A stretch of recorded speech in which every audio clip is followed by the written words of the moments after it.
Tantor Audio, a division of Recorded Books, presents Neighborhood Watch 4, After the EMP, by E. Isherwood, narrated by Kyle Tate.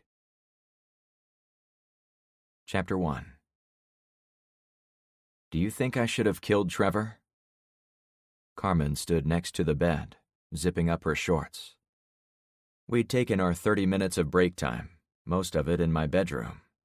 And while it did my body a world of good, my mind went back to survival mode well before the 30th minute. "He was coming at you with a gun last night," she started to say. No, sorry, I meant when I handed him off to Zen on day 2. Should I have taken him and Pike into the woods and come back out alone?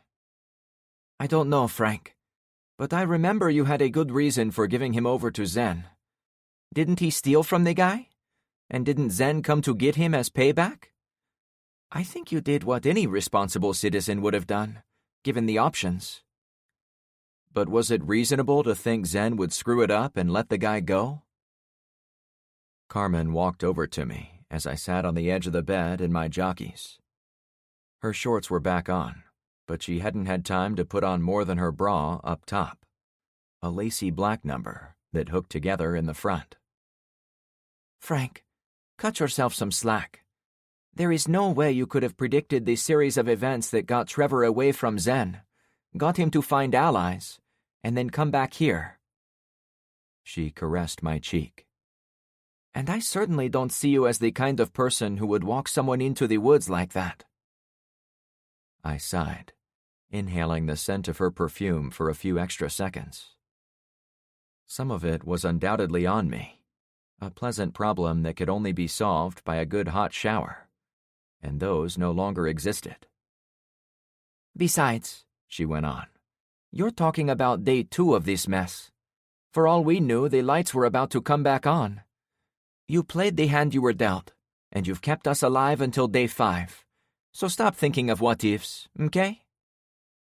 Now she gave me a playful slap before retreating to find her shirt. I slapped her butt. "Frank," she squealed. We both had a laugh. Every minute of shenanigans with her provided some extra decompression from the anchor weight of stress sitting in my gut. But the time had come to get back to the real world of the EMP collapse. "Thanks, Carmen," I said, switching to my sincere voice. "No, thank you," she purred. "I meant for listening to me talk," I clarified. "I wasn't." She threw on her shirt, winked at me, collected her weapon, then went to the door out of my bedroom. "I'll see myself out the back door." "Why are you going out that way?" I asked. "Frank, don't take this the wrong way, but certain people will look down on a single woman who finds herself attracted to a strong male leader. I can be open about what I want when I'm with you, but out there—" She pointed toward the garage, where the rest of the neighborhood watch hung out. "I want to keep them guessing about my personal life, especially the new people." We'd been lucky in recruiting additional residents from the other 2 streets in our little subdivision, but none of us on Clownfish had been able to learn more about them than their names, so I could see why she'd want to take things slow. "Bye for now," she said as she disappeared into the hallway. However, a second later, she stuck her face back around the doorframe, a permanent smile etched on her face. I expected one more wisecrack about how we'd spent our break time, but her voice turned serious. "Frank, you almost died last night. We all could have died. Whatever happens now, don't start second-guessing yourself. I wouldn't change a single thing about what you've done to help us live through this." I didn't see it as regret or second-guessing, as much as an honest after-action report about a survival situation.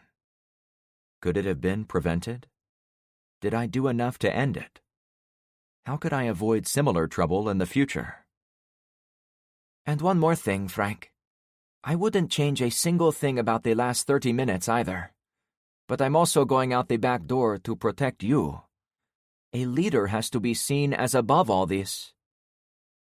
She stepped sideways to flash her hip and thigh for 2 seconds, a bit like she did when she teased me with her towel over in her house. Don't worry, I'll act like this never happened. In fact, I closed my eyes and pretended to think before opening them again. Yep, I don't remember anything from the last 30. Being around you has the same blank emotions for me as if I'd been staring at the wall. She slowly shook her head. You men never take anything seriously. The smirk told me she didn't take my words too seriously either. Hey, I get it, Carmen. I promise I won't change how I do things when I'm around you. That's all I ask, she said as she left. A few seconds later, I heard her open and close the heavy sliding door at the back of the house. Almost immediately, someone knocked at the garage door. I hurried to the kitchen, where I found a woman had come in. It's me, Penny, she said. Yeah, I see that, I answered in a normal voice. What the heck are you doing? She had her hand over her eyes. You aren't decent. I looked down and realized I was still in my jockeys. Living alone for so many years had trained me not to be too worried about what I wore indoors. Shit, I was getting dressed, I laughed, doing a U-turn back to my room. I was already fighting exhaustion, as there was no such thing as a good night of sleep anymore. But my time with Carmen also served as a blender for my brain. A fresh pair of tactical trousers sat on my dresser. I'll only be a second, I yelled to the kitchen. I got on long pants, socks, boots, and then went for a clean top. It was a green and yellow button-down Hawaiian shirt with tall palm trees that had AK-47s as trunks and grenades hanging from the fronds instead of coconuts. I'd gotten it after I saw one of my drivers wearing the design. As soon as I had it buttoned, I walked back out to Penny, who no longer had her hand blocking her eyes. I didn't mean to come in, she verbally stumbled. I heard voices and figured you and Carmen were, safe to talk to. It's fine. Me and her were just... I'd promised Carmen I wouldn't tell anyone, for both our sakes. But Penny's impish grin suggested I didn't have to bother. I fashioned my response based on what I knew about the two women. She told you, didn't she? Her face went thermonuclear red. I'm sorry, Frank. What you and her do is none of my business, but she needed a friend, and I'm married, so... The ... at the end of her statement had a forlorn quality to it, like she wished things were different. It was a sentiment I'd picked up any time she mentioned her home life. Say no more, I said while raising my hand. Carmen wants to keep this on the down low, and so do I, for now.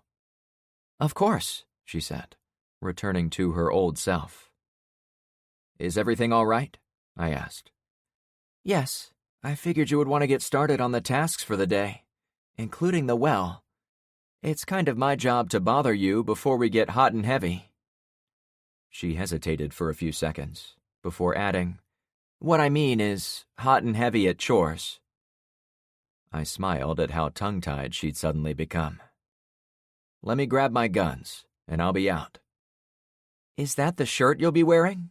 She asked casually. I looked down at the bright colors and cartoonish rifles. Yeah? What's wrong with it? Oh, nothing, she said, obviously forced. It's one of my favorites, I added. I'm sure, she teased. Did Carmen see it? Not yet, I offered. It took me a few minutes to collect my 2 pistols and the rifle. Plus, I brought the freshly painted AK-47 inside to keep it out of the rain. By the time I headed into the garage, it looked as if I was a politician about to speak to the masses, save for the cool shirt no politician would be caught dead in. I met the eyes of my closest friends on the street. Luke, Ben, Carmen, Penny, the teens, and the others. but I could only give cursory glances to the throng of people spread out beyond the interior of my garage. There must have been 30 newcomers from the other streets. Instantly, I knew we needed block captains to avoid the congestion.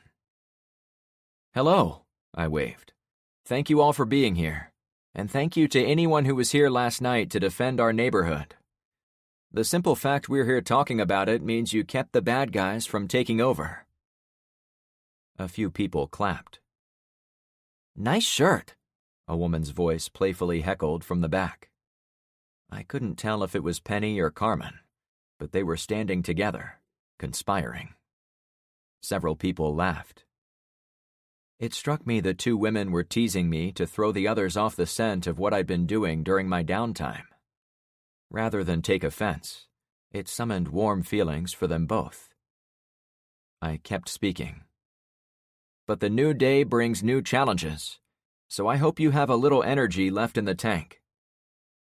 I was 99% sure few of them had recharged as efficiently as Carmen and I had done. But few of them were dodging bullets the night before like I was, so it all balanced out. "What should we be doing?"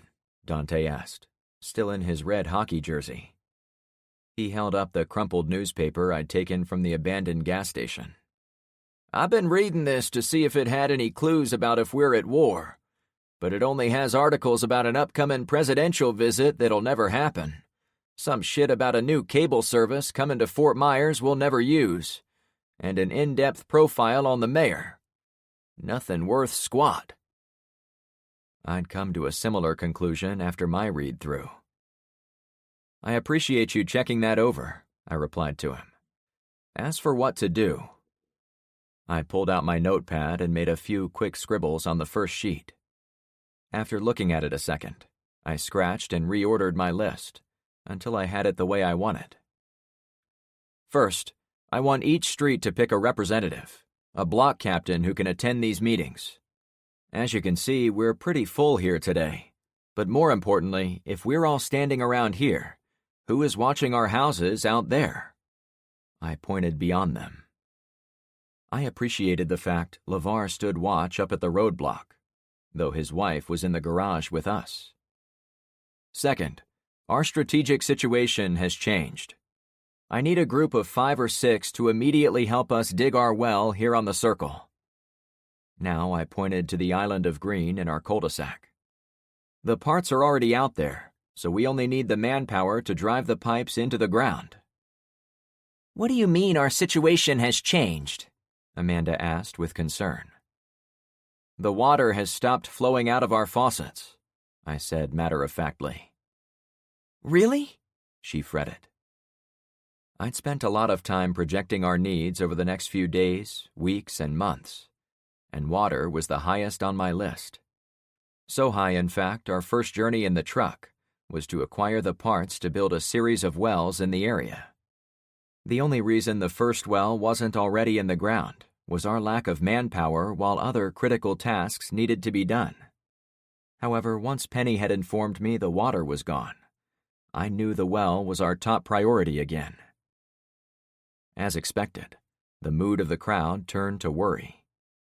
Mostly the newcomers, but several of my clownfish friends showed deep concern as well. "The other thing we can do is move these cisterns next to our houses so we can capture rainwater, since it looks like a storm is headed our way." It had been threatening rain since the day before, but now a downpour seemed a certainty. "What about our streets?" one of the strangers cried out. "Do we have to walk over here to get our drinking water?" "Don't worry, my friends. We brought back enough supplies to build 4 wells. After we dig mine, you'll be able to dig your own." Amanda stepped forward. "Frank, you plan to give us wells, even before we committed to helping you?" "Yeah. A friend of mine made me realize we needed enough wells so there was no single point of failure, and no single point for bad guys to attack.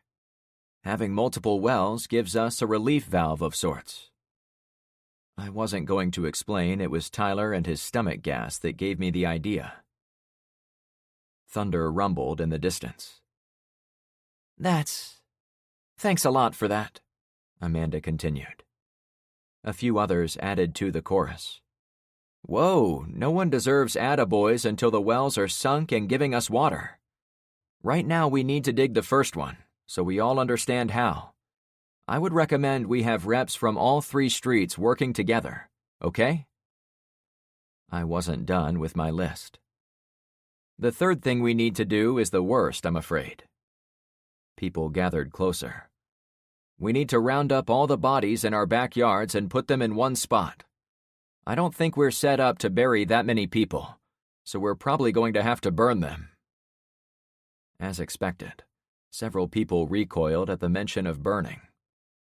Guys, this is unfortunately a fact of life in our new world. If it was 1 or 2, I'd bury them, but we probably have 20 bodies out there. It would take the better part of a day, and most of us behind shovels, before we got them all in the ground. Can't we simply toss them out in the woods? Tyler asked. Make them someone else's problem. The young man stood next to his girlfriend Zoe, who leaned heavily on him. That would be easiest, I agreed. Hell, I wouldn't mind putting them on the trailer and dumping them on the steps of the Sunny Side Up rehab joint, since they sent them down here to attack us. But neither of these solutions will serve us in the long term. Rotting bodies in the woods would create disease, especially with rains coming, and we have a shallow water table around here, so they could infect the water we're trying to pull up with our well. We can't dump them in the city either, as that act would create more enemies for us, I'm sure. Probably, Tyler agreed. Does anyone else have a practical way to dispose of all of them? Burial at sea? Ben suggested. Can your boat go in deep water? I asked. No, he admitted. The flat-bottomed John boat was suitable for calm canal waterways, but not the waves of open water. So we need a group gathering firewood for our funeral pyre, I finished. I looked farther down my list, but didn't read them out loud. We needed someone to build the sniper nest in the tree Luke had picked out. I'd love to get those kids reading my survival books, to get them up to speed on our future challenges. We needed more of the Triton boxes set up in each home, especially on the other 2 streets. The cisterns would be great to collect water, but someone needed to set up the filtration parts of the system so the water could be cleaned. Thunder echoed outside, closer now. Guys, I'm new to Florida. Does anyone know if that storm might be a hurricane? What would normally happen if it was? Amanda raised her hand. We are in Evacuation Zone B, which means we are in the second most dangerous area for storm surges. I don't know how big our zone is, but I do know everything on the western side of Bayside Road is in Zone A, since it is closer to the coast, and it sits a little lower. They're lower than us, I asked with a little surprise in my voice. Yeah, Ben piped up. If you remember where you found me that first day, me and my boat were parked under that tree on the shore of the canal. The water was only a foot or 2 below the rest of the terrain. Here, behind our houses, the water is 3 or 4 feet lower than our yards, since the builders had to dig down far enough so our canals connected to the ones over there. When everything in all directions appeared pancake flat to me, even a few feet could make a huge difference. Won't a storm surge simply come under the bridges? I asked. It will, Amanda answered as if reading from a technical manual. But there is so much open terrain on this side of the highway, it will take a long time to fill it all up, so we should be safe for a time. That was the key. A big enough storm, lingering for long enough time, could fill any amount of terrain when the entire ocean was behind it. Maybe I shouldn't have moved to Florida, I chuckled. Don't worry, Ben assured. As long as I've lived here, we've never had water come up to Bayside Road. Marco raised his hand. His biceps and forearms were huge. The guy must have lived in the gym before the EMP. Go ahead, I told him. He spat a wad of chaw into my lawn before speaking. I spent a few minutes on the main roadblock at the front of the subdivision, since Bella and others from Barracuda took a shift watching it.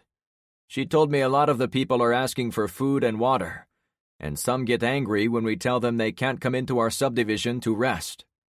What should we do up there? Don't let them in, I said right away. But they're getting aggressive, he added. They've been chased out of their homes by other desperate people, and they've been on the move for days. Every subdivision to the south of us turned them away, so by the time they get to us, they are crazy with anger. I could imagine what they were going through, and I did have sympathy for them. But we couldn't host the entire city of Fort Myers on our 3 streets. We already had those tent people on Albacore tapping into our reserve food supplies, so any additional refugees we took in meant less supplies for our own survival. The unfortunate reality I'd come to understand from years of reading books about the apocalypse was that there were never going to be enough supplies to go around. Our best bet is to keep them moving north, I recommended. Could we give them bags of water? Ben asked. Like you did for Trevor's friends? I looked to Marco. Are they asking for water? Food and water, yeah, he answered. Then we give them water and send them on their way. I briefly explained how I'd given the young adults resealable plastic bags filled with water, which were crude canteens. Given the choice between doing nothing and doing something, I was willing to do what I could to help them, as long as they kept going north and didn't try to squat in our neighborhood. Rainey, would you mind heading to Drummond's place to get some bags, then ride them up to the A roadblock? I'd chosen her to keep her involved and appreciated. Compared to her brother, who was always stirring things up, the young woman seemed more reserved lately. Lonely, perhaps. Actually, let's start calling that the front gate. It will make things easier for us. Yes, sir. And yes, sir, she answered. I took another look at my long list of tasks. I wanted time to inspect Orange Crush, the damaged pickup truck we'd recovered. I needed to put a kill switch in the Unimog. I needed to clean the broken glass out of the El Camino and see if the spray of bullets had damaged anything important. The list went on. One aspect I didn't truly appreciate from reading my books is how much needed to be done in any given day. Carmen forced me to take that 30-minute time out, but there wouldn't be another break until nightfall. More thunder rolled on the horizon. That's enough for now, I advised. If we get the block captains, I can assign smaller tasks as they come up, or as work crews finish what they're doing. Here's the most important thing, and I'm sure you've heard this before. If you've got time to lean, you've got time to clean.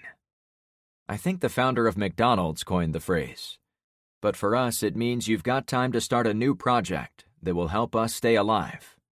Got it? Lots of nodding. Let's get to it, I said to break them up. Tyler was on me the very next second. What can I do for you? I asked. Uncle Frank, this is serious, he said, not at all his usual chipper self. Lay it on me, I replied with similar gravity. First off, that's a drippy shirt, he said matter-of-factly. Thanks, I replied. I hoped drippy meant cool. Tyler checked behind him. Zoe and her sister held hands as they walked out of the garage. Once he was sure no one could overhear him, he told me what was on his mind. What would you think if I borrowed the charger to drive Zoe and Alex to their house, so they can bring their parents down here? It took me a few seconds to study his face and decide he wasn't playing around. I think I wouldn't like that at all, I said with matched sincerity. But why? He asked, emotion sneaking into his teen voice. What did your dad say? I pressed. He rubbed the back of his neck. He doesn't have to know, does he? Let me ask you a different question. Why do you want to take the girls by yourself? Tyler put on a brave face. They wouldn't want me to share this, but both of them are pretty messed up from shooting all those people last night. They didn't shoot them all, I reminded him. In fact, they might not have downed any of the bad guys, since they were using lightweight .22s. They don't care about the details, he insisted. They walked through all the bodies like the rest of us. I think it messed them up. I tried to keep them entertained when we were working on the map in your garage, but that only went so far. I think they really miss their mom and dad. Well, if you couldn't cheer them up, I mused. Right? He snapped. It would be epic if you let me take them home. And what if they decided to stay there? I asked. No, they would come back. I'm sure of it. Really? I had no idea either way, but I wanted the teen boy to get some experience thinking things through to possible conclusions. Would you stay with them if they did? How would your parents know which choice you made? What if your parents had to come and get you? He gazed down at his feet. I really like her, Uncle Frank. I don't like to see Zoe or her sister in pain. It really ruins the vibe, you know? Oh, I know, I said with calm assurance.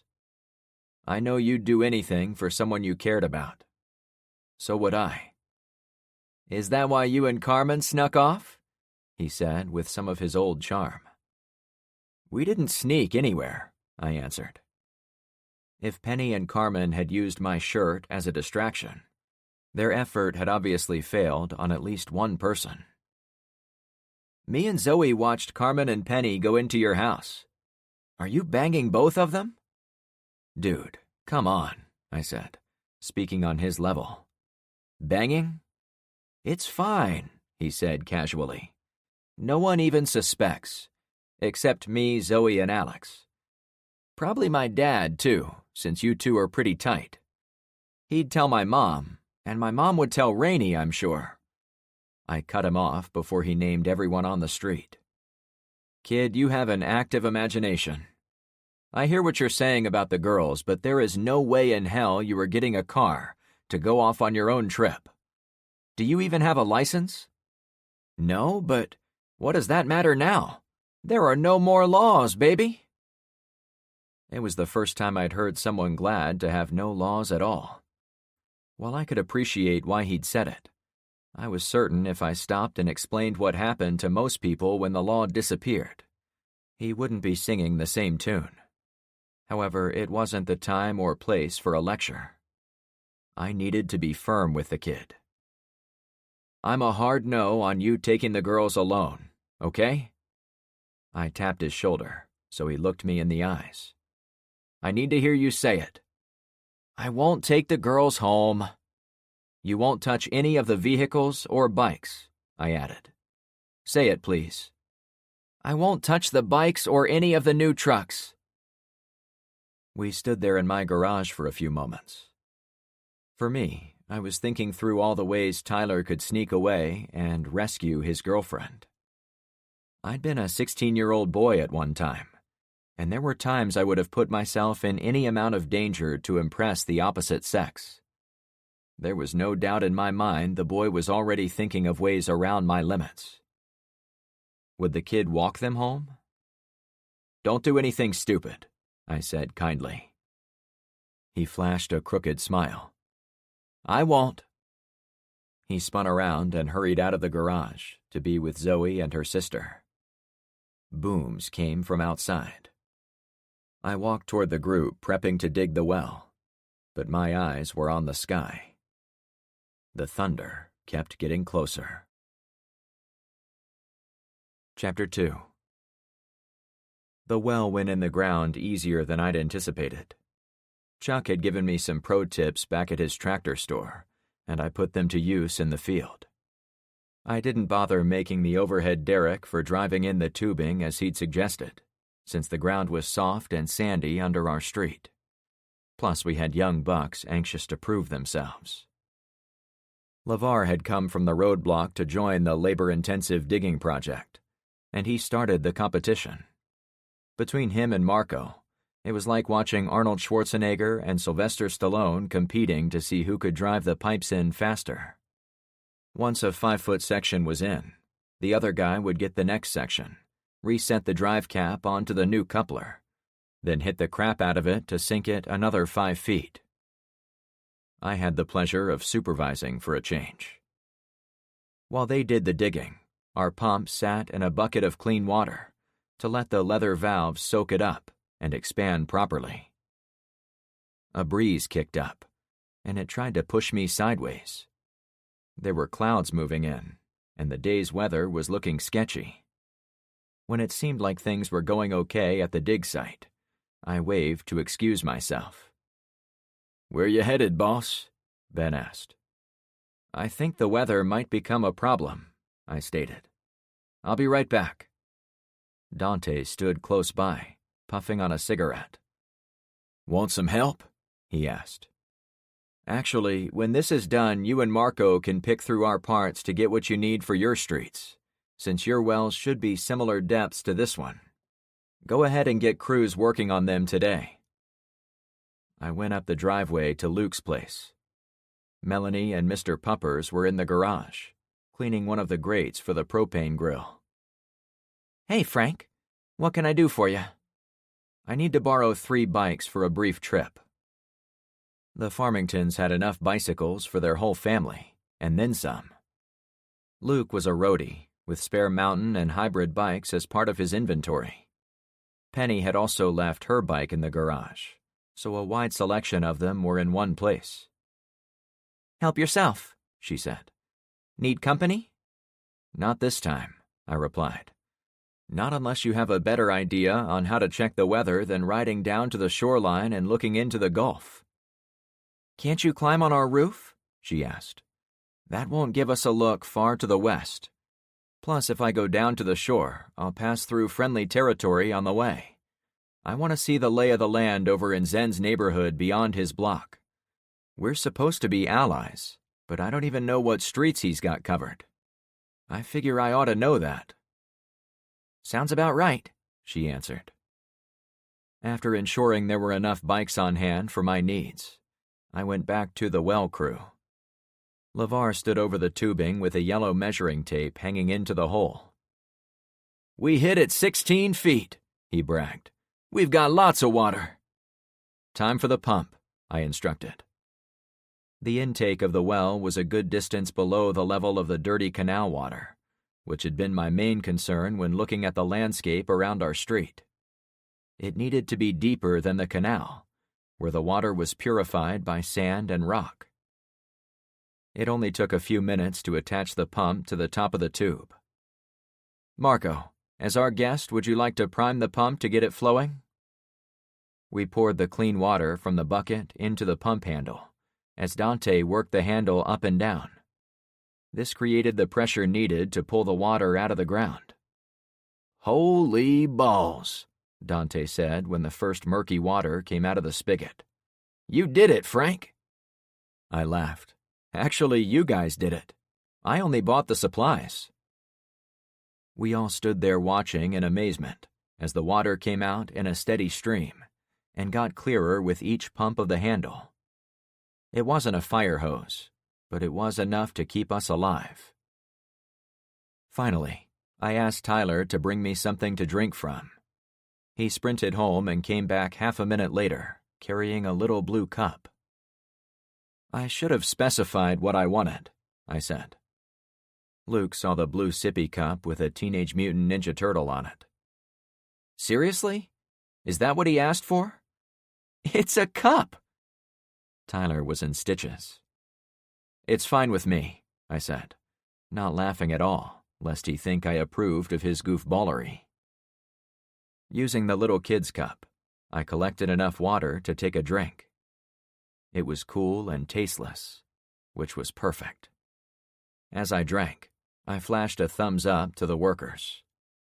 "We have water," LeVar shouted to anyone in the area. For the next few minutes, I let my friends celebrate a victory, but only for that brief amount of time. Even as the celebration continued, and more people brought out cups to test it, I pulled Dante and Marco from the group. "Slight change of plans," I said quietly. "Before you work on your wells, I need you two to come with me." "Did we do something wrong?" the dwarf-looking Dante answered with self-doubt. "You don't know me that well, so I'll give you a heads up about me. If I don't like what you're doing, I'll come right up to you and say so. You two did awesome work here, but now I need reps from both of your streets to come with me and do some diplomatic work with our neighboring subdivision." Marco cracked up. "I'm the last person you want doing politics. Trust me, I know how you feel. I'm not a political guy either. I doubt any of us are, but you'll understand better once you see where we're going." The three of us mounted the bicycles and were on our way to the front gate when Penny caught up to my rear tire. She was also on her bike, pumping hard to match our speed. "You don't have to come with me," I assured her. "We'll be right back." "I want to come with you," she huffed. I knew better than to wave her off due to any security concerns. She, like Carmen, went out of her way to put herself into dangerous situations, as if she represented women everywhere. And since I didn't expect trouble and wanted to keep it that way, I couldn't deny it might even help to have an extra gun on the team. We rolled through the gap in the C roadblock and cruised past the 4 construction homes. The least finished one had been picked apart by LeVar and his team, as they'd taken plywood sheets from sections of roof and dismantled the interior walls to collect 2x4s. A lot of framing lumber remained, holding up the roof, but it would take more work to get them out. Still, it was a resource we could tap into when needed. We turned the corner onto Poseidon Pier and headed for the front gate roadblock at the end of the street. Along the way, I noted that my neighbors had run some vehicles off Bayside and into the open space on the far side of the canal running along Poseidon. It effectively blocked the open path where the construction crews had gone through to build the canal. It was exactly as I'd requested before the attack the previous night. Not all of my neighbors were on board with what I was doing, but some volunteers from each street had stepped up and done enough. I'd been lucky in that respect so far. Regis and his wife were walking by the first houses of Albacore, as if they'd finished their shift at the roadblock. He and his wife waved to me as they departed. To my surprise, I didn't recognize any of the other residents left manning the 3-car blockade. A young woman met us at the front gate. "This is my girlfriend, Tara," Dante said as soon as we'd stopped. He then looked at the woman. "This is the guy I told you about, Frank." Dante was a bald man with a large red beard and a few extra donuts around his midsection, a combination that reminded me of a noble dwarf from The Lord of the Rings, despite being a man of average height. His lady friend was shorter, a bit on the heavy side too, also with reddish-brown hair kept in a short ponytail. Her sweaty, round face wasn't unattractive, but her serious demeanor kept her eyes squinted and brow drawn low, as if she was searching for trouble from everyone, including me. "Nice to meet you," she said. "It looks like you're doing some good work up here," I said, meaning it. She let some of her tension drop. "Man, I don't know about these people on the road. They're about one piece of bad news from shooting the shit out of anything that gets in their way." "Are the water bags working?" I asked. It had been an hour since I'd agreed to it at the morning meeting of the watch, and I'd witnessed Rainey ride off with them and come back a bit later. "Yes and no," she allowed. "Anyone thirsty is more than happy to take 'em, but everyone else seems to be insulted when we offer it to 'em." Not everyone was blind to what was going on. I was certain men and women who'd studied disasters would realize we were trying to get them to move on. If they were already upset, I could see why serving them water would make it worse. They didn't want a bag of water. They wanted a roof over their head and an armed posse looking out for them and their family. I would want the same. It drove me mad the world had become a zero-sum game. Any piece of food we gave away came directly out of the mouth of Daisy, or Rainey, or the teens from the high school. The only play for me to make was to keep the refugees moving along, while being nice about it. A dozen people passed, before someone stood out. "What the actual F?" I blurted. Coming north, walking the shoulder on the far side, two people dressed in dog costumes walked on all fours for several yards, then stood up to stride on two legs for a short time. When they were ready, both dropped down and ran on their four paws for a few more yards. "Those are furries," Tara commented when she saw the same people. "I worked at a big pet store for a while, and we saw a few of them. They came in with their human masters to pick out puppy toys to play with. They pretend they're dogs. Well, you can see that for yourself." "I've officially seen everything," I said with lingering shock. Based on the size of the dogs, one a Dalmatian and the other a solid brown color, they were adults, not kids in those costumes. I couldn't even begin to guess what they were thinking. But this was Florida. Florida man was renowned for doing batshit crazy things. Almost as much of a surprise as the costumes was the fact they'd skipped our water station. Those thick outfits had to be scorching hot. Maybe they'd screwed themselves out of clean water by donning costumes with poor visibility? My eyes tracked the dogs until they got far to the north. I then noticed a man and woman walking south. They stood out against all the others heading to the north, like a pair of salmon going the wrong way in a busy waterway. "Hey!" I shouted, and waved them over to the roadblock. They diverted as soon as they saw me, but stopped about 50 feet from the cars, suggesting they didn't trust my motives. A smart move, no doubt. "Did you see those dogs walk by?" the guy asked me. "Yeah, that was bonkers." "No shit," he laughed. "I was curious to know why you were going south," I asked them. The 30-something pair could have come directly from a hike in the woods of Sweden or Norway. The thin woman wore a tight top, tan shorts, and hiking boots, and her straight white hair hung below each shoulder. The blond guy wore long jeans, his own pair of boots, and a heavy denim shirt, suggesting to me he was hiding a weapon underneath. Despite their pleasant outward appearances, they continuously scanned around them, as if ready to fight off anyone who came into their personal space. In short, they'd seen some action. "Do you need something to drink?" I offered. An orange sports cooler had been set up in the back seat of the silver Lexus, so we could put water in the bags. It seemed polite to make the offer. The guy took a few steps my way. "Yeah, that would be great." "Where you headed?" I asked as Tara filled another bag. "We're heading home," he said, "but only to get a few of our friends. Then we're all going back to the North Point Municipal Center, where FEMA is coming in to serve food." "Have you seen them serve food?" I asked. "Not yet, but they have some people on site. It is apparently designated as an emergency shelter, so the government should soon be bringing in the supplies. There are hundreds of people already there, so someone knows something, you know?" He took a second to realize what he'd said, and then he chuckled. "We've got to move, babe," the woman cautioned.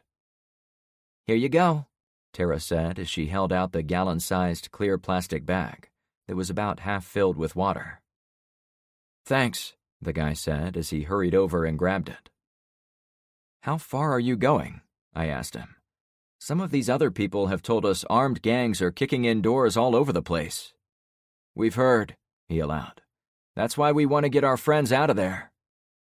"I can see you've got a good crew," I motioned to his wife. "But be safe." "Thanks. You too," the man replied. I watched as the two came together and walked the shoulder on our side of the road as they marched against traffic. Most of the people trudging north moved out of their way, as if they sensed the couple was on a mission that couldn't be stopped. "Let's keep going," I said to Marco, Dante, and Penny. Dante told his girlfriend where he was going. We pushed our bikes through the front gate. Then we crossed Bayside Road. To my shock, Zen and his boys were already on Poseidon, pushing a 4-door Toyota. "Ahoy!" I said to Zen as soon as I saw him. The hippie-like man jumped off the pushing crew and ran over to us. "Yo, bro, we're doing like you said." Zen beamed with pride. "We're moving cars to the front of the subdivision, across from you, my pimp." "That's awesome," I replied. "Can I take you away from this for a few minutes?" "Sure. What are you doing?" "Do you have a bike?" I asked. "Give me 60 seconds. Zen whistled at a guy standing on the corner at the end of his street, about 100 yards away. For a few seconds, Zen bent over with his hands out, doing his best to pretend to ride a bike. Immediately, the guy picked up a bicycle and rode it our way. I was impressed at his communication skills. While we waited, I gave him an overview of my intentions. "I'm headed to the end of the road." I pointed west, toward the shore.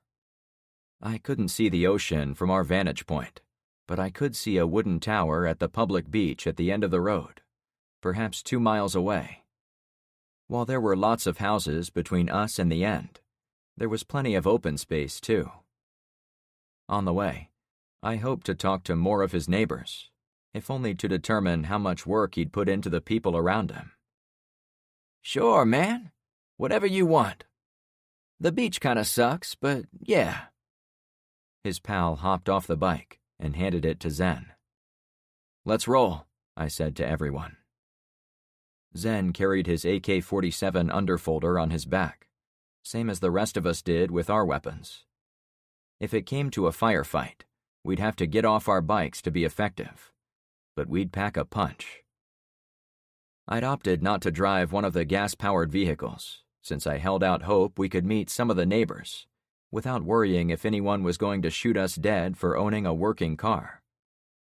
The more we flaunted them, the more we were going to attract attention, and I wanted to be low-key for a bit, especially if I was going to introduce myself to neighbors who only lived a few blocks over. "Which neighbors have you spoken to over here?" I asked Zen as we rolled out. He took a moment to catch up. "Well, I've sent guys out to both sides of these first few streets, since they're the closest to the front." The start of Zen's subdivision was a mirror of our own 3 streets, except instead of being protected by forest, the houses kept going into hostile suburbia for 2 miles to the west. Other than the long straightaway of Poseidon Pier and the canal running next to it, his area was a maze of roads, canals, and open spaces that was dizzying to try to memorize. "You didn't go yourself?" I asked in a clinical fashion. As leader, I believed it was his job alone to make contact with new people and set up a relationship. "I don't got time for that," he snarked. "I tell my friends where to go. They do all the dirty work." Zen had a healthy number of young men at his command, but it wasn't yet clear to me how he managed the rest of the people living close by. Where were the retirees, the professional working folks, anyone not involved in the distribution of drugs? We rolled through the bulk of his neighborhood, passing many cul-de-sac entrances, until we entered a big intersection labeled as 40th Street. It was about the midpoint to our destination, a mile to Bayside Road behind us, and 1 mile to the beach ahead of us.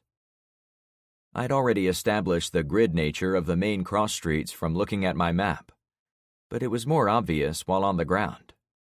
No refugees were on Poseidon, the east-west street, but many plodded north on 40th Street as we went through the intersection. I thought a couple voices cried out for us to stop, but I couldn't be sure.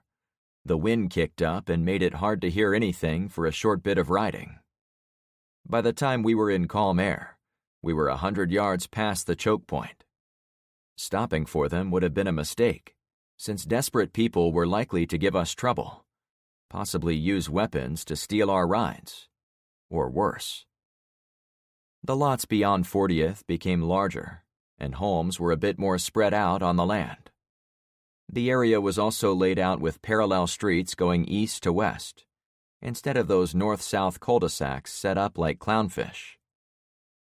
In a backyard on the next lane to the north, on our right, I spotted a pool party in progress. "Looks like fun," Penny remarked when she saw the target of my interest. "Yeah, maybe," I allowed. "That's Pax's place," Zen contributed once he zeroed in on the scene. His tone shifted to anxious, like he wanted to join the excitement, but didn't want to admit why. "We should take a detour and check it out, don't you think?" Even from 100 yards away, the pool party didn't interest me. First, if it was Pax, I was a hard no. However, there were 10 or 20 women, almost all of them nude or topless, standing by the in-ground pool, drinking out of fancy wine glasses and lounging on long white deck chairs. A few naked guys ran around in the mix, too. "We've got to keep moving," I stated in monotone. Zen wasn't the sharpest guy, but he seemed to catch on to my reasoning. "I told him what you said," he whispered. "I know most of those ladies. They're all cool." "That's good to know. Let's keep moving." The sun wasn't even out. It had been drizzling, and still they were having a pool party. I took Zen at his word, and I couldn't claim to be an expert in what young people did for fun in this part of Florida, but I still didn't see any need to introduce myself over there. Almost the next house we passed had a man and woman behaving odd, too. The lanky guy stood in his front yard, near his mailbox, and threw baseballs at the fancy shutters over his front windows. They looked harmless, so I stopped. "What are you doing, friend?" I asked. He hurled one of the balls with the grace and power of a professional baseball player, and it slammed into the large tan shutter with a horrendous clang. It didn't even dent the metal, as best I could tell from far away. As soon as the ball fell into the bushes below the window, the dark-haired woman ran and picked it up, then brought it across the yard with others held in the lower part of her shirt. "We're testing our hurricane shutters. These things should withstand anything Mother Nature can throw at it. Get it?" He held up a ball, giving me the punchline. "Yeah, I hope you're right." Some of my neighbors had hurricane shutters, but those must have been optional, since my builder hadn't put them on. I hoped that wasn't a mistake I was about to regret. We didn't stick around to watch him, but we heard several more strikes as we rode away. Next, we spotted a man standing on the front porch of a fancy 2-story home to my right, and he finally looked like a normal dude. Not naked, not bashing his own property. A boring, normal guy. "Have you talked to that guy?" I asked Zen. "Nope," he admitted. I pulled the bike over and waved to the resident, anxious to interact with someone who might be helpful. "I'm Frank Douglas. I live at the other end of Poseidon." "Stay right where you are," he cautioned me. "I don't want anything. I only wanted to introduce myself." "Then you want something," he corrected. The old guy was outfitted in cowboy boots, tight jeans, and a colorful button-down shirt, as if he'd come directly from the stock auction. However, a large revolver hung from his left hip, perhaps a Smith & Wesson Model 500 like mine. "Are there people coming up this way from the city?" I pointed behind me, toward the empty lots on the other side of the road, and to the mix of houses and lots to the south. We'd already seen tons of people moving up Bayside Road, and to a lesser extent, inside Zen's subdivision. The next big intersection was a few hundred yards west. That was where a smaller number of people hoofed it toward the north. "They've been trespassing on my land for the past 5 days. You take 1 foot in my lawn, you'll find out what I've been doing to the others. I've got a pile out back. I rolled myself away from the edge of the roadway. Either we'd had a string of bad luck with loser residents, or Zen's whole subdivision was made up of psychopaths. Say no more. We're not here to give you grief. Zen, my friend here, lives a few blocks that way, and I live across Bayside Road. I'm the guy keeping things running in my neighborhood, and we wanted to see how things are over here. What the hell does that mean? You got power over there? Nobody does, I corrected. We're digging wells, collecting water in cisterns, and fixing up old cars so we can get supplies. He took a few steps toward the front of his porch. You have cars? Yes, sir, I replied. My daughter lives down in Naples, he said in a much softer voice.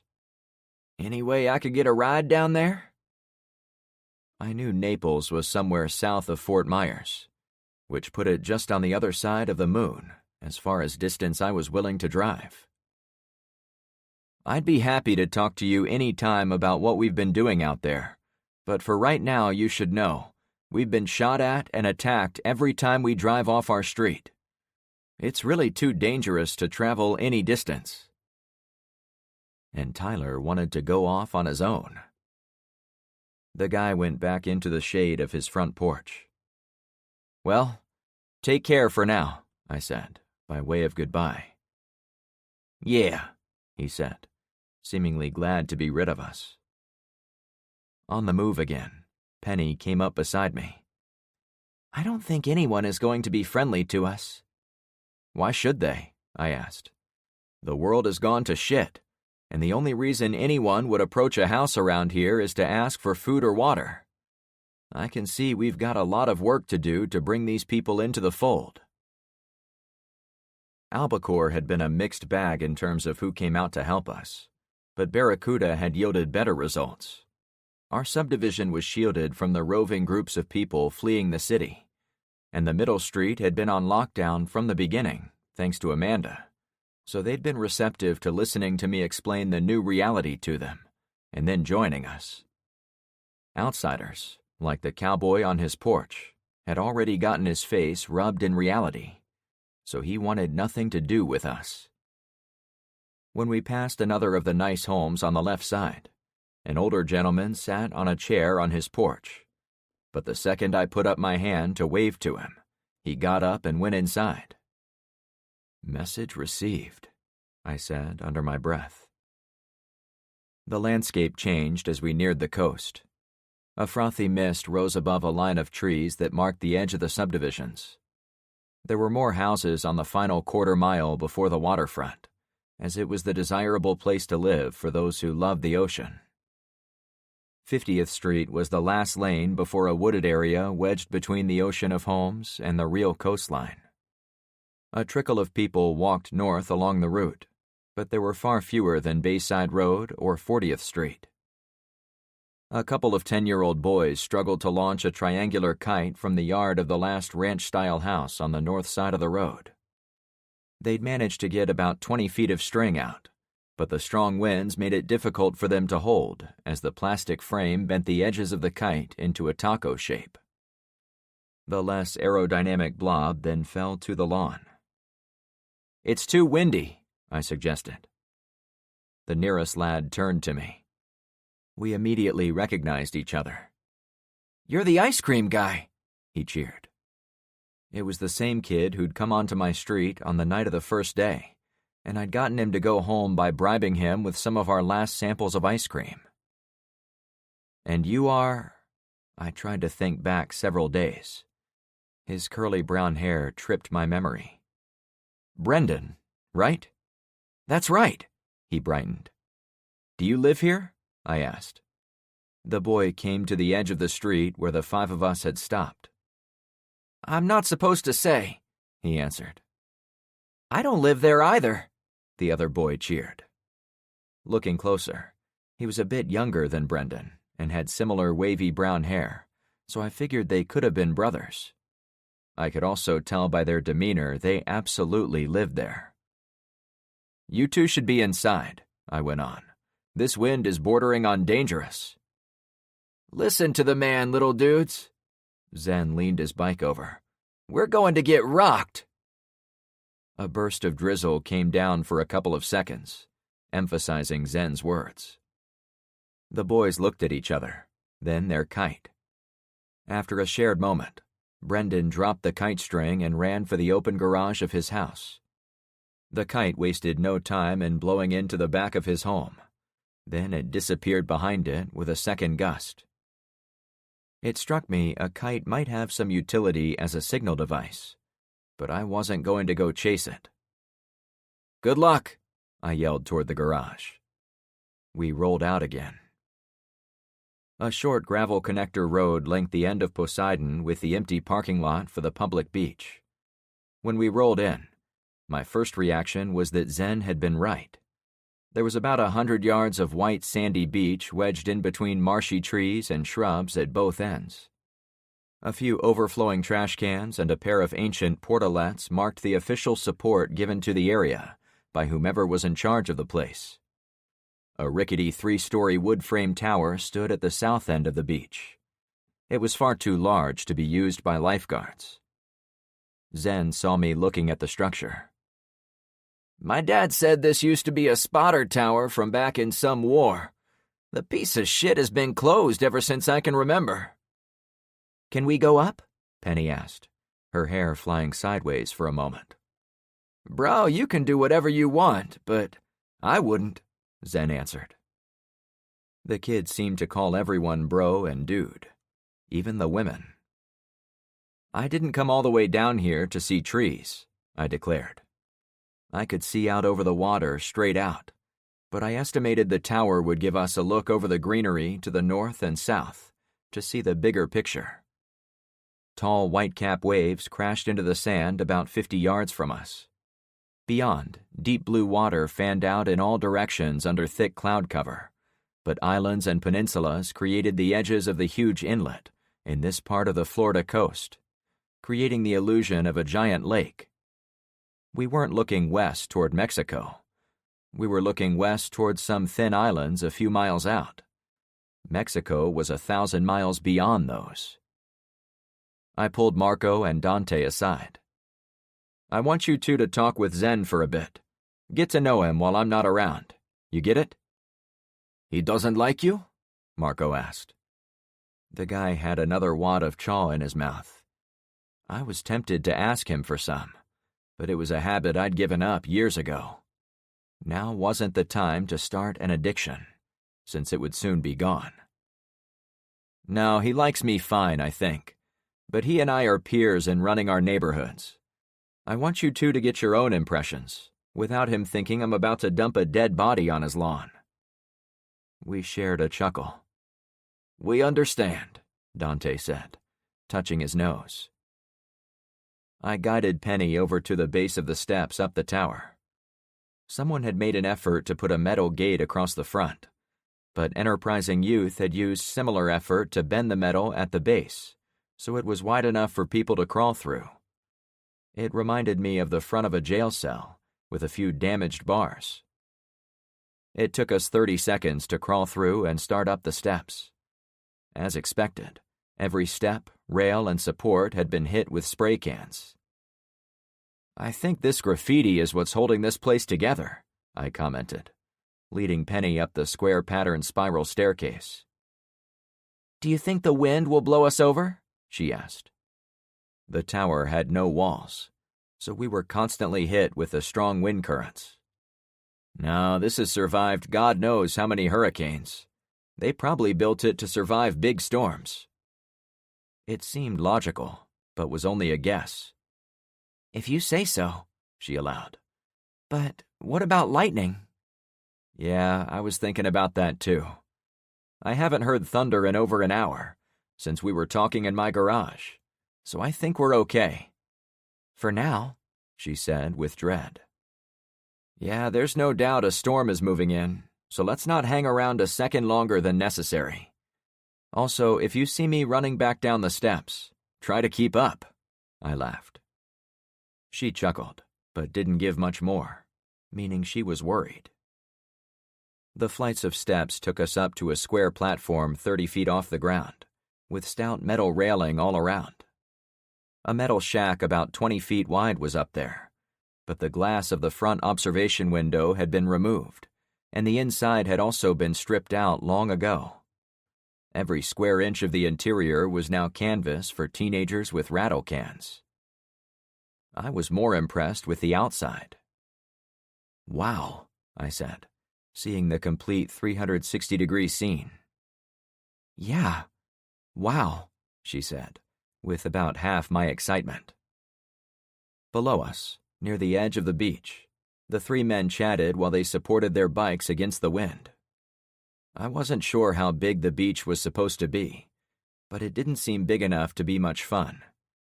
Once you got past the parking lot, there wasn't as much sand as I'd imagined. Bigger waves broke and washed up almost to the portalets. I pulled out the map from my pack, while a light mist washed over us. I couldn't tell if it was the clouds dropping it, or if it came up off the breaking surf. If this was a clear day, we'd be able to see out to these two islands about 10 miles straight out from us, called Boca Grande and Cayo Costa. That blotch of land barely visible to the north is a huge aquatic preserve. We've got a better view of this bigger, closer landmass, Pine Island, to the south. Beyond that one, closer to Fort Myers, is Sanibel Island, the place where tourists like me go. It was a complicated mix of interlocking islands, harbors, and straits, so I imagined it was a tough area to pilot a boat, especially with drizzle and low visibility, like today. Dark, almost black clouds dominated the horizon beyond where those distant islands were located, suggesting a huge storm was brewing in the Gulf of Mexico. "My husband and I used to go there to relax on the beach." Her voice was almost as far away as the island itself. "You okay?" I asked. With everything going on, it was almost the last thing I expected her to say. We'd both been looking at the map, but now she leaned her elbows on the railing and stared out toward the storm. "If you had a wife and she was working in Tampa Bay the day the EMP went off, how long would it take you to get back to your home here?" She spoke in a dry fashion, as if reading a word problem from her math homework. I leaned against the bar and looked outward, same as her. If I had a wife that I loved, I would do whatever it took on this earth to get home as fast as possible. It's about 80 miles, so figure 4 miles per hour on foot, hauling ass.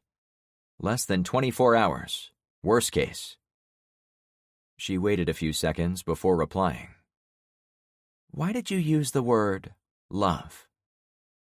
I had to think about it for a second, since I hadn't done it intentionally.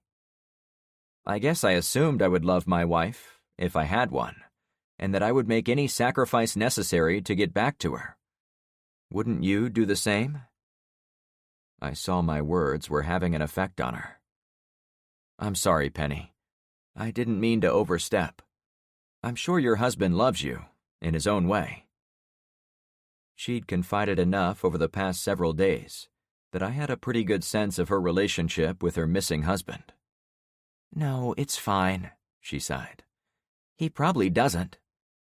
Don't get me wrong, there was a time when he loved me, but not as much since Daisy came along. It's sweet you would travel on foot, come what may, but that's not what he would do."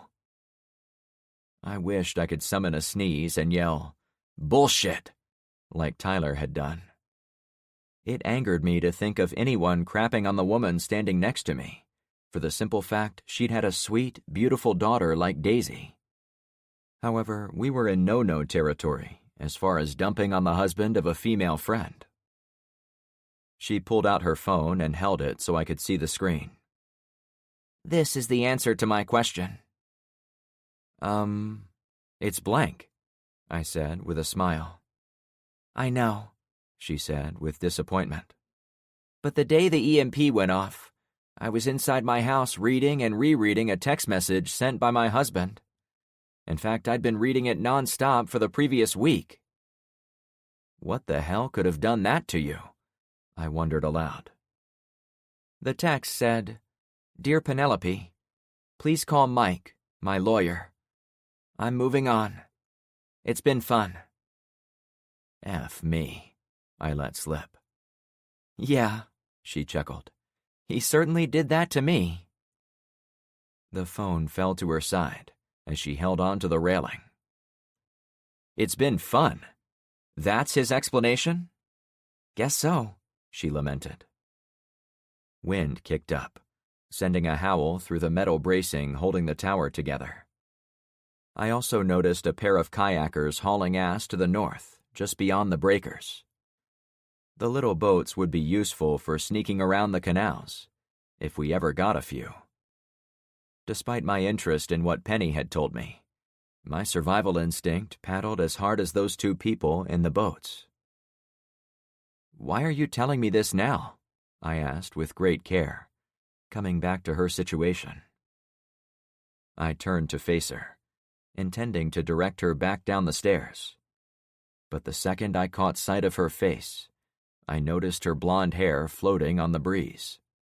It stuck out sideways and almost straight up at the top. "Oh no," I gulped. "What?" she asked.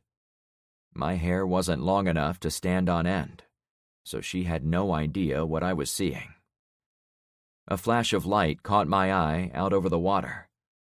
Lightning spiderwebbed from a point out near the Twin Islands and moved north and south at the same time. Over the next few microseconds, the pulse of energy bounced through the clouds and seemed to drape over the spit of land to the north, the big island to the south, and it was heading for us, too. "Get away from the—" I tried to pull Penny off the metal railing. The whip crack of electricity came down on top of us. Chapter 3. "Railing!" I screamed as I pulled her hand from the metal conductor, while the powerful surge of electromagnetic energy lit up our world. We tumbled into the nasty shack as the air was ripped in half by the lightning strike, followed an instant later by a deafening roar of thunder. I found myself on the floor with Penny cradled next to me, face down, as if I'd been trying to protect her from nature's most terrifying power. It made me feel a bit of pride at having done it, but if we'd been hit directly, we both would have turned into roasted corn dogs. Without missing a beat, Penny spoke. "So, I guess we both got it wrong about possible lightning?" I laughed. "Yeah, I thought an hour after the last strike was long enough. Next time we'll wait a day before climbing a tower." "And there can't be a cloud in the sky," she coughed. "Deal." For a few moments, each of us remained frozen in position, with me shielding her backside from possible lightning, and her on the floor beneath my arm and leg.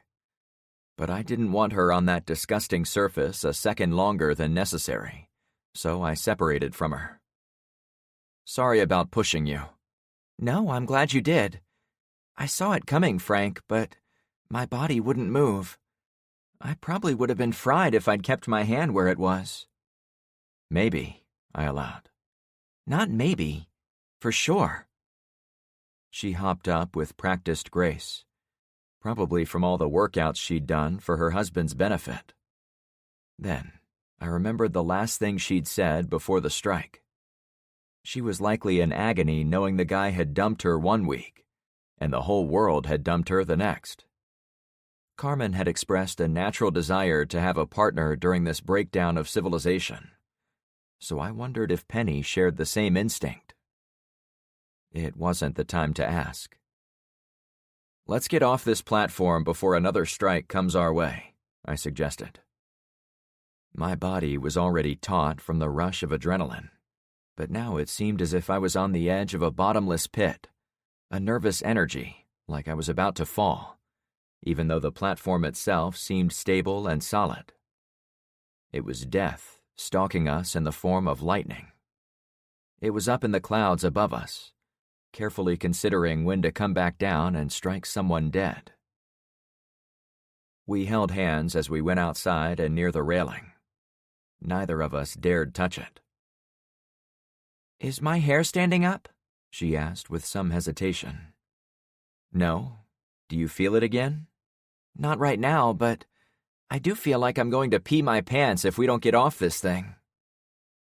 It was almost the same unsettled feeling coursing through my veins. I checked the sky for the approach of the lightning of death, though I knew it wouldn't do me a bit of good. The only protection was getting to the ground. Below us, Zen, Marco, and Dante had run onto the beach to meet the pair of kayakers. The little boats seemed close to swamping as they headed directly for shore across the large waves. "Let's do it," I suggested as I let go of her hand. "Right behind you, Frank," she huffed as we hit the first landing. Neither of us dared touch the handrail on the way down, instead running in the middle of the risers. I also tried to turn around to her a couple of times, since it would be easy to see the static in her long blonde locks, but gave it up as useless. Between the gusty wind and our speed on those steps, any lift in her hair from static would be impossible to see, and way too late to be useful. "Faster, faster, faster," I said as my mantra. I'd never reached such speeds on steps, so when I peeled around the last turn and went down the final flight, I slammed into the broken gate to stop myself. Penny came down a couple of seconds later. "Go," I insisted, as I held the bent gate so she could pass through at speed. Once she was clear, I shoved my way out, every second certain that lightning would tap the tower and catch me before I could get away. That powerful sensation of falling, of being caught by death, nibbled at my backside as I shimmied through. Penny tried to come back to help, which made me worry even more. I yanked my leg and boot through the chain link, thankful I was wearing long pants, and got through before Penny could touch it. "Thank God," I cheered as I rolled onto the sand. "Come on, Frank. Keep running." Penny pulled at my body, though I was already struggling to my feet. We got about 50 feet away before I stopped. Penny and I gasped for air in a light drizzle. I turned around to study the tower for a moment. There was a tall metal pole fastened on the near side, suggesting it was outfitted with a lightning rod. Given that the entire sky seemed to light up earlier, I wasn't sure if that little pole could possibly have saved us, but I wasn't going to argue. We were alive. "You think we're far enough?" she panted. "Now that you say it, I think we can keep going." Marco and Dante were already running back toward the bikes, so we intercepted them at the parking lot. "What's going on?" I asked when they arrived, keeping my voice calm so they didn't know we'd been running for our lives. "Those two are shitting in their britches," Dante laughed. "Did you see that lightning come through?" At first I thought "those two" referred to Penny and me, but he was still talking about those kayakers. "No, was it big?" I chuckled. Penny snickered with me. "Gigantic," he gushed, unaware why we were really laughing. "We watched it swoop in from all over the inlet, and we thought it was going to light up those two for sure, but they kept paddling right through it. However, they came directly to the beach and we helped them come ashore. I think they're going to wait out the storm in the woods." As we watched, the boaters pulled their laden watercraft over the narrow strip of beach and then took them into the trees on that end of the sand. Zen was the last to arrive at the bikes. "We saw what we came here to see," I announced, as if it had been my plan to almost get struck by lightning in the process. There was no sense dwelling on what might have been. I got the intel I needed. "This will come as a surprise to you all, but I think there is a huge storm coming, possibly a hurricane." The guys laughed at my sarcasm. "Tell us something we don't know, dude," Zen snickered. "Okay, here's something you don't know. You haven't lived a full life until you haul a trailer with 9,000 gallons of gasoline, shoot out of the Eisenhower Tunnel in the Colorado Rockies in late May, and then find yourself sliding on black ice for a solid mile down the mountain. Everyone's faces went slack. I made a production about inhaling a huge amount of air, as if satisfied to be alive. The strong odor of the ocean surf surrounded us, reminding me I had moved to Florida for the salt life, and to celebrate having survived many encounters in my career like the one I'd mentioned. "Whoa," Zen finally said with awe. "Let's get out of here," I said, watching the last glimpse of the boaters as they got deeper into the woods. We pedaled like crazy back across 50th, then 40th, before hauling butt to Bayside. "We'll talk soon," I said by way of goodbye when we got to Zen's new roadblock. His guys had 2 cars at the blockade already and were working on adding a Honda SUV as Zen rolled up to them.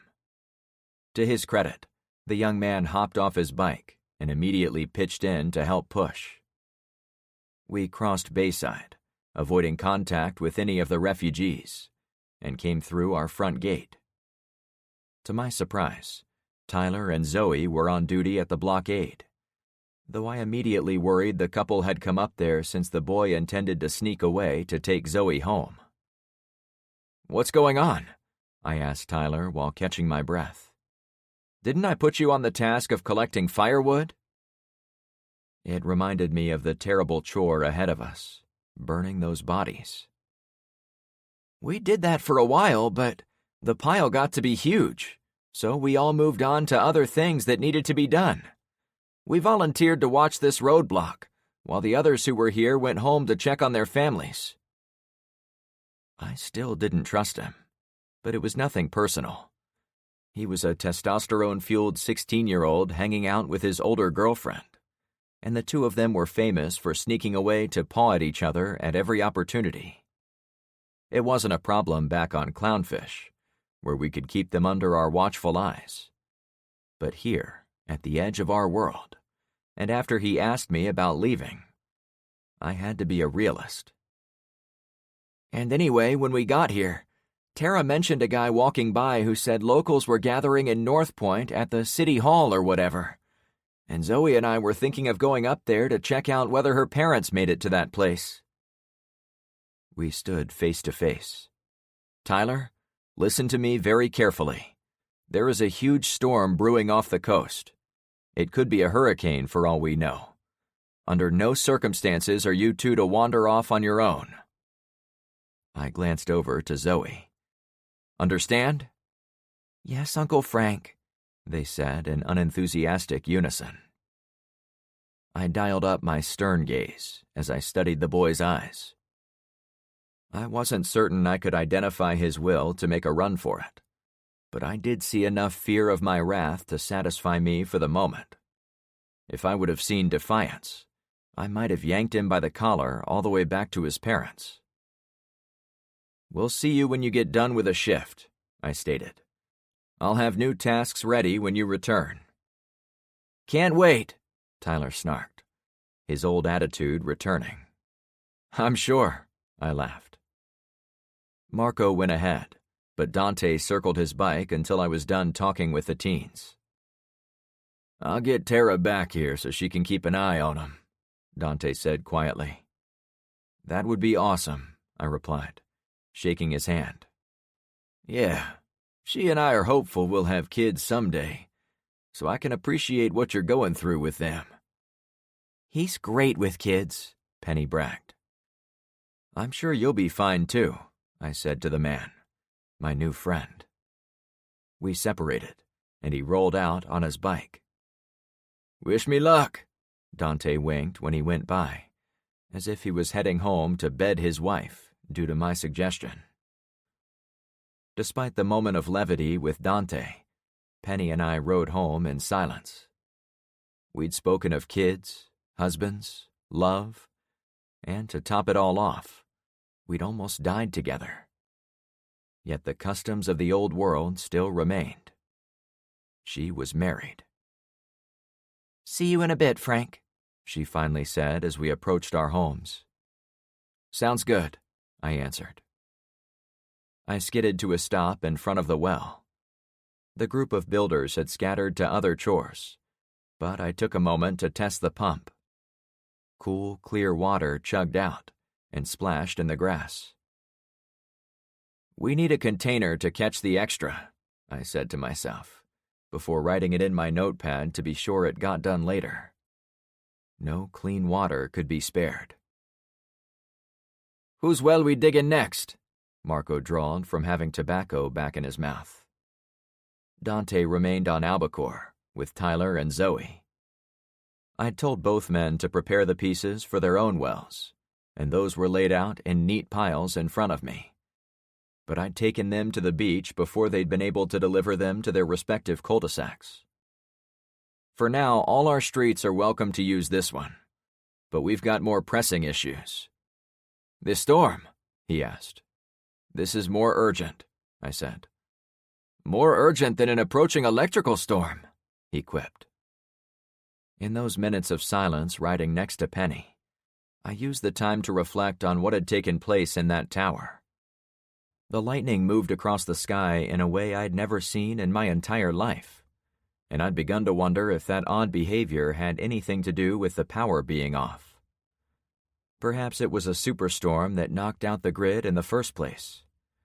Maybe a meteor struck the atmosphere, and the unusual storm was a side effect, spreading across the Gulf Coast states. Were there unintended atmospheric disturbances when nukes were set off up there? Even with those theories filling my mind, it was also true we had a problem a lot closer to home. One we could not put off, storm or not. We've got bodies to clean up, I said in a distasteful manner. Oh yeah, the big man said as he spit. We parked our bikes in Luke's garage and pulled in everyone we could find from around the street. We all put on rubber gloves provided from Drummond's stash of supplies. We also wrapped bandanas around our faces to cover our mouths and noses. As we stood there ready to move out, I wondered if Tyler and Zoe had seen this coming and headed off to the front of the subdivision to get out of this nasty business. If I found out that was true, I'd be sure to give him an even worse duty. If only I could think of one. About 10 of us headed for the woods together, all the cheer gone. We spent the next hour doing the horrible chore of collecting bodies, dragging them onto the large pile of wood we'd gathered, and then adding more fuel on top of them. Since none of us had ever burned corpses before, we had to wing it. Is this going to work? Ben asked me. I know for sure a funeral pyre has to be hot. Really hot. Hotter than a typical house fire. That's why we have giant logs mixed in there as part of the base. We'd constructed a wooden rectangle about 30 feet long and 10 feet across. It was about the length needed to position the 20 or so bodies side to side on top of a 3-foot mound of wood and kindling. The forest around us probably hadn't burned in a long time, since it was so close to homes around Fort Myers, so it had tons of burnable firewood lying on the forest floor. And this will do it, amigo? Marco asked. It should, as long as the storm doesn't hit us first, I replied. Maybe we should wait until after it passes, Ben suggested. How long can a hurricane last? I asked. What if this is a long one? Ben rubbed his chin. Good point. If a hurricane lingers, we could be swamped with rain for a week or more. No telling what state these bodies will be in if that happens. My thoughts, too. Thunder thumped in the distance. We've got to speed this along.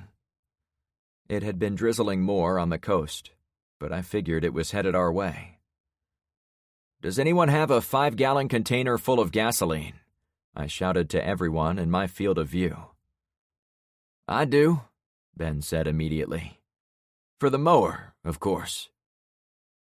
We had an almost infinite supply of gas from the knocked-out cars scattered up and down the roadways, but there wasn't time to siphon a tank to get what we needed.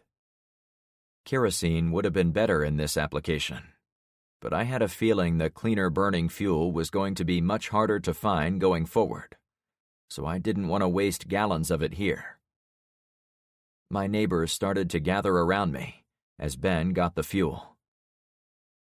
"I'm sorry these men and women died," I announced, "but I won't be saying any words other than to acknowledge what happens when people make bad decisions.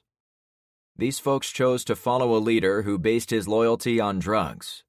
I think we can safely say that was a bad choice for these poor souls."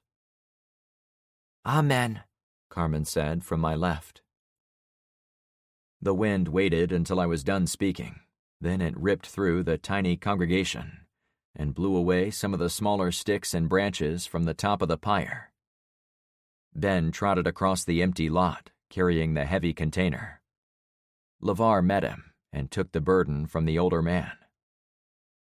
"Thanks," Ben said. LeVar poured the gasoline along the length of our creation and made it partway up the far side before he ran out. "Want me to get more?" the tall man asked from across the burn site. "No, we don't have time," I said, as more wind pushed at our backsides. He came to our side and waited. Ben handed me a big box of stick matches. At first it seemed like a huge supply, since the box said there were 500 of the 3-inch matches in the box. However, I had to remember we might never see another carton of them in our lifetimes. They were precious. I walked over to the left side of the stack and struck the first match. The wind instantly blew it out. Why am I not surprised? There was no way I'd walk to the other side, where I wouldn't be hit by the wind as hard. If the fire did light, it would blow directly in my face. Penny stepped close to my side. A second later, Carmen glued herself to the other. It took me a couple of seconds to figure out what they were doing. "Oh, thanks," I finally said, figuring out they'd created a wind block. "We're hiding your shirt," Carmen snickered. Penny laughed with her. With their help, it was easy to light a few matches and drop them in various places along the frontage of the long funeral arrangement. Once the gasoline caught, it helped light up the smaller sticks inside the outer rim of bigger branches. The wind ensured the fire had plenty of oxygen. In a few minutes, the entire heap was spitting flames. The sight of the burning bodies made me realize how quickly life had spiraled away from the law. Sure, the old world was full of bribes, kickbacks, and generalized corruption at all levels of government and business. But everyone had to work within the general framework of an agreed-upon rule set. No matter what else went on, you couldn't go around killing people you didn't like, unless you were already a criminal murderer. Now, killing people was on the table for normal people. The only real surprise to me was how fast it had arrived. Even after reading all those books about the end of the world, I had expected modern American civilization, the one supposedly built on the pursuit of life, liberty, and happiness, to last longer than 5 days. Those people in the fire were testament to where we were headed. I considered speaking to that effect, but I heard my name from behind me. "Oh, shit," I whispered. It was Tyler. The kid was on his mountain bike, riding like a madman, heading my way. I fully expected him to give me another reason why he and Zoe should go out searching for her parents. I waved Luke and Melanie closer, on the off chance I needed to ask them to address this continuing problem. "Zoe's gone," he yelled from across the empty lot. "What?" I asked with surprise, worried I'd made a mistake assuming Dante or his wife would stop them from leaving. "Did she go after her parents?" Tyler covered the ground in seconds and came in with a long skid. "No," he snapped. "They took her." Luke went to his son.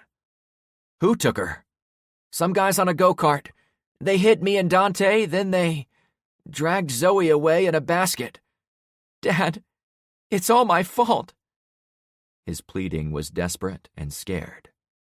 I took Zoe up there to get Uncle Frank to let us go find her parents. I thought I knew what I was doing. I now noticed the side of his face had fresh blood that had been haphazardly brushed away with his hands. Shit, he's hurt, I said. His message delivered, Tyler fell over into his dad's arms. Please, help her, he mumbled. Chapter 4. I ran for the El Camino as soon as I was certain Tyler was safe in the hands of his father. It was parked in front of my house, ready to roll, since I'd been carrying the keys. I opened the door to get in and saw Carmen already opening the passenger side. I didn't give her a hard time. Buckle up. Ben and LeVar already had the roadblock open for us. Need help? LeVar asked as he went by. Thanks, not this time, I said over the roar of the engine. I had to go slow around the corner at the end of our street, but I opened her up as we sped along Poseidon toward the roadblock at the orange sign. To my relief, a few men had already begun moving the Lexus out of my way. However, I had to stop when I saw Dante flagging me down. Tyler found you? He asked. The guy was soaked with sweat, as if he'd been running for his life. Who did this? I shot back. Is Tyler okay? He left before Tara could check on him. He'll be fine. I appreciated his concern, but there was no time for pleasantries. Which way did the assholes go? I ran after him as far as I could, even though they were on their stupid go-kart. He pointed south while panting.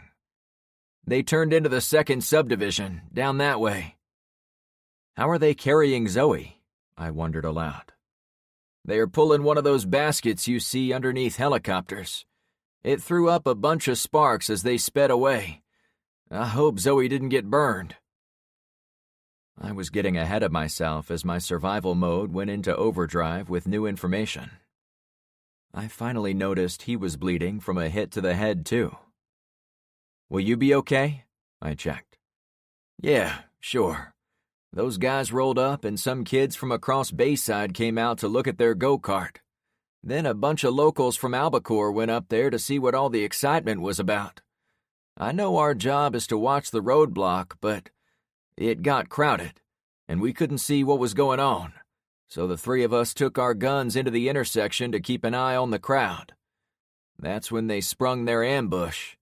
One of the two guys knew jujitsu or kung fu, and he knocked me and Tyler on our asses before he grabbed the girl and pulled them both into the basket. Luckily, Tyler and I both have tough melons, he stated with a bit of humor. Want me to jump in the back and help you take him down? No, stay here and watch for more of these creeps. Carmen and I will take care of this. We didn't have an unbreakable rule that stated the guards on the roadblock had to stay behind the wall of cars 100% of the time, so I couldn't fault him or the teens for that. It sounded like they'd gone together for mutual protection, heavily armed, same as I would have done. But they were taken by surprise. There would be time for an after-action briefing, but right now, I needed to bring back what had been taken. I gave the truck some gas and pulled us through the front gate. As I turned south, into more drizzle, I realized we had no side windows. One of the back windows was blown out, and there were several bullet strikes on the front glass. Numerous gunshots had penetrated the doors. A couple even tore through the roof, and neither of the headlights was intact.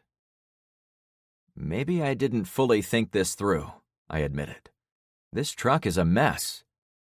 You were thinking of Zoe. That's why I grabbed your backpack when I saw you running for the truck. She brought my notice to the pack sitting between her legs. I also noticed the shotgun cradled in her arms, and the revolver hanging from her belt. Between the two of us, we had 5 firearms. The engine was still working perfectly, and it raged under my abuse as I got us to the second right turn. The rear tires lost traction as I came around the corner, but I quickly let off the gas as I straightened her out. "We don't want to piss these people off," I explained. "I'm sure those guys aren't making any friends in the suburbs if they are towing a screaming girl behind them," Carmen suggested. "I hope you're right." Our slice of South Florida was a great place to live, but our area had one fatal flaw. Every street looked exactly like every other one. Though I was certain I wasn't in Zen's subdivision, the new grid layout ahead of me appeared almost identical to the subdivision across Bayside from mine. Same cross streets, many leading to cul-de-sacs. Same dispersal of empty lots and isolated homes. Same canals crisscrossing under and next to the roads. A central avenue that led all the way to the shore, 2 miles to the west. Sweet Mother of God, this all looks the same. Where could they have gone? It had been minutes since the guys had abducted Zoe.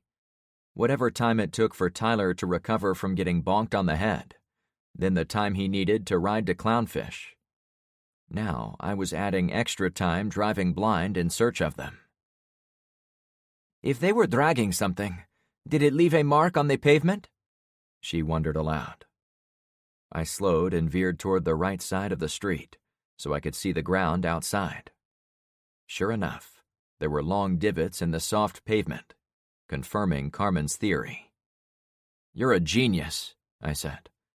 "I'm going to put that in my diary tonight," she briefly mused, still as serious as the situation required. I had to drive a lot slower, but the marks on the concrete allowed me to follow their path like a bloodhound to the escaped convict hiding in the woods. After making a right turn into a cul-de-sac about half as long as our street, I easily tracked the scraped-up route of the bad guys to where they parked their go-kart in the grass in front of a house. I was filled with relief when I had Zoe's location nailed down among a sea of similar-looking homes. But it turned to confusion when I witnessed 24 people standing in their yards nearby. I pulled over 2 houses away from my target. "What's going on here?" I asked the neighbors. A young man in flip-flops came up to us, fighting the wind as he stood close. "Hey, how is your car working? Mine won't start." "I'm not here for cars," I answered firmly. "Tell me about the guys who live in that house with the go-kart." We all looked to a single-story home about midway down the left side of the street. The construction was similar to the homes on Clownfish Cove, with cinder block walls, a flattened tile roof with a low wind profile, and a 2-car garage. However, the house was much older, so the lawn was perfect and mature. Some leafy fruit-bearing trees had grown near the corners of the home, and the brown stucco paint had started to fade. It did not look like the den of criminals. "Oh, right. The guy who lives there is a kind fellow, but yesterday a couple of douche-guzzling rednecks showed up. Last night they took a chainsaw all around the block, cutting down everything they could." He drew my attention to a small palm tree lying on its side in the closest yard. Beyond, almost every house had ruined trees, sawed-off gutters, and toppled mailboxes. Only the house belonging to the criminals had upright trees. "That sucks, but I'm talking about what they are doing right now. They have my friend in there." I pointed to the troubled home. "Yeah, right. My neighbors saw a girl being dragged into their garage, kicking and screaming, like she didn't want to be there. We're all trying to figure out what's going to happen." I got out of the truck, bristling with firepower. "What do you hope is going to happen?" "Well, I hope someone saves that poor girl. No one deserves that to happen to them. You know, assuming they mean to do her harm." It angered me to know what was really going on. I got the attention of a group of 5 or 6 men, plus a couple of children, hanging out in front of the house on the other side of the street. It was set back about 50 feet from the curb, so I needed to yell. "Hey, did the girl look like she was in trouble?" "Definitely," the men replied. Do you think she needs some help? I asked, already knowing the answer. Carmen came around the back of the truck with the pack. I'd flipped the kill switch, so I had a little assurance the truck wouldn't be plucked out from under me. But I didn't want to place too much faith in the locals. "See," one of the guys yelled over. "She's in bad trouble." More adult men stood on the driveways of 2 more houses down the far side of the street. All told, there were at least 15 adults watching the house where Zoe had been taken. I walked across the lawn of the lot between me and my target, passing another chopped tree. I was arriving on the side with the garage, so the redneck guys wouldn't have any windows to watch our arrival.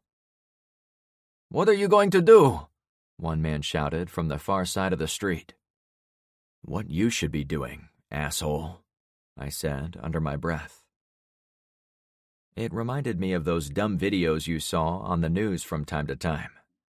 A group of people witness a girl being raped or a kid being beat up, and they all get out their cell phones rather than do anything about it. Anger welled up inside me. If anything bad happened to Zoe after these people ignored an injured girl, I was going to lose my shit with the useless bystanders. I halted in my tracks when I reached the driveway. A red Mini Cooper and a black SUV blocked the near side of the driveway nearest the garage. But I quickly found out what was on the far side. The bloodied head of a brown horse rested against the white paint of the garage door. Its dead body, complete with saddle, rested next to the red car. A second horse lay injured farther down the driveway. What the hell happened here? I wondered aloud. To my great disappointment, there were also a few bloodied guys on the ground. I recognized one old man, despite the bullet hole in his forehead. "Shit! That's Torval," I exhaled, the anger continuing to build. "Yeah, I remember him from the day we went to the hardware store. What's going on here, Frank?" A light rain came in over the roof of the house, but we were shielded from it as we huddled next to the garage door. I assure you we're going to find out. We needed a way in.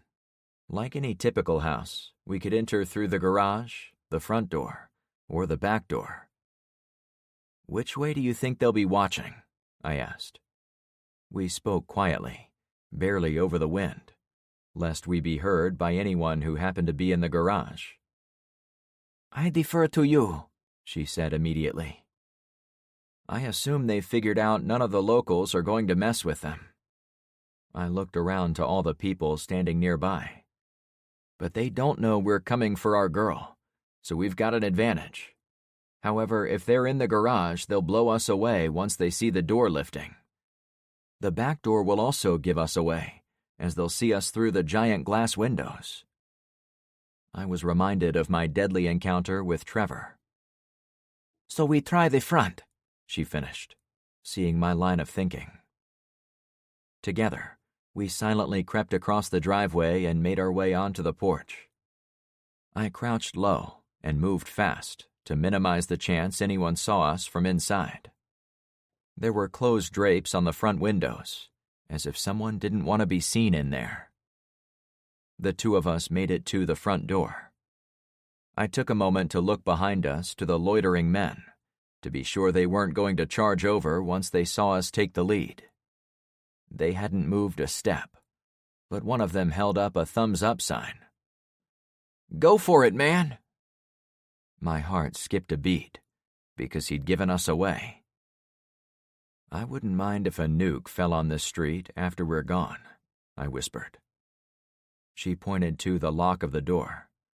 It had been shattered by what could only be described as a shotgun blast. "Stand aside.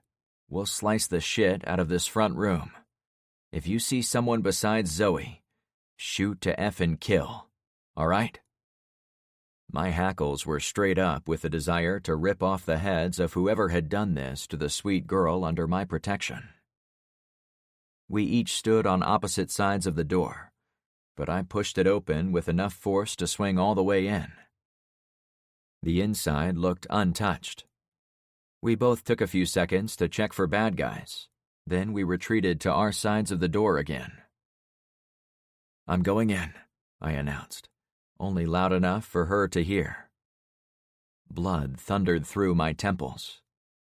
I cut out the drizzle, the distant rumbles, and the awkward cheers of the losers across the street. I focused my entire being on whatever I was going to find as I stalked my way inside. Carmen came in behind me. The foyer and front living room were empty. Like all the houses around these parts, it was large enough to have multiple hallways to different sections of the home.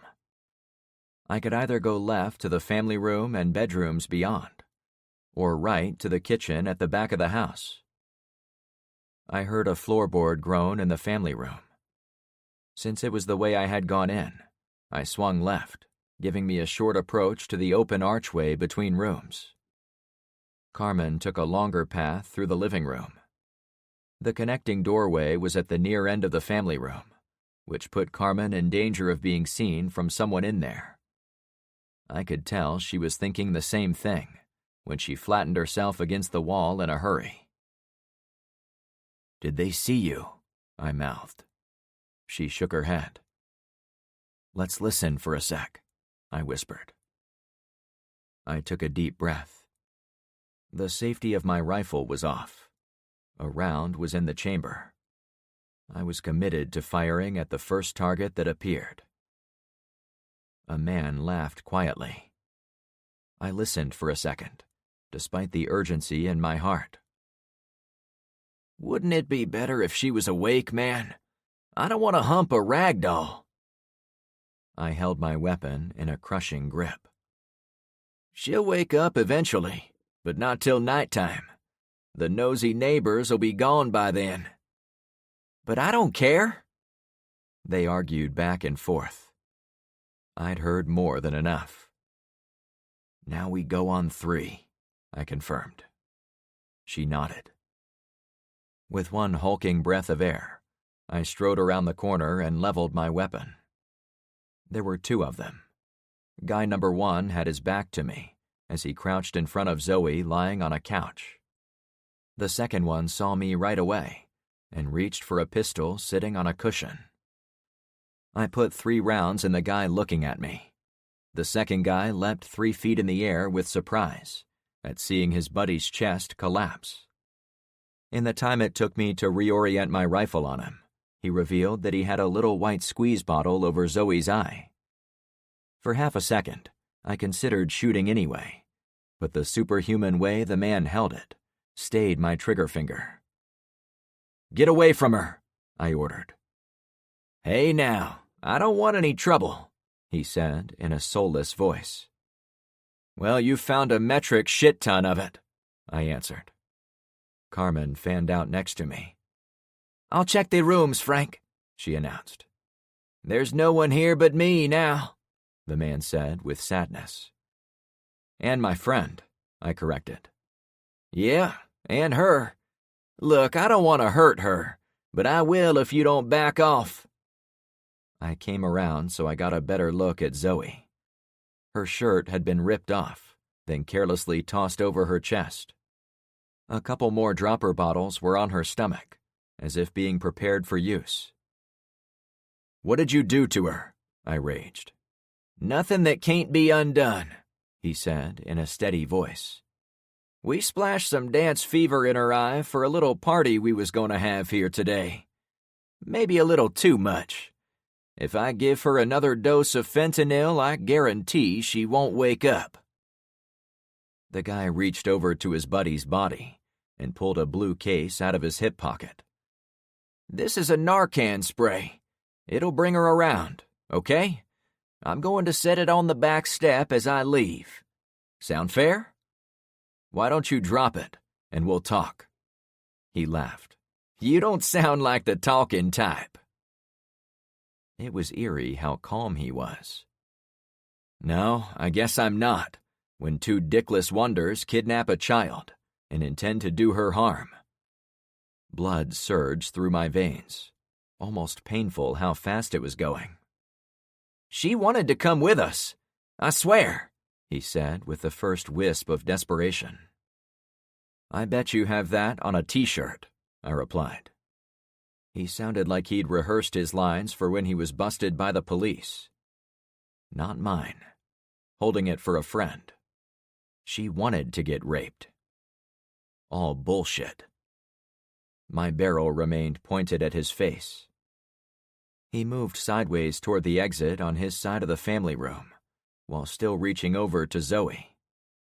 I could shoot him where he was, but there was no guarantee he wouldn't spray her face, and I didn't know exactly how liquid fentanyl worked.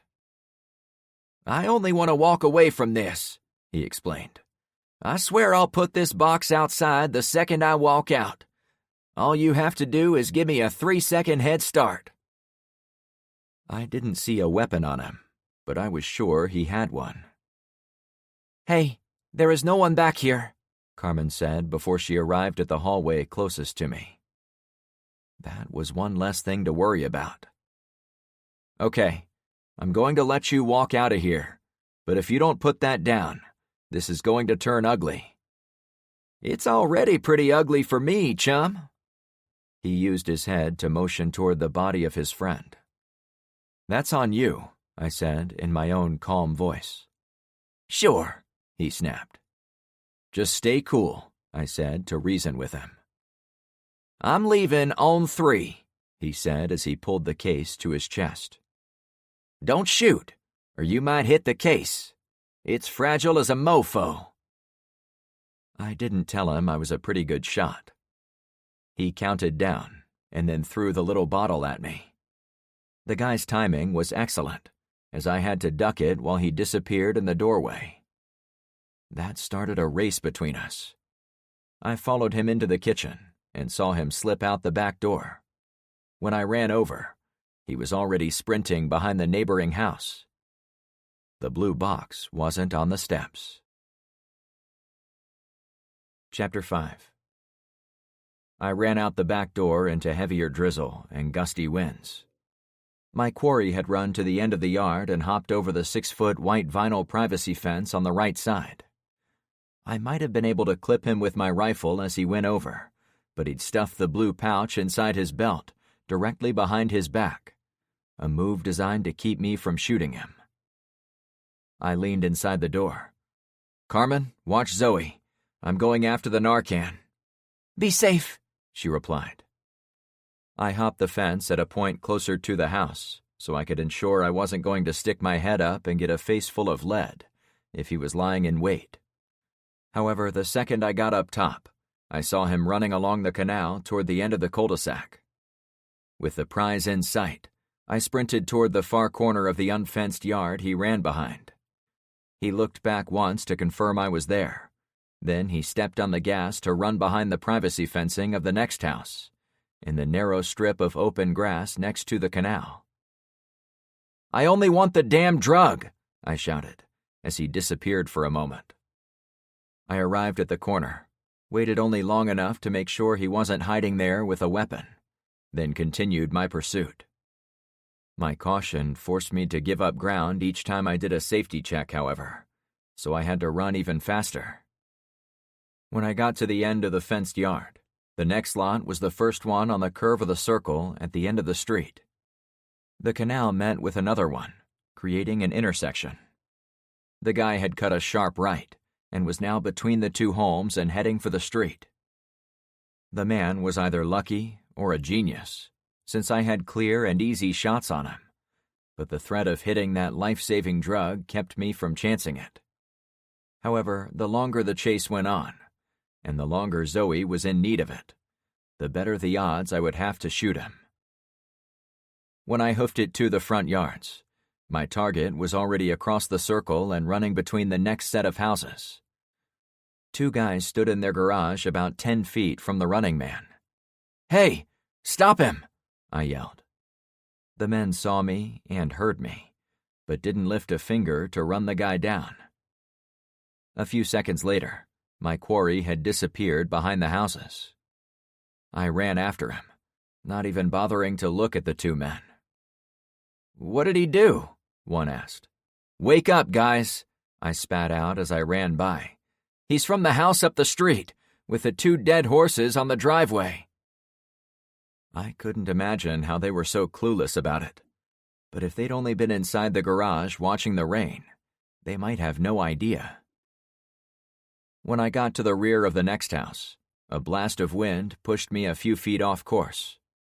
Farther out, the other guy was also being pushed sideways by the wind. He checked behind him to confirm I was still there. Then he glanced left and right as he reached the canal.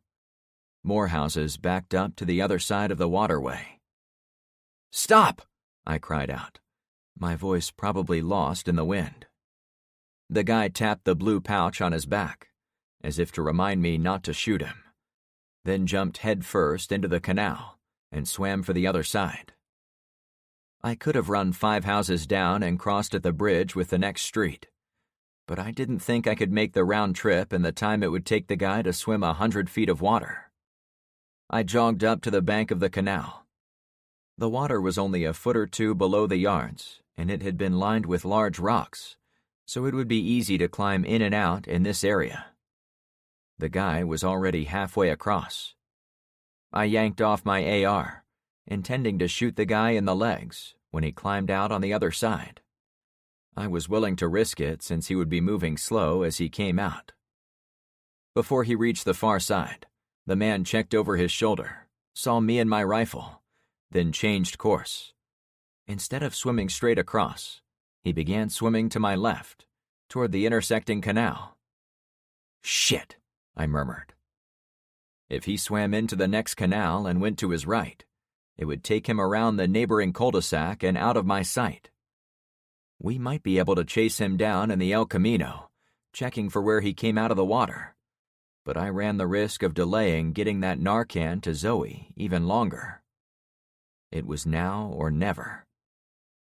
I didn't want to get entirely in the water, as he could climb out and then have me at a huge disadvantage.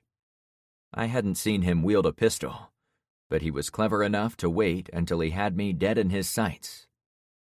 A few houses had docks behind them with big pleasure craft moored in their slips, but I couldn't have moved them without 10 people on paddles. My pulse raced as I watched Zoe's salvation paddle away. There had to be a way.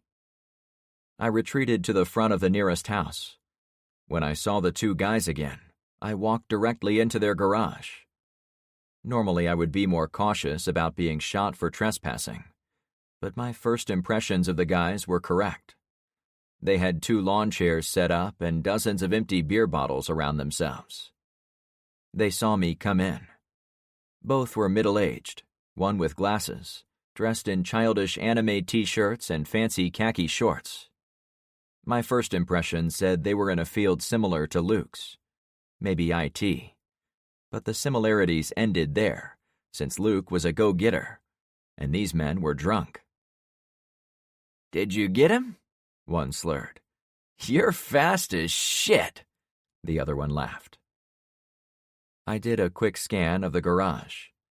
It was crammed full of camping gear, automotive products, and a million other pieces of life stored on wooden shelves. Most were in their places, as if the men hadn't yet realized what would be needed in a grid-down disaster. It wasn't my place to tell them, and at that moment, I wanted nothing to do with them.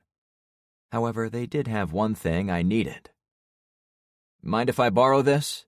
I asked as I walked around a huge Chevy Suburban parked inside and grabbed a light blue paddleboard.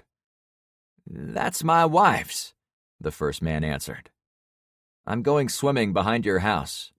Watch me if you want." My diplomatic skills were overwhelmed by my survival instinct while talking to the men. They were of no threat to me. They didn't even recognize the threats around them. I needed a way to get across the canal, and they had it. Both stood up when I walked by the second time. "Are you crazy?" one asked. "The weather is terrible for a swim." "Just watch," I laughed. The guy still couldn't put the pieces together what I was doing. I hurried down to the edge of the canal and confirmed the drug guy was still in the water. though almost around the corner. Before he looked back, I chucked the 6-foot paddleboard in the unsettled water and did a belly flop on it a second later. The pair of guys hadn't bothered to come down to the water's edge to keep track of the wife's paddleboard. I heard them talking with each other back by the houses. As I settled into a paddling routine, I glanced back to make sure. Though I didn't fear them coming in after me, I had to check at least once, especially if they had liquor in them. The paddleboard made quick work of the canal, and I was on the far side in about a minute. As I headed for shore, I considered whether it would be better to get out or follow the guy in the water. By staying in the water, it gave me the advantages of speed and stealth. Plus, I'd been taking risks running through yards in pursuit of the guy. I knew most of the last street was gawking in their front yards and doing nothing. The next street over could have a watch set up to kill on sight, so it was better to avoid trespassing if possible. I paddled like an insane man to catch up with the asshole in the water ahead of me. When I came around the corner into the next canal, I slowed and checked the shores first, to be sure he hadn't gotten out. As soon as I saw him still in the water, swimming away from me, I gave chase. The paddleboard was almost silent on the water, especially with the blowing winds and scattered raindrops. As I raced to close the distance between us, now at about 20 yards, it gave me time to consider my next move. I could pull out either of my pistols and shoot him at close range, but I didn't know if he would sink to the bottom of the canal. I could threaten him with shooting, then get him out of the canal and take the meds. Or I could use my advantage. With several giant strokes, I paddled with my arms, reducing the distance each time. The guy was younger than me and in decent shape, but he was slowing down. I knew he was going to look back at any second to see if it was safe for him to get out. My pulse became loud in my ears. I lined up the front of the board with his head as I got to within about 10 feet. After a few more seconds, I yelled, "Hey!"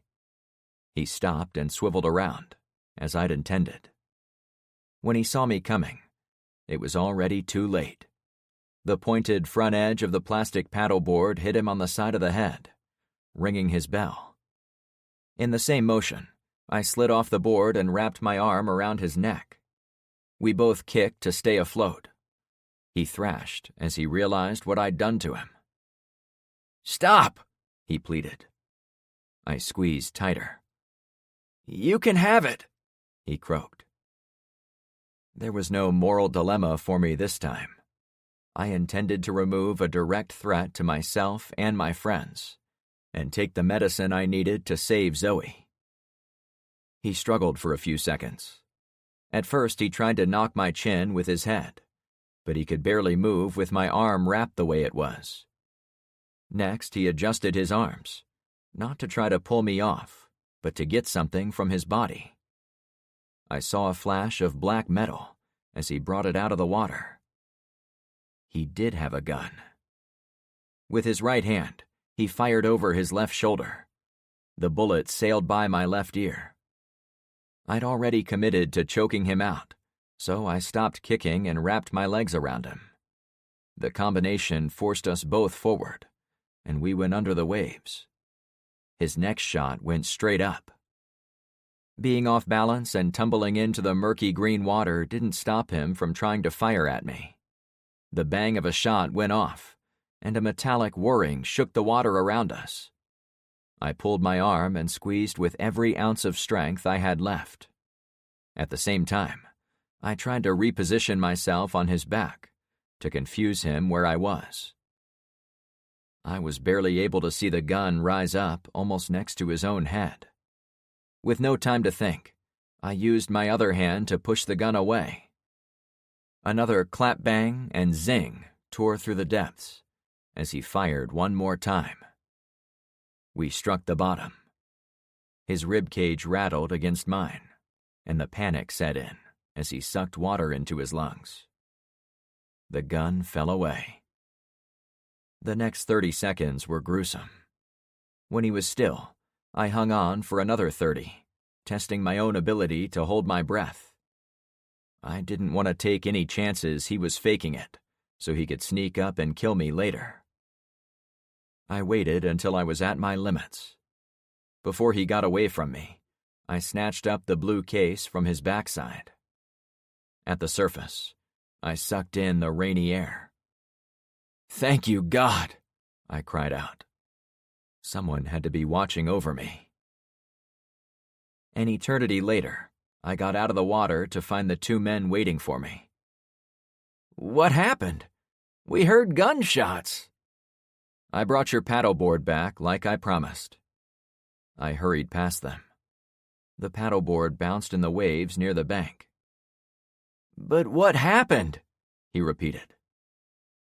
There was no time to deal with bystanders to the apocalypse. I was stoked to be alive and out of the water, and I did have the drugs I needed, but there was no point in indulging their curiosity. If they cared enough about my fate, they would have jumped in the water to chase the criminal. I ran down the street toward Zoe. The men still stood on their porches and in their garages, watching it all. When they saw me, some of them cheered. I hurried onto the driveway with all the bodies. As I jogged for the front door, I happened to notice the gray horse move its head, struggling to lift it. "Are you shitting me?" I said, walking up to it. Briefly, I looked around. "You people are going to let this horse suffer like this?" I didn't expect any of them to rush over to offer assistance, and I was not disappointed. To make my point, I pulled out my Smith & Wesson. Someone said, "Nice!" My blood boiled at how these people were behaving. However, I let go of all my anger as I walked up to the horse. Some asshole had shot him multiple times, seemingly at random. There was no chance it would ever stand up again, so I looked him in the eye. "I'm so sorry." I hoped he understood. Out of necessity, I put a bullet in his head. It was the loudest gunshot of my life, I think as a result of it being so senseless. People cheered. I finished my run to the open front door. 10 seconds later, I was spraying Narcan in Zoe's nose, as directed.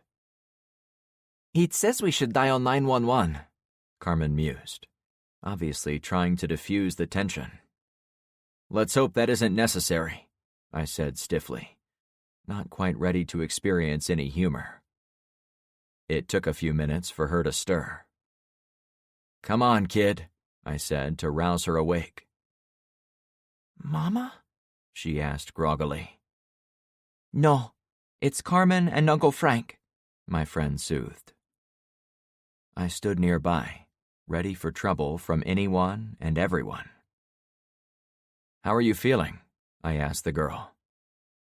"Is Tyler all right?" she responded without addressing my question. "He was hit in the head." "He's fine," Carmen told her. "You were drugged, but you're going to be fine too." "But I don't take drugs," she complained. "I know you don't, sweetie," I said, relieved beyond words to see her speaking. She looked around the room. "You guys came for me?" "You bet we did," I said. "Tyler was injured, but he rode his bike and told us what happened, so we could track down the bastards who tried to hurt you." "So, everyone's all right," she said in a dreamlike tone. Everyone but Torval and the other dead men out front, plus 2 horses, plus the 2 assholes. I also added the bystanders to the list of people who weren't doing so hot. On reflection, very few of us were doing all right. "For now," I allowed. I finally let go of the fist that had balled up in my stomach. "Knock, knock," a woman's voice called from the front door. "Mind if I come in?" The ball of steel came right back. "Come in," I sighed. An older woman arrived at the rear of the family room. "Oh my, what a mess." I was braced for a busybody coming to complain about all the subdivision rules the property had violated, including having corpses litter the front driveway. I was now on speaking terms with Amanda in our subdivision, but every subdivision for miles around would have their own Amanda, running their own HOAs. "I came over to see if I could help. I used to be a nurse," she went on. "I didn't see anyone come over to lend a hand, so I figured I'd do it, now that those horrible men are gone." I blinked at her with surprise. Her long brunette hair was sprinkled with white, wiry strands, topped with a little white bow, making her appear somehow older and younger at the same time. She had a few crow's feet around her eyes and tiny wrinkles on her forehead, but her soft hazel eyes tilted my impression back to that of a younger woman. She certainly wasn't the horrible person I first imagined.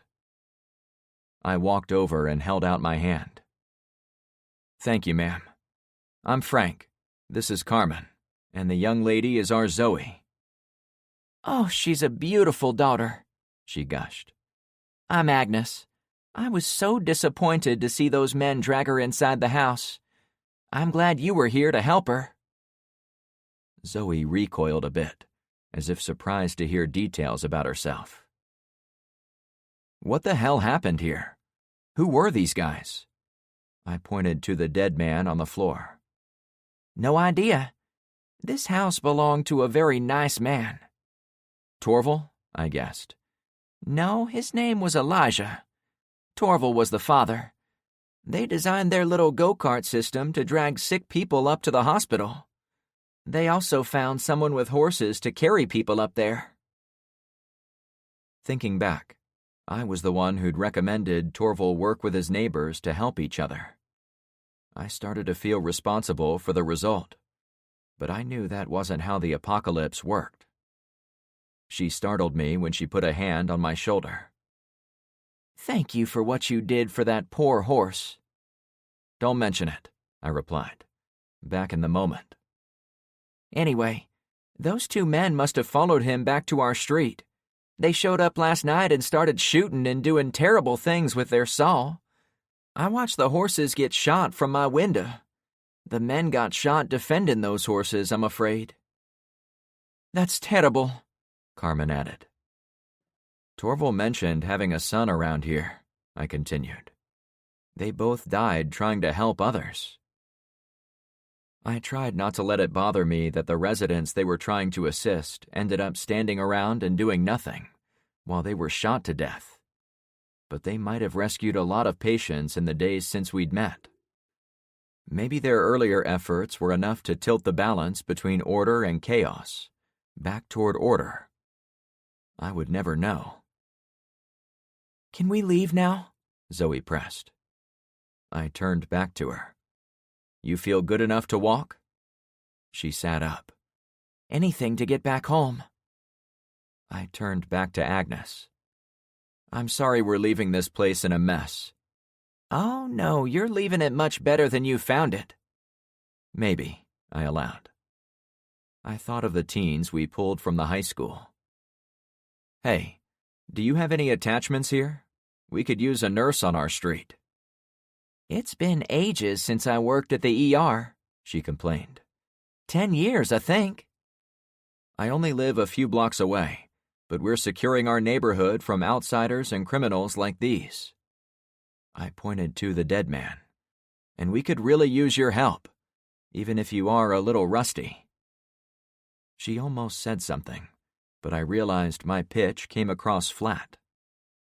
"Ma'am, sorry about that. It would be great if you had nursing skills, but the reason I'm even asking is because you are the only person on this godforsaken street who seems to give a damn about what's taking place on it. I surround myself with people who are invested in everyday survival." "My word. No offense taken. What will I do about my bills? My mortgage? I don't know if I even could come with you. I don't think bill collectors are going to come around anytime soon, I replied. Haven't seen a mailman recently? Carmen laughed. But can I leave my house? She asked, worried. Think of it as an extended vacation, I suggested. Pretend you'll be back in a few weeks. Weeks? She said, the word drifting away. We can also bring you back tonight, if you don't like it over there. You seem like nice people, so I don't think that will be a problem. I'm not sure I would be the best nurse you could find, but I could do basic stitches, I'm sure. That is already more than my whole street can do.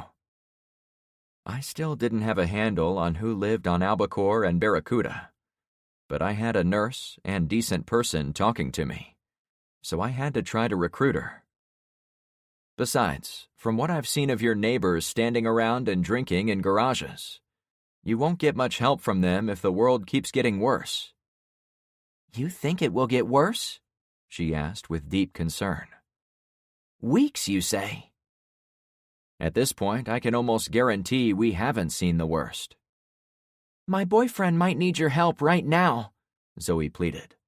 Could you at least come with us and stay for one night? Agnes smiled at the young woman. Let me go collect a few things at my home. It's across the street. I think I still have a bag with a few instruments inside. Bring as much food as you can, I suggested. And toiletries, Carmen added. Agnes walked toward the front door, but turned and pointed to where Zoe had been resting. That's fentanyl. You're going to want that as a painkiller. Trust me. Good call, I said. She left. At the same time, a little black cat ran out the door with her, as if finally seeing the opportunity to flee the house of horrors. I didn't blame it for running. I followed the cat outside and moved the El Camino. I backed it up to the front door of the house. Carmen and I ran around the inside grabbing anything of value to our long-term survival, including food, some camp equipment, and the addict's drug paraphernalia. We also took the dead man's pistol, a cheap two-tone Taurus, as well as a couple of boxes of ammunition for it. I also found the old chainsaw in the garage. I had a million uses for one of those. When Agnes was ready, we backed to her garage and loaded the essentials of her life into our truck bed. While I was getting ready to leave her home, I pointed across the street to something we'd missed. We can't fit 4 people in the front seat, I said to Carmen. How would you feel about driving the other vehicle home? What other vehicle? She asked. The go-kart, I smiled. You think anyone around here will complain? Carmen asked. I think you've earned it, she assured us. Chapter 6. Back on Clownfish Cove, the mood was jubilant with our return, at least for a little while. Tyler and Zoe rested in my garage after being doted on by Alex and Tyler's mother, then by Agnes, the retired nurse. The rain picked up as the rest of us tried to tend the funeral fire and get some of our other chores completed. I spent some time adjusting the downspout on the corner of my garage so it angled directly into the opening for the large cistern we'd dragged into the yard.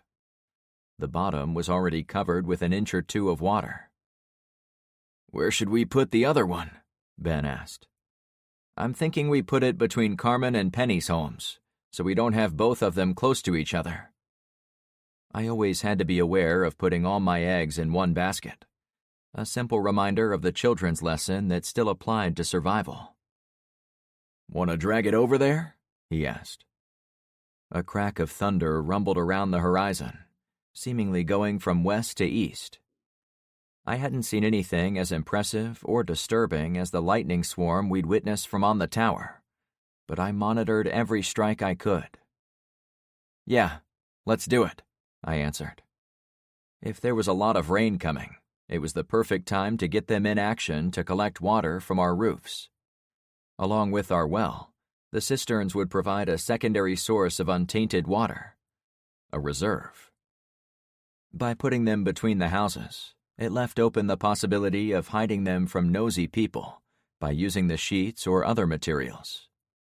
If we put the same blockers in between all of our houses, no one would know for sure what was behind any of them. It might make hostile people look for other targets. Ben gathered enough hands to make short work of sliding the cistern across my driveway, into Penny's yard, then next to Carmen's garage. While everyone went back to other tasks, I yanked Carmen's aluminum downspout out of its bracket, intending to divert it to the tank. "Hey, that's vandalism," Carmen joked as she came around the corner of her garage, holding an umbrella. "I thought I heard you boys out here huffing and puffing." It wasn't that hard. "Zoe doing okay?" she asked. Yeah, she's going to be fine, I answered. "Do we need to put more people on the front roadblock?" She wondered aloud. Probably a good idea, I nodded grimly. With the water out, people are obviously getting more and more desperate by the hour. I should have anticipated someone would try to take advantage of those kids.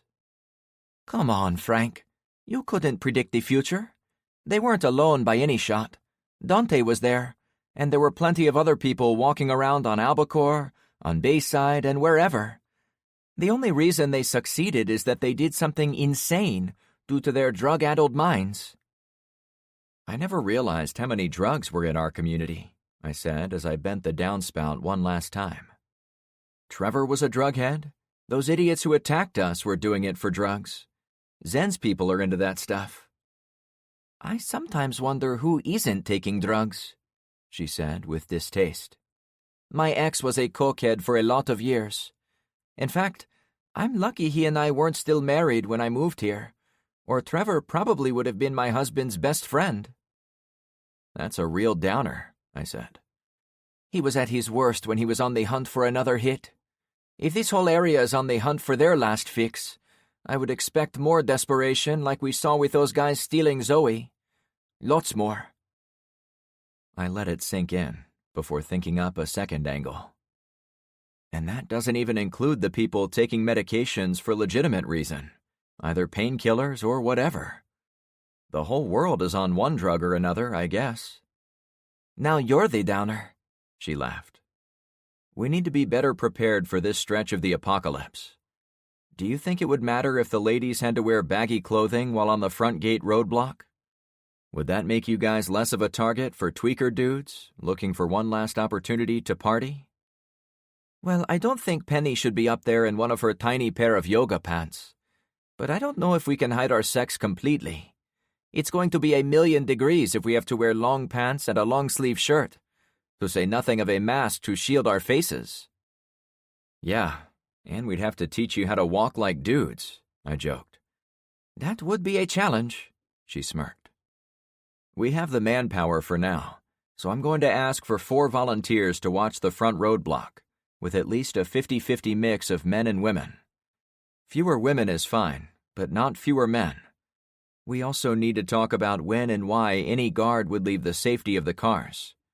Dante and the kids were tricked into stepping out from behind the roadblock, so that's a weakness we need to address." "I can live with all that," she answered. "You should also suggest the ladies travel in pairs at the very least, too. In fact, everyone in the subdivision should avoid traveling alone, myself included." "Sounds more than fair," she said. "We'll change this at our next watch meeting." I stood there for a moment, looking around at what we'd built so far.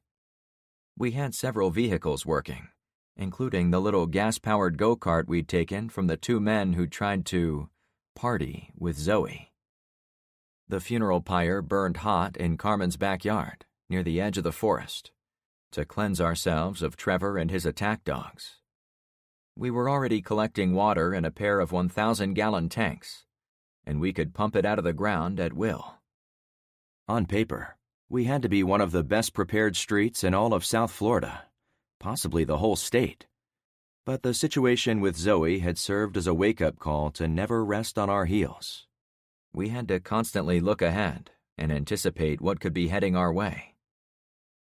Carmen's umbrella got caught by the wind, and the metal braces folded up, causing it to invert itself above her head. "I've got to go inside," she yelled. "Go for it," I yelled back. She was already soaked from riding on the open-air go-kart, so I wasn't sure why she'd gotten the umbrella, but I found it best not to ask questions. Women were always unpredictable, even in the apocalypse. I ran into her garage so I could pull out my notepad and write on it. "What are you writing?" she asked. "I still haven't met everyone on the other 2 streets. I'm reminding myself to ask if anyone over there can teach self-defense. Zoe did nothing wrong today, but the next time a threat like this comes along, I'd like her to have some extra tools to fight back, before she was taken or after she would have woken up." My words trailed off, as I wondered to myself if Zoe would have ever woken up, if we hadn't found her.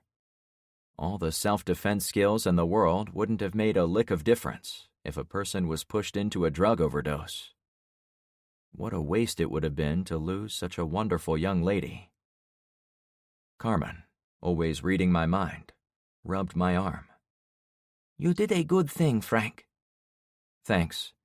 I know that. In my head, I always want to do better." "Well, you're about to get your chance," she snickered. "Here comes the 2 lovebirds." She pointed outside. Tyler and Zoe walked up Carmen's driveway, holding hands in the rain. "I know what you're going to say," I said as they strolled up. "We're putting 4 people on the front gate from now on. I don't want that to ever happen to one of us again." "Thanks, Uncle Frank," Tyler said with unusual seriousness. "But that's not why we're here." He wore a small bandage over the cut on the side of his head, above his ear, with a loop of medical tape around his noggin to keep it in place. "Oh, what's up?" After a brief pause, Tyler gave Zoe a friendly shove. "Tell him." Zoe, the tall young lady, looked me in the eyes. "I know we've asked this already, but me and my sister really want to go look for our parents now. Tyler said they might be at the North Point Municipal Center. If they are, maybe we can bring them back here real fast." Since Tyler had already hit me up to take Zoe on his own, the statement wasn't a total surprise. After the ordeal she'd had, it was almost a guarantee she would have a desire to be with her real family, especially since she'd called out for her mom when she'd woken from her near overdose. There were a million reasons lined up for why it was a bad idea to go looking for her parents, but I'd been around the teens long enough to recognize when they'd been pushed too far. If anything, getting hit over the head had made Tyler even more determined to do whatever he thought was best for his girlfriend.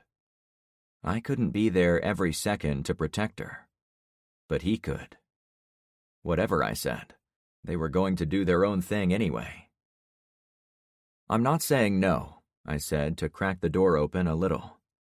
"But this weather is only getting worse. It might be—" Tyler broke in. "Zoe said there were fewer people out on Bayside now that it's raining."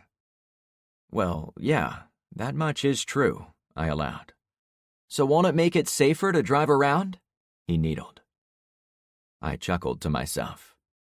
The kid was right. On the way back from Torval's neighborhood, there were decidedly fewer people walking the roadways. I had to assume people had hunkered down in the woods, or in empty homes, or under bridges. The people on bikes, rollerblades, and other open conveyances were also notably absent. "You know, you may have hit on something. Come with me." I walked out of the garage toward the vehicles. Penny ran over when she saw me walking with purpose. "What's going on?" "We might be taking a short trip," I said loudly as the wind kicked up again. "Where?" "To North Point Muni Center," I replied, "to find the girls' parents." "Are they there?" she asked with surprise. "We'll find out." I put my arm over Tyler's shoulder, and I also looked to Zoe. "You two are being forced to grow up way faster than you should. I'll admit that. But that doesn't mean you can do whatever you want, whenever you want, okay?" Tyler stared at the ground. maybe rethinking going off on his own. I'm going to see what Tyler's parents say about a trip out, okay? They are the ones with responsibility for what happens to you girls. Whatever they say goes. Got it? Zoe nodded vigorously. Tyler less so. Tyler? I prodded. Yeah, I understand what you're saying. Why don't you go bring your parents out here? Got it. He and Zoe took off for his house. Alex trailed after them. It left me time to plan which vehicle we would take. It was great that we had a supply of working vehicles, but each of them now had damage, so I needed to pick the least damaged one for our trip. The orange truck was still broken completely, so it was an easy out. The red Challenger was a contender, since it could seat 5 people out of the weather, but the windows on the driver's side were both broken out from when it tipped on its side. That would make driving in the rain more difficult. The El Camino was my go-to ride, but she had taken a lot of hits in the battle the previous night. Both headlights were knocked out. The entire windshield was a spider web of cracks from being struck by multiple bullets, and both the driver's side window and back windows were gone. Taking the pickup would ensure everyone got soaked. That left us with the school bus yellow Unimog. A 2-piece synthetic cloth barrier hung behind the rear seats, with a clear window that went from one side to the other, so the driver could see out the back. A zipper split it in half, so people could move back and forth from the cab. Several bullets had penetrated and ripped the window material, as if someone had fired from inside the vehicle. But we could tape that. The important window was intact, next to the driver, so I would be able to see my mirrors during the trip. It also had enough interior seating for everyone who was going, as I knew it was going to be a large group. By the time I had settled on the Mog, Luke came over with his shotgun and a backpack full of supplies. Zoe, Alex, and Tyler also had their respective weapons. The kids looked like a trio who could take on an army. Melanie came out last. I guess they convinced you?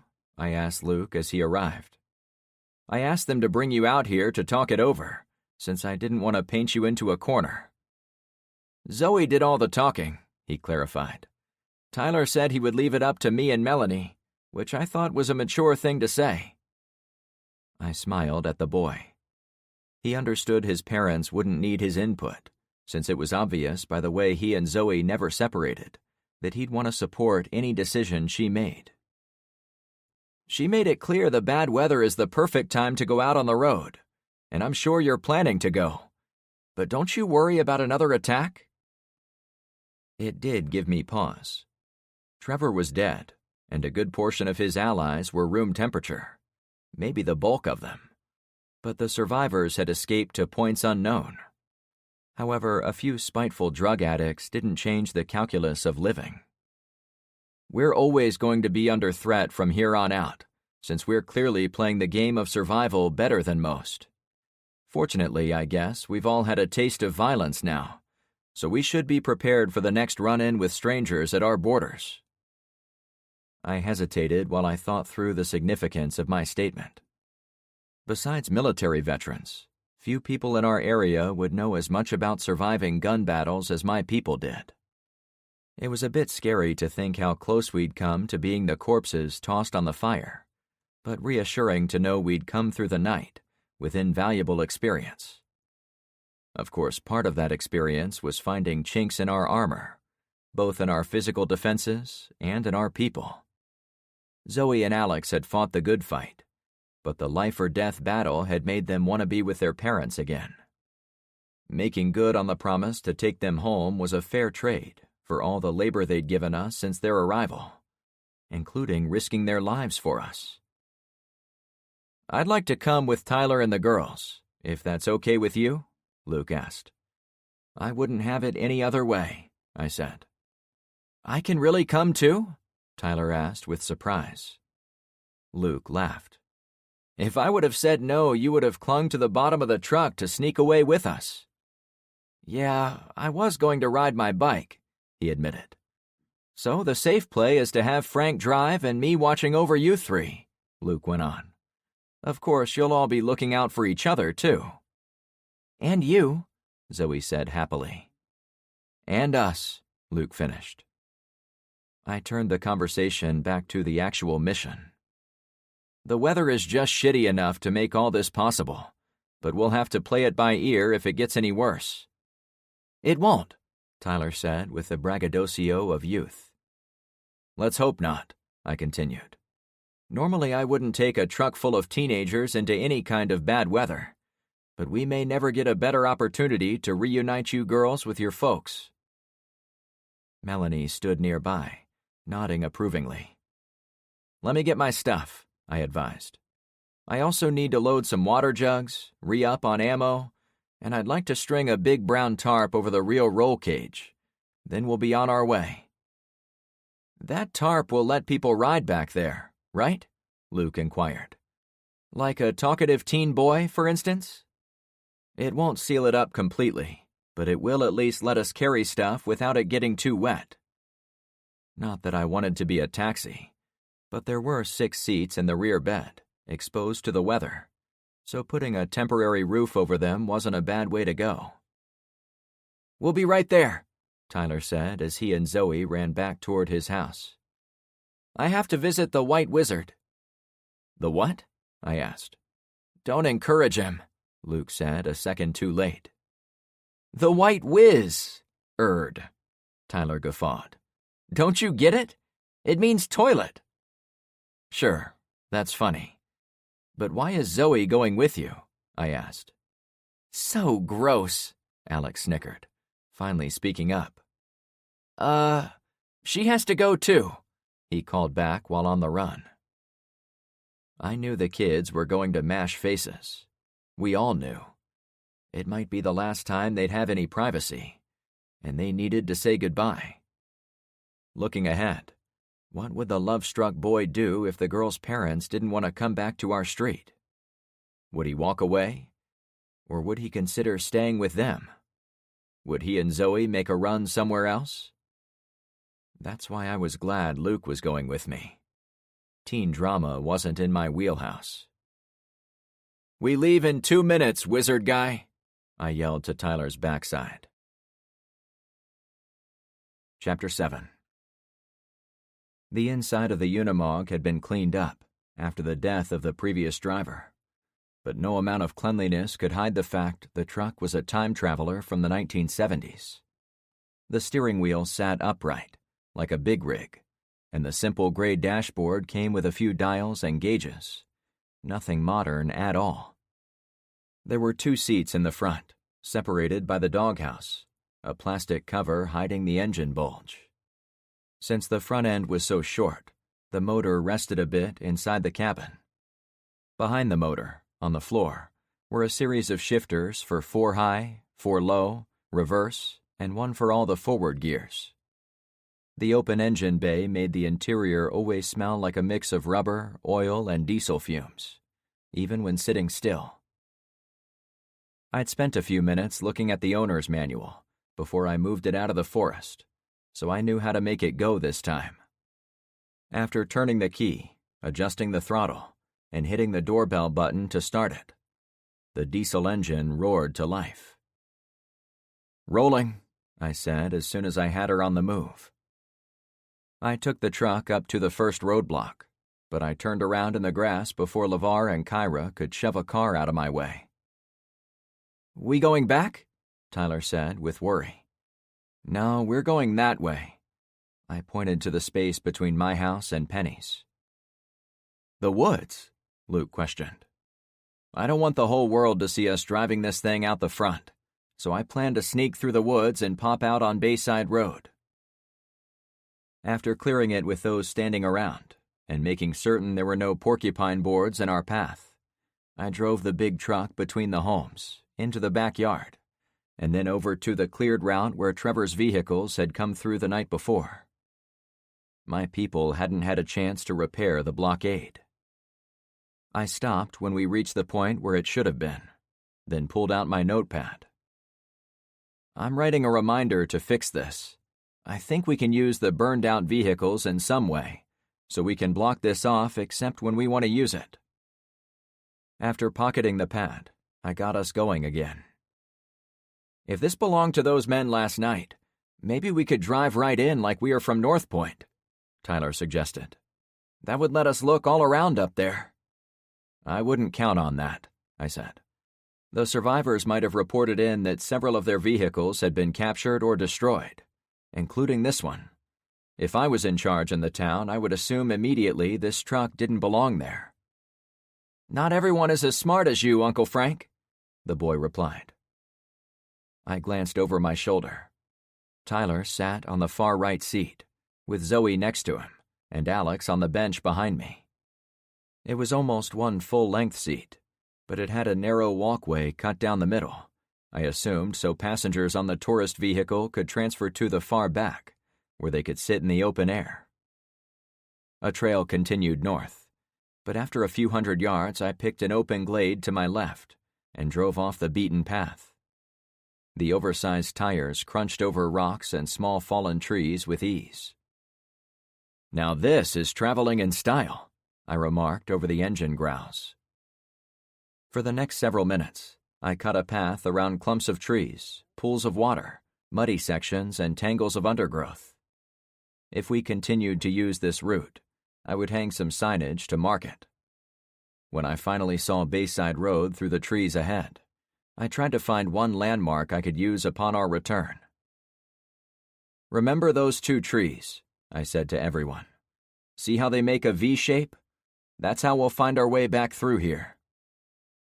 When I rolled up the shoulder and onto the north-south roadway, I turned left to check for non-existent traffic.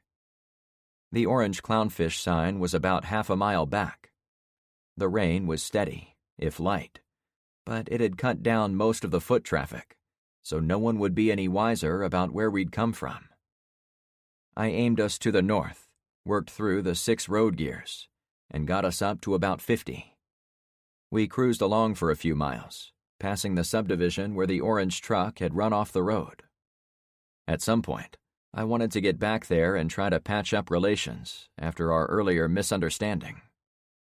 But on this trip, we didn't slow until we reached the corner strip mall, where Rosie and her hair salon was located.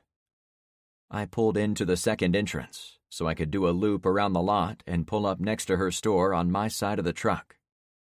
I waved to the woman standing in the open doorway of the salon, hopeful she would recognize me in the new vehicle.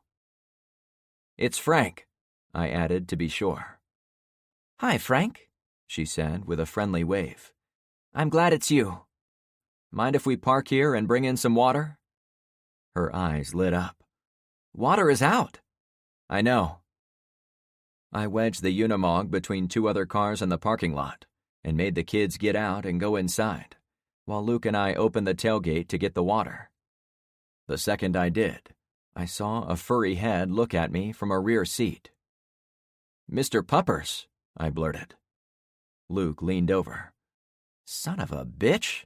How did he get in there?" "Did he jump up there when we were loading?" I wondered.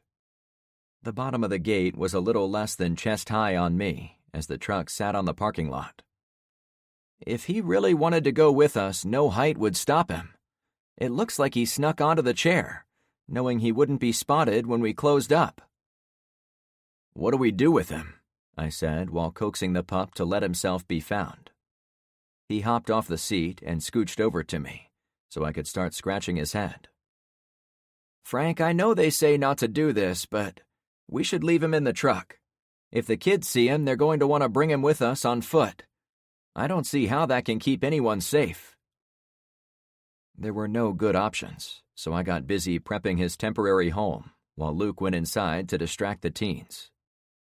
With the cloud cover, it wasn't terribly hot, and the Golden could walk in and out of the cabin through the 2-section cloth partition, so he would be plenty cool. The tourist chairs even had built-in cup holders, so I poured water in one of them for him to drink. A length of rope tied to the front seat and linked to his collar ensured he couldn't jump out. "You wait here, okay? Can you be a good pup?" He barked once with his happy face, as if I was about to start a play session, I immediately closed the back gate and patted his flank to comfort him. "We won't be long." I tore myself from him and prayed he wouldn't try to jump out. Without looking back, I ran into the store. I put the last of the gallon containers of water on the floor near her front door. "Thank you for bringing this," Rosie said with relief. "The city came by and said the water was out, but they wanted us to go with them back to the municipal center for our own safety." "I'm glad you didn't go. But can I ask why you stuck around?" "Last night a bunch of vehicles drove by our shop, going south. We never saw them again, but this morning, a man in an old delivery came by. Said many cars were stolen from the town, and they wanted to know if any of us in here had working vehicles, since they wanted them." I knew exactly where those vehicles went. I was in one of them. "You said no," I chuckled. "Of course. We give nothing to a city that can't even provide water." "You mentioned the municipal center. We were actually thinking of going there ourselves, to try to find the parents of these lovely ladies." I pointed to Alex and Zoe. "Oh my," Rosie gushed. "I love your hair. Both of you have beautiful waves." I'd never really studied their red hair, but there were wavy curls in their hairstyle, even though they'd cinched their waist-long hair into smaller buns for our trip. The girls thanked Rosie for the nice words, but didn't seem to know what else to say to her. When nothing was forthcoming, the woman turned back to me. "These stinky stallions must have stolen those cars, because the man in the delivery truck said North Point police are back in charge of our town. They are setting up a blockade on the road east out of town. Then they are coming here to put one at our intersection. They wanted to take over this building." "What did you tell them?" I asked with rapt attention. "I slammed door in his face," she giggled. It was obvious to me that those in charge should have put up roadblocks at the edges of town the second the plane crashed. But I didn't fault them for losing some time due to the loss of power and generalized chaos. It couldn't have helped them to give any authority to Trevor, since he'd only been after me, so their efforts so far were probably close to zip in terms of effectiveness. That said, everything would change if someone was now pulling North Point together. Long term, it was probably to my advantage to have a functioning town government, if it could hold the commercial district together and ensure supplies were available to locals like us. Short term, however, it might curb our efforts to salvage supplies in the area. A gust of wind blew in and almost slammed the front door shut, even with one of the ladies holding it open. My interest was beyond the door. The pup had somehow listened to me. His head was down, and I couldn't see him. "Wow, we better hurry," I cautioned. "Do you guys know where the Muni Center is located?" "Yes," Rosie nodded. "Go right out of here, drive north a minute or two, and you are there. It is in exact center of North Point." "Isn't that where the plane crashed?" I asked. "I don't think so," she replied. "My girls have gone out for a few things, including the baby, and they've said the government buildings are fine." "Figures," I laughed. I turned back to Luke and the kids. "Well, we have a dilemma. It sounds like the official government is trying to make a comeback. If we go check for your parents in a place under their control, they might confiscate our guns, and it sounds like they will definitely confiscate our truck." "They will," Rosie warned. I was turning back to my group when the clap-bang of a gunshot roared from the back of the store. My heart rate spiked. Everyone froze in place. I didn't know if we were being attacked, and I was about to usher everyone to the door, but one of the young ladies rushed out of the back room. "I scared them away." "Who?" I asked. Rosie spoke for her. "There are some homeless bums camped by the canal behind us. They've been sneaking into the building, probably to steal what they can, or poop in our salon chairs." I relaxed a little, since we at least had lookouts. "There's trouble all around," I murmured, already thinking of our next move. For the next several minutes, we chatted with Rosie and her staff as we established the route to the Civil Center, talked about what we might find inside, and also briefly went over what would happen if we went there on foot, and without any weapons. That scenario sucks, Tyler complained. I agree with you, I said. I plan on stashing my Springfield XDS in my waistband no matter what. If they confiscate it, it would suck, but at least we'd have some form of defense as we walk into town. We should leave our guns? Tyler asked with disappointment. It won't be possible to hide your shotgun or the .22 rifles carried by the girls, much like I can't hide the AR-15. I immediately realized what would have to happen. There probably wasn't anywhere we could park the Unimog where it wouldn't attract attention, as even driving into the woods wouldn't take us far enough off the radar screens of the homeless refugees. In order to make this plan work, I'd have to trust our new friends. Rosie, I hate to ask this of you, but could you and your ladies keep watch on our truck so no one comes and takes it? We'll leave you 3 rifles and 2 shotguns, so you have the tools to do it right. You want to use our revolvers for your trip? She asked immediately. Yes, please, Tyler said even faster. Hold up, I cautioned. Rosie, are you sure? It sounds like you could get in trouble for helping us, especially if they come and try to clear you out. They won't clear us out, not with all this firepower. She eyed my rifle with a newfound killer instinct in her gaze. I didn't have much choice. Okay, this seems like a doable arrangement. We'll leave our long guns here with you guys while we go look for the girls' parents, and we'll take your snub-nosed revolvers with us as protection. You'll then have the firepower to keep watch over our truck, so no one comes along and takes it. We agree. And we'll swap the weapons back to their original owners when we return, I clarified. Of course, Rosie answered. Okay, kids, hang out here while your dad and I collect some stuff from the truck, I said. We collected everything of value from the MOG as a precaution, and I also pulled out one of the batteries from its enclosure underneath the rear door. It was the best I could do for now, until I put a proper kill switch in there. Mr. Puppers had gone into the front part of the cabin and sat on the passenger seat as I opened and closed doors. He watched me pull the battery while sitting on his perch. You think he'll stay in there? I asked Luke. He is good at following commands, but this is well outside his comfort zone. We'll just have to see what happens. And you're okay with leaving him in the truck? I know dog owners don't normally do that. I have no problem with it. This truck is almost as big as a house, and he has the run of the front and the back, so he can go in and out at will. He's got plenty of water. I think of all possible choices, this is the safest one for him. Better than putting him with the women, I stated in a dry tone. Do you not trust them? Luke whispered to me as I closed the battery panel. A line of drizzle had come through, making it nasty and humid, though it wasn't raining at that second. About the dog? I only meant it would give them a distraction when they're trying to guard their store. No, I meant trust them in the broader sense, he clarified. We can't trust anyone completely, as you know, but our interests align on this one.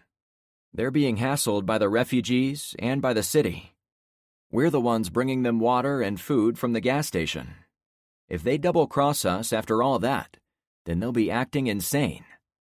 Do they strike you as insane? Not at all, he answered. Me either. We headed back for the front door. Despite what I'd told Luke, I steeled myself against trusting Rosie any more than absolutely necessary to get my mission completed. While I didn't think she was going to turn on me, I knew how easy it would be for a third party to step in and make her life miserable. In such a case, she would no doubt choose to betray us, the strangers, to protect her own people. It was the grim new reality. Let's see how this is going to turn out, I stated dryly. Chapter 8. I think we finally have a plan, I said to everyone in the store. We'd brought in the battery, my backpack, and the telephone book. We'd set our rifles and shotguns near the front door, expecting Rosie and her girls would want to use them if anyone messed with the MOG. We had about half a mile to walk to the FEMA location, and we'd be doing it with pistols, not big guns for defense. Since we were heading somewhere presumably being run by government functionaries, I was certain they wouldn't allow any visible weapons inside. I was willing to be proven wrong on that, but in the meantime it seemed prudent to take smaller firearms we could conceal, exactly like constitutional carry was intended. The 4 Korean ladies seemed intently interested in our preparations, as if studying for a quiz later. "You guys going to be all right?" I asked the women. Life was a lot simpler when we only did nails. This feels dangerous. Rosie stood closest to us as she replied. As each day goes by, I worry for my girls. "I know how you feel," I replied. "How far are you from your homes? Not that you aren't doing fine by yourselves, but do you have family who could join you?" I snapped my fingers. "Hey, I met a nice Korean man down in South Point. His name was Kim Park. He had a comic book shop next to a tractor supply store. Do any of you know him?" Rosie shook her head, but one of the waifish girls raised her hand. It wasn't the young lady with the baby. He is my uncle. Well, you'll be happy to know he and his wife were fine as of 2 days ago. I took him to his house while we were out shopping for supplies down that way. Good to know, she said softly. Tyler caught my attention. There's a vehicle out there. For real? I asked. I backtracked to the front door. A futuristic pickup truck sat on the lot directly behind the Unimog, about 20 feet from where we were. It's checking out our rig, I guessed. I recognized the prototype Tesla Cybertruck from any number of the car sites I used to frequent back when the internet was still up.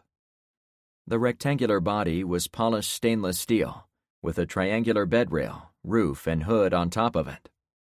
The off-road wheels were blacked out, and the glass above the 2 side doors was tinted darker than midnight. It was what you might imagine if the DeLorean Motor Company produced a utility truck in addition to its signature gull-wing sports car. However, the Cybertruck was brand new, as in not even a vehicle in production yet. How was it sitting on the nail salon parking lot? I carefully opened the front door. Almost immediately, the truck rolled forward, silent as someone on foot. "Wait!" I cried out, not expecting them to stop. The truck went a few doors down along the strip mall. The driver tapped the brakes. Then it continued out onto the street. It headed east toward Daisy's daycare.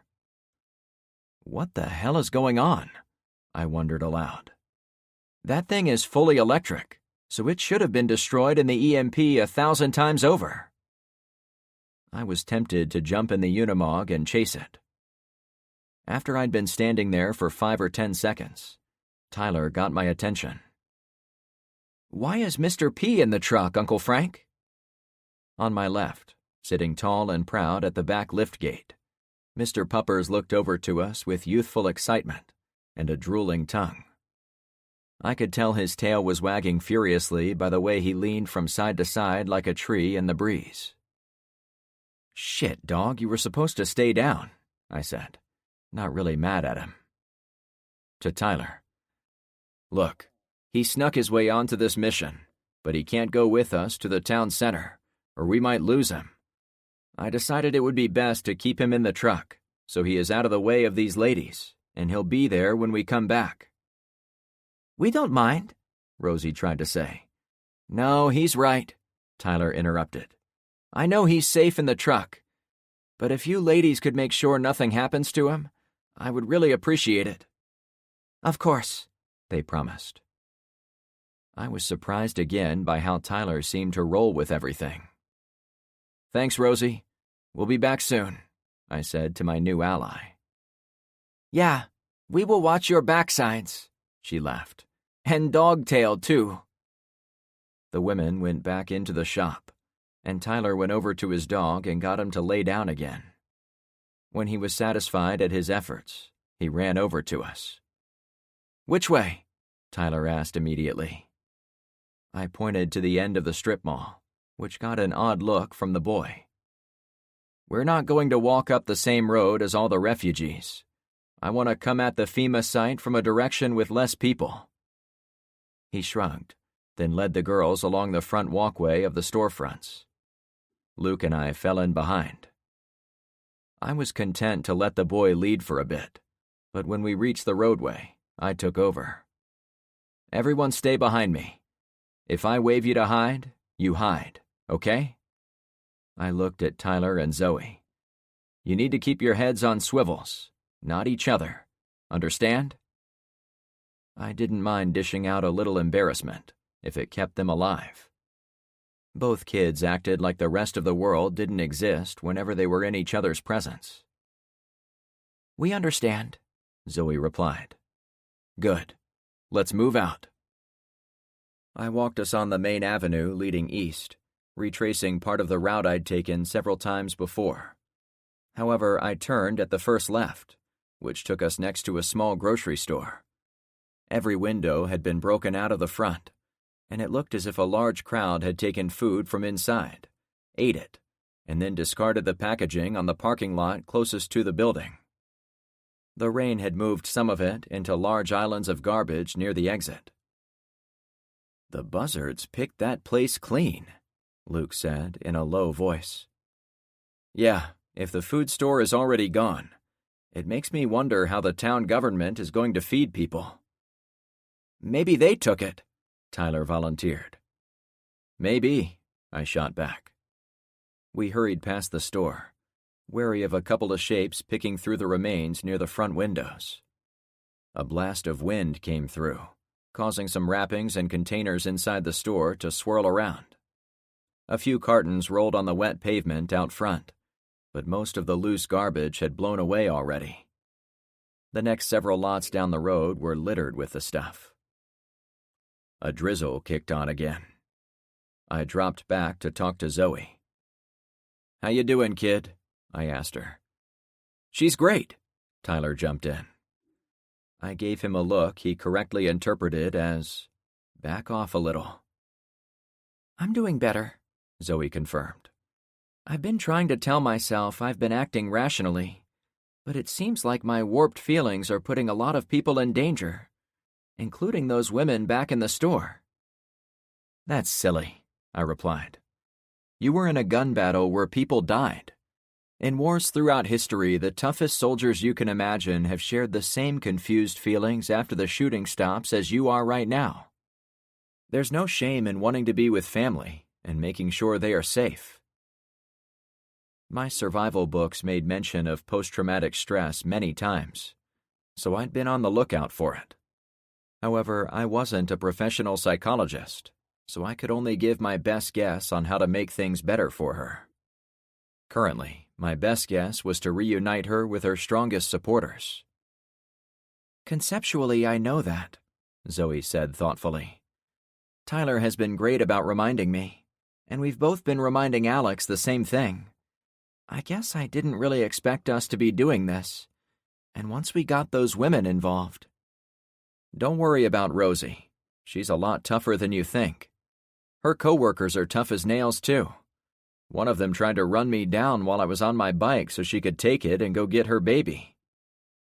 "Wow, I didn't know that," she said. "Yeah, there's some tough women. Exactly like you and your sister." "He's right," Tyler interjected. "That's why I like you."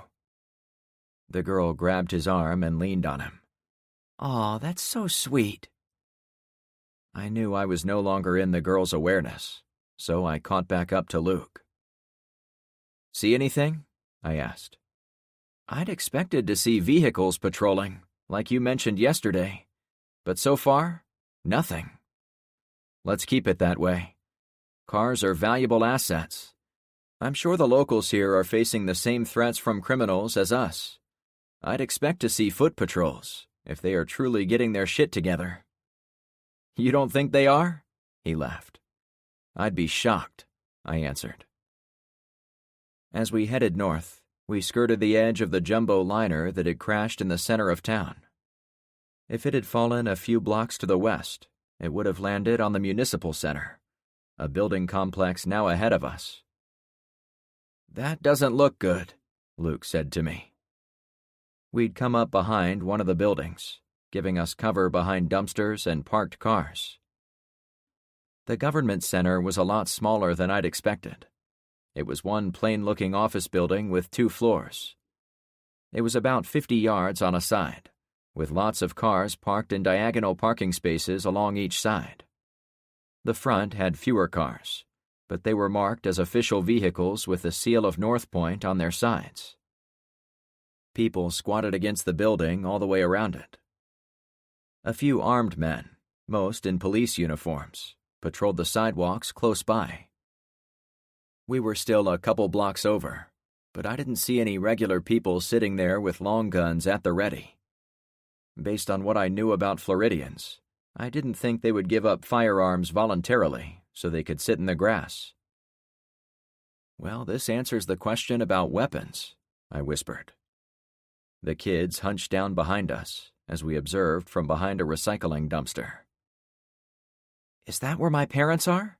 Alex asked, poking her head around the edge of the container. "We're not sure," I answered. "Are there more people inside?" I asked Luke, who continued to observe. "I don't know. The meeting hall is behind the town offices, but I can't tell if there are people in there from this spot. I would assume there are, since they have to put people out here in the rain." I'd been expecting a government building with a giant dome on top, and I'd also been on the lookout for a municipal center large enough to host tens of thousands of screaming fans at a rock concert. Now that I saw it, I corrected my expectations to a meeting center more appropriate for a few hundred people to gather on bingo night. I wasn't in Chicago anymore. I was in the small suburb of a modest-sized city in South Florida. I looked around to confirm no one was obviously watching us. Then I checked out the dumpster. "Guys, let's hide our pistols in this bin. Then we'll run over there and do a quick sweep to find your parents. If we don't see them, we'll come back here and plan our next moves. Okay?" "You don't think we'll find them?" Alex asked, worried. "Sweetie, there's no telling your parents came down here," Luke soothed. "We hope they did, since this seems to be where everyone is going. But we don't know for sure." The girl's parents lived to the north of North Point, between there and Port Charlotte, the next big town up the coast. It had been reasonable to suspect they might have come south to look for their daughters, and they might have ended up in the FEMA Center, but nothing was for certain. I wasn't sure what we would do if we had to go back empty-handed, but I needed to lay the foundation of that possibility. For now, let's assume they are in there. I finished the topic. After that, we'll take it one step at a time. Now unarmed, we walked in the light rain toward the rear of the building, where the entrance to the meeting hall was located. People went in and out at will, assuring me I wasn't getting us into a one-way trip to a death camp. A guard met us at the door, stiff arm almost in my face. "Hold up, buddy. We need to sweep you for firearms." "Aren't we on our own for protection?" "Sure, 2A. Whatever." He scoffed at my AK-47 Hawaiian shirt. "But not in my jurisdiction." I assumed the guy was with the police force, maybe a detective or one of the brass. Since I didn't have my weapon on me, I decided to play the part of compliant sheep for the sake of getting inside, so I held out my arms to allow the search. When he found nothing, he directed me to a teenaged boy at the door, who gave me a pencil and a sheet of paper. Across the top, someone had written in, "List all the weapons you own, any operational pre-1980 vehicles, etc." A stack of similar sheets sat on a wooden table next to the door. Hundreds of the surveys had been filled out. Those were in a pile next to the fresh ones. In between the two piles, A messy mound of blank sheets seemed to indicate the teen boy was working on making more of the questionnaires. "Looks like a boring job," I said to make small talk. "You have no idea," he said as if the task was draining his soul. "What's all this for?" I asked in a casual tone. "The police didn't really tell me, but I think they use it to find out who can help them keep the peace here in town." I tried to speak on his level. "Like if you have a working car, they can use it to round up criminals?" I'd said it in a leading voice, waiting for him to say I was way off base. "Yeah, I guess," he droned. The rest of my group piled through, and I let myself be pushed into the hall so I could play my part as an innocent refugee. Zoe and Alex refused the papers and went directly into the mix to track down their folks. "Hold up," I said, calling them back. "Here's the plan. Go around looking for your parents for as long as it takes to get a solid look at everyone. Then we'll meet back right here." "Got it," they said in unison, already leaving. "Wait," I called out. When they stopped, I could tell they were stressing out. "What's the name of your parents, so the rest of us can ask around?" Alex seemed to relax. "Nathan and Darla Rhodes." "That's easy to remember," I mused. "Rhodes," Tyler said to himself as if inspecting a new book. "Zoe Rhodes." "That's my name, don't wear it out," the girl joked. Tyler laughed a little, but not in his usual way. He'd been a different person since the girls had expressed distress this morning. Other than when he'd told the embarrassing story about his dad, most of his joking had been stowed away while he helped the pair reunite with their parents. I had to admit, I missed the old Tyler. When he was joking around, it meant things weren't so bad. "Okay, everyone, let's get to it," I announced. The inside of the complex was fed light through a series of skylights over the long white tables where most people sat. Doors remained open on each side to try to keep air flowing throughout the confined space. It was noisy from end to end, as people chatted and laughed. It did remind me of bingo night, minus the caller and free-flowing beer. As best I could tell, everyone was drinking whatever they'd brought with them. There was no official support. For a FEMA emergency site, it seemed to be lacking any emergency management. The girls went up and down the rows of tables, both calling for their parents and looking at each person. Tyler stuck with the girls, but Luke and I split up and called out for the parents in different parts of the chamber. We even stuck our heads out both doors to get the attention of anyone waiting against the outer walls. It struck me as odd anyone would choose to be out there when they could easily come inside. But as I finished my walk covered in sweat, I realized it was a lot cooler out there. Alex and Zoe arrived 5 minutes later, tears streaming down their cheeks. "Did you beat them up?" I asked Tyler, trying to keep the mood light. "No," he fake chuckled. "Their parents aren't here."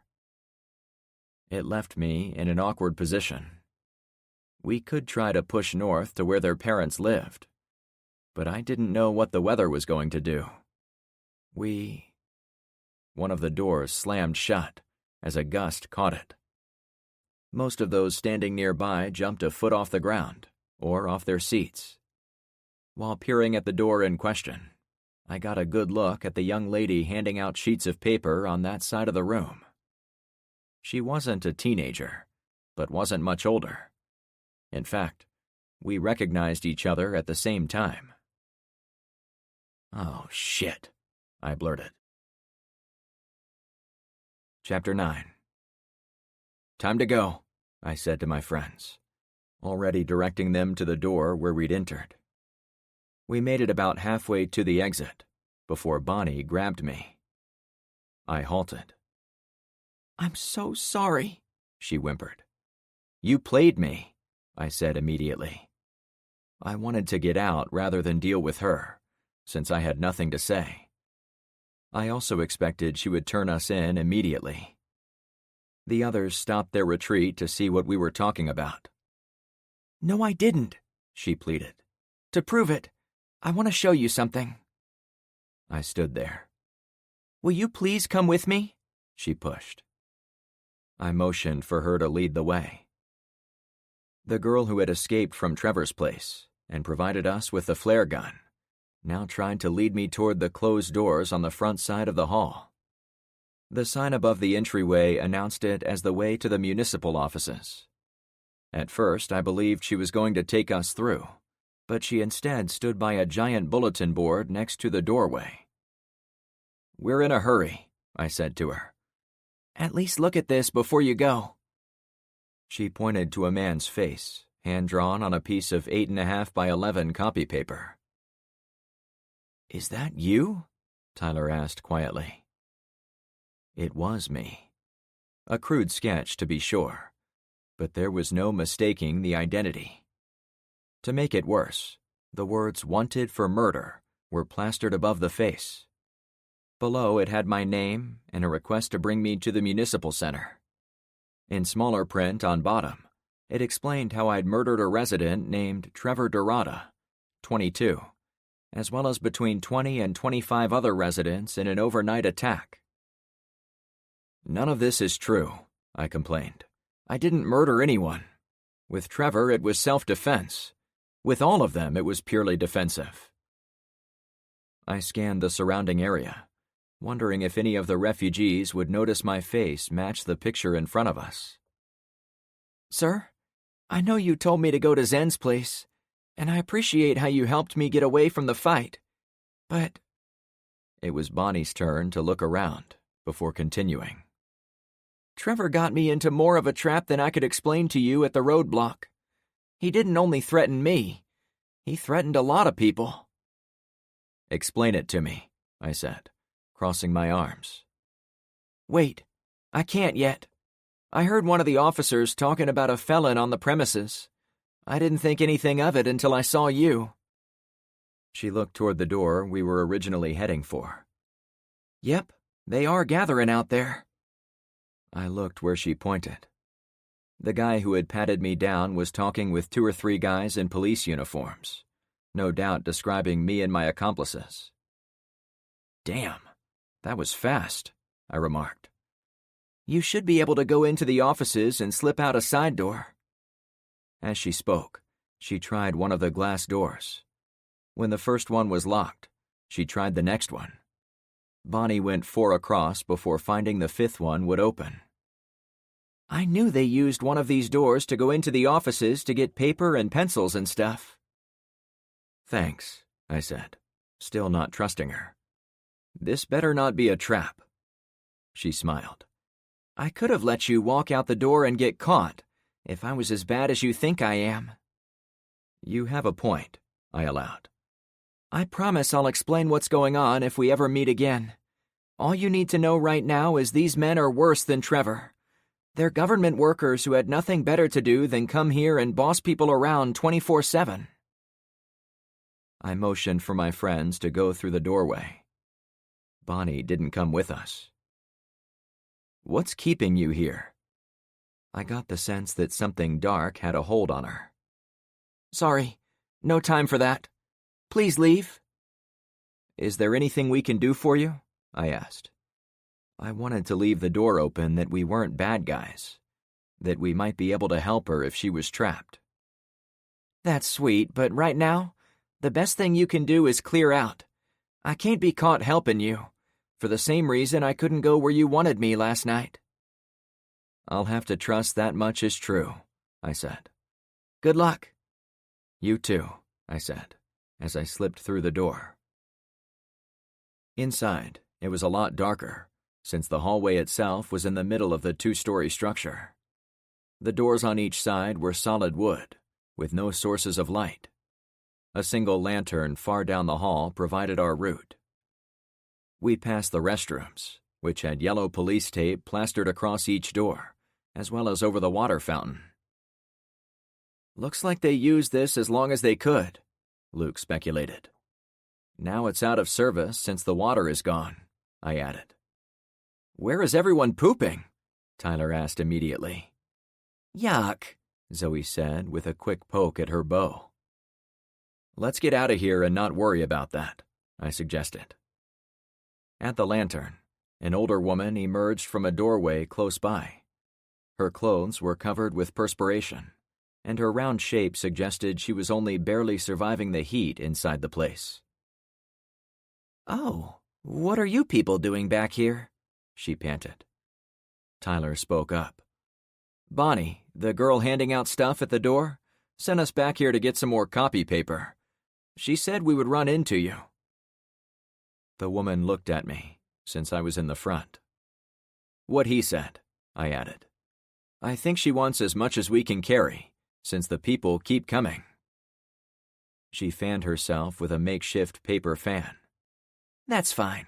I'm heading back there now, so I'll tell her we spoke. Head in there and get what you need for her. The woman stepped out of her doorway so we could pass. Thanks, I said. We filed into what turned out to be a lunchroom, though an adjacent supply room was where she wanted us to get the supplies. I walked everyone toward the little room, where we were met by another lantern. However, the second we reached the doorway, I turned us around. Head for the hallway. I saw the emergency exit. I checked to make sure the woman was well down the hallway before heading in the other direction. When I reached the door labeled as emergency use only, I pushed on the big red handle. It wouldn't budge. I shoved it harder. Muffled yelps came from the other side. The refugees, I said when I realized what it was. It took a few seconds for the people to get up, but once they did, the door opened easily. A group of citizens stood aside so we could come out, but one hovered by the entrance as if intent on catching the door before it closed again. We got lost, I said to the new people. No one seemed to care. All eyes were on the door. Hey, stop those people! A male voice cried out from the entryway of the meeting hall about 50 feet away. I recognized it as belonging to the guy who'd patted me down. They didn't want us seeing what was in there, I said matter-of-factly. What's in there? One of the nearest guys asked. The people got excited. Maybe food, I said to rile them up. I didn't enjoy leading them on, but I had no idea what was in there. In a place run by guys Bonnie thought were worse than Trevor, I had to expect they had some secret provisions socked away from everyone else. If these people tore the place apart and found it, so be it. A ripple tore through the crowd as they hopped off the ground and went for the door. We used it as cover by slipping into the confusion so we could run directly away from the guy yelling for us. I led us toward the front of the building and tried to cross before the guys caught up with us, but there was too much open ground to effectively disappear. Once we made it to the far side, we remained in full view of the leader of the pursuit. Frank Douglas, you are under arrest. Stop right there. My heart came up into my throat as the danger meter went past the red line. Run for it, I said to my friends. Get to the dumpster. The two girls took off like gazelles and far outpaced Luke, Tyler, and I, but they waited when they realized how far back we'd fallen as they arrived at the next roadway. Tyler reached them first, and I waved them to continue, but they didn't budge. We don't remember the way, Alex fretted as she glanced back to us adults. Zoe's face conveyed the same fear. Tyler, to my surprise, appeared as if he was in command. The kid looked around, weighed options. Then he seemed to pick up the scent. A few seconds later, he crossed the street in the direction we needed to go. Yeah, that's it, I yelled ahead. It's 2 streets down and 1 across. The girls again took off, easily catching Tyler. But this time they matched his pace instead of getting too far ahead. We're getting old, I joked to Luke. Rainey is the fast one, but I haven't been able to outrun Ty since he was 12. I was pushing too hard to say much more. Behind us, 2 male officers led the pursuit, which I had to assume included others who were spreading out on multiple streets. I watched for a second as they trailed after us, less than a block back. Unfortunately, they weren't the 2 slowest guys on the force. I thought I heard engines revving up nearby. "They've got wheels," I wheezed to Luke. For the next couple of minutes, I did everything I could to keep up with the healthy young ladies. Their fitness level was well beyond Luke and I, though Tyler made a commendable all-out effort to keep up with them. By the time we'd weaved through a couple more buildings and reached the dumpster, I was panting heavily from the exertion and absolutely soaked from a combination of sweat and cool rain. However, as we all grabbed our pistols, I was already looking for the finish line. "Back," I tried to say. With each breath, I shoveled at the bottom of my lungs to make room for more air. I thought I was in good physical condition, but I'd run full out for half a mile, so it took me a couple deep breaths before I could even speak a partial sentence. "Back to the truck," I croaked to the kids, pointing the way. They headed off. One more big breath. "I'm going to give them a reason to slow the chase," I said as fast as possible to Luke, holding up my Springfield. I fired into the grass 3 times in a row, then tossed it in my pocket. "Run!" Though they were still a block behind us and not in our immediate sight, I expected them to come around the corner by the dumpsters at any second, and my thinking was the officers would have to slow down if they thought we were shooting at them. More running. On our way toward the center, I'd gone in a roundabout loop to keep us away from the main wave of refugees coming from the south. Now we went in a straight line back to our destination. Even more running. As we got closer to our ride, I visualized how we were going to collect our weapons and get in the Unimog, without incriminating Rosie and her girls. As I chased the teens over the big intersection by the nail salon parking lot, I realized what we had to do. "Go for the truck," I advised, using small words. "But our guns," Luke answered. "Might be too late for those," I wheezed. A couple blasts ripped through the drizzle from behind us, almost making me drop to the pavement to find cover. I did stumble a bit out of pure reaction, but I got to the other side and ran into the spread of abandoned vehicles of the parking lot. Now there was no question the police force had us in their sights. A motor growled close by. Their vehicles were already in the chase, though I suspected if they didn't have working radios, they'd take longer to find where we were. If they did have radios. Black dots appeared at the edge of my vision. The twin girls were close to Rosie's shop. "The truck!" I yelled ahead to the girls. "Not the store!" If we'd planned it out, they could have easily grabbed our stuff and dropped off their loaner pistols. However, I wanted nothing to do with the nice Korean ladies while we were fugitives from the local law. "Not the store!" I repeated. The girls veered away from Rosie's place and went along the row of cars parked next to our truck. I had to hope Mr. Puppers was in there and ready to roll. "Shit!" I halted between 2 vehicles. Luke took a second to notice me stop, then he slid to a halt as well. "What?" I was breathing for my life. Rain came down in spurts, sometimes a downpour, sometimes a drizzle, as if different-sized clouds were wringing themselves out as they whipped overhead. "Luke, I need a favor." My voice was now hoarse. "Anything," he replied, with almost the same stress in his voice. "I need you to run that way." I pointed across the wide intersection toward the east, away from the salon at our backs. "I'll come pick you up." "Are you sure?" he asked, hoping I would say no. "I was going to skip the store, but I just remembered the battery is sitting by the front door. I need time to jam that into the Unimog before we can leave." I was back to feeling as if I stood on the edge of that bottomless chasm. One mistake now, and death would be upon us.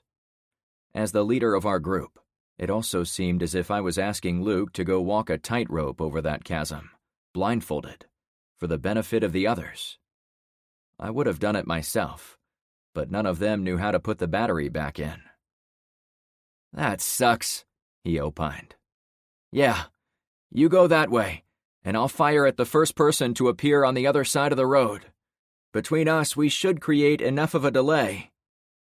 My pounding heart rate doubted what I was saying. "I'll try," he said, already running. I looked behind me to see heads pop up by the morgue. "Guys, I have to make a detour into the back of the salon."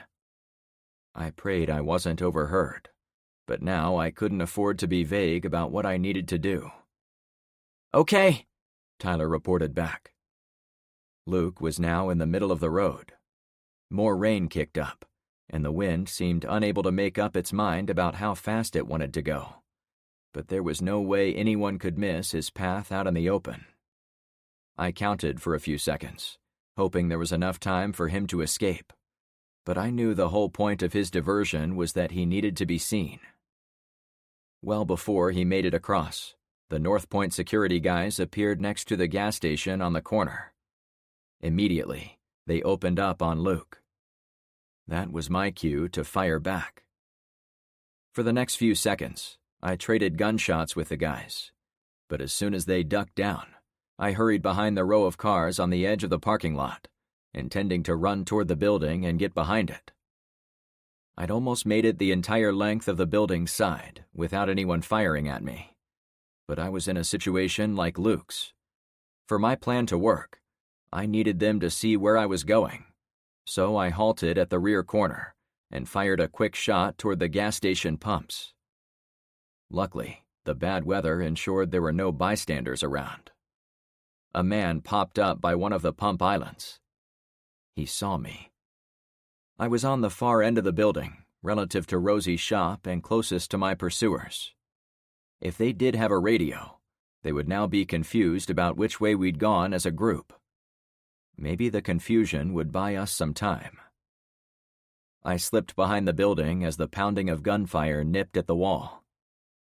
One more mad dash. More of those dancing dots exploded around my field of vision.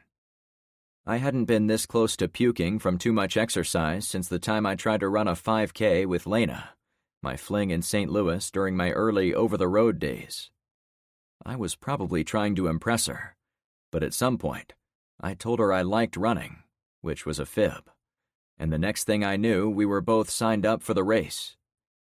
I went along with it, as I assumed she wasn't in top shape, since I never saw her do more than sit at the pool and, well, hang out with me. But it turned out she was an avid runner when I wasn't around. I did keep up for most of the run, but I almost lost my breakfast in the process. I realized I was so exhausted, I was dipping into memories without trying. Ahead, another immediate problem. "Please have the back door opened," I prayed. It was the same stretch of narrow ground I traveled on my bike when I was carrying Daisy in the back. If I ran all the way around the building, I could go into Rosie's shop from the front. However, I needed to sneak in the back door, so I could also sneak out the front. When I ran up to Rosie's rear entrance, I found it locked. "It's Frank!" I shouted as I knocked a few times. I pictured the two men crossing the street and coming to the rear corner of the building. I would be the only thing they saw along the backside of the strip mall structure, meaning I would be dead meat if they appeared. "Come on," I exclaimed. It had to open, or I was dead. "Rosie, it's Frank!" The door cracked open a little. Rosie made sure it was me, then she opened it all the way. At the same time, I looked to my right to ensure the men wouldn't see me go inside. When no one was there, I hustled in. "Thank you," I gushed. "What's happening?" she asked. "I need my battery, but I don't want anyone to see me with you. The people playing cops up in the municipal center are chasing us because we killed the idiots they sent down to my subdivision to kill us." While I spoke, I ran to the front where the battery waited for me. Since I was there, I grabbed my Smith & Wesson and slung my AR. "We'll put your pistols on the parking lot and take these back," I panted, and pointed at Ty's shotgun and pair of .22s. "We really appreciate the help you've given us." Rosie nodded. I rushed out the front door, heaving the heavy battery to the Unimog, parked in the closest spot. "Where's my dad?" Tyler asked the second I arrived. He and the twins huddled between the vehicles, waiting for us to get there. I heard Mr. P's claws tap on the metal floor inside the truck, anxious for us to get in. "He's fine. He's running across the street. We're going to pick him up. All of you need to drop Rosie's pistols on the ground and take back your long guns." I pointed to the inside of the Mog. "Then get in." He and the girls loaded up, while I hurried through the process of hooking up the battery. It was a simple task, but required me to use a small crescent wrench in a high-stress situation. It only took me 30 seconds to tighten it up and secure the door for the tray, but it seemed as if I'd done nothing but give time to our chasers. I heard our pursuers talking to each other in the lot nearby. It was impossible to know if they were the same guys from the gas station, or if those two had gone after me behind the building, and these were different men. My imagination saw an entire army of officers coming our way, similar to the way the army of drug rehab residents came at us the previous night. "Keep it together," I ordered myself. The instant I had the battery door shut, I hopped onto the side step and climbed into the cabin. I slammed in the key, set the idle, fired it up, and gave it some gas. The Unimog lurched forward, striking a van parked in front of us. "F me," I belted out. I had to set the shifter handle to the reverse position before reverse activated. Once done, the security team knew where we were. I heard them yelling to each other about me, even over the loud diesel engine. "Hang on," I advised my passengers. Now I put it in first gear, which was reverse while the handle was positioned correctly. The old truck shot backward, almost up to Rosie's storefront. I spun the wheel around as best I could, but I could tell it wasn't enough. I put the shifter into the forward position. First gear was now a forward gear. I hit the gas and the truck jumped into motion, clipping the backside of the little SUV in the next parking spot. I hoped it didn't belong to the women in the store, even though it wasn't worth anything dead. Once in motion, it seemed as if we had a chance. A bullet cracked against the metal roll bar over the passenger window. "Get down!" I yelled to the kids in the back. More shots chased us out of the parking lot. I hauled ass across the street, to where I hoped I would find Luke. I zipped into the bank parking lot, avoided several looted cars lined up at the dead ATM machine. Then I hopped the curb and went into the open field behind the place. Luke had almost crossed the field toward the canal, running along the south edge of North Point. I honked to get his attention, and he zigged back in my direction like a deer in flight. I skidded to a stop in the wet grass. Luke jumped in, as I was already heading for second gear. Mr. Puppers poked his head into the front seating area to greet his human, but Luke wasn't able to spare the time to greet him back.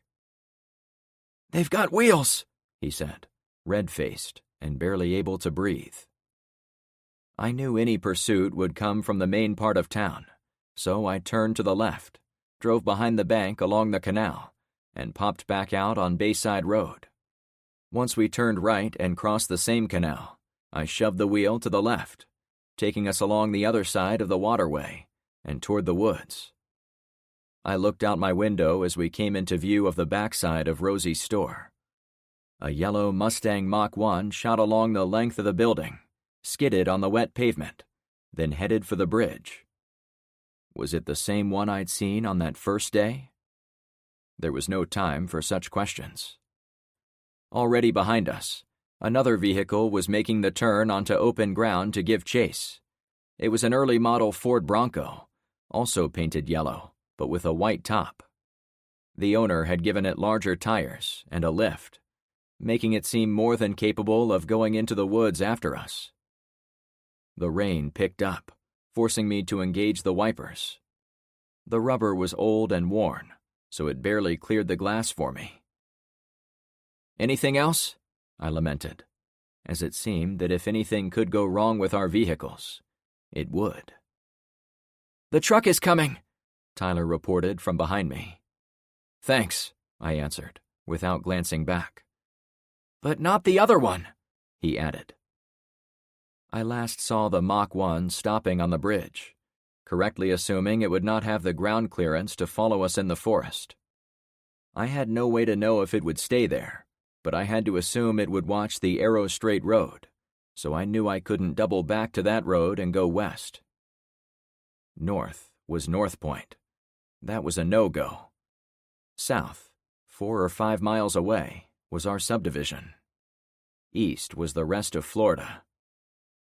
"We're going due east," I declared. There was no way I would lead a truck back to Clownfish. "Where are we going?" Luke asked. "We have to go get their parents," Tyler said from the back seat. "No, it's fine," Zoe tried to say. "We're going," the boy interjected with confidence. "Right, Dad? Before we left, you promised we would take care of them until they found their parents. We would make this right." Luke looked over to me with disappointment in his eyes, as if he'd been caught by his son making promises he couldn't keep. I held his gaze for a second, wondering what I could say, but I had to concentrate on avoiding trees, driving over small logs, and navigating the sloppy, wet terrain of the woods. A crack of thunder echoed from close by. After the incident with Penny in the tower, I was no longer affected by strikes of lightning unless they were on top of me. I guess that was one benefit of that near-death experience. I was drifting in my memories again. The mix of exhaustion with adrenaline was almost intoxicating. "Well, we're already pointing the right way," I mused. "We might as well." I tapped the brakes at the large body of water snaking across the landscape ahead of us. "Holy shit!" I exhaled. The rain had created a fast-flowing stream about 50 yards across. The entire forest was almost totally flat, so I didn't think it could be very deep. "We're crossing," I said. "Really?" Tyler said with shock. "You want to get their parents?" I turned back to the 3 of them. "Across there? I'm not going to drive around aimlessly. We can't go home right now, so we might as well put this truck to good use. That means we go that way." I pointed across the open water. "If you say so, Uncle Frank," the boy said with church-like reverence. "Thank you," Zoe added. One last look at Luke. "I want to make this right, too." "Thanks," he mouthed. I waited for the wipers to clear again. Then I let off the gas and drove the truck into the water. I'd been off-roading in various rigs over my lifetime, so I wasn't a stranger to water crossings. Sure, this time I couldn't see the bottom, and I didn't have vehicles ahead of me to show the way. But we didn't have much choice. Once entirely in the flow, I realized there was more depth than I thought. I stopped in the water long enough to put it in 4-wheel drive. The Unimog was outfitted with a 6-inch black tube that ran from the engine out through a cutout in the hood and up the driver's side of the windshield. It was a custom snorkel designed to help the engine breathe while underwater. The Bronco's headlights caught up to us. "We aren't stopping." I gave the Mog gas, and we rolled even farther into the stream. I now saw there was a pond to our left, probably overflowing from all the recent rain. The drainage path we were crossing was probably dry most of the time, except when it rained buckets. I handed the AR to Luke. "If he fires at us, you need to get into the back seat and fire back." "Can do," he answered. "And you kids are going to get comfy on the floorboards, okay? Make yourselves small." They did as I'd asked. Mr. Puppers was down there too, trying to crouch like his pack was demonstrating. his tail wagged by the shifter, as if he was facing the rear of the truck now. I hated putting the kids in harm's way, but we were all in critical danger if the security assholes opened fire on us as we waded in the open water.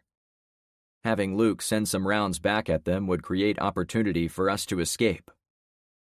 My headlights suddenly went out. "We're going to make it," I said to calm my racing heart. The lights weren't out. They were submerged. We were about to test the snorkel. I braced the wheel with 2 hands. The Mog continued to get deeper into the stream. A few seconds later, a cool feeling enveloped my shins. The golden retriever whined. "What the F?" I yelped. Finding your feet in water while inside a moving vehicle was a weird sensation. "Ew," one of the girls complained. "Should we sit up?" Tyler asked. "She's getting soaked." "No," Luke and I said at the same time. At the halfway point, waves poured out of the doghouse and from the bottom of the door jambs. Water rose to midway up my shins. I had to continuously aim to the left as the water tried to broadside us and send us off course. The headlights behind us continued to sit still, suggesting they weren't coming in after us. I hoped they would, since the Bronco was a smaller vehicle and would almost certainly roll over in the fast-moving water. Now the water lapped at my knees. The girls had to shift around to keep their heads above the waterline. Mr. Puppers hopped in place, desperate to get on one of the seats and out of the water, but finding himself held down by the kids. "Uncle Frank?" Tyler piped up. "I don't know if this is the right time to mention this, but I can't swim." "Not the right time at all." I forced out a gallows-bound chuckle. Chapter 10. I'd gone into the water with the Unimog after decades of driving experience and some of the worst types of weather one could find in the lower 48 states. Usually my driving antics were done in expensive semi-trucks, when wet weather came out of nowhere, but I'd also done my fair share of water crossing in passenger cars or light trucks. The difference between this crossing and all the others was I didn't have a frame of reference to help me. There were no street signs to gauge depth. There were no guidebooks listing how deep the water could get. There wasn't a road to at least point me the right way out. Here there was nothing but my skill at holding a circle with my hands and pushing a rectangle with my foot. "Hold on to your butts," I said to my crew. "My butt is wet," Tyler snickered. I was glad he wasn't freaking out. I did everything I could to steer into the current.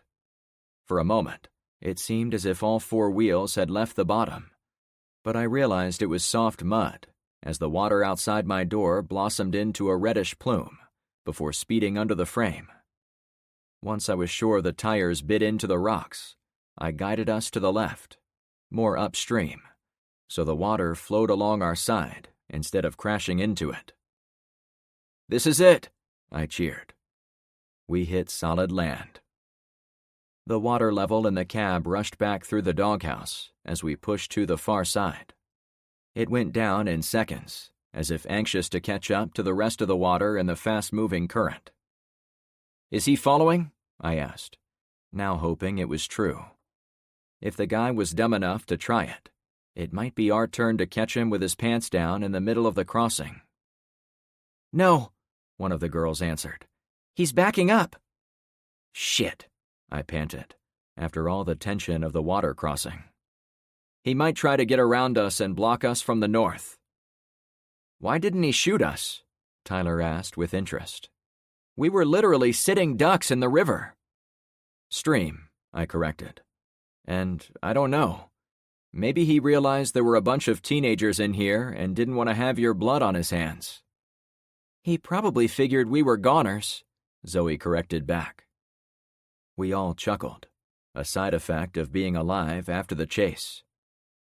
"That," I stated with purpose. "It was definitely that." A solid wall of rain now fell, as if to ensure one little victory didn't go to our heads. "Rain's getting worse," Luke commented. "It's already terrible if it created this flooding. I wonder what it's like back home. Hopefully it isn't like this." Luke pointed to the water flowing by. "Oh, by the way, Tyler can swim." "What?" I asked. "Earlier, when he said he couldn't. He was being goofy. He most definitely can swim." Coming from Tyler, it didn't surprise me even slightly. Anything for a joke. I glanced to the back. The dog's bottom half was drenched, and he kept his eye on Tyler, as if waiting for the okay to hop on the seat, probably worried the water was going to return. When Tyler saw me checking things out, he flashed a sheepish grin. "Thanks for telling me, Luke." I was left with several competing imperatives. Get home as fast as possible to prep for the storm and possible floods. Get the girls to their parents' house to the north while the rains covered our progress. Or hide in the woods until we knew where the pursuit vehicles were going to go. The Unimog crept forward into the unmarked woods, still in a low four-wheel drive gear, but more and more rain kept coming. The lame wipers made it impossible to see, as the onslaught turned our hood and windshield into an impromptu fish tank. I had to stop. While we waited, I pulled out the map and looked at the X, where the girls had marked out their parents' street. As the crow flew, it was about 5 miles north of our current location. It was tantalizingly close, and seemed an easy drive through the woods, across some fields, and then next to a country club golf course. I'd already told everyone we were going to find the girls' parents, but decided to make it formal. "We're already halfway there," I said, "so why don't we push on and try to get you girls all the way home?" "Really?" Alex squeaked. "Yeah, sure. Unless any of you have something else you'd rather be doing?" "I was thinking of going to the mall and getting some dry shoes," Luke said, holding up his wet feet. "Yeah, maybe that's a better use of our time," I tried to say. "No," Tyler snapped, getting into the spirit of our banter. "We should find some balloons and do an airship slice type of move, instead of helping them." I felt as much as heard Zoe slap her boyfriend on the shoulder. "Nah, I'm just playing," the boy corrected. "Let's take them home." I didn't understand what an airship slice was, but I kept that to myself, lest Tyler have the pleasure of teaching me. "Thanks, Uncle Frank," Alex finally said with sincerity. "You bet," I said over my shoulder.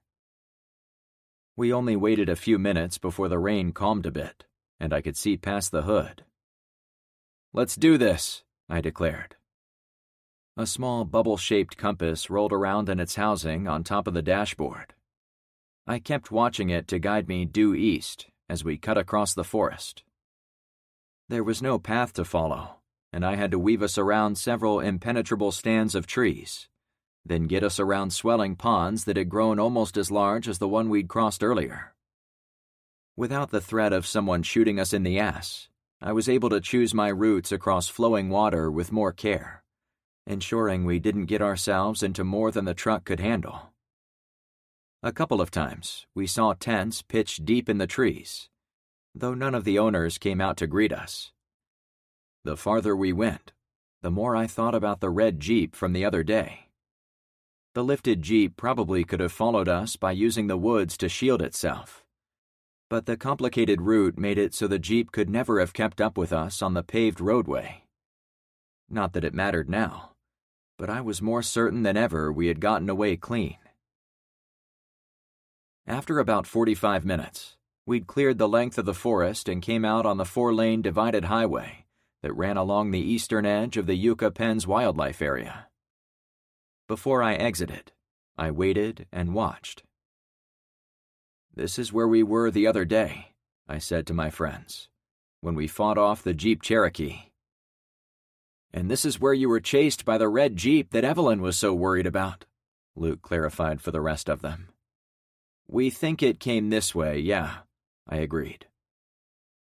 We'd popped out of the woods half a mile south of the entrance to the subdivision where the incident took place. If we turned left, then turned right onto that street, we could stop by and see if the wreckage was still there. What are we waiting for now? Tyler asked. The precipitation had let off a bit, so it was drizzling but not pouring. I could see well enough in each direction to confirm no vehicles were on the move. I'm checking the anemone, I mused. You know, pop your head out, go back in, then do it again, like in Finding Nemo.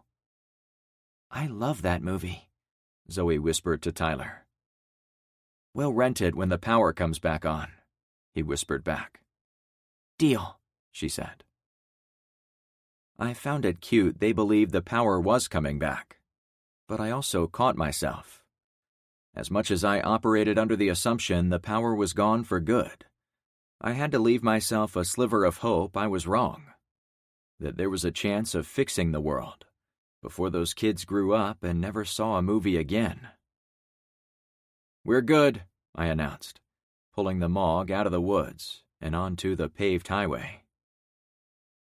For the next couple of minutes, I willed the diesel engine to be silent, or the rain to get louder, as we passed by the street where I'd almost been killed by the guys in the Cherokee. I held my breath as we went through the intersection with the 2-lane roadway leading toward North Point. If the Bronco had gone far enough, fast enough, it could easily have been waiting for us where the highways came together. But they weren't there. No one was on the roadways. We headed north into more rain. There wasn't much to be seen by way of structures, as it was mostly empty forest, farm fields, or marsh in the zone between the northern boundary of Fort Myers, where we lived, and the southern portion of Port Charlotte, the next big urban area up the coast. Hey, look at that sign, Tyler piped up. We can get free ice water. The dog sat at attention, as if he was about to get a treat. We passed a billboard for Wall Drug, a contender for the world's biggest tourist trap. Free water for drivers on the lonely section of the High Plains was one of the ploys that put them on the map. 100 years ago. It's in freaking South Dakota, Luke laughed. I'd passed the place many times while driving OTR. Stopped there once. It was essentially a mini-mall of coonskin caps, bongo drums, moon rocks, and every other tourist-themed piece of junk you could envision. A 2-headed snake was featured prominently on the billboard. They must have had those, too. It was a must-see the first time, due to the novelty of it. But I never went back. The sign said we only had 2,012 miles to go. Don't underestimate the lure of free, I joined in. I'd go there to check it out, Tyler commented. We all shared a good chuckle. About 2 miles in, Alex sat upright against my seat and pointed ahead. That's the golf course. I slowed to study what we were heading into. The golf course and the large stately homes along the edges of the playing field screamed money. Someone had brought in lots of dirt to create artificial hills and valleys, making the course a lot more interesting than the surrounding flat terrain. On the other side of the split highway, a huge junkyard filled the limit of my vision, as if the Planning and Zoning Commission had tried to find the opposite of a golf course and slap it down across the road. It also featured one long man-made ridge along the roadway, designed to hide the acres of broken vehicles behind it. A lone set of train tracks ran between the berm and the roadway, adding to the industrial nature of that side. Where do we go? I asked her. While I'd looked at the map earlier, I'd mainly focused on the main routes we had to take, since I figured the girls could get us the rest of the way there. There's an exit off the highway a little ahead. You go up and over that, make a few more turns, and we'll be at my house. She motioned in the direction of the country club. It sounded simple on paper, But I knew better. There could be roadblocks, refugee camps, criminal gangs, or a herd of cows blocking our path. The sensible, apocalypse-approved route was the one no one anticipated. "You say it's over there." I pointed to the same fancy-pants golf course. "On the other side of it, yeah," she answered. I slowed and exited the highway on the left side. "Where are we going?" everyone asked at once. I rolled off the pavement into a broad, flat pasture. The golf course was obviously made of money, since there were no other houses or businesses located anywhere close on this side of the highway, as those would obviously spoil the view. The course was an island of beauty, designed to attract and keep patrons paying their dues, which was why I made a direct path for the middle of the course. "We're going the way with the fewest possible pitfalls," I announced. The Unimog had no problem traversing the field after all we'd been through, and it made it simple to knock over a 10-foot barbed wire fence surrounding the property. I found my way onto a walking path between the row of houses at the edge of the course, and continued on to one of the fairways. "4!" Tyler shouted after rolling down the back window. "Hey, keep it down," I shushed. While it was a bit silly to quiet him, given the volume of our engine, I wanted to give stealth a try. "I was talking to those guys," Tyler said, pointing to a group of colorfully dressed men walking the pristine grass about 50 yards away. "Unbelievable," I remarked. "Yeah, look at how they're dressed," Tyler replied, not missing a beat. "Total dweebs." I swiveled my head to frown at him. "What?" he asked. "Most of the world is already getting fitted for their bouncy suits in the Thunderdome, and these guys are playing skins in the rain. I really can't believe it." "Won't these guys get pissed if we cut through?" Luke asked. I left the cart path and cut across the narrowest section of grass I could find. "I'll take golfers over dudes with guns, you know," I answered. I didn't ignore the fact Regis kept a rifle in his golf bag, so I didn't linger on the course. Golfers could be pushed into violence same as everyone else. I got us off that fairway, avoided a heavily flooded central lake at the middle of the community, and then crossed a second fairway on the way out. "Am I still going the right way?" I asked the girls. "Yeah, we're right over there." Alex pointed to a row of mansions skirting the edge of the community. "You need to go behind them." Behind them? I wondered. I became a bit concerned at the suggestion, but I trusted they knew where they lived. There were no streets going north out of the lush course, so I would have to cut between two huge houses to keep in the direction she indicated. "Through there?" I asked to be sure, as I pointed to a giant house with 4 cars and 2 golf carts parked on the driveway. "Since we came through the course, we have to go this way," Alex explained. Rainwater gurgled out of a nearby sewer next to the road and went between the 2 houses I'd chosen. I drove us between those homes, went down a well-manicured grassy hillside, then bowled over another length of protective fence. I experienced some guilt at wrecking it, but a flimsy chain-link fence wasn't going to be the difference between criminals breaking in or staying out. Anyone with a pair of cutters, or a working vehicle, or the simple ability to climb could defeat it. The water coming out of the golf course formed a boggy lake, no deeper than the grass surrounding a long row of bald cypress trees at the bottom of the hill. Those trees were packed tight, and their 30-foot height did a fair job of hiding what was beyond them. A mammoth-sized mobile home community. I drove into a gap where one of the trees was missing. "So, are we getting close to your home?" I asked. If I would have known they didn't live in the hilly course, I might have considered going around it, but it was too late to suggest it. "Yep, we're almost there." My impression of the girls shifted. I'd assumed they lived in the big homes around the golf course, and that their parents probably had a ton of money, since they could afford to send their kids to South Point High School, which was almost certainly outside of their local school district. Now, it looked as if they weren't quite as wealthy. Not that money made a difference to me personally. Most of my life was spent in blue-collar trades, working with and around guys and gals with similar backgrounds to mine.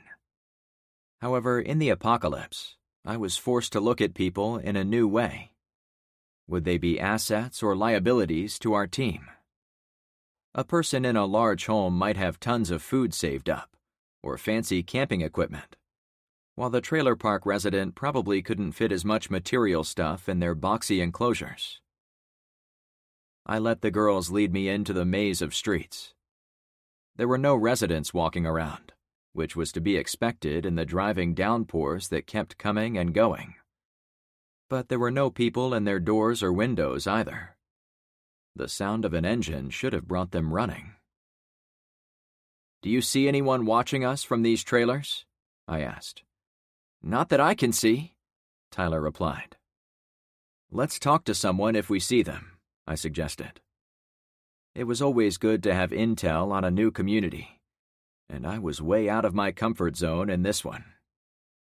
It wasn't the trailers or the lower-class owners who were typical of mobile home parks.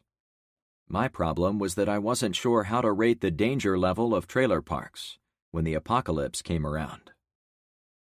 The girls led us down a row, cut across to the next line of trailers, and then started us up another. "There's one," Alex bleated with excitement. Ahead, under a carport, a bare-chested guy sat next to a small portable grill, as if attempting to light it. He was late 40s, early 50s, with short blonde hair starting to recede. He'd set up shop out of the rain near the back of his car, a blue Corvette from the 1990s. A rifle was slung over his shoulder. "Stay sharp," I advised my team. "We don't know what's been happening in this place. You kids need to keep watch behind us, and on the sides. Got it?" They reshuffled to look in their assigned directions. Mr. P paced in the cramped space of the compartment, doing his best to guard his people. "I'm going to talk to him," I said, game face on. "Roger that," Luke said as he brought his pistol out of its holster. The girls in the back had their .22 rifles, and Tyler had his shotgun. But Luke and I traveled with two types of weapons, our long guns for long work, and our pistols for close encounters. Luke pulled his handgun for more flexibility, but his .870 pump shotgun was between his legs, ready to go. I pulled sideways on his tiny driveway and rolled my window down. I set the giant Smith & Wesson on my lap, facing the guy outside. If he dared threaten us, I was going to blow off the door as I shot him dead. "Hey, I have a vet too," I said in a friendly tone. "Yours is a classic." "She's my baby. But you're making me feel old since my pop bought it for me a long time ago," the man laughed, only looking at me for a brief instant. The closer I looked at it, the more I saw its flaws. The headliner sagged in the cockpit, the rims were coated with black brake dust, and the deep-sea color on the hood was faded by half. It also had a faded white stripe down the middle of the back and roof, but it was so covered in grime, it was hard to see it. Still, it was a Corvette. "We came in off the highway," I said to him loud enough to be heard over the blustery conditions. "I'm wondering if anyone has power in the park?" "Some do," he shrugged. "Got gas-powered Jennies with simple power inverters. Problem is they can only power the basics, like lamps and a few power tools." I would have killed to have either working. "Sounds about right," I answered, sure the EMP had struck the complex. "Anyone tell you what caused it?" "Sunspots burned the transmission lines and the people," he said, while squeezing a heaping portion of fire starter on his charcoal briquettes. despite the problems of the world and my interest in talking to him. The guy wasn't much for conversation. I couldn't let that go. Really? Who told you that? Everyone round here. I guess someone told someone, and it went from there. They were as in the dark as we were. Okay, thanks for your time. He lit the fire, and the fumes wafted over to me, despite the unpredictable drafts. Almost immediately, I was drawn in by the nostalgia of grilling endless times during the past. My stomach joined in the callback, as a hunger pang echoed out of my midsection. "Oh, that smells so good," Tyler gushed. The man revealed a stack of meat patties. "Hey, how have you kept those cold all this time?" I asked. "Some guy came around and told us to put our most valuable food in sealed bags. He sunk them to the bottom of his trout lake at the other end of the property, and he gets them out for us when we want them. Only costs a little portion of our food." That was a good racket. "Cool," I said, as I finally rolled up the window. However, when I looked at the car one last time, I was struck by a detail I remembered from Corvette history. As a proud owner of a vehicle with a long lineage, I made a point to read up on some of the previous models. On a whim, I downed the window again. "Hey, is that Vet a 99? The guy stopped what he was doing with the fire, glanced toward the parked vehicle for a few seconds, then turned back to me. "Yeah, probably. That sounds right. Pops was proud as shit about it, but he never mentioned the year when he gave it to me." "I might look for one of that year when this is all over," I said as my goodbye, buttoning up the cabin one last time. "We live on the next street." Alex pressured me the second we were on the roll. "Just tell me where," I replied. "Why did you ask him about his car?" Luke inquired as we drove the cramped aisles of the trailer park. Several huge puddles had formed, as the rainstorm more than overwhelmed the gutters running along the long streets. "It was only a hunch," I answered. "He has a super rare Corvette, and he claimed it was his baby, so he probably should have known only a few were made, and only in the 1996 model year." "Well, based on how he treated it," Luke laughed, "I'm not surprised he doesn't care to know the model year." "Yeah, maybe," I agreed. I'd met plenty of people who didn't know the year of their car or truck, even when they were sitting in it. But he'd gotten it as a gift from his dad, so I'd expect one of them to know the relevant details about how rare it was. His clueless reaction had thrown up a small red flag for me, and since absolute mistrust was my default setting now, I kept him in the danger column. We made it to the next street. "That one." Alex pointed ahead to a white trailer with orange accents. I considered sweeping the perimeter and checking for bad guys, but Tyler, the girls, and Mr. Puppers piled out the second I put the Unimog in park. After seeing the grilling guy totally relaxed with our presence, I judged there wasn't an imminent threat around us, so I didn't call them back from their own home. "I'll keep an eye on them," Luke said, opening his door to give chase to the youngsters out in the rain. "Good call," I replied. I'd parked the yellow beast along the front of the trailer, since the carports were next to each home. It would allow me a fast escape, in case there were issues. Less than 30 seconds went by before Tyler shot out the front door and ran over to the truck, so I opened the window a bit. "Uncle Frank, we've got a problem," he said with a dramatic flair. "Let me guess," I sighed. "Their parents aren't here." "Yes. How did you know that?" "You serious, kid?" I chuckled. "Name one part of today that has gone right." "I've spent the whole morning with Zoe, so my day has been great."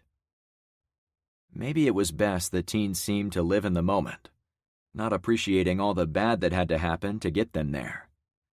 Maybe I could use more of that attitude to get us through the worst of the apocalypse. I opened my door. Let's go inside and figure out where they went. Chapter 11.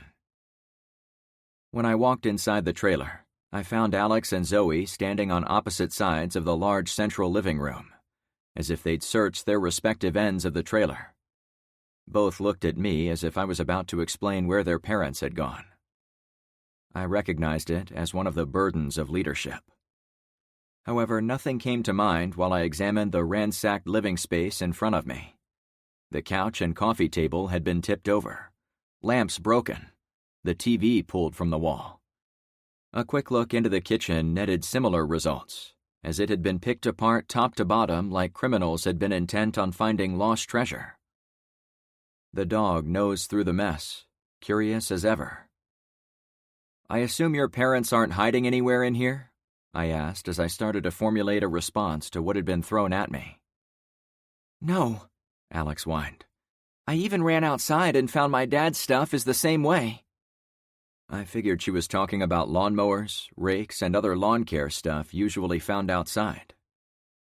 Tyler went over to Zoe near the kitchen. "Luke, you keep an eye out front." Quieter, I added. Whoever did this might still be around. "I'm on the job," he reassured me. With my back secure, I strode into the kitchen, the 3 teens and 1 dog following close. The place was larger than most trailers I'd been in, with custom bay windows on the back overlooking the carport of the neighboring trailer.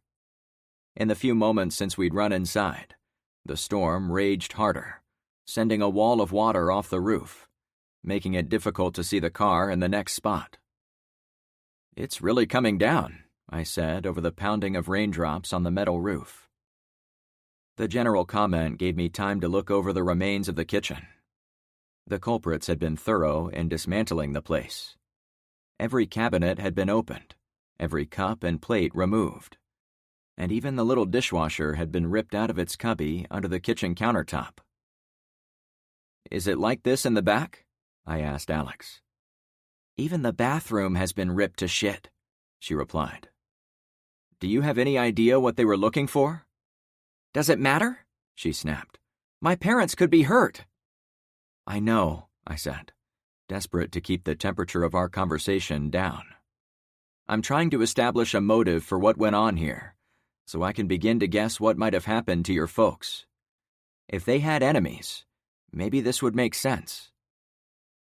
After learning one of my neighbors was a powerful drug dealer, I was willing to entertain the idea anyone could be a troublemaker. Though the girls were a delight, maybe the parents weren't perfect. If Alex had said her mom or dad was a dirtbag selling meth, the destroyed trailer would be easy to explain. Alex took a moment to think it over. "No, I really don't think they could have any enemies here. My dad is out of work a lot. He works in construction, but he picks up odd jobs with our neighbors. He has lots of friends. And my mom," Zoe continued, "is a teacher down in South Point. Other than a few parents she doesn't like, she's never once mentioned anyone who might want to do this." "That's why you go to school down there," I said. "Your mom." "Yeah," Zoe added. "We get to go down there instead of the lame county school, since she's a teacher. I could see her being pissed enough to trash the superintendent's home, since she gets paid jack squat. But no one would do the same to her." "Why wasn't she there to pick you up the day the EMP went off?" I asked. I knew it wasn't relevant to the moment, but I wanted to flesh out their home life a bit. Alex answered. "She works at the middle school, not our high school, and she was sick that day, so our dad drove us to school. He was probably getting back home at about the same time the EMP blew up." It did give me a little more to work with. Both her parents would have been home when the EMP struck, so however the trailer got trashed, they probably had been around when it happened. At least, that was my hope. I studied the next trailer over. The front door had been left ajar, allowing me to see inside the dark interior. "Can you see over there?" I pointed. "Does it look like their place has been trashed too?" The 3 kids all looked out the back windows. In moments, they all agreed with my first impression. I nodded, then turned toward Luke. "Stay sharp over there. Something is really wrong with this trailer park." It was tempting to go find the guy grilling up his burgers to get some answers, but I already had all the answers I needed from him. If he knew someone was ransacking trailers, he'd kept it from us. If he didn't know, I didn't think the gruff man would be interested in helping us find out why. "So, where are our parents?" Zoe asked Tyler. He turned to me, a lost look in his eyes. They needed a task. "We should find someone in authority around here," I said to them. "Is there a manager's trailer or a common area? Someone in charge?" "We have a community center in the middle of the park," Zoe answered. "It has a pool. Not that we need one," Alex added. The rain turned sideways in the space between the 2 trailers. A beach ball rushed by on the wind, followed by a long air mattress. Someone's pool was being robbed of pool toys. "Damn, it's really coming down out there," Luke said, looking out the front door. "All the better for us," I said calmly. "This is how we sneak around in plain sight." I moved to the front with Luke. "Can't we wait a few seconds?" Tyler complained. "You don't want to get your hair wet?" His girlfriend giggled. He looked hurt. "No, I didn't want you to get yours wet, since I know it takes a long time to dry it out." Zoe looked as if she might melt. "Aw, that's sweet. But I stopped caring about my hair a few days ago.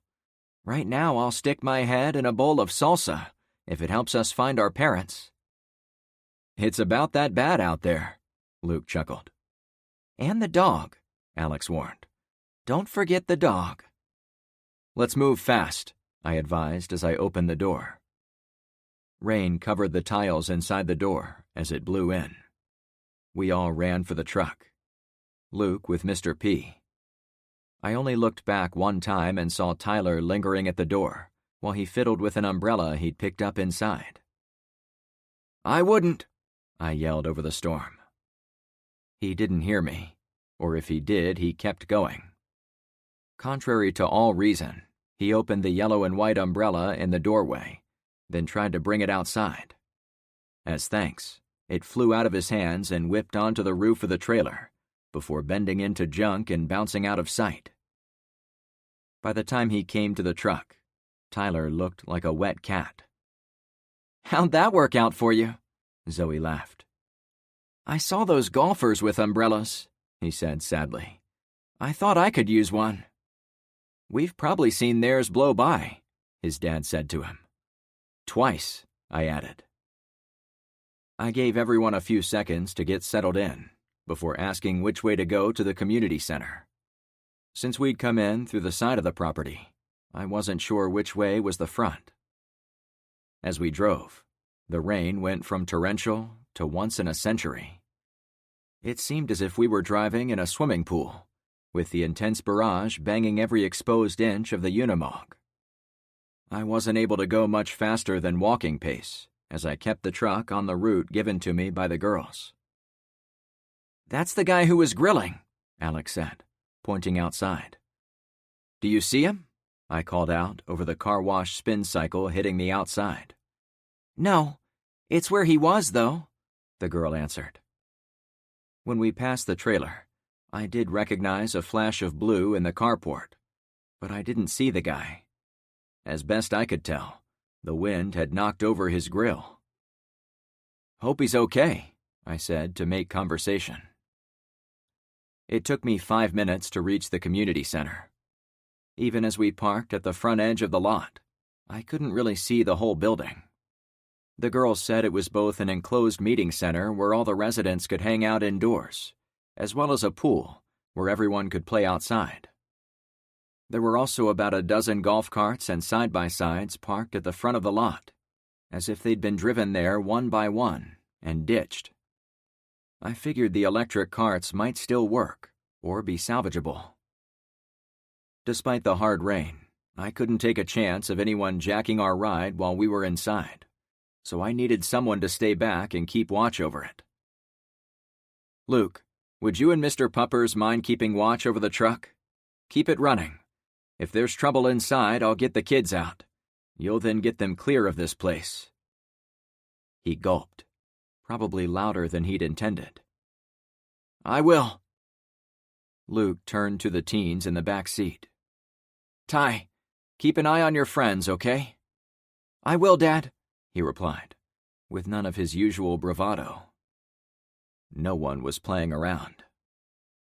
I pulled out my Springfield and put it in my front pocket for quicker access. Luke was already scrambling into the driver's seat as I climbed out. The wind nearly knocked me on my ass as I ran between a few cars and sloshed to the front door of the community center. Tyler and the girls arrived a few seconds after me. By the time they did, I had the door open so they could get out of the deluge. Inside, there was no rain, but there was a couple of inches of water on the all-season turf that had been placed on the ground instead of carpeting. An old pool table and 2 foosball tables filled the open space between the door and a wraparound counter on the far side of the room. A plump brunette woman stood at the counter, watching us. Hello, I said to be friendly. She took a quick glance to a pair of wooden double doors on the nearby wall. A sign over the entryway said, Pool Hall. Since they were shut, I had no idea if it was filled with billiard tables or an actual pool. The woman turned back to me and tested a curt wave in my direction. We came in to get out of the rain, I fibbed. Are you leaving? She asked immediately. The windows on the sides of the chamber threw off enough light so we could see inside. Do you want us to? We're closed right now, actually, she answered. So if you could. Where the hell did our parents go? Zoe asked the attendant. The woman, who was about 10 years younger than me, blinked as if seeing Zoe for the first time. Zoe? Alex? Is that you? Oh, crap. She glanced to the doors once more. I gripped the Springfield in my pocket, since something was obviously spooking the woman. And I didn't get the sense it had anything to do with hurricane-force winds and rains. Can you tell us where everyone went? I asked politely, still staying about 20 feet away and close to the heavy wooden pool table. I brought these 2 girls home, and I don't want to leave until I make sure they find their parents, you know? The woman's eyes softened, but she shook her head. No one is around here anymore. The county came in and moved everyone from here to the Punta Gorda Country Club. Alex and Zoe, you know where that is. Go check there for your parents. I'm sure you'll find them. The woman used one hand to make the shoo-away gesture. Do you know why their trailer was torn apart? I asked, feet still in water. It was rising, even inside the place. We're only looking for answers, you know? Now she shooed us with both hands. You've got to get going before the county comes back. I could easily have asked why we needed to fear the county, but after tangling with vigilantes commissioned by North Point, I needed no explanation for government agents misbehaving. However, even the stallions didn't instill the level of fear in my people that I saw in the woman's eyes.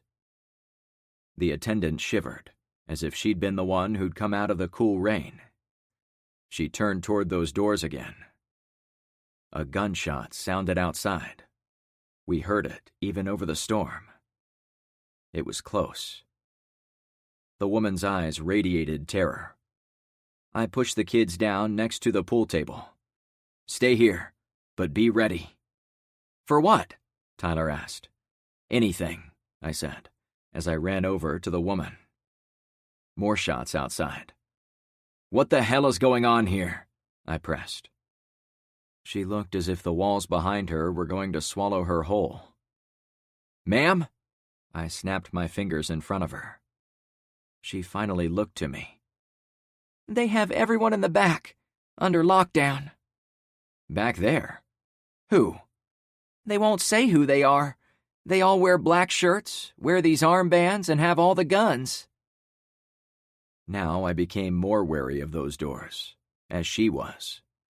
However, I had my AR off my shoulder and ready to light up anyone who came through wearing said armband.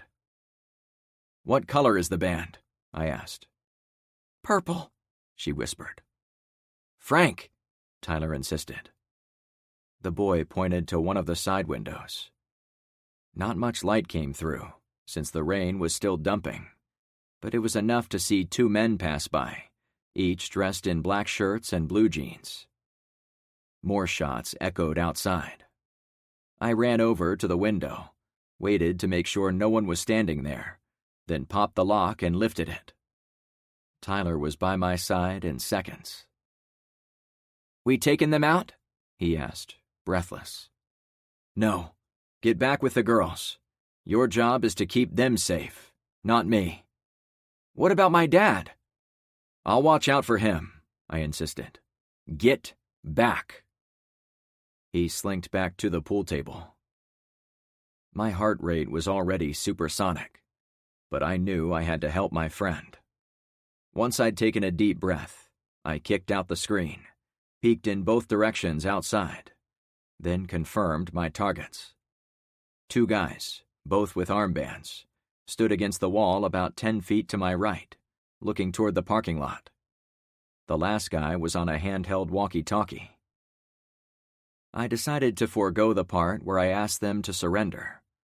The man in front was aiming his rifle at the Unimog, and thus at my friend. The scared woman had described the bad guys, and she had no reason to lie to me. Shooting him was fair game. I checked the other direction, to be sure my ambush wasn't about to be ambushed. It was clear. There was no need to line up a complicated shot. I held the rifle out the window and put 3 bullets in the huge back of the first man. When he fell into the ankle-deep water, I did the same with the second guy. I pulled my head back into the room. The woman behind the desk ran through the back doors, screaming her head off. "Shit," I exhaled. Across the room, outside the other window, I saw another guy. "Tyler, get them to the back room," I yelled. If the guy knew I'd taken out his buddies, and there was no reason to doubt he wouldn't figure it out, the teens would be smack between me and him. To my surprise, the boy did precisely what I'd asked the moment I'd asked it. He grabbed the 2 girls by the backs of their shirts and firmly guided them toward the same doors the woman had gone through. I checked my target. My stomach curled up. A gun pointed at me from outside the far window. Given the choice of shooting from the hip or diving behind the pool table, I chose the safe play and found protection. I delayed shooting to give the kids time to evacuate, for their safety, so I had to wait for another opportunity to fire. The man put about 10 rounds through the window. Once I ducked below the green felt tabletop, I kept moving, first to the back end of the table, then toward the woman's greeting counter. I fired on the run, though not with any accuracy. His bullets nipped at everything between us, too. The second I reached the counter, a shotgun joined the battle. 2 shots ripped out, one after the other, from the same gun. I slid on the floor to the back of the counter, then looked toward the doors. Tyler stood at a crouch, aiming his firearm toward the window where I'd been shooting the attacker.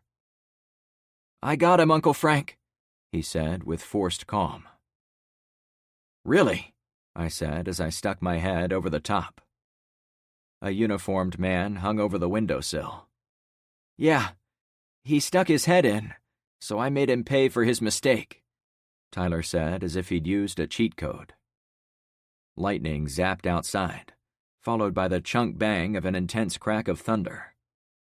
For half a second, it impressed me how Mother Nature would never be outdone in the noise department. Even the shotgun was quiet by comparison. "Get in the back," I ordered. "Make sure there aren't any more." I'll protect the girls, he said, already backing through the swinging doors. However, before he closed them, he stuck his head through again. By the way, there are none of those asswipes in the back. The hostages told me once the guys ran out, people here barricaded the doors.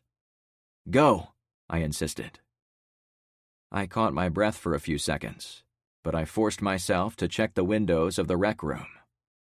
If there were more men out there, I had no doubt they would try to catch me in a crossfire.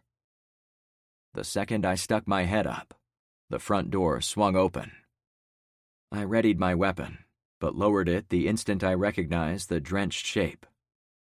Luke, I said with relief. Chapter 12. There's one guy still out there, but he's running toward the back, Luke shouted as he pointed to Tyler, who was stubbornly staying inside those back doors. I hurried past the boy. Cover the girls, I insisted to him as I ran by. It wasn't clear if I was walking into another ambush. About a dozen white tables had been pushed against the wall to my right, while a sad-looking group of about 30 people sat on the floor on the other side of the room, though most were already getting up as rainwater flooded in. They went out the back a minute ago, a dark-haired man yelled to me. How many? I asked as I ran for the glass entryway at the rear of the meeting hall. 4. It lined up with the number of men we'd encountered. I'd taken out 2 when I fired out the window, and Tyler picked off 1 more on the other side. That left 1 guy on the run, as Luke said. Water leaked under the doors as I came up to them, making the floor slippery. Outside, I thought I saw a shape running in the downpour, but it could have been Tyler's umbrella blowing by. The storm wasn't making it convenient to have a gunfight. After keeping watch for that shape for a few more seconds, and concluding it wasn't smart or advisable to chase after him in the storm, I turned around to figure out what we were dealing with next. Behind me, the girls had run to the dark-haired man and smothered him with hugs. He was obviously the father we'd been tracking. Tyler stood over the girls and their dad, scanning the crowd, as if worried one of them would jump out and try to harm those he was sworn to protect. Luke caught my attention as he strolled up with a walkie-talkie in his hand. They are talking on this. I looked and listened for a few seconds. Well, they aren't talking right now, but... He brushed his wet hair back and took a deep breath. Let me start over. I was sitting in the truck, keeping watch on you guys. That asshole we saw earlier, the one grilling in his carport, snuck up beside the Unimog and ordered me to give it up. Pointed his gun at my face from outside my window. Shit, I replied. How'd you handle it? I was alerted by the world's #1 dog. Mr. P started to growl even before I knew anyone was getting close. Once I knew he was there, I did like you taught me, Frank. I was already sitting there with my pistol out and ready on my lap. So I opened the door like I was going to get out. Then I unloaded on him. He'd been there when I held my pistol against the door, with the guy grilling under his carport. Great job. That's not all. When I got close to his body to kick the rifle out of his hands, I heard someone asking if he'd already killed me. At first I thought it was someone else wandering around in the rainstorm. But then I figured out it was a guy talking over this thing. He showed me the small handheld walkie-talkie. They have working radios, I gushed. Modern ones, too, he answered. I'd love to ask them how they got this, I said, mostly to myself. Don't know how they got it, but the voice on the radio said to take out the cops snooping inside their turf, and I assumed he meant you, Frank. I cracked up for a second, allowing some of the tension to leave my bones. What's so funny? He asked. This. I pointed to the radio. Thinking I'm a cop.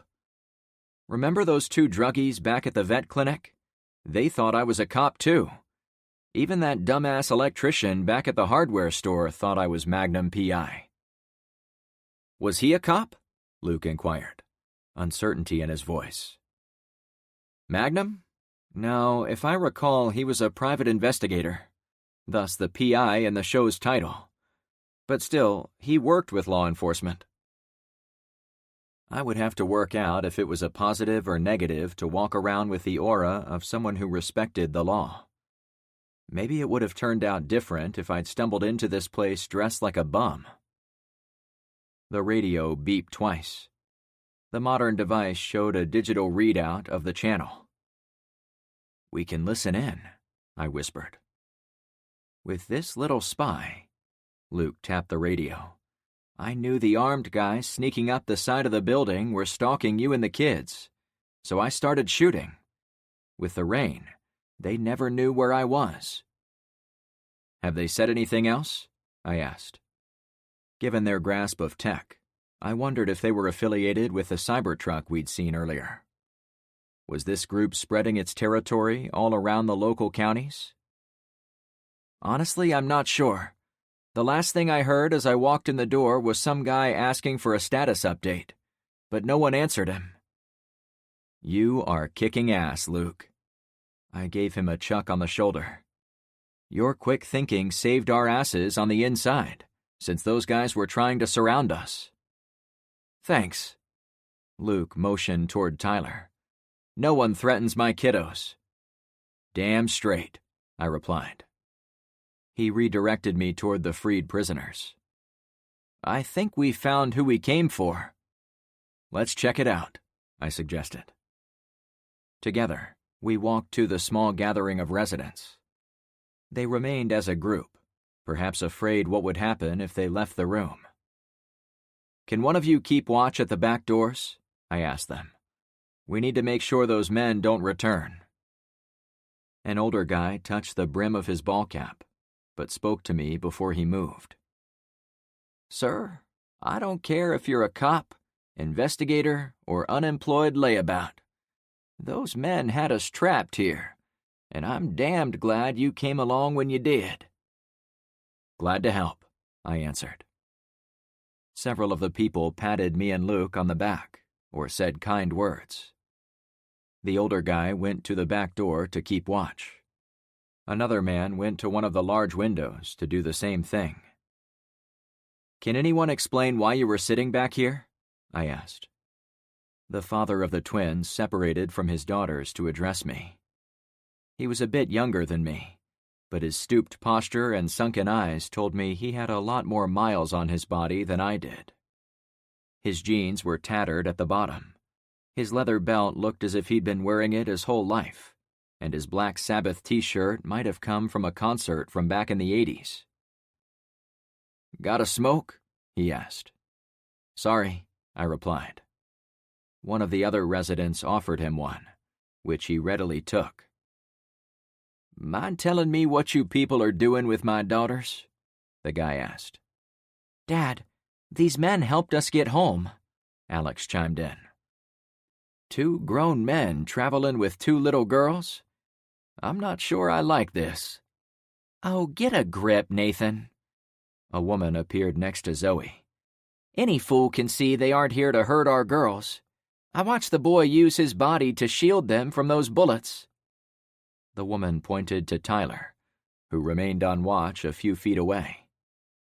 He's my boyfriend, Zoe added. There, see? There's your answer. The woman was tall, like her daughters, with the same red hair, though hers was cut short, a little above her shoulders. She also dressed nice, relative to the father. She was in a breezy summer dress covered in flowers, with a light-colored bandana cinching her hair back. The woman was pretty, but wore hipster-framed glasses, which made her look like a teacher. Like everyone else, she seemed skittish about moving from her spot. I still don't like it, the man grumbled, mostly to himself. What's going on here? I asked the woman. My name is Frank, by the way. Darla, she answered. Thank you for looking out for my girls. They should have stayed at the school, Nathan complained. I didn't have time to explain how wrong he was. "Ma'am, there are men running around this place with rifles. You all have apparently been held prisoner here. I need to know why." The little crowd was on their feet and moving around, spreading throughout the meeting room as if wanting to leave, but not sure they'd be allowed. "We were tricked out of our homes by those guys, I guess on the second or third day. They got me on the third. Anyway, once here they promised us food and supplies, but the only thing we got was beatings and total lockdown. From in here we saw them steal everything of value from our homes." She pointed out the window to the nearest row of trailers. The downpour had slowed, but I could still barely see the first one in the line. "Will more come back?" I asked. "Don't know, honestly," Darla admitted. "In the last several days, you were the first people to get the jump on them. They've pretty much been running the table with us since they got here." "Taking our guns," Nathan spat. "Yeah," Darla nodded. "We figured out they are tearing apart the trailers to find our guns, but they also took food, camping stuff, and anything else non-electrical that has value." "Did they say who they were with?" I pressed. "Not to us," Darla explained. "We figured they was with Port Charlotte, but any time we asked, they said it was none of our business." "So probably not any governmental agency, at least not an official one. Legit government departments would be happy to share who they were with, so you would defer to their authority." The heavy woman from the front spoke up. "I think you're right. They are from Port Charlotte, but they almost seemed happy that everyone there was gone. Then they said a weird thing, that they were disappointed to find people still alive south of Port Charlotte, and that something must have gone wrong." "No shit," almost every person in earshot suddenly burst out. The woman seemed flustered. "Go on," I prompted. "That's it, mostly. The only other thing is I got the sense they were getting all our stuff so they could go hide out in the swamps. Kept talking about cabins." "Gone from Port Charlotte. What did they mean by gone? Did someone evacuate them? Were they taken? Didn't they always talk about some type of neutron bomb that could kill the people but leave the buildings? That would explain a lot about what was happening around us." She shrugged. "Is that all they told you?" I pressed. "I'm afraid so." "That's creepy," Nathan volunteered. "Can we get out of here?" A few others cheered. I didn't want to be responsible for a large group of strangers, but I also didn't want to send them out into the rain to be shot. "Give me 2 minutes, and I'll have an answer for you," I replied. I took Luke with me out the front door, past the older guy keeping watch. I explained to my trusted friend what I intended to do. Then he and I ran to our yellow truck. A hangdog face watched us out the rain-soaked window. "He'll be fine," Luke assured me. The man on the ground was the guy from the grill, but he wasn't dressed like the others. Perhaps his role was to scout for anyone driving into the complex. If he'd been sitting there in fatigues, I would have been a lot more suspicious of him. We stripped off his rifle, took his pistol, and I helped myself to his knife. Instead of taking them all back inside, I tossed the rifle in the back seat of the Unimog. We then stripped gear from the other 3 fallen men. They were dressed for battle, with tactical vests, ammo pouches, first aid kits, and tons of spare mags. All of it was black, as if they only shopped for dark-colored gear. We took all we could carry back inside and dumped the stuff on the pool table. I pocketed a second walkie, but set everything else where it could be seen by the residents. The woman who'd been at the front desk came up to the pile. "They were really going to kill us, weren't they?" It was only day 5 since the EMP, but the pace of collapse seemed to be speeding up, so the odds were good the armed thugs had bad things planned for the survivors. However, one of her eyes twitched by itself, and she'd been crying. There was no urgent need to put more fear in the already broken woman. Lucky for you, we'll never know what they were going to do. We chased them out of here, and we're leaving this stuff so you can defend yourselves. I couldn't possibly shoot anyone, the woman lamented. It was another instance where I wanted to shake her out of her sleep. She'd admitted the guys were possibly going to kill her, but she wanted nothing to do with the one item that could put a stop to that threat. Again, I didn't try to beat it into her, since my fight was elsewhere. She'd been lurking near her desk when we came inside, but now others were coming out of the meeting room to see what we'd brought in. Some of the men came through the door like kids to the Christmas tree when they saw the rifles, but I wanted to make sure the weapons only went to those who could use them, so I held one over my head. Does anyone know what type of rifle this is? The rest of the crowd came through and stood around me. That's a Springfield M1A SOCOM 16 rifle in .308, I'd wager. I was surprised to hear the voice of Nathan, the girl's dad. Were you in the military? I asked. The reason I'd tossed out the question was to find someone who would at least have fired rifles before, and I figured knowing the make and model of the rifles would weed out any posers. If he was ex-military, so much the better. No, but I'm a 2-time Call of Duty Tunguska Rift tournament winner for the Southwest Florida region. A video game?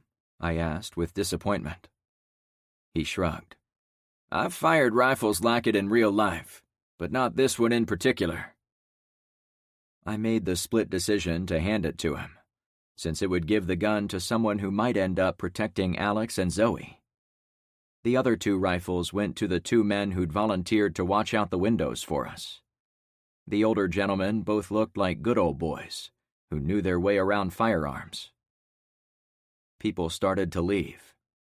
They had to splash their way out the door, as there was now 2 or 3 inches of water throughout the Trailer Park Community Center. The rainstorm had dialed itself down from an 11 to a 10, in terms of intensity. It seemed to me the safest place in a trailer park under threat from a hurricane would be right where we were, but I couldn't blame them for wanting to go check on their homes. I spoke to the girls' parents. We drove the girls up here because they helped me and my neighbors immensely, and I promised I would reunite them with their parents if they hung around. This storm has given us the cover we needed to drive up here, but we really need to get back. Where do you live? Darla asked. I live off Bayside Road, about halfway between North Point and South Point. Wow, that's a long way from the high school, she replied, now looking at her daughters. Did you have to walk? It wasn't as bad as you think, Zoe assured her, and the people on his street were very friendly.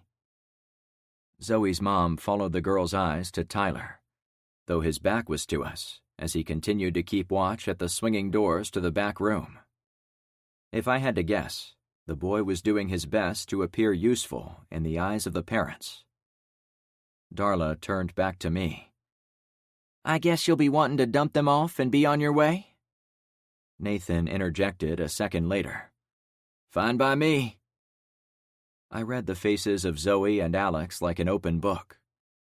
I got the feeling they were holding themselves back from asking the obvious question, since they didn't think their parents would like it. Actually, after seeing what a mess this place has become, what with the violent guys holding you hostage, maybe it would be safer if the 4 of you jump in our truck and go back to my street. I'm positive there is room for a husband and wife, plus their 2 awesome daughters. Whoa! Nathan yanked the cigarette from his mouth. Darla and I have been divorced for years. Ain't no way we need to live together again. Alex walked over to her dad. Please let us go. We can all come back when the power comes on. Is it worse out there? He asked his daughter. She seemed to think on it for a few seconds. Well, I don't think every house has been invaded like here, but I've seen a lot of bad people causing trouble. Frank gave us guns, and we helped him defend his street. "You gave my daughters those guns," he asked me in a defensive tone. Both girls had set their .22s on a white table before they hugged their parents. When I saw them in the back room, I assumed the girls had set them there to keep them off the wet floor, but they hadn't picked them back up. Were they afraid their parents wouldn't approve? "Out there, everyone needs to be able to defend themselves. I strongly recommend you let them arm up if you plan on staying here." "I have plenty of guns, believe me. All we have to do is go back and get 'em." Thunder rumbled outside, close. "Nathan, they said the trailers had been ransacked," Darla chided him. "They didn't get mine," he chuckled. To me, he added, "How big is your truck? Can it take all of us, plus some stuff?" "It can easily hold 6 in the cabin," I replied, "and it has a rear bed for holding a ton of gear under the tarp. How much do you have?"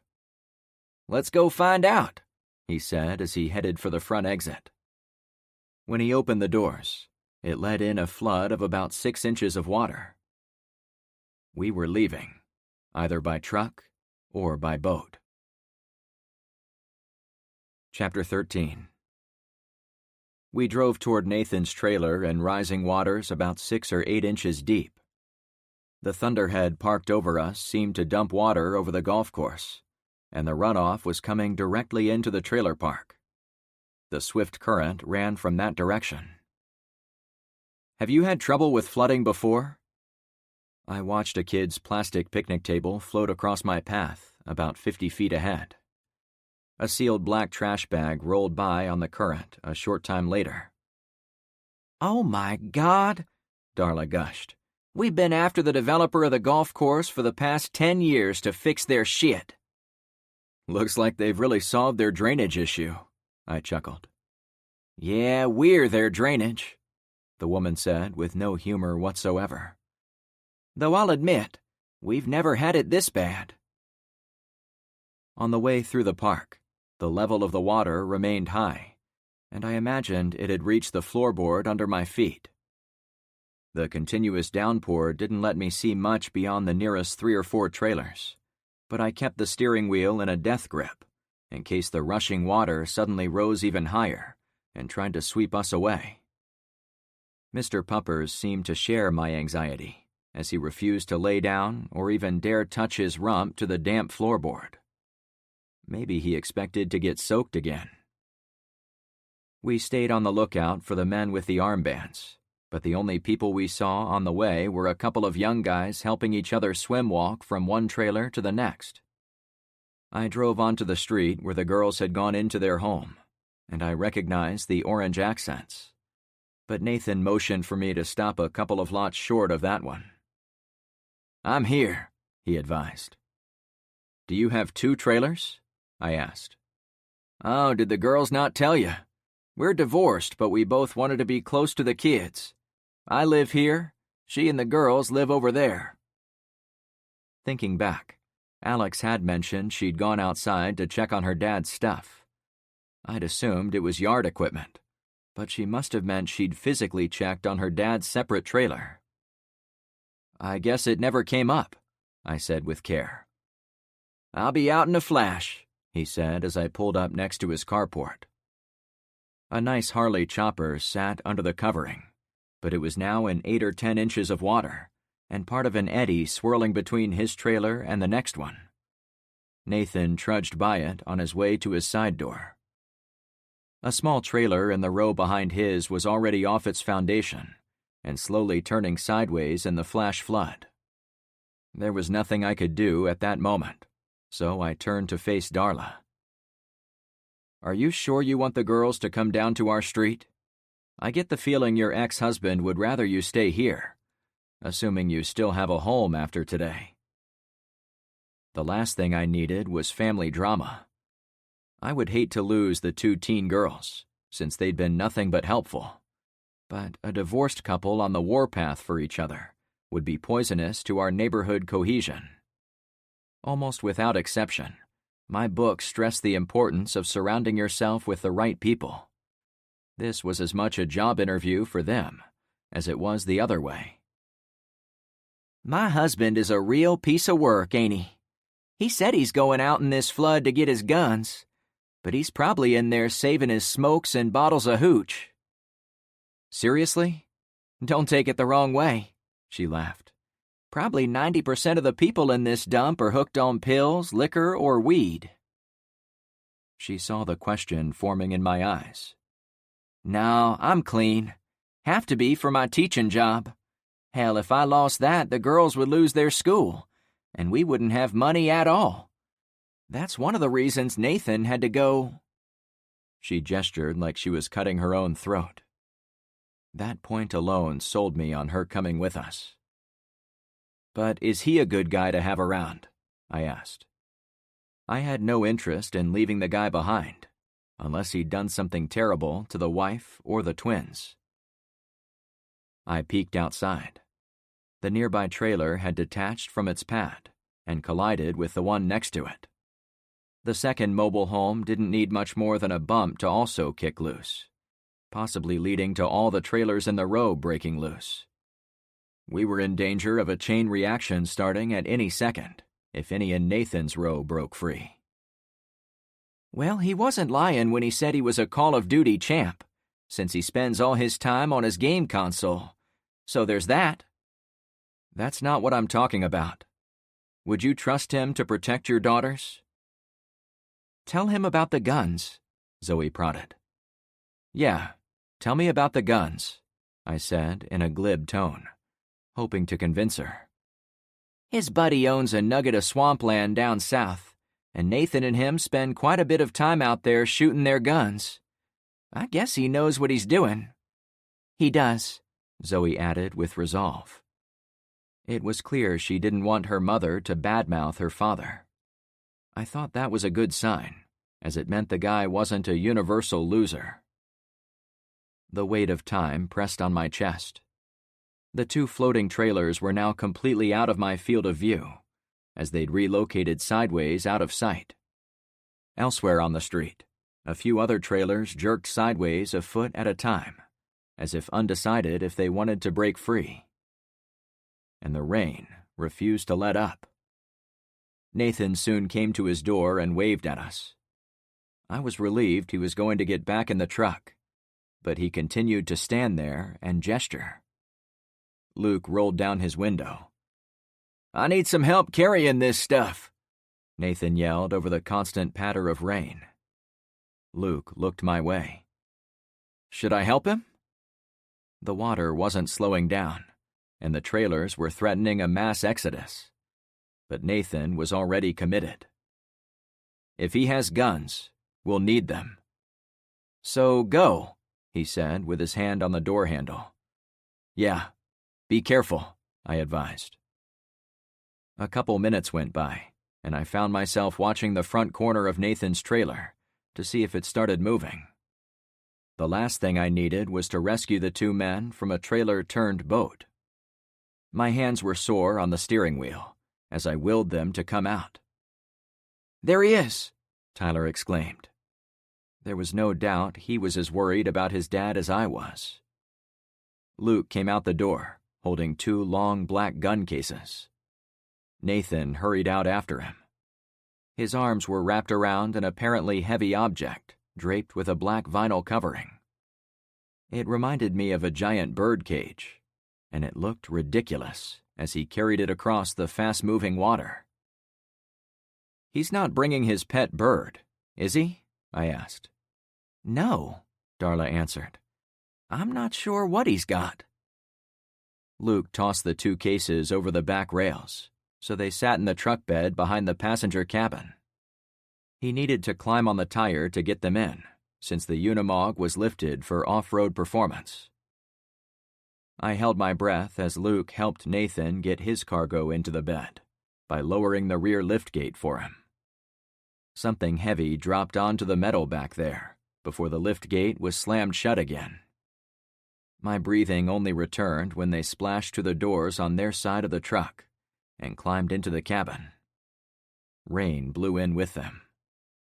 Those assholes turned over my entire trailer, Nathan announced as he got to his seat. "Broke every vinyl record in my collection, just to be dicks, too." "Oh, yeah," Darla said matter-of-factly. "In addition to his bike and guns, he also took his prized collection of old records when we went to Splitsville." There was definitely tension there, but it wasn't malicious. "Hey, it's 5 p.m. someplace," he shot back. "You like Jimmy?" I asked without explanation. "Hell yeah," he bragged. "Who doesn't?" Darla raised her hand in silent protest. Nathan poked one of the ARs on my soaked shirt. "And you've got the perfect shirt for it." I was forced to put Nathan up a rung on my respect list, simply for having good taste in music. However, I didn't let that cloud my judgment on what he brought to the table. "So what's in the birdcage?" I asked him. "Bird," he chuckled. "That's my reloading press. The ass nuggets who turned my place upside down didn't know what it was, probably since it was sitting on my kitchen counter, so they threw it on the floor with everything else." "How did they not find your guns, Dad?" Zoe piped up. "Come on, you know me. Do you think I'd let anyone find 'em lying around in the open?"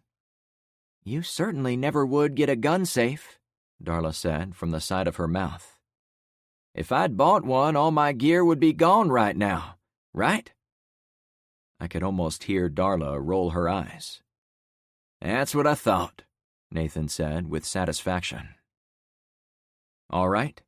Do you have anything else of use to us long-term, Nathan?" I asked him as I prepared myself to put the truck in gear. With the water rising, he would need to claim something legendary was inside before I willingly let him swim for his trailer again. "You might not be back for a while."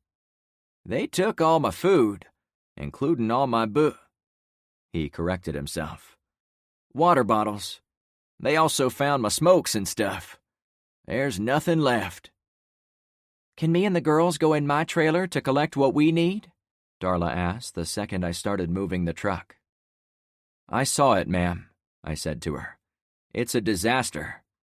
Do you have anything important in there?" "Of course.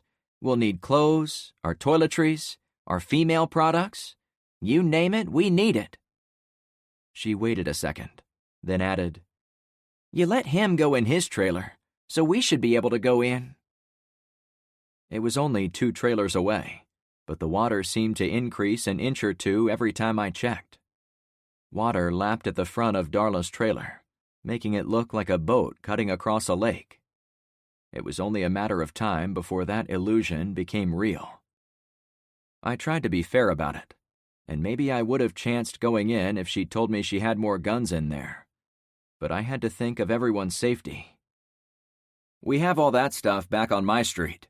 This place is getting too dangerous." Several trailers were nudging off their pads in the short range of visibility around us.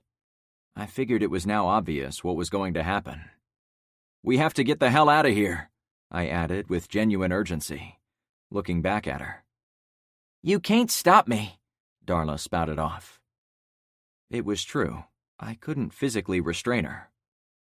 "Mom, no," Alex and Zoe pleaded at almost the same instant, before Zoe continued speaking.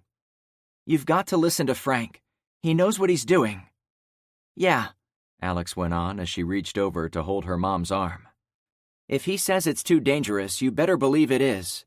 Besides, if you go out there, Z and I would have to follow you. So if that's what you want, be our guest." The mother looked at her daughters. Then she turned to me in the front. "Are you sure?" I nodded. Motion caught my eye the second I faced forward again. I called attention to the trailer next to Darla's. "Guys, look!" The carport on the far side of her trailer was being spit out of the gap, crushed by the shifting weight of the next trailer in line. If history repeated, it meant it would soon push against Darla's place and knock it off the pad. From there, it would domino down the road toward Nathan's. "If you still want to go in, I'll let you," I chuckled. I found it far more effective to use humor to diffuse tense situations. I knew the risk from watching that other trailer break away. The others in the truck had apparently been looking elsewhere. Are they all going to float? Darla asked with wonder. We can't stick around to find out, I cautioned. Nathan, did you hear those guys with the armbands ever talk about what's happening outside your trailer park? Did they have guys at the front gate or watching the back of the property? I needed to keep my options open as to what way to go to escape the collapsing black hole of trailers. Nope, never heard 'em. Up until it started raining, they never came inside the place where you found us, unless it was to beat someone. It was only when the rain got bad they came in and made us sit on our asses and keep quiet. Even so, they didn't talk shop around us. Okay, that's all I need to know. There was a roadblock up by the highway, so I'm going to assume it's the same group up there. Our best chance at getting out of here is to leave the same way we came in. I pointed in the direction of the golf course.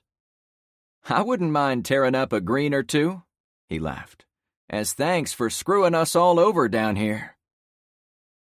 I wondered how the wealthier people living around the course were doing. Did the gang of thieves operate up there, too? Did they fall for the same BS about going to a central location to get food and water? Whatever the class difficulty might have been, I hoped we wouldn't find the same foursome of golfers playing the 13th hole of the apocalypse. That might touch off World War III for Nathan. We got moving as the rain came on strong again. The wipers of the old truck were more decorative than useful, and I had to drive using the shapes of parked cars, trees, and trailers on my way to the course. However, as more of the trailers were lifted by the water, it became more difficult to use them for guidance. Soon, we were avoiding them. One coming at you, Luke pointed ahead. The double-wide had split in two, and one half had wedged itself in between two other homes. The remains of the other half, including a distinctive red leather couch and dozens of 1-gallon jugs filled with amber liquid, bobbed along the road, so I had to give it all room to go by. The clutter sent waves along the side of the Unimog, flooding my floorboard with a couple inches of water. Ahead, the speed of the current seemed to increase compared to the rest of the trailer park, probably since we were close to the golf course.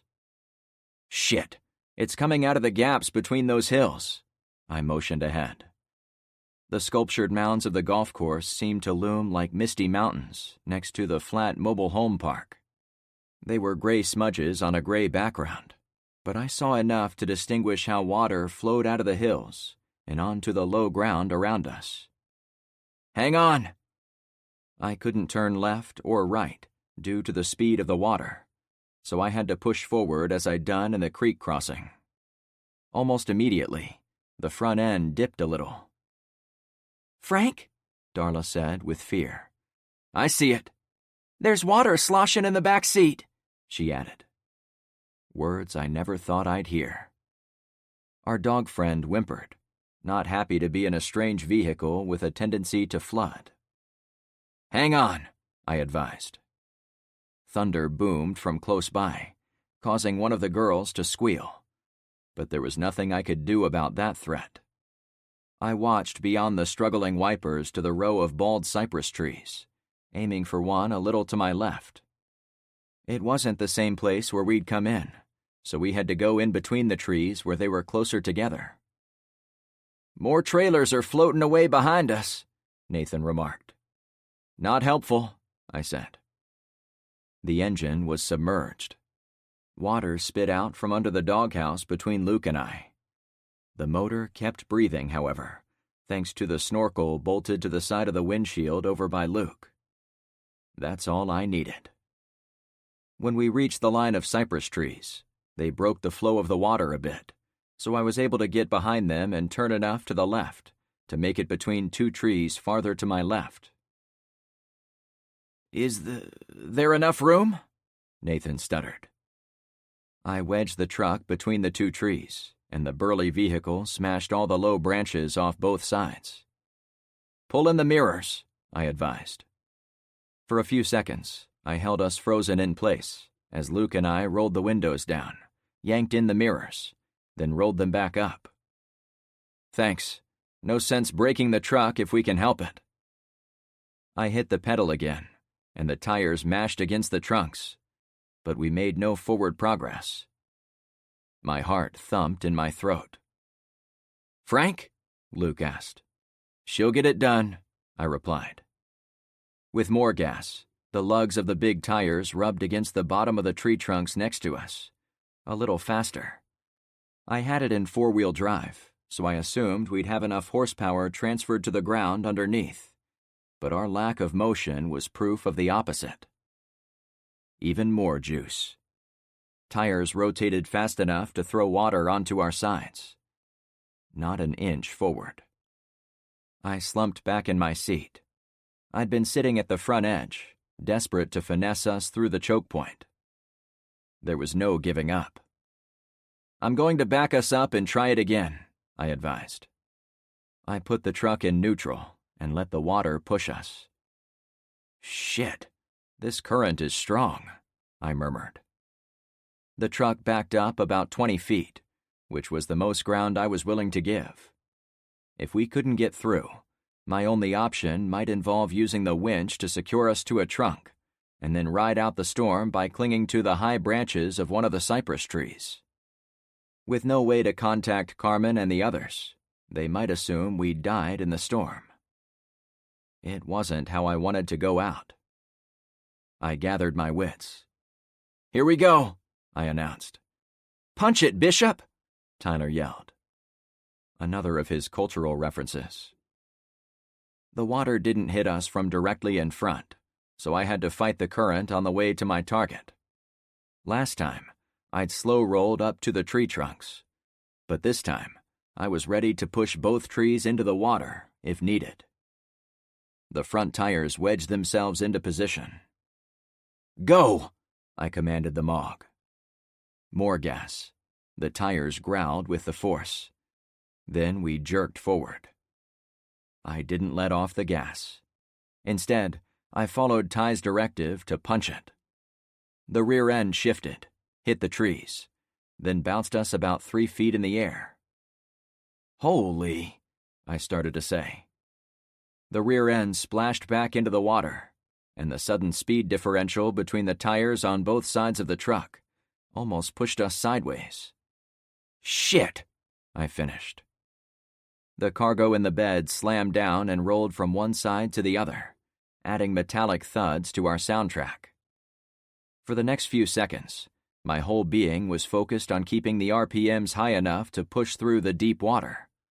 I aimed for the side of the onslaught, desperate not to go directly up the gut of what was now almost a waterfall coming at us. The next thing I remembered hearing was the twins cheering. "We're out!" I spun all 4 tires in the grass as we left the water.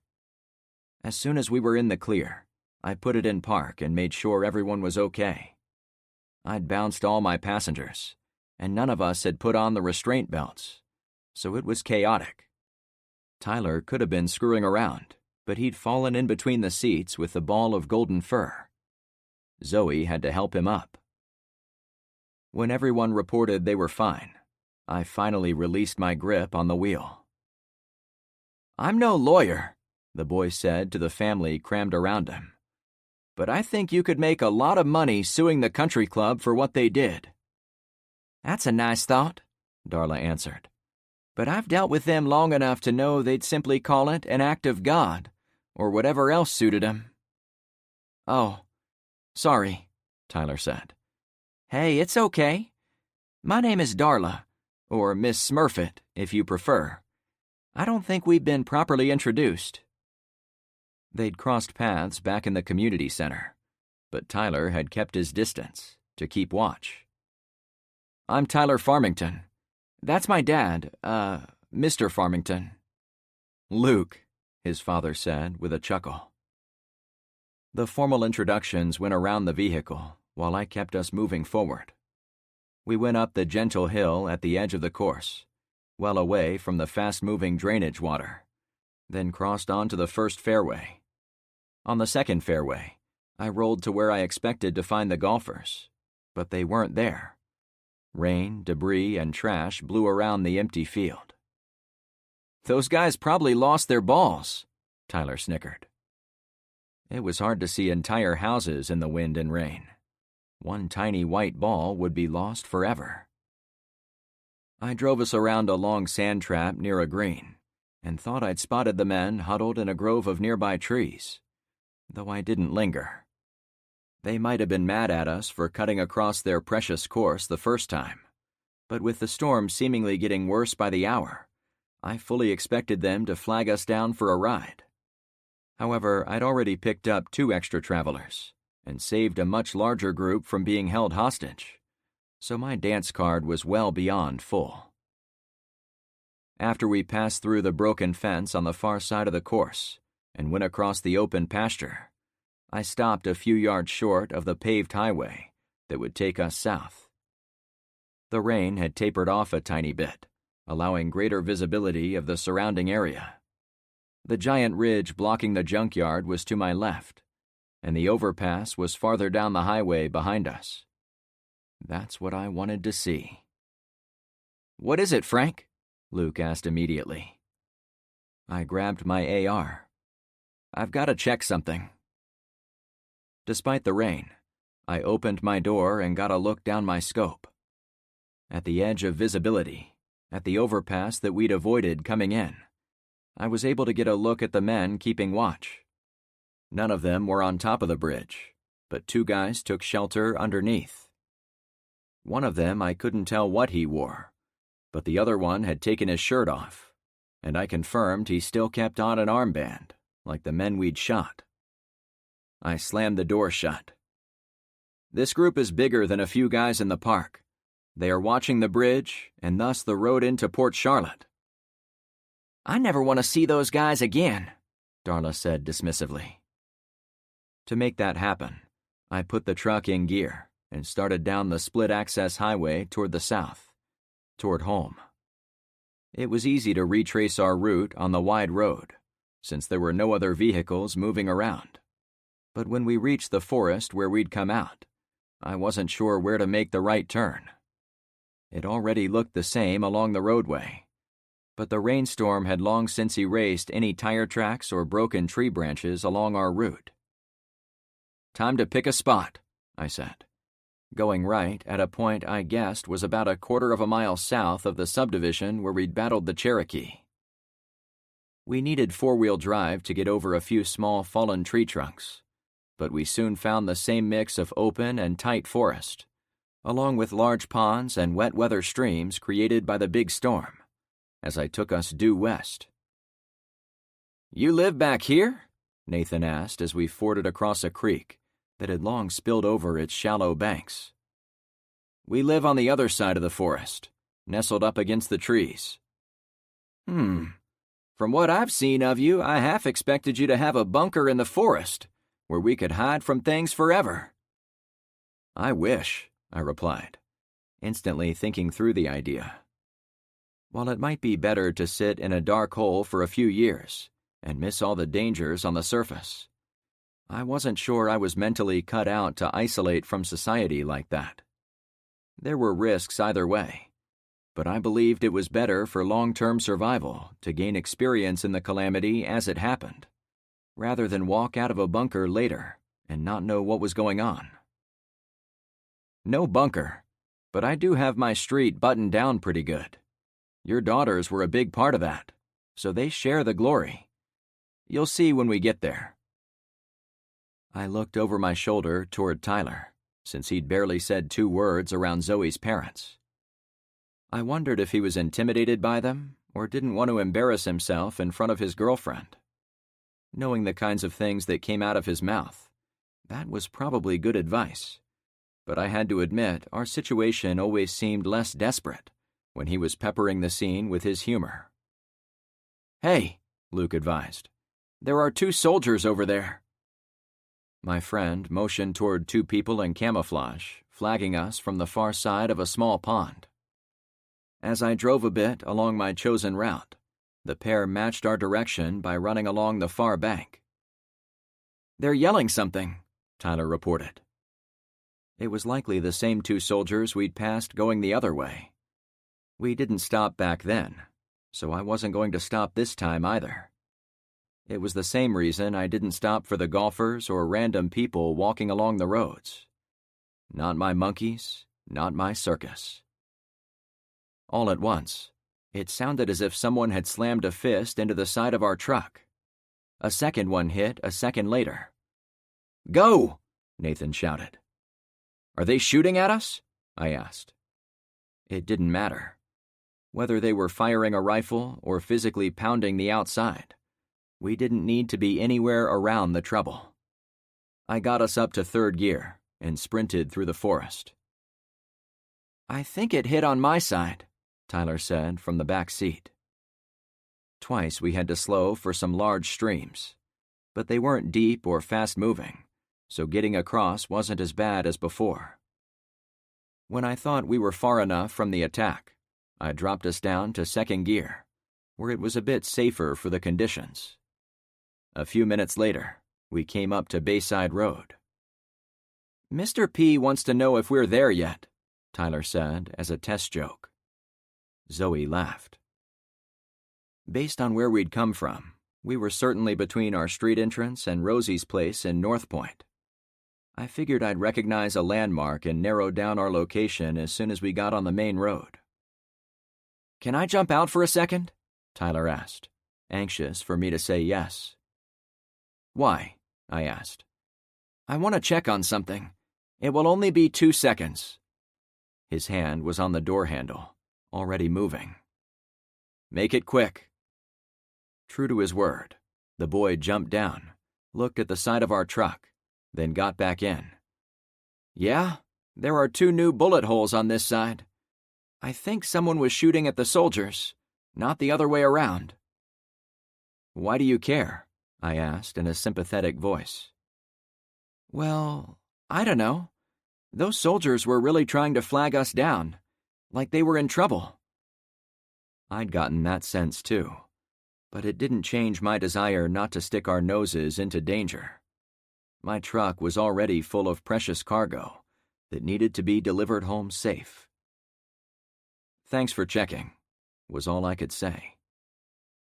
I turned left, to the south, to find a mostly empty roadway. All the people pulling suitcases and traveling along the roads were gone, probably taking shelter wherever they could. However, there were still a few guys walking north, dressed in cheap ponchos or black trash bags, that all looked the same under the gray skies and continuous rainfall. I half expected to be shot in the back as we drove on, though I couldn't see if they were armed under their rain gear. "Looks like these trash bag hikers looted a janitor's closet," Luke commented. "Or they all found their cheap stuff at the dollar store," I surmised.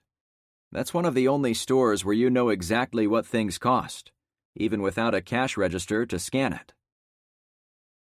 We passed a few walkers on our right, then a minute later some more on our left. Even the threat of a storm hadn't gotten them to hunker down. That told me they were either extremely motivated to get somewhere, or they were desperate enough to run from terrible things behind them. As we got closer to home, there was more evidence of flooding from the strong storms that continually passed above us. I saw rising waters on one street on the right, but I didn't stop until we reached a turnoff, a little short of the road to Zen's house. "What's up?" Luke asked. "Why are we stopping?" "Is that normal?" I nodded out his window. "The rising water." "Storm surge," Nathan said from the back, with no concern in his voice. "Like a hurricane surge?" I remembered seeing them talked about during Hurricane Katrina many years ago. "Yep," he answered. "He's right," Luke said with growing concern. "How high is it going to go?" I pressed. Luke shrugged. Nathan, however, seemed animated by the discussion. "If this is a nasty hurricane, it could go 10 or 20 feet over the normal water level." 10 or 20 feet? I asked, dumbfounded. I tried to imagine all the houses on that side of the street, with water above their first floors, Only the two-story homes would have dry places to hide. Everyone else would have to climb on their roofs or the tops of tall cypress trees. "That is very unlikely," Luke countered. "My realtor said the seawater had never gotten to our street, even in really bad storms. 4 feet of surge is about the worst we ever get around here." My realtor never mentioned flooding. She said we'd sometimes get hurricanes, but we were far enough inland to not worry about them too much. "I hope yours was right," Luke joked. The flooding wasn't washing over homes or even their driveways, but the nearby canals were spilling into yards up and down every street within my field of view. At the same time, I took note of the 2 canals that went under the road and into our subdivision. The water level was obviously higher now, but it was still a few feet from the lip of the canals over there. Looking closer, it appeared as if our side of the road sat a few feet higher than Zen's side. The slight elevation rise was hidden by the north-south roadway, but it was obvious when the canals on one side were spilling over, and those on the other side were not. "Maybe we need to block those canals," I said to test the idea, "to keep the water from coming to our side." "Yeah, maybe," Nathan replied. "But you'd need to do it fast, with dump trucks of dirt and rocks, or the moving water would sweep it away."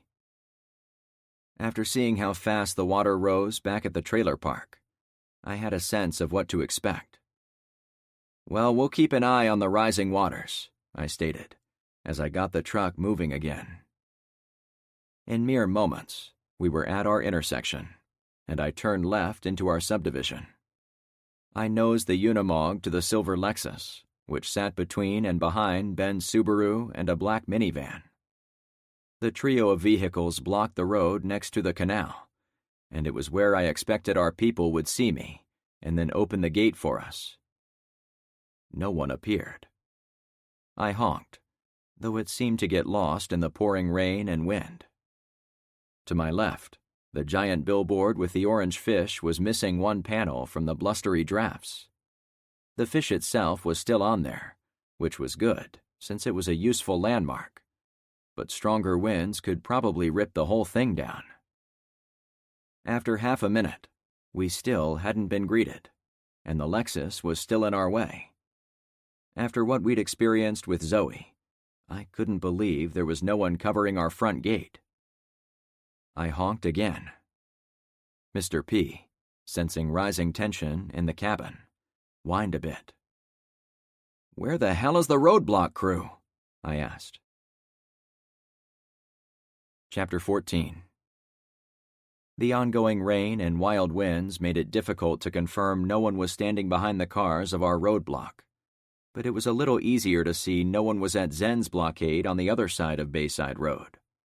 A blue SUV had been moved into position, but now it sat empty, with all 4 doors open.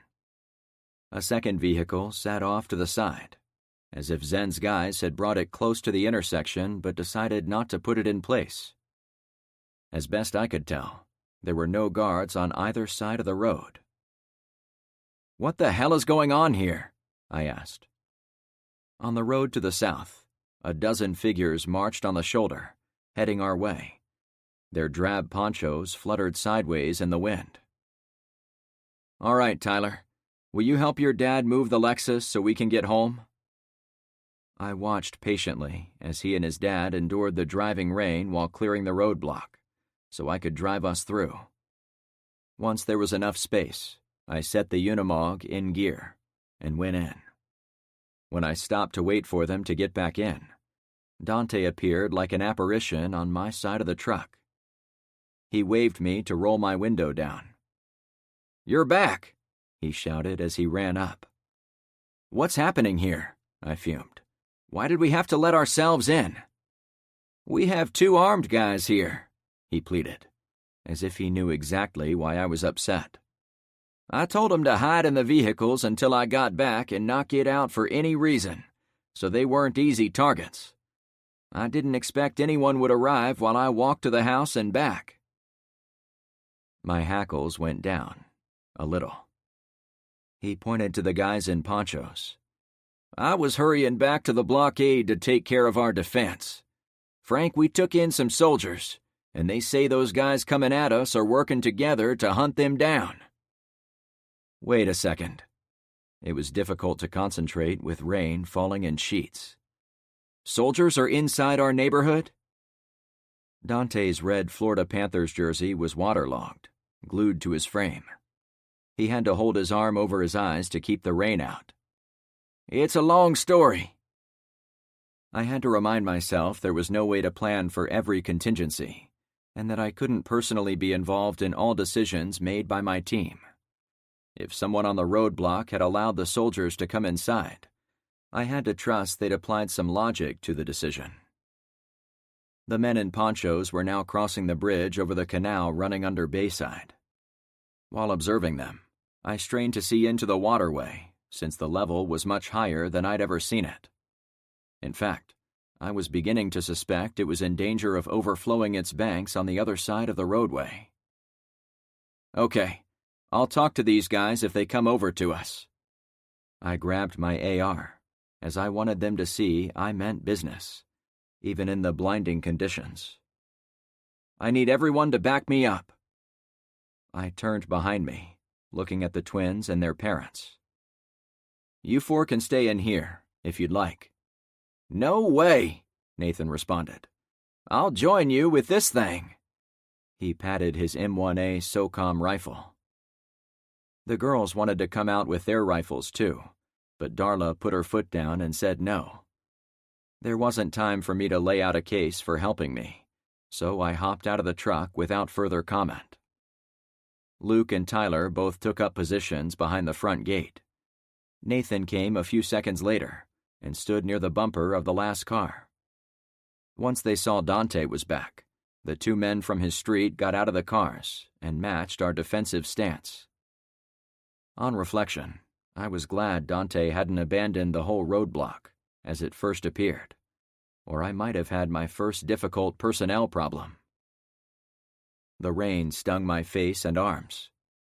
My Hawaiian shirt was already damp from being outside earlier, so getting more buckets of water tossed on it caused it to stick to my body in seconds. "Stay back here," I said to my friends as I pointed to the silver Lexus. I went to the Subaru wagon in the front row of vehicles, since I wanted to be alone when I talked to the arriving men. There were about 12 of them, all similar size, solid builds. Maybe they were legit military men. The bulk of them stuck by the concrete rail over the canal bridge, as if to stay behind cover. 3 of them came a bit closer to me, but only one walked the final 10 yards toward the Subaru. We had both spread our forces. "That's far enough," I warned. The guy kept walking. I had my rifle at the ready, but now I positioned it on the hood of the wagon, so it was clear what I was saying. Still, the guy got to about 10 feet of the far side and kept moving, almost as if he was going to rush through the opening in the middle of the street and come to my side of the blockade. Once I saw where he was going, I hurried to the back of the Subaru and crouched down, weapon hot. "Whoa!" the man cried out, as if surprised. "Stop right there," I ordered again. He put his hands up, but behind him, the other men had long guns drawn. Was he a decoy? A suicidal first wave?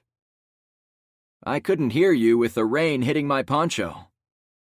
As he spoke, he patted his head as if his ears were broken. There was no way to know if he was telling the truth, but it seemed instantly suspicious that anyone would approach a roadblock and not notice the person flagging him down, so I didn't let my guard down in the slightest. "Just tell me what you want and then get out of here," I said with an ounce more politeness. "We're only passing through," he pleaded, "but we're looking for some people." The guy had a beard, but his hood and the way he continuously looked down to avoid the rain made it hard to see other distinguishing features. "There's no one here," I replied. He looked up at me, and I got a better view of his dark features. "We saw them go into a home over there, surely before you came through in your nice yellow truck." He nodded to the Unimog. I hadn't met the soldiers, but the man wasn't giving me the warm fuzzies by his body language, and the other guys lurking near the intersection weren't helping either. "If you saw me come in late, you know I have no way of verifying anything you say. Maybe we have guests, maybe we don't. If they were buddies of yours, they'd be coming out right now to meet you, wouldn't they?" "I never said they were my buddies," the man droned. "They're part of a National Guard unit that smashed up my neighborhood. If you don't turn them over, me and my friends back here are going to consider you aiding the enemy." My hackles spiked, but I resisted the urge to reflexively defend the U.S. military. While I'd always been a strong supporter of the average soldier and veteran, I couldn't let my personal feelings put my whole neighborhood in jeopardy. So instead of telling him he'd have to kill us all to harm one active-duty American soldier under our protection, I chose a more tempered route. "Come on, man. Cut me a break. I can't verify what you're saying, and I haven't had time to talk to the other guys either. Can't you skip all this and go to a relief camp? There's a FEMA center up in North Point. Saw it myself." I didn't have to explain the condition of things up there. "I feel you, friend." He pointed to the trees on the far side of the canal. "We're going to find some shelter over there. When you've had some time to talk to them, I expect you'll be sending them our way. Okay? If they escape, or you let them sneak out, we're going to take it personal, if you know what I mean." I again fought the urge to flex on the arrogant asshole. I figured the real reason he was giving us time was to observe our fighting strength. He knew we had an operational roadblock with armed men, so we weren't pushovers. "I hear you," I said diplomatically. "But give me something I can use when talking to my prisoners. What specifically did these men do to you?" "They rolled through my neighborhood and shot at anything that moved. They killed my wife and son, and a lot of other wives and children. They've got to pay for their crimes. You hear me?" "I do," I said. I still didn't like the guy's attitude, but I could allow some leeway if his story was true. If the army came by and shot up clownfish, I would probably hunt them down too. "I'll talk to them and see what we can come up with." "You better come up with the right decision," he warned. "Talk to you later," I said in a businesslike tone. The guy cinched his hood as he turned and walked back to his buddies. One of the two middle guys had a huge pair of binoculars out, facing me. When the leader walked by, Bino Guy joined his buddy. I begrudgingly gave them props at doing recon on us.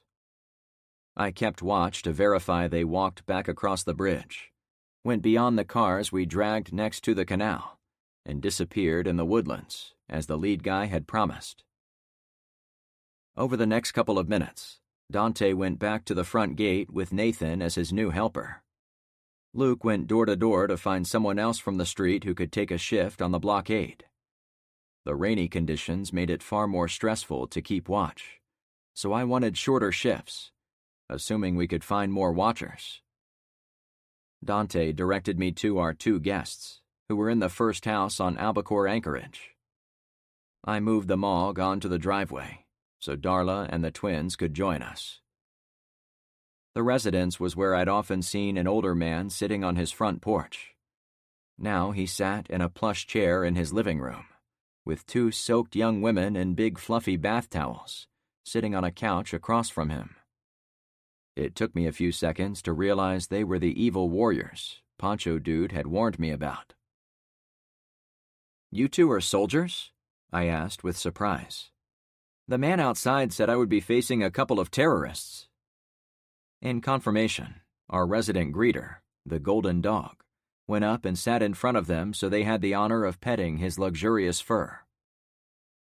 "I'm 2nd Lieutenant Margaret Dancer, 116th Cavalry Brigade, 2 116th Cavalry Regiment, Idaho National Guard, she droned, as if reading from a cue card.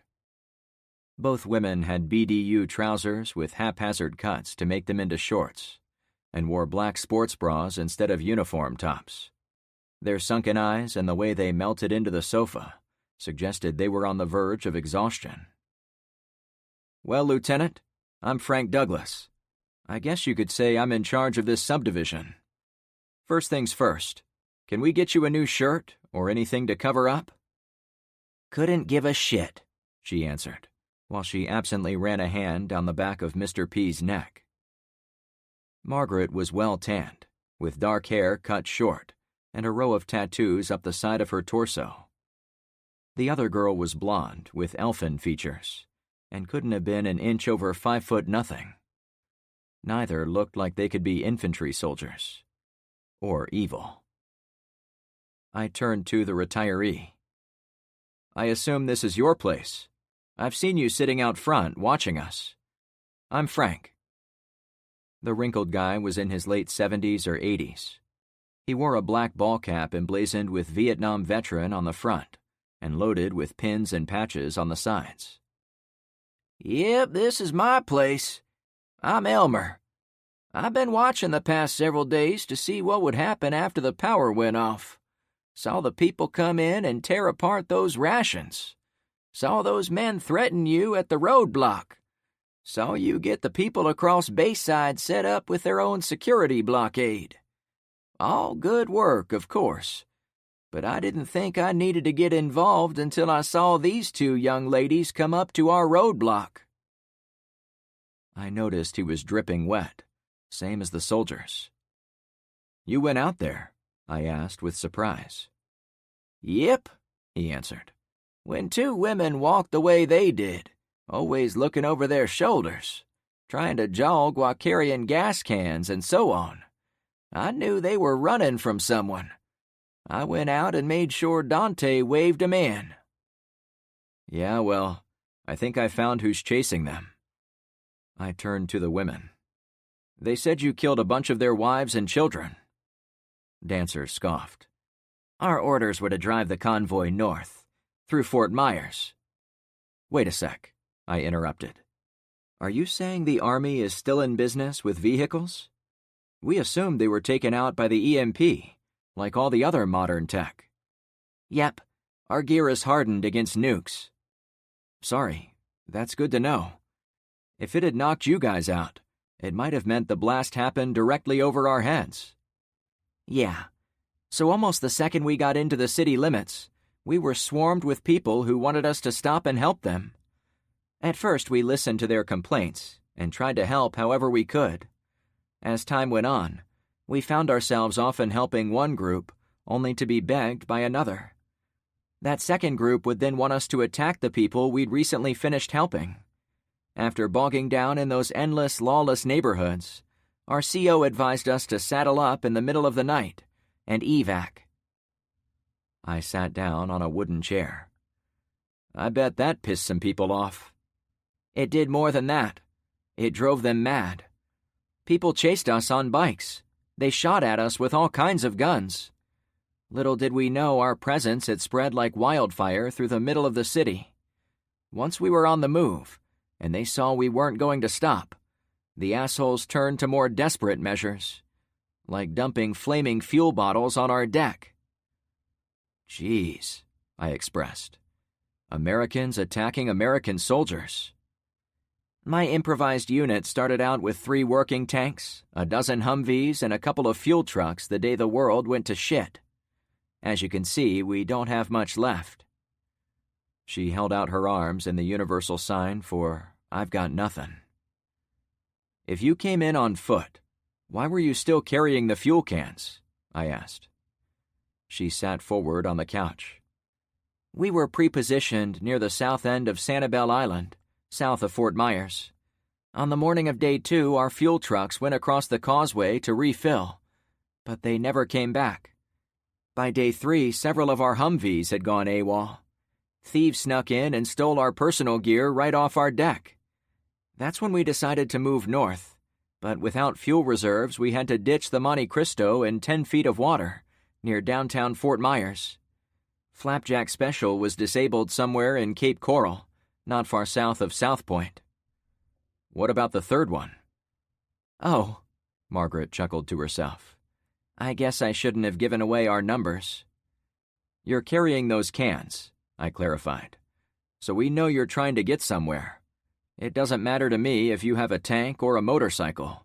We'll do what we can to help you. Margaret looked me in the eyes for 10 or 20 seconds, seemed to make up her mind about a decision, then slumped back into the cushions.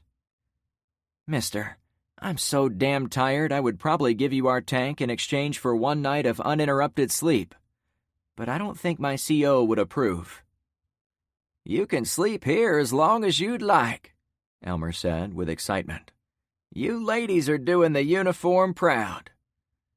He stopped talking, as if he'd said the wrong thing. It took a few seconds for Margaret to interpret his hesitation before she replied. We shed our actual uniforms because they were going to get us killed, she said dryly. Anyone who saw us on foot patrols asked for our help keeping the peace. Dudes were all over us for their own sick reasons. It was exhausting, so we took off the tops and cut the legs off the trousers to make it impossible to know we were soldiers. Did it help? I asked. A little, she shrugged. Almost no one asked for our help after that, which was good, though we had even more random guys hitting on us, which was bad. So I get your situation. But what is it about those militia wannabes across the canal? How did they decide to hunt you down, especially if you were in disguise? She sighed for what seemed like an entire minute. Sally and I went out last night to find fuel for our third tank, but we heard it drive away shortly before we made it back with the haul. We chased when we could, but we only had tracks to follow. They left us, Sally, the small woman, complained as if Margaret was telling the story wrong. That bastard Tanner pushed Foster out of his way, and he stole our ride. Maybe, Margaret allowed. But we had a job to do, so she and I picked up our cans and tried to catch up. Long story short, the tank went through another effed up neighborhood, somehow injured or killed some of them, and we weren't able to run away fast enough. They knew you were with the tank? Elmer asked with surprise. Yeah, she answered. It turns out, even without radios, people down there were able to pass along information about us from before we went native. We evaded them a couple of times, but they caught us crossing this main road with the fuel, and they were in hot pursuit when you guys let us crash here. I crossed my arms as I gamed out the scenario. By offering hospitality, we'd put ourselves in between the U.S. Army and revenge-seeking civilians from the city. To their credit, the armed men had given us plenty of time to give up our guests. But having met both sides, I had to admit I preferred the ladies from the military. Well, soldiers, with the storm growing outside, you probably wouldn't get far anyway, so consider sticking around for a while. I glanced over to Elmer, the teens, and their parents. I was making a decision for them and for the rest of the people in our subdivision by getting us involved. But the gauntlet had been thrown down by the militia creep. I had to either give up the ladies or face their wrath. But I had another key data point about U.S. soldiers. Thanks to Tyler's random spot check of those bullet holes, I knew the soldiers in the woods were pleading for our help, not the ones shooting at us. Maybe one had nothing to do with the other, but there was an emerging pattern. Soldiers were under attack near my home. I held out my hand to pull Margaret off the sofa. Life in the apocalypse now boiled down to who you trusted after absorbing threadbare first impressions. Ma'am, I can't confirm anything going on between you and those guys outside, but I do know this. They made it clear I had to send you two over to them, or they were going to come in and get you. Call me old-fashioned, but I don't respond well to threats. Neither do we, she said, as I pulled her up. Besides, I added, I think I know where you can find your tanker friends. We'd passed them not 30 minutes earlier. Chapter 15. Everyone hang on to something, I said to the packed crowd riding with me. Nathan, Darla, the twins, and both Farmingtons shoved together on the rear bench seats. Tyler tried to get Zoe to sit on his lap, but Luke made him scrunch down on the floorboard in front of the rear seat next to the dog. Zoe ended up sitting on her sister's lap, and Darla held her nose and sat halfway on Nathan's leg, which left room enough for Luke to sit alone. The two soldiers sat next to each other on the passenger seat up front. No one could move around comfortably, but we didn't have far to go. The fuel was in the far back, with Nathan's reloading press and his gun cases. Elmer stood in his garage, waving at us. "Later," I waved. I backed the Mog down the driveway while flipping on the wipers. The rain continued to pour, though at the moment it wasn't dumping in sheets. The reprieve gave me a chance to see across the canal as I turned onto Poseidon Pier. We'd gone about 50 yards when it sounded as if someone had thrown a rock against the right side of the truck. A hiss went through the cabin, and a clank of metal came from down by the pedals. "Ow!" Sally wailed. A sprinkle of blood coated my hand on the shifter. My stomach balled itself up. "They're shooting at us!" Darla cried out. So much for talking it out. I'd already been clutching through the gears, and the Unimog was not built for speed, but I got us to about 50 as we sped past Barracuda and approached Clownfish. As we got to the right-angle turn, I tried to bleed off the speed, but the wet conditions made me take the turn a bit wide, and I went into the grass. Mud spun off the tires and coated the sides in the short distance it took me to get back on the pavement. Who was bleeding? Was anyone shot? I thought I heard more shooting behind us, but it was difficult to tell over the engine along with the rain smacking the windshield and roof. I didn't let air out of my lungs until we reached the roadblock. Sally sucked in air, as if struggling. Kyra, in a yellow rain jacket, waved us down as we approached. She blew the whistle, so the people in the subdivision knew something was happening at the roadblock. This was one of our new protocols. "It's us!" I shouted with my window halfway down. Ben and LeVar moved my orange Corvette out of the way as we arrived, but Kyra didn't stand aside when it was clear. Instead, after ensuring the two men were watching her, she walked around the truck as fast as her short legs would carry her. She finally came back around. "Sorry, Frank. You told us to do that." "I did," I said through a sliver of open window. "You found the girl's parents?" she continued. "Yep, they're in here with Tyler and his dad. We've got a full house. Possible injured. Somebody shot at us from the woods south of the canal, so stay on alert." "Come on in," she declared.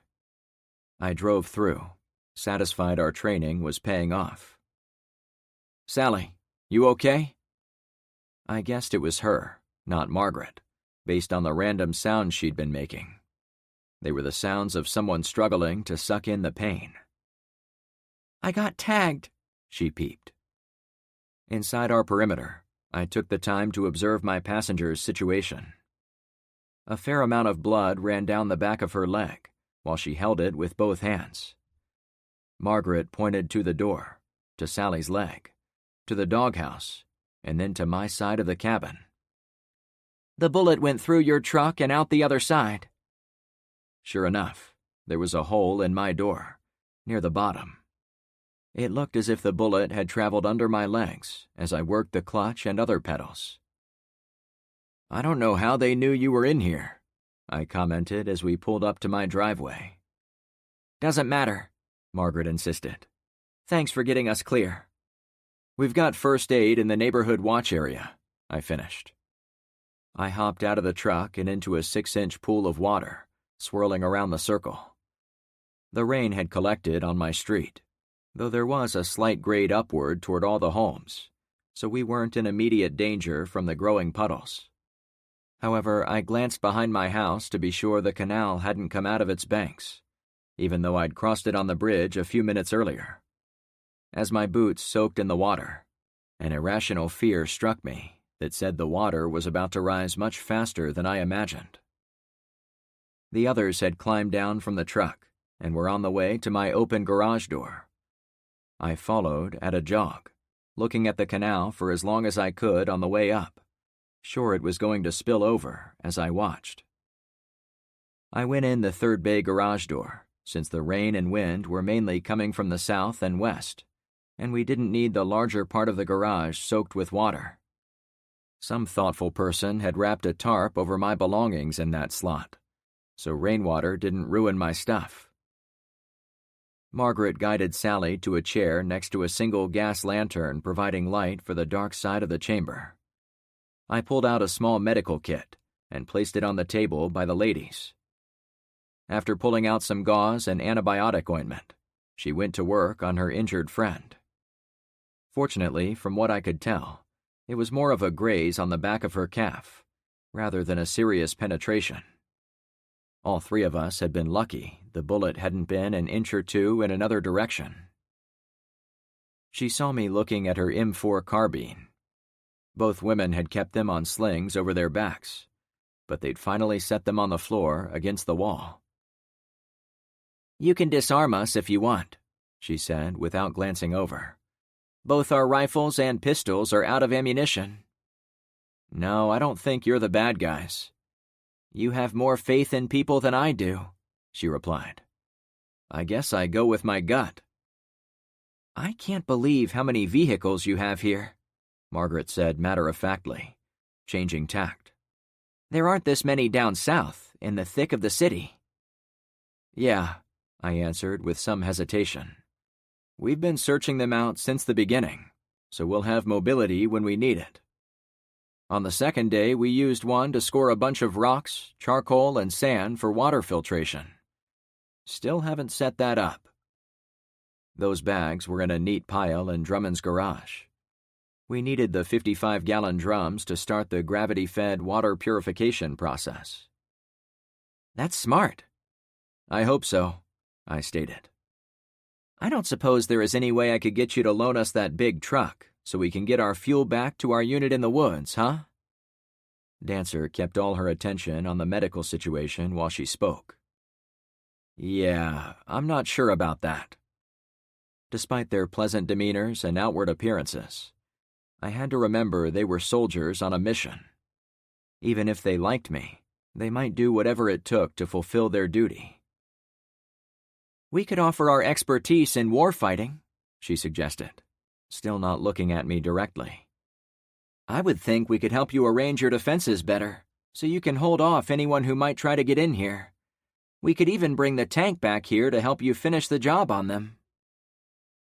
Always trying to think outside the box, especially when survival was on the line. I tried to picture a scenario where the women were actually working with the poncho guys to play me like a fiddle.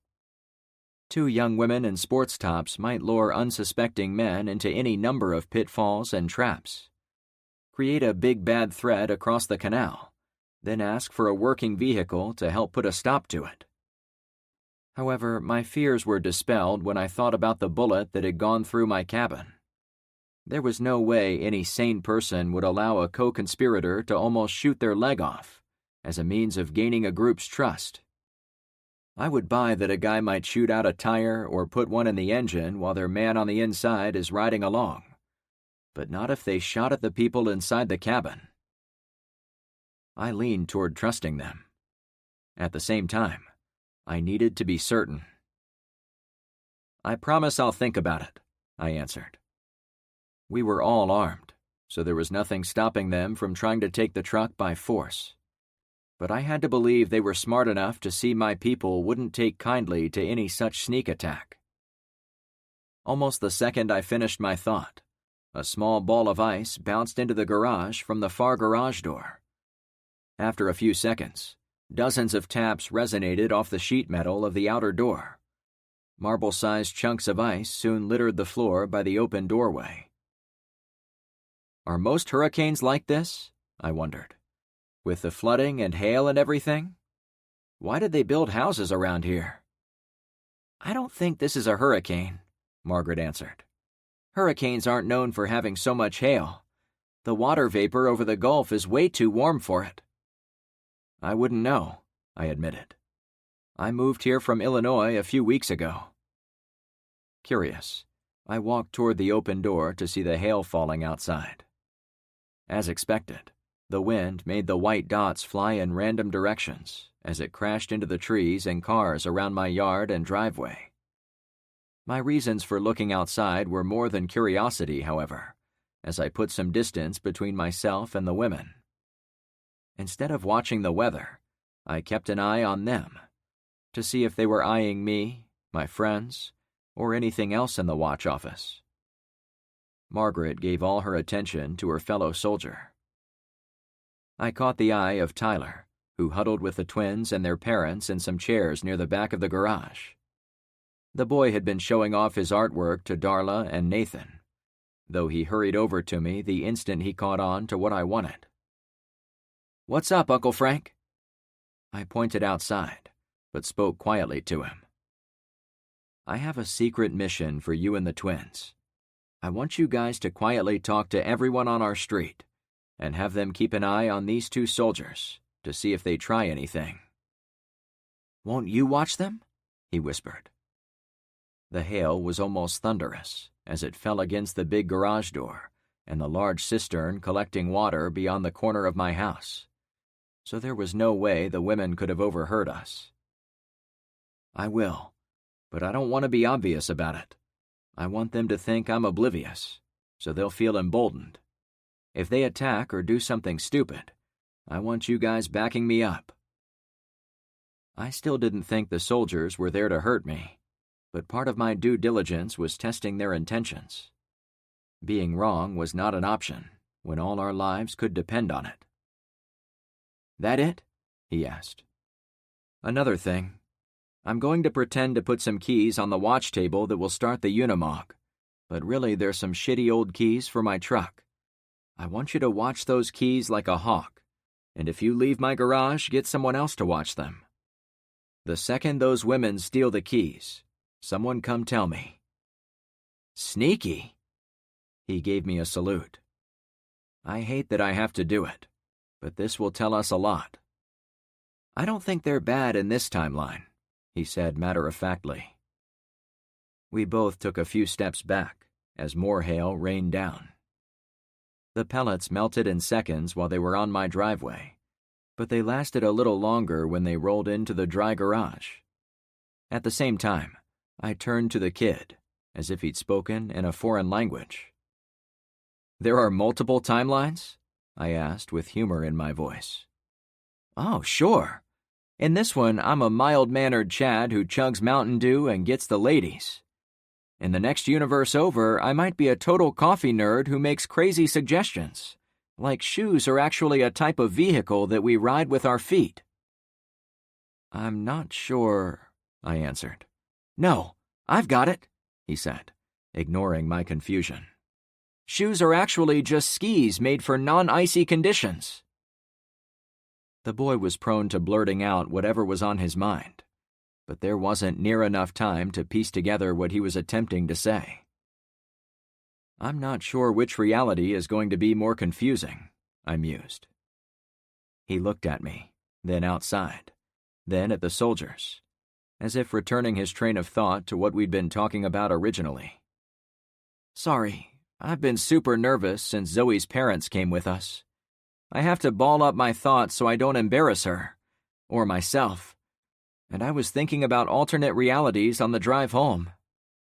"Yeah, sounds important." "You'll do that thing I asked, right?" He saluted again. "Good," I replied.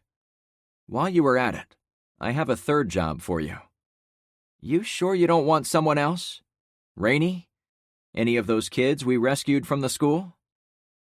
"Am I giving you too much?" I knew in half a second why he was complaining. Every task I gave him was one less moment with his new girlfriend. No, I guess I can handle it. Tyler, look at me. The hail stacked up outside, almost making a solid blanket of it over my lawn. It was impressive nature to see, but the boy made an effort to focus on me inside the garage. I could get any of them to do this stuff, but you are my go-to guy. You are the guy I trust. Let me be the first to tell you, as a man, the best thing you can do in a grid-down world is to make yourself indispensable. To me, to the group, to Zoe. To Zoe? He whispered. Yeah. Do you think she'd want to go out with the slacker who shirks responsibility and hides behind potted plants? Or is she going to give her time to the young man who is running with the big dogs, helping out the guy in charge? I checked to ensure his dad wasn't in earshot. Who do you think she'll have the hots for? My dad said things like that in the past, but you know, he's my dad. I guess you're right, though. It's better to run with the big dogs. You guess? Don't guess, son. It's the God's honest truth. Chicks dig men who can provide. Someday we might be back in caveman times. You'll thank me for this advice, if you take it to heart. I will, Uncle Frank. Good. So, the last thing I need you to do is go around to everyone on the street and have them move any food or critical supplies as high as possible off the floors of their homes. We might be in for some flooding, and we can't afford to lose a single bag of flour or rice. I'd spoken loud enough for everyone to hear me, as it was a good way to provide cover for Tyler's real reason for talking to everyone. For this, you can get the teenagers from the school to help you. Got it, the boy answered. Hey, where do you want us? Darla asked. Nathan might be, but I'm not a grifter, you know. I can help pay my way. I took a moment to consider the request of the schoolteacher. Unlike the two soldiers, who did look the part of fighters to a large degree, she didn't seem to have any hard edge to her demeanor. What little fight she had in her seemed to be directed at her ex-husband.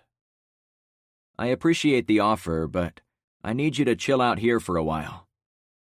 In addition to not wanting to leave the two soldiers alone, I didn't want the two parents wandering around and getting into trouble. I would have to introduce them to everyone, so no one mistook them for bad guys, and there wasn't enough time at the moment. Maybe you and your husband can get your gear out of my truck. Stack it in here for now. I guess I'll help him, she scoffed. Before she could stand up, her daughter wrapped her arms around her and started crying. Frank and another woman saved my life today, Mom, Zoe sniffled. Say what? The mother said with shock. Her attitude softened even more as she comforted her child. I think I was dead, she wept. I hadn't forgotten the incident, but it did come as a surprise Zoe had waited so long to tell her story. Sure, we'd been busy, but I had expected the news to come out before everything else. However, when Zoe rushed into her mom's arms, it dawned on me the girl had been saving it up for when she knew they were all safe. Darla glanced over to me. I want to know everything. Me too, Nathan added from close by. She wasn't dead, but it's a long story. I don't have the time right now. We would love to hear it too, Margaret said. You'll all have to talk to Zoe, when she's up for it, I suggested kindly. Also, I'll have one of the women get you some new tops, so you don't have to walk around without your shirts on. We'll do whatever you need, she answered. The banging subsided as I walked over to Sally to gauge her medical progress. It looks like you've got her taken care of, I suggested. Yeah, thanks again for everything. I know you have a lot going on, but it's nice to have someplace dry to rest for a bit. Make yourself at home. We have a little food and water in my kitchen, right through there. I pointed to my inside door. And the toilets are still working. but you have to fill the tanks by hand. Right now, you can grab a bucket of water at the canal, okay?" Margaret nodded. "We've seen worse." I didn't really want them wandering around inside my house, not until I established if I could trust them, but I didn't want to seem hostile. "My garage is the neighborhood watch headquarters, so there is always someone here if you need anything. Food, water, whatever." "Understood, sir." My mind centered on the deep puddle at the base of my driveway and the rising level of the canal. If the water was going to continue upward, it would almost certainly flood out the homes on the other side of Bayside Road, and it might also get into the homes on this side of the north-south roadway. To satisfy my curiosity about potential flooding, I would have to go somewhere I'd never been before. "I'll share every detail when I get back." I headed for the door. "Thanks for finding my parents," Zoe said through her tears. "Stay out of trouble for once, why don't you?" I paused briefly. "I'll try, kid." Chapter 16. After getting all the newcomers squared away in my garage, I set off into the rain once more. I'd thought about finding one of my waterproof jackets, but I was already soaked to the core, and I didn't want to take the time to find it. With sideways gusts and water pooling in every flat surface possible, there was little point to any rain gear. I headed toward the roadblock to find Ben. From my driveway, I could barely see the blockade 100 yards out, but we'd passed him there minutes earlier, so I figured he was still out there. "Ben!" I shouted as I came up behind him. To their credit, he and LeVar were behind the roadblock, still keeping watch over the street to the south. They used the bodies of cars to shield themselves from the worst of the wind and rain. "Hey, boss," Ben said immediately. LeVar acknowledged me with a nod. "Everything going okay?" I asked. "Anybody shoot at you from the woods?" I pointed into the murky rainstorm toward the edge of the forest, running along the south edge of the subdivision. They were barely gray blotches, since they were so far away. "Kyra told us they did that, but we haven't seen any action down there since you came through," Ben explained. "Did you stand out here during the hail?" I asked. "We climbed in the cars," he assured me, "but the streaks of water coming down the glass made it extremely hard to see anything at all, so we got out as soon as it stopped." "Well, I hate to pull you off this dream job," I laughed, "but I need your help with your boat." "Where you going in this mess?" Ben asked, referencing the storm above us. "Somewhere important," I replied. "I need to figure out if we are going to have water in our houses." "No way," he said without hesitation. "Have you seen the streets across Bayside?" "No," he admitted. "Would you believe me if I said water from the ocean was rising into their yards?" "Really?" "Saw it with my own 2 eyes," I confirmed. "Shit, I guess this is something new." Margaret said this storm isn't a hurricane, since hurricanes don't usually have hail. "That sounds right," he answered. "Never really thought about it." I waved LeVar over. "I'm stealing your partner. Can you get a replacement?" "Give me 60 seconds and I'll go get Kyra. She's at our place warming up and eating a little food." Ben and I took positions at the roadblock, which provided time for me to get a sense of how the storm was making the job far more difficult than it should have been. Rain kept blowing in my eyes. Visibility was next to nothing. Sometimes when the gusts kicked up and sent little spikes of water at my face, it prevented even opening my eyes. It made me aware we needed a new approach to the checkpoint when the weather was bad. Perhaps that meant we moved in a van or other vehicle where my friends could stay dry while on duty. Or maybe we only kept people in the houses on each side of the roadblock, so no one had to stand around outside. It would require some tweaking. LeVar and Kyra returned, so Ben and I could sneak away. We stayed low as we hurried along the cars in the backyard of the construction home. Then we turned to walk the canal a few yards down, until we were behind Luke's place. The boat was still tied to a small tree behind his house. However, it no longer required us to go down the bank to get in. The water now lapped at the top. "You weren't lying," Ben said as he climbed in. "I've never seen water this high." A crack of lightning lit up the nearby woods. The thunder howled in reply. He picked up a small 1-gallon bucket and began scooping water out of the boat. I hadn't been paying attention as we arrived, but now it was obvious the Metal John boat sat lower in the water.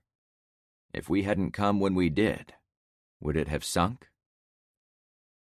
Another strike of lightning boomed in the trees behind my house. At the same moment, a bright orange kayak tumbled end over end along the edge of the forest, heading toward my backyard. "Look at that," I said with shock. The wind was borderline tornadic. Even the small water surface of the canal had whitecaps being blown into the air. "You sure you want to go out?" he asked with well-founded concern. "We have to," I replied. "I need to know if this is going to get worse, and I don't want to risk driving a truck in full view of those dickwads in the woods." I had to explain who I'd brought back in the truck, including how we'd gotten the girls' parents, and how an unknown group of men seemed put out that we'd given shelter to a couple of soldiers. By the time I was done, Ben was finished scooping most of the water. "Here, you'll need to keep up with the pumping." Ben handed the bucket to me. He sat at the back, by the motor, and got us moving. I sat on the middle seat, facing forward. The little engine was barely audible over the dumping rain as we rounded the bend of the canal heading for the Albacore side of our development. I scooped out my first bucket of water as we passed Barracuda. "That's where I want to go," I said, pointing ahead. "Under there?" "Yeah, if we can fit." I'd been pointing to the canal tunnel underneath Bayside Road. It was clear Ben had been able to cross under there many times, as he was famous for getting lost in the canals beyond our subdivision. But the rising waters now made it a tight squeeze. At the T-junction closest to the road, I tried to get a look to my left, toward the front gate at the entrance to our community, but the rain was too thick to see anything. We bounced on some small waves. A few seconds later, Ben motored us under the protection of the blocky tunnel, and the rain stopped slapping us around. We did fit through, but I had to crouch in front of my bench seat in order to save the top of my head. "This is nuts," Ben blurted. "How much higher is it going to go?" "Take us to the other side, please," I said. The far end of the tunnel was only about 30 feet away, but it looked like we were about to exit through a waterfall. The rain was bad enough, but a lot of water drained off from above the exposed opening, since the storm was mostly coming from that direction. "Get the bucket ready," he pleaded. "I'm on it," I assured him. The front of the boat took on water as we went under the deluge, and I immediately tossed more buckets out. By the time Ben came through, I was scooping like I was on the cusp of finding gold. "Oh, shit," he drawled. Once I caught up with the water, I had a moment to look at what I'd come there to see. The canal had risen into the backyards of the surrounding homes.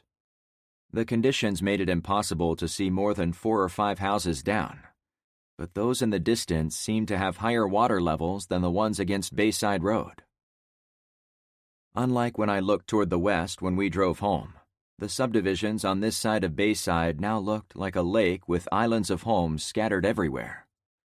The homes weren't severely flooded yet, but the rain and storm system hadn't shown the least suggestion it was slowing down. I turned around to look at the opening from this side. Unlike the rest of the canal system, which was mostly a uniform 20 yards across, the builders made these tunnels narrow by comparison. The opening behind us was probably 5 yards at the mouth, or a little less. What do you think would happen if we blocked the tunnels? I asked as I scooped more water out of the hull. Would it keep the water lower on the other side? As I studied the current, it was clearly flowing into the tunnel. I figured normal behavior of the water was to not flow at all, since the canals around our homes were not part of a river system heading to the sea. They were more like brackish backwash that had no current in any direction. The fact I was seeing water rushing through meant the storm surge was pushing inland. Maybe. How would we even start to block this off? I couldn't recall any of my books explaining this particular situation in any detail, but several did outline how to build check dams to create small ponds along riverways as a means to secure more drinking water, fishing grounds, and the like. What I envisioned here was much different. We could use the trucks to drag fallen trees across the highway and dump them across the opening. If we get enough of them, they would create a framework for dumping heavier objects, like cars or even box trucks. That wouldn't block it completely, would it? We wouldn't need to choke the water completely. All we need to do is cut down on the amount of water flowing through, so it doesn't flood our streets as fast as it would have otherwise. It would basically stack up on this side of the dam and flow left and right back into these houses. That delay might get us to the end of the storm with dry floors. But it might piss off the people on this side, Ben said in a measured tone. Yeah, every decision has downstream effects we've got to consider if we want to make it to the end of this waking nightmare. If I was living on this side, and I saw someone trying to save their ass while making my life worse, I know what I would think of them. Not the kind of people you work with long term, he opined. Nope. Well, what does that leave us with? I asked. I tossed another bucket of water over the side, while he kept the boat in place using the motor at low RPMs. When I looked back to him, all he did was shrug. Clog the other end? He laughed. No, they would figure it out. But nice try. I think we have to hope there is enough room for the water to spread out on our side of the road. I'm not a surveyor, and it is difficult because everything appears so flat around here. But I suspect the water will head off into the woods before it gets high enough to enter our houses, as long as this doesn't go on for days. Hurricanes can do that, he cautioned. Then let's hope this isn't a hurricane, like we've been talking about. Yeah, but then what is it? He added. Good question. Right now, Captain, let's set a course over there, towards Zen Street. He upped the throttle, and the flat boat moved into the main channel of the canal. It took a bit of concentration, since the water was high enough to make it appear as one flat surface between the houses on one side of the canal and those on the other. If Ben were to make the wrong turn, it would be easy to run the propeller onto rocks or someone's lawn furniture. Fortunately, Zen's house wasn't far.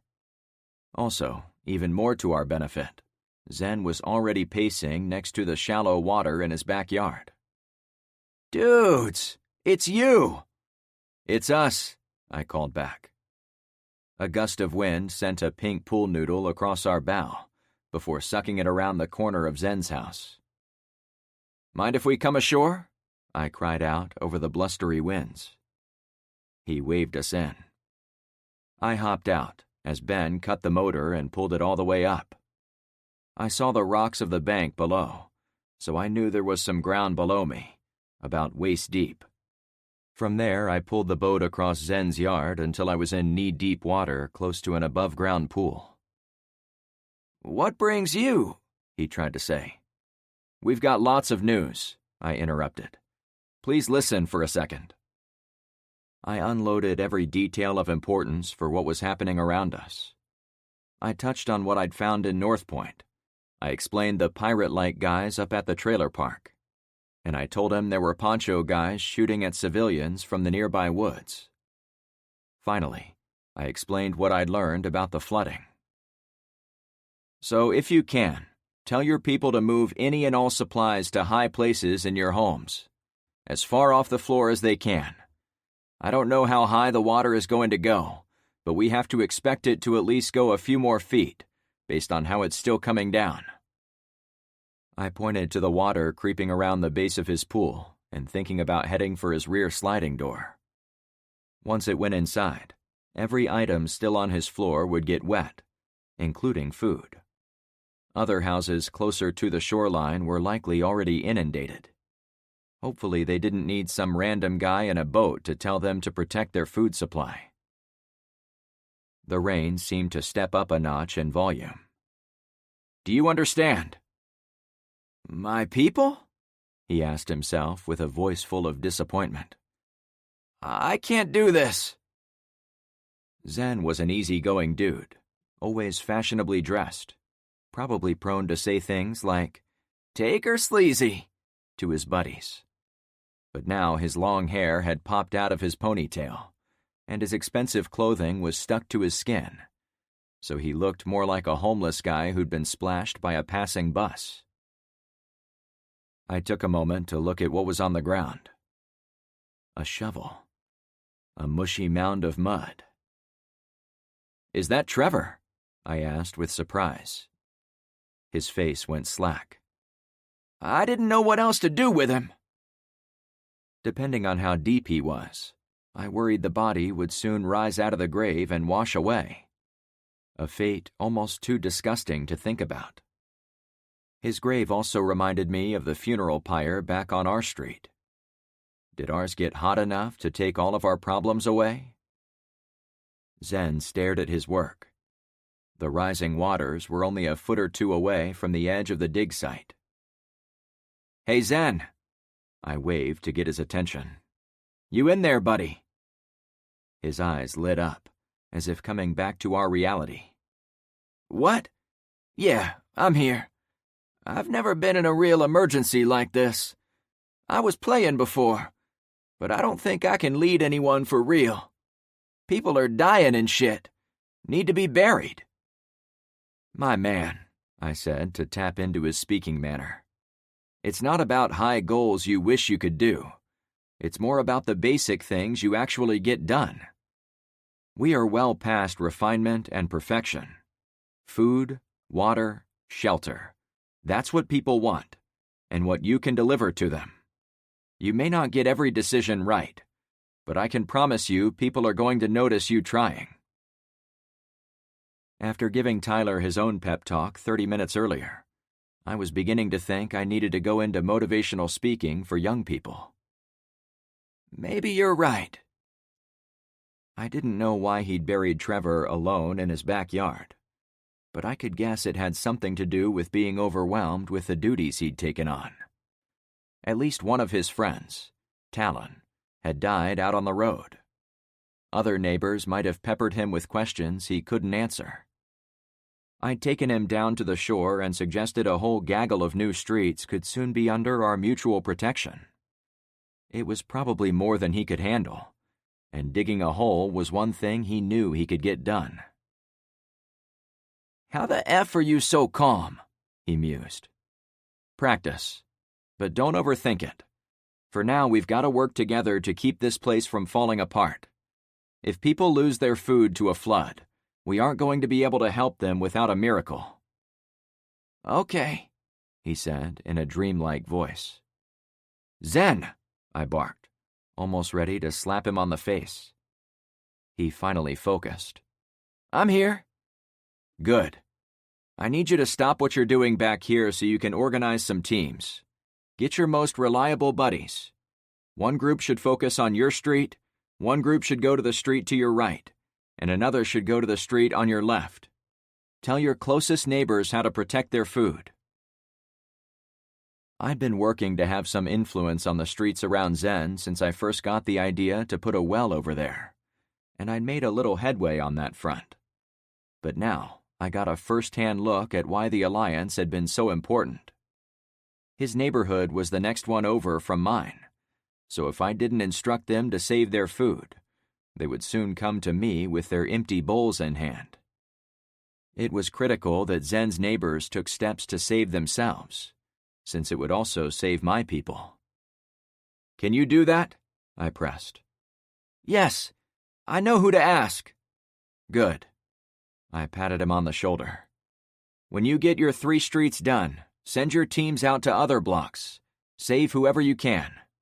I guarantee if this surge comes through, and you're the dudes who told them in advance to put their food on the highest shelves, you'll be instant heroes.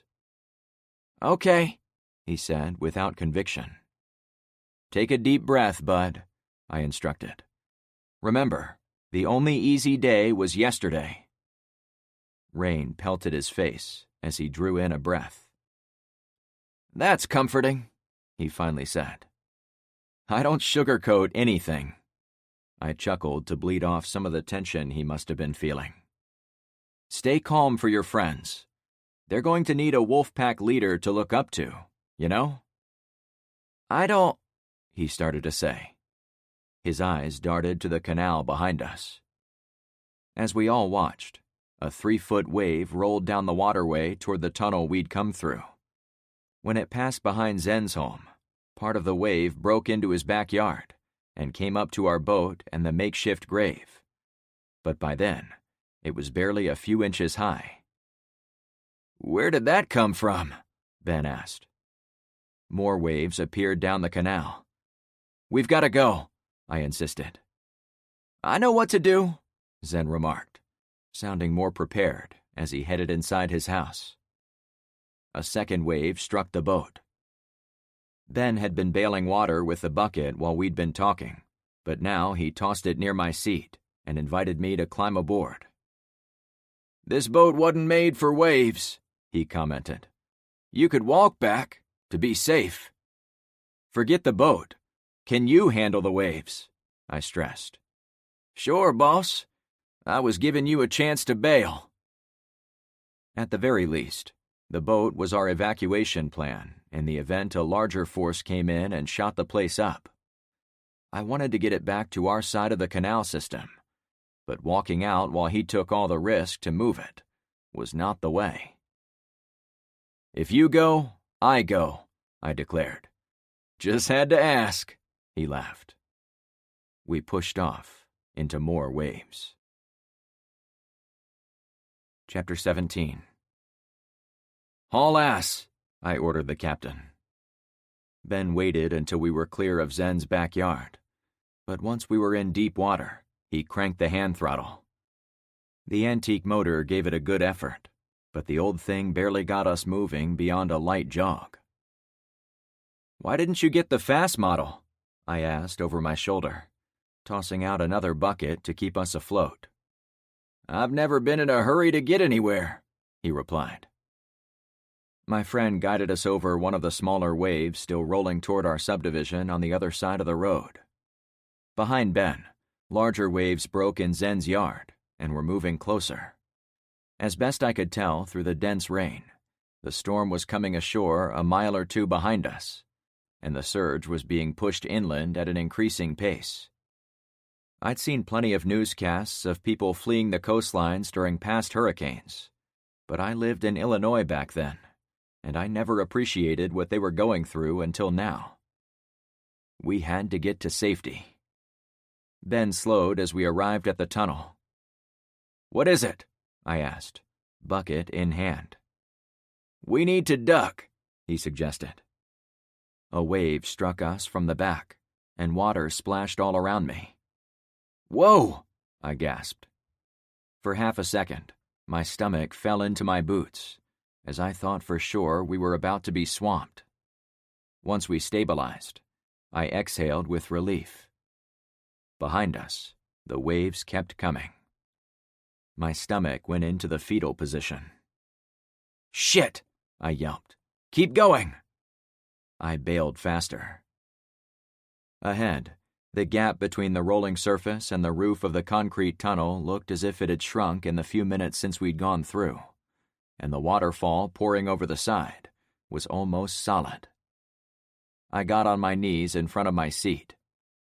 It was tempting to look around for alternatives to our current plight, but I had to keep bailing water without stopping, since those trailing waves would soon push more into our shallow draft boat. You should have walked, Ben cackled. Since we'd met, I'd never heard him panicked or scared. Until that laugh. "I'll remember that next time," I mumbled, unable to take my eyes off the sloshing water inside our vessel. "Going in," he announced. As we went under the waterfall at the edge of the tunnel, it was like being hit in the face with a barrage of water balloons, and they landed inside the boat. Instantly, it seemed as if 100 gallons were added to my workload. Down, out. I reached down, then tossed the water out, over and over. Inside the concrete tunnel, there was no rain or runoff dumping on top of us. However, it was by no means silent. Both ends of the passage acted as radio speakers broadcasting the terrible storm. Down, out, I continued to chant. We made it halfway before the rear of the boat lifted. Water under my knees charged forward. A wave pushed the boat up to the roof. Ben cried out. A big splash. The crest of the wave passed, and we lowered enough we weren't hugging the roof of the tunnel. "Ben?" I asked, chancing a glance back at him. It wasn't nighttime, but the heavy rains and cramped space made it feel like it was midnight. In the dim light, I saw my friend hanging limp over the rear transom of the boat, his upper body in the water next to the engine, as if he had tried to jump out but got stuck halfway. His .30-30 rifle was almost off his shoulder. My blood pressure hit the red line. "Hold on!" I hopped the seat and tried to get a hand on him. "Ben!" I reached the back of his shoulder and pulled. "Come on!" The boat was already filled with several inches of water, but it all rushed into the rear corner when I put all our weight in the back. "Oh, shit!" I yelped. I thought we were going to sink on the spot, but the shifting center of gravity made the front of the boat bounce off the roof, giving me half a second to yank Ben back inside and pull him toward the middle seat. Water rebalanced with us, rushing back toward the front. For a moment, we were stabilized. "Ben, you okay?" He coughed out water. I didn't hear him say anything, but he flashed me a half-hearted thumbs up. More waves were coming. The motor was still running, but the propeller had stopped as soon as Ben released it. Once I made sure he wasn't going to be face down in the water, I gingerly made my way to the flat seat at the back of the boat to keep it from tipping over. A wave rushed in from behind. "Hang on, buddy," I called. This time the wave carried us forward along the tunnel. Since neither of us were sitting straight up, we didn't hit our heads. We weren't going to sink. I let out the air I'd been holding in my lungs. A bright flash of light filled the sky on both ends of the tunnel, followed by a cannon blast explosion of thunder an instant later. I shivered, suddenly cold. We had to get to dry land. Now close to the exit, I hunched on the rear seat only high enough to see ahead, while also holding the throttle. I knew Ben was in no condition to bail water, and I probably wasn't able to drive and bail at the same time. The bucket swirled in circles near the front of the boat, so I couldn't even try. "Here we go," I said to Ben's prone form. I went throttle up as another wave rolled through, but I stayed on the leading edge, head down, and piloted the boat out into the downpour. I turned us right, into the canal behind Albacore anchorage, but I took the turn wide so the water wouldn't slosh around inside the John boat. The edge of the canal was hidden from me, as the surging waters had finally started to overflow the banks and spread into the surrounding yards and forest. For a few seconds, I took stock of our situation and looked at our plight as a math problem, as I'd done for emergencies in the past.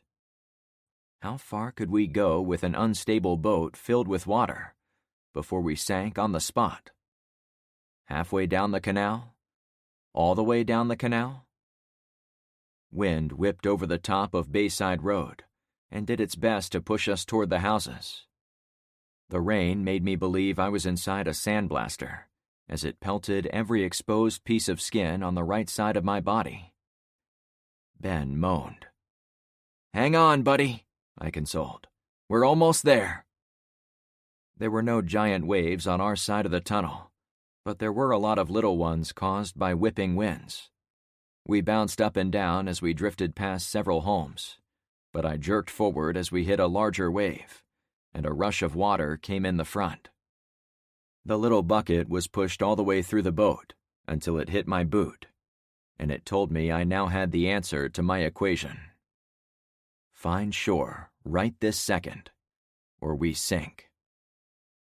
I would have preferred to take him back to our street, where I knew we had a medical kit and Agnes the nurse who knew how to use it. But the surprise surge of water combined with a sinking boat forced me to think smaller. Dry land on Albacore was as close as I was going to get. I turned hard left. I used the high water to run us over the edge of the canal. At the last possible moment, I remembered that Ben had lifted the motor out of the water when we'd gotten to Zen's place, so I did the same. As soon as it was up, the bottom of the boat scraped the ground as we went into someone's backyard. "We're here," I announced. I hopped out like before, then pushed the boat as far as I could in the shallows. The water inside the boat weighed it down, so I couldn't get it much farther than a tall apple tree in the middle of the lawn. "All right, bud, time to get out," I said to Ben as I tied the half-sunken boat to the tree. I finally got a better look at him. He'd obviously struck his head on the concrete roof, but the driving rain made the cut seem less serious than it probably was. A thin stream of red tried to pour from the cut at the top of his forehead, but it was brushed away by the storm. "Ben?" I pressed. "I'm here," he mumbled. "Barely." "We have to get to the front yards," I suggested. He held up a hand, my signal to help him up. Together, we worked to get him on his feet, then over the lip of the shallow boat, and then onto the well-kept lawn of a random backyard. The hurricane-force winds almost lifted us off the ground as it slapped our backs. I used those few moments to see if Ben was able to support his own weight, but he continued to use me as his crutch. "Don't tell Evelyn I got hurt," he yelled in my ear. "I don't think I could even find her in this storm," I replied. "It's a big one," he agreed. The wind nearly pushed us down as we went between two homes, since the confined quarters funneled the energy of the currents. But it died down a bit the second we got into the front yard. "Dante!" I shouted. No one would have heard us if they'd been standing in the open window of the house next to us, but he was the first person I thought of.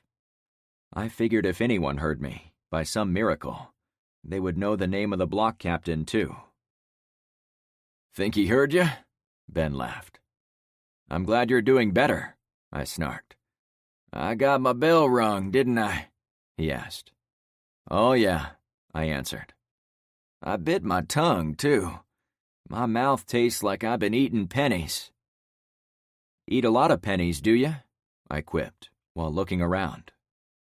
I knew Dante's house was nearby, as was the house belonging to Regis. But the blinding rain made it difficult to pick between the many similar homes on the block.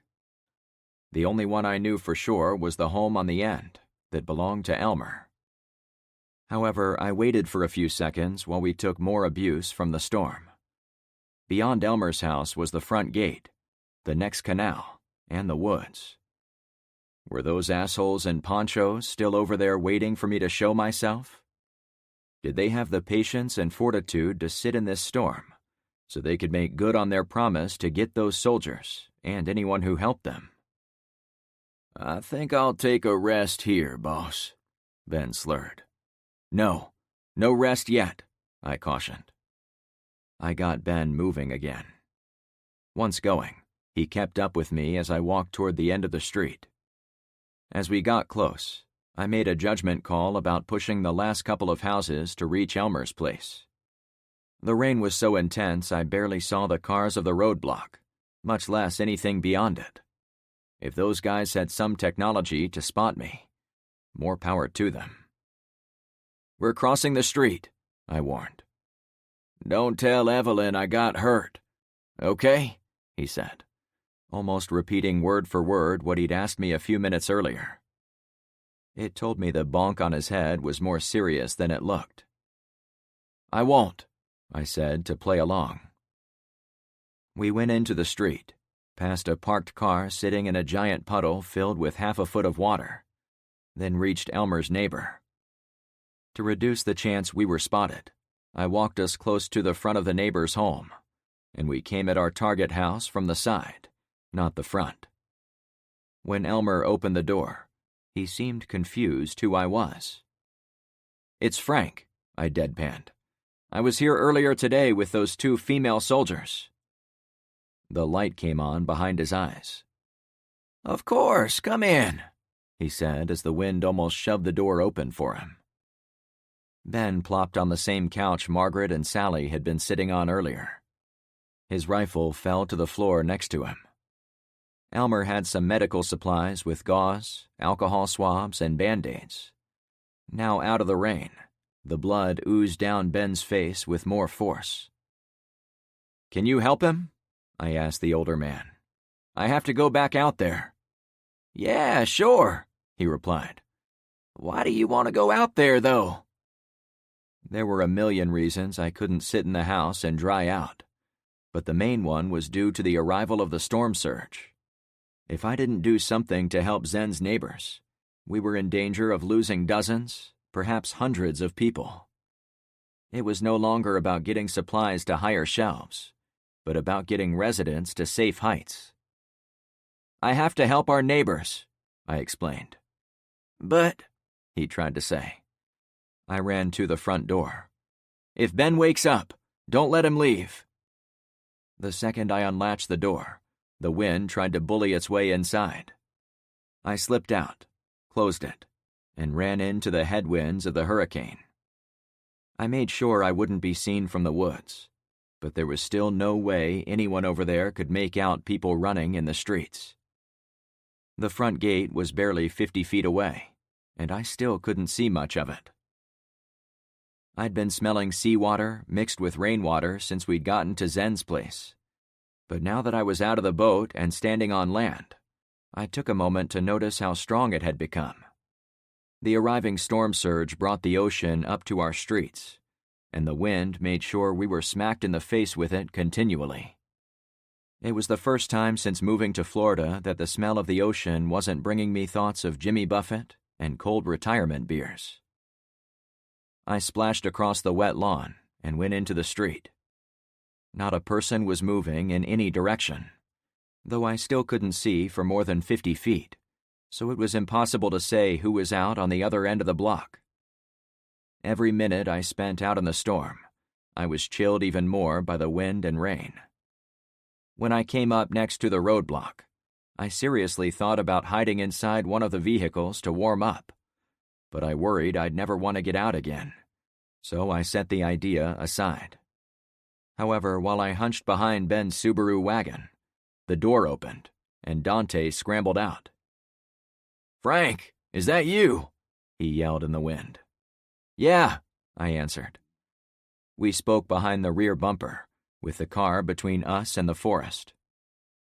"I know you wanted more people to man the roadblock after that young girl was taken, and I felt bad about my part in it, but those guys across the canal kept shooting at us, so right now we only have 2 of us hiding here to reduce our chances of losing anyone." He motioned to another guy sitting low inside the black minivan, watching the canal.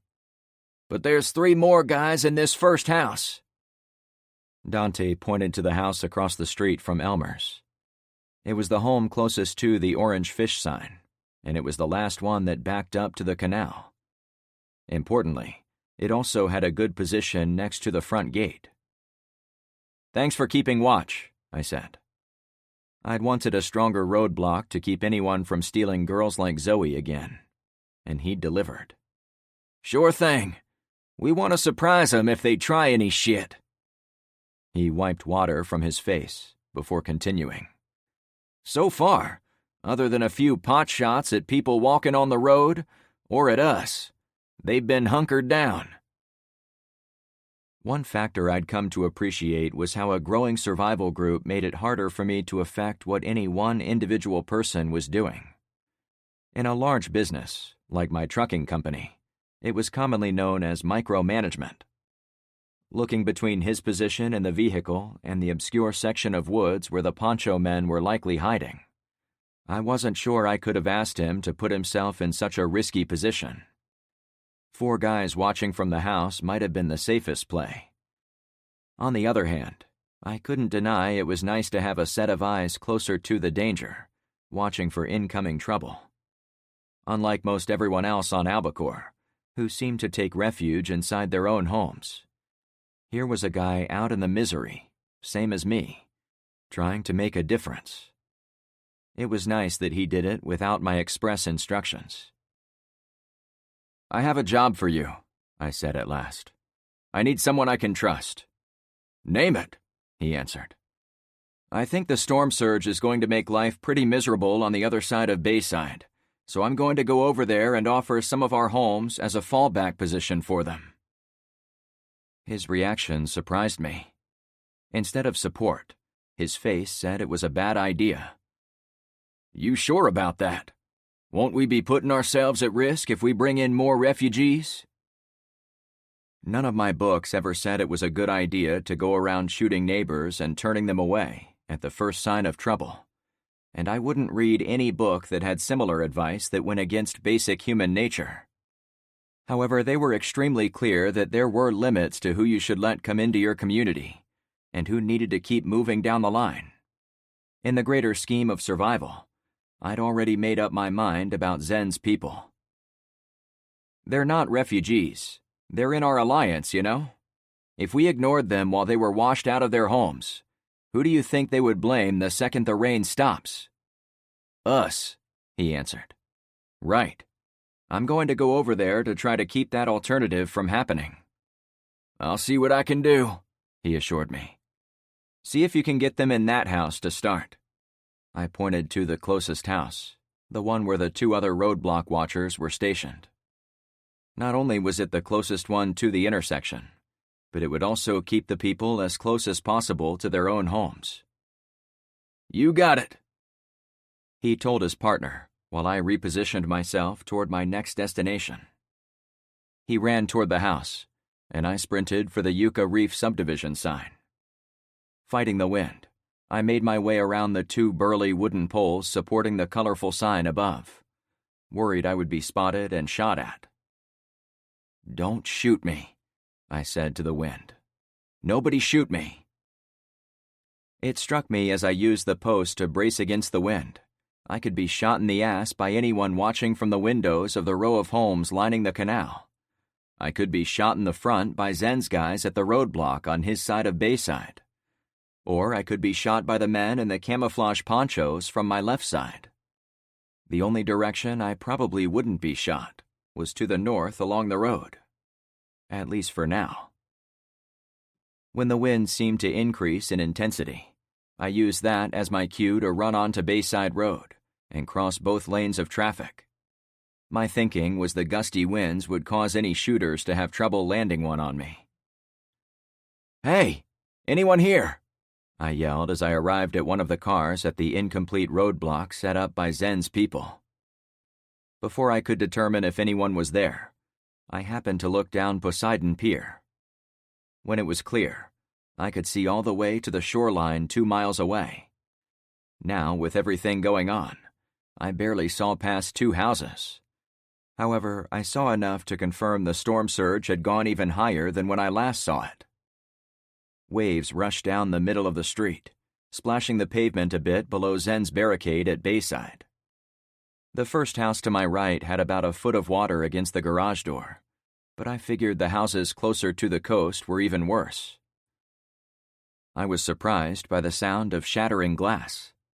The rear window of the blue Honda SUV next to me suddenly wasn't there. The gunshot blast barely registered over the wind, with about the same force as hearing someone clap once from the far end of a soccer field. I still ducked behind the truck, out of reflex.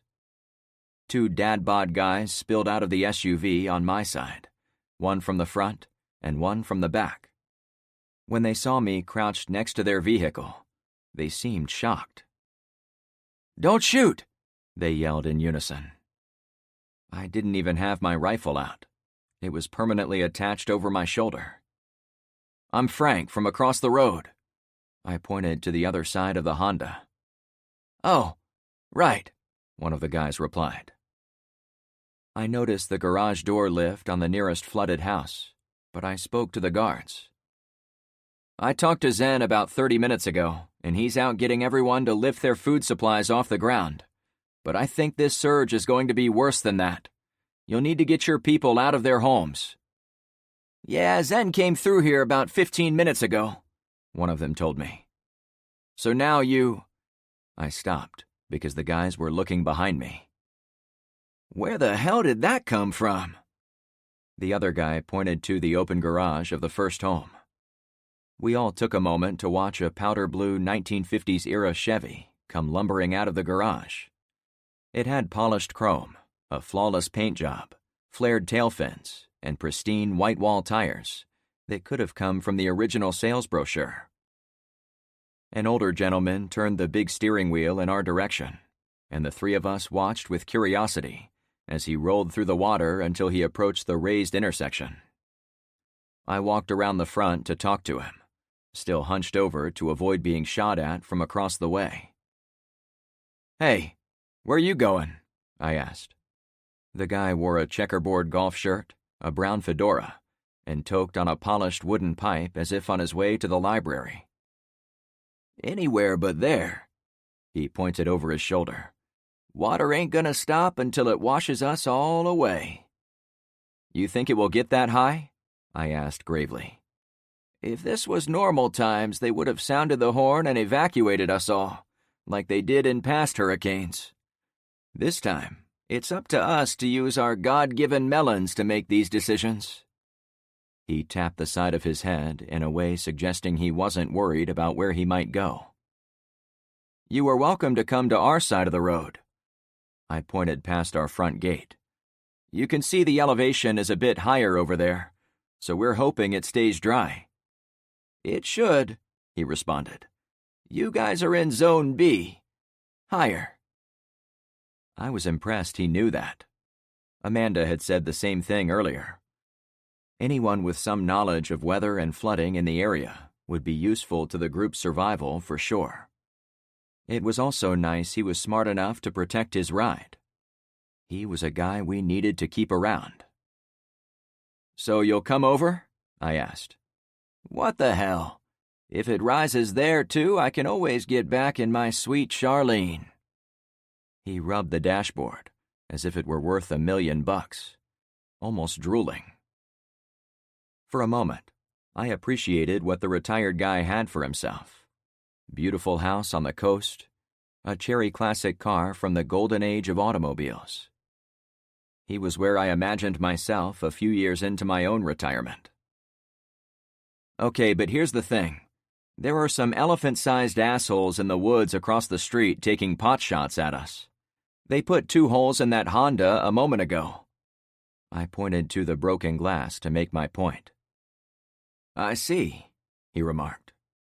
"If I were you, I'd hang out here for a bit, until the rain gets even worse." The fact I could stand there and talk to him without bracing myself against his car suggested the storm was in a lull. The man strained to look beyond the parked cars for a moment. "I really can't see squat over there," he said as he sat back in his seat. "They'll see you when you drive closer, sir," I tried to say. "This is American steel, son. Bulletproof." He rolled forward. I jumped back, as I hadn't been expecting him to go. If he wasn't going to take my advice to wait for the ideal amount of rain, I at least needed to tell him not to dawdle. "Step on it!" I yelled after him. Now there was nothing to do but watch. I pulled off my AR. "Get ready to fire," I ordered the 2 guys. To my great disappointment, The man drove at a normal pace. "At least get your head down," I implored, as he went into the intersection. The guy sat up in his seat, stiff as a board, like he might be graded on a driving exam. His beautiful Chevy made it about halfway across, before several gunshots snapped from the far side woods. I fired blindly and repeatedly into the dark blob that was the hostile forest. Angry rounds tore into metal and knocked out glass from the Chevy. The cocky man fell sideways against his door, his hat still on his head. Much too late, the two guards found positions near the front of the Honda and let go with their handguns. The driverless Chevy rolled toward the roadblock at about 5 miles per hour, then crunched into the side of the Subaru and stopped. When the shooting tapered off, the three of us silently watched for the driver's side door to open. But I knew it never would. Chapter 18. I waited only long enough to confirm the driver wasn't moving. Then, when I turned around, I found the two guys next to me still staring at the car across the intersection. "What's your name?" I asked the middle-aged man closest to me. "Thomas." He glanced my way. "Well, Thomas, why don't you and the others get the roadblock closed up again so the next car doesn't come through here and go into an ambush?" The man had a solid build, a bit like Dante, but was also a lot taller. Soaked to the core with soggy red hair and dressed in a simple t-shirt and khaki shorts, it was difficult to guess what he'd done before the apocalypse. The men in the woods shot at the Chevy again. "Thomas?" I asked a few seconds later, since he'd gone back to looking at the carnage. "Why are they still shooting?" he asked, a bit wide-eyed. Shots continued to pour out of the woods across the road. The heavy rain and shifting winds made it hard to see where the shots came from with any precision, but it was certain where the bullets were headed. More impacts rattled the once beautiful old car, and holes appeared in the side panels. Windows cracked and fell apart, and the tires lost air. "You would think they wanted to make sure no one else drove it," I said with a healthy serving of gallows humor in my voice.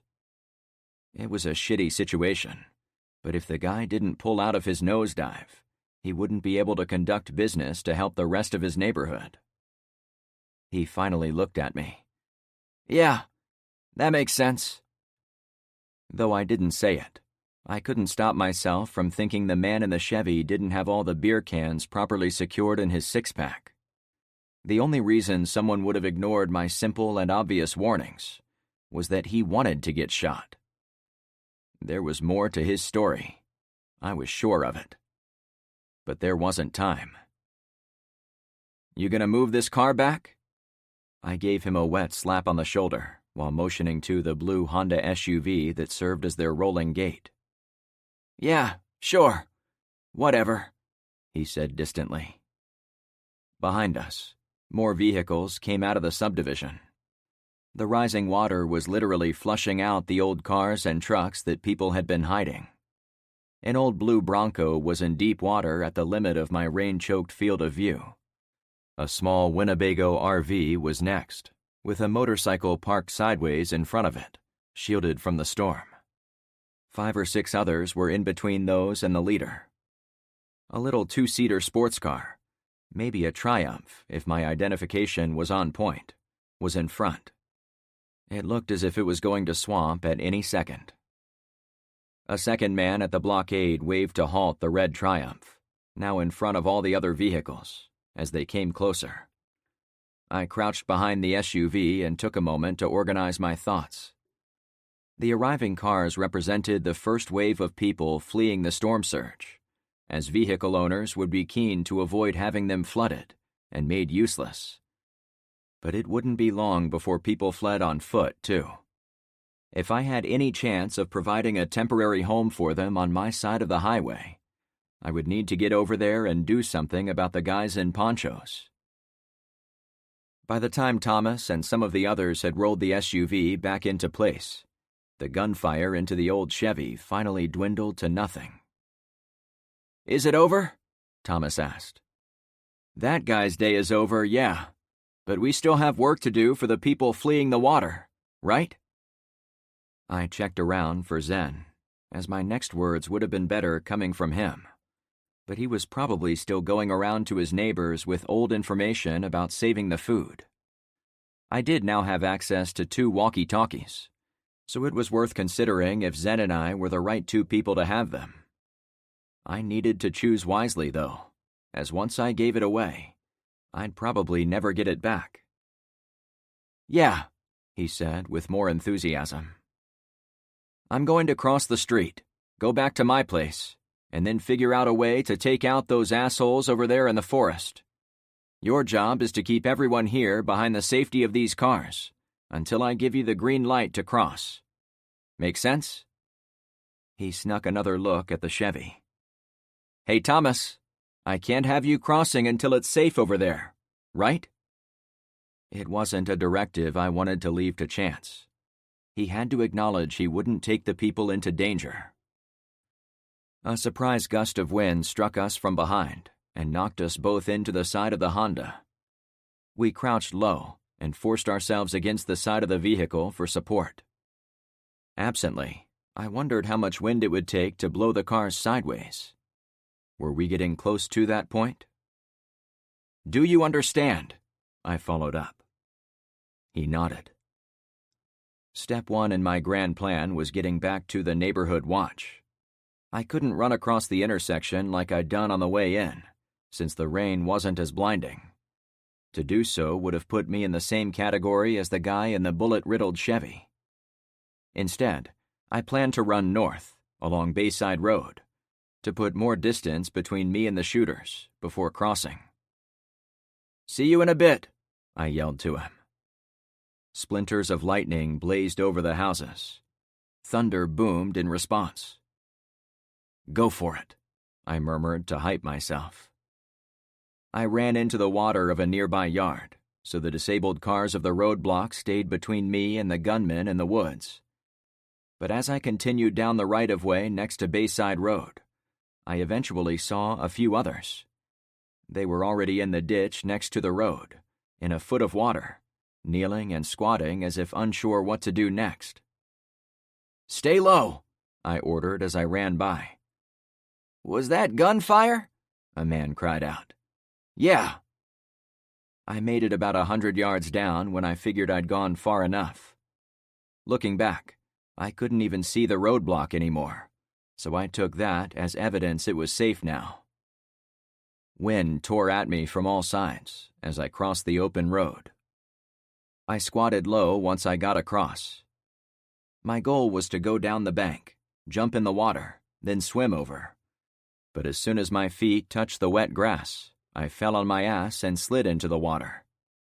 It might have been an embarrassing mistake if the world had been normal, but this time, I kept going like nothing happened. I waited in the shallows until I reached the edge of the canal. Then I eased myself into the churning water. It seemed colder than before. I did my best to keep my rifle above the surface, but I'd long since given up trying to keep it dry during a hurricane. I'd recently cleaned and oiled it, so I didn't worry too much about it getting gunked up. But water would lead to rust if I didn't dry it properly the second the rain stopped.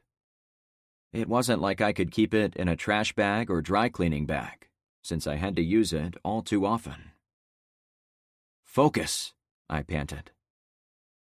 Speaking of being waterlogged, as I paddled the canal, I realized my pad of paper was probably permanently ruined, the words smudged into mush. What grand plans would get blotted out of our future because I'd forgotten it was there? So many little details to keep track of in the apocalypse. Way more than I ever thought possible. My swimming was improving, even in the chop, so it didn't take long to get to the far bank. As I was about to climb out, I looked to my left, toward the same tunnel where Ben had struck his head. The water had continued to come through as it rose on the other side of Bayside, and a good bit flowed out into the woods to the north. The water lingered near our homes, but the whole forest around our subdivision was becoming a lake first. We definitely had more time left in our homes than Zen's people did, so my core mission to get them to come to us had not changed. I climbed out of the water and was almost pushed back down by the wind. I wasn't a good judge of wind speed, since this was my first hurricane, but it seemed to me the roofs of the houses were in danger of blowing off. A bit down the way, a green plastic chair rolled across the highway toward the canal. I was sure it was going to splash into the water, but a gust grabbed it and slung it almost sideways, toward the woods, out of my sight. That spurred me on. I ran between the houses, crossed Albacore near the circle, and headed for the next yard. There were a few tents left on the street, but they were bent sideways by the wind. No one was in view, so I wasn't sure anyone even saw me go by. After crossing the next canal and going across Barracuda Bay, I ran at full speed into the canal behind Luke's house. There were no guards visible as I swam across, but I wasn't able to see the roadblock. There wasn't time to check either. Instead, I turned behind Drummond's place and got myself between his house and my garage. The narrow corridor was like walking into a wind tunnel. It came in with the storm, from the west, and pushed my back as if to urge me to hurry. This forced me to plant my feet with each step, so I wasn't shoved onto the wet grass. I also was able to grab onto the cistern at the front corner of the house, and I used it as support to move around it. To my shock, I saw Tyler bracing himself against the gusts at the edge of my driveway. Farther out, running around with no shoes on, Em and some of the teens from the high school were darting back and forth, jumping in puddles, and laughing like they were in a commercial ad selling joy. "What the hell?" I screamed to Tyler. No way the boy heard me. His head was down, but he leaned backward into the same wind that had been shoving me rudely toward the front of my house. As best I could tell, he was laughing. "Tyler!" I cried out. Waving was fruitless. The kid probably had his eyes closed as he screwed around. I took a few steps down my driveway, noting both doors were sealed shut. When I got to within a few feet, I shuffled into the grass and stood between Tyler and the house, effectively blocking the wind pressure holding him. "Holy crap!" I heard him say. The kid hadn't anticipated the wind might stop, so he fell heavily to the wet grass, landing on his hands. "Uncle Frank?" he said with bemusement. "Get inside!" I yelled while pointing to my front door. He chased me across my driveway, up the front porch, and through the door being held open by Zoe. She slammed it shut when we were through. Zoe had a beach towel ready for Tyler when we got into the foyer, as if the two of them had conspired to run the outside test. "I can explain," he said right away. "It's my fault," Zoe interrupted. I put up my hand. Both got quiet. "Tyler, I'm not your nanny, but should you be out there going nuts when you have an injury to your head?" I noticed the bandage over his wound was already gone. The side of his head was still swollen where he'd been hit, though I didn't see any blood. "No, I'm cool." I nodded to the towel. "I'll take that." She gave it to me. "Listen, you two. I understand this is new and exciting, but there are some big problems heading our way, and I need you two to go collect as many people not on guard duty as you possibly can, and get your friends in the street to come inside too." I dried off my rifle with the fresh towel, but Tyler looked at me as if I was going to hand it over to him next. "What do you need this for?" I asked. "If you aren't injured, you're going right back out there." "Oh, right," he said. He braced himself as he opened the door, and the wind filled the foyer the second it was open. But he and Zoe locked hands and went out into the storm, looking very much like a couple about to skydive out of a plane. "Good luck," I shouted. The rain didn't come straight in the door, but there was more than enough precipitation on the wind tunnel gusts that my semi-dry rifle was doused again in seconds. I should have seen that coming, I laughed. It was 5 minutes before people showed up. Carmen came across my lawn first, and I'd been expecting her. I opened my door to motion her inside, but when I shut it, I looked at my rifle for a third time. I'd set it against the far wall, and for once, the rainburst hadn't reached it. "What's wrong?" she asked with amusement. "Oh, only a rifle that is making me look bad." "Nah, I don't believe that for a second," she smiled. We kissed briefly, but I soon pushed her back with great reluctance. Without prompting, and not asking me why I'd refused her advance, she picked up the towel and used it to dry my exposed arms, neck, and hair. I needed that, I told her, daring to relax for the first time since our morning together. "Is everything okay?" she asked. "I haven't seen you much today." "Not by choice," I assured her. I gave her a 10-second overview of our situation. "So, we have a few minutes?" she asked, flashing a devious grin. "The temptation is there, believe me, but I can't right now." Survival was my only sweetheart at the moment. "But will you accept a damp rain check?" I pretended to offer her a sheet of my ruined notepad. "I'll take it," she exclaimed, not really taking the nasty thing. We gazed in each other's eyes for a few seconds, then got to the business of welcoming the next arrivals. 2 minutes later, I had a critical mass of my neighborhood watch crew inside my lantern-lit garage. Most of my original 14 souls were joined by 10 or 15 teens from the school. Several were barefoot, and now we also had Nathan and Darla, Agnes, plus the 2 visiting female soldiers. It was standing room only. Carmen stood by Penny and her daughter to blend in. "Thanks for coming on short notice," I began. After explaining the rising waters in Zen's neighborhood and how his people were trying to make their way to the higher elevation on our side of the highway, I called out the poncho-wearing men who were stopping up the entire operation. "Our mission is to make this neighborhood safe, so our friends can cross the street and stay here a while." I laid out a few details on how I planned to do that. Everyone stood there dripping wet until I was done speaking. Second Lieutenant Margaret Dancer raised her hand, and I called on her. "I'm sorry we brought those men to your doorstep and made it difficult to bring your allies here. But Sally and I thank you for not throwing us out to them. We'll do whatever we can to help out too. I promise we'll leave the second this storm breaks to get these guys away from you." "It's not your fault," I reminded them. "Maybe, but I can see you brought everyone here, armed to the teeth, to plan your next move. I can do you a solid and advise you not to attack those men directly. I know you want to clear them out and make this neighborhood safe for the others, but it would be a low percentage move to go at them.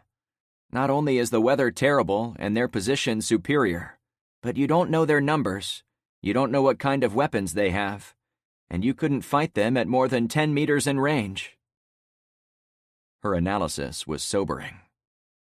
"I wasn't thinking of a frontal assault," I replied. I had to admit, I was hoping the soldiers would give me some brilliant military strategy to take out the men. But I was thinking in terms of sniper rifles from hundreds of yards away, not sending my friends into close combat. She was right, however. In this weather, there was no other type of combat except close. "Have they moved into positions to surround you, or are they sticking to that corner up by the intersection?" Margaret asked. "As far as I know, they haven't moved." "That's good. So you still have options to move around.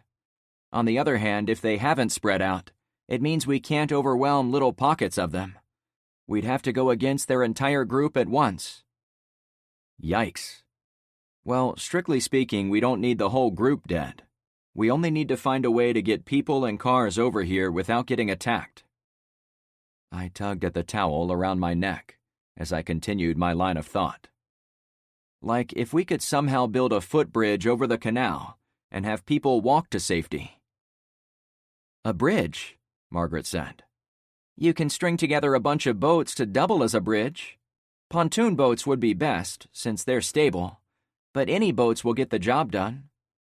Even boats that don't work, I said, finishing her thought.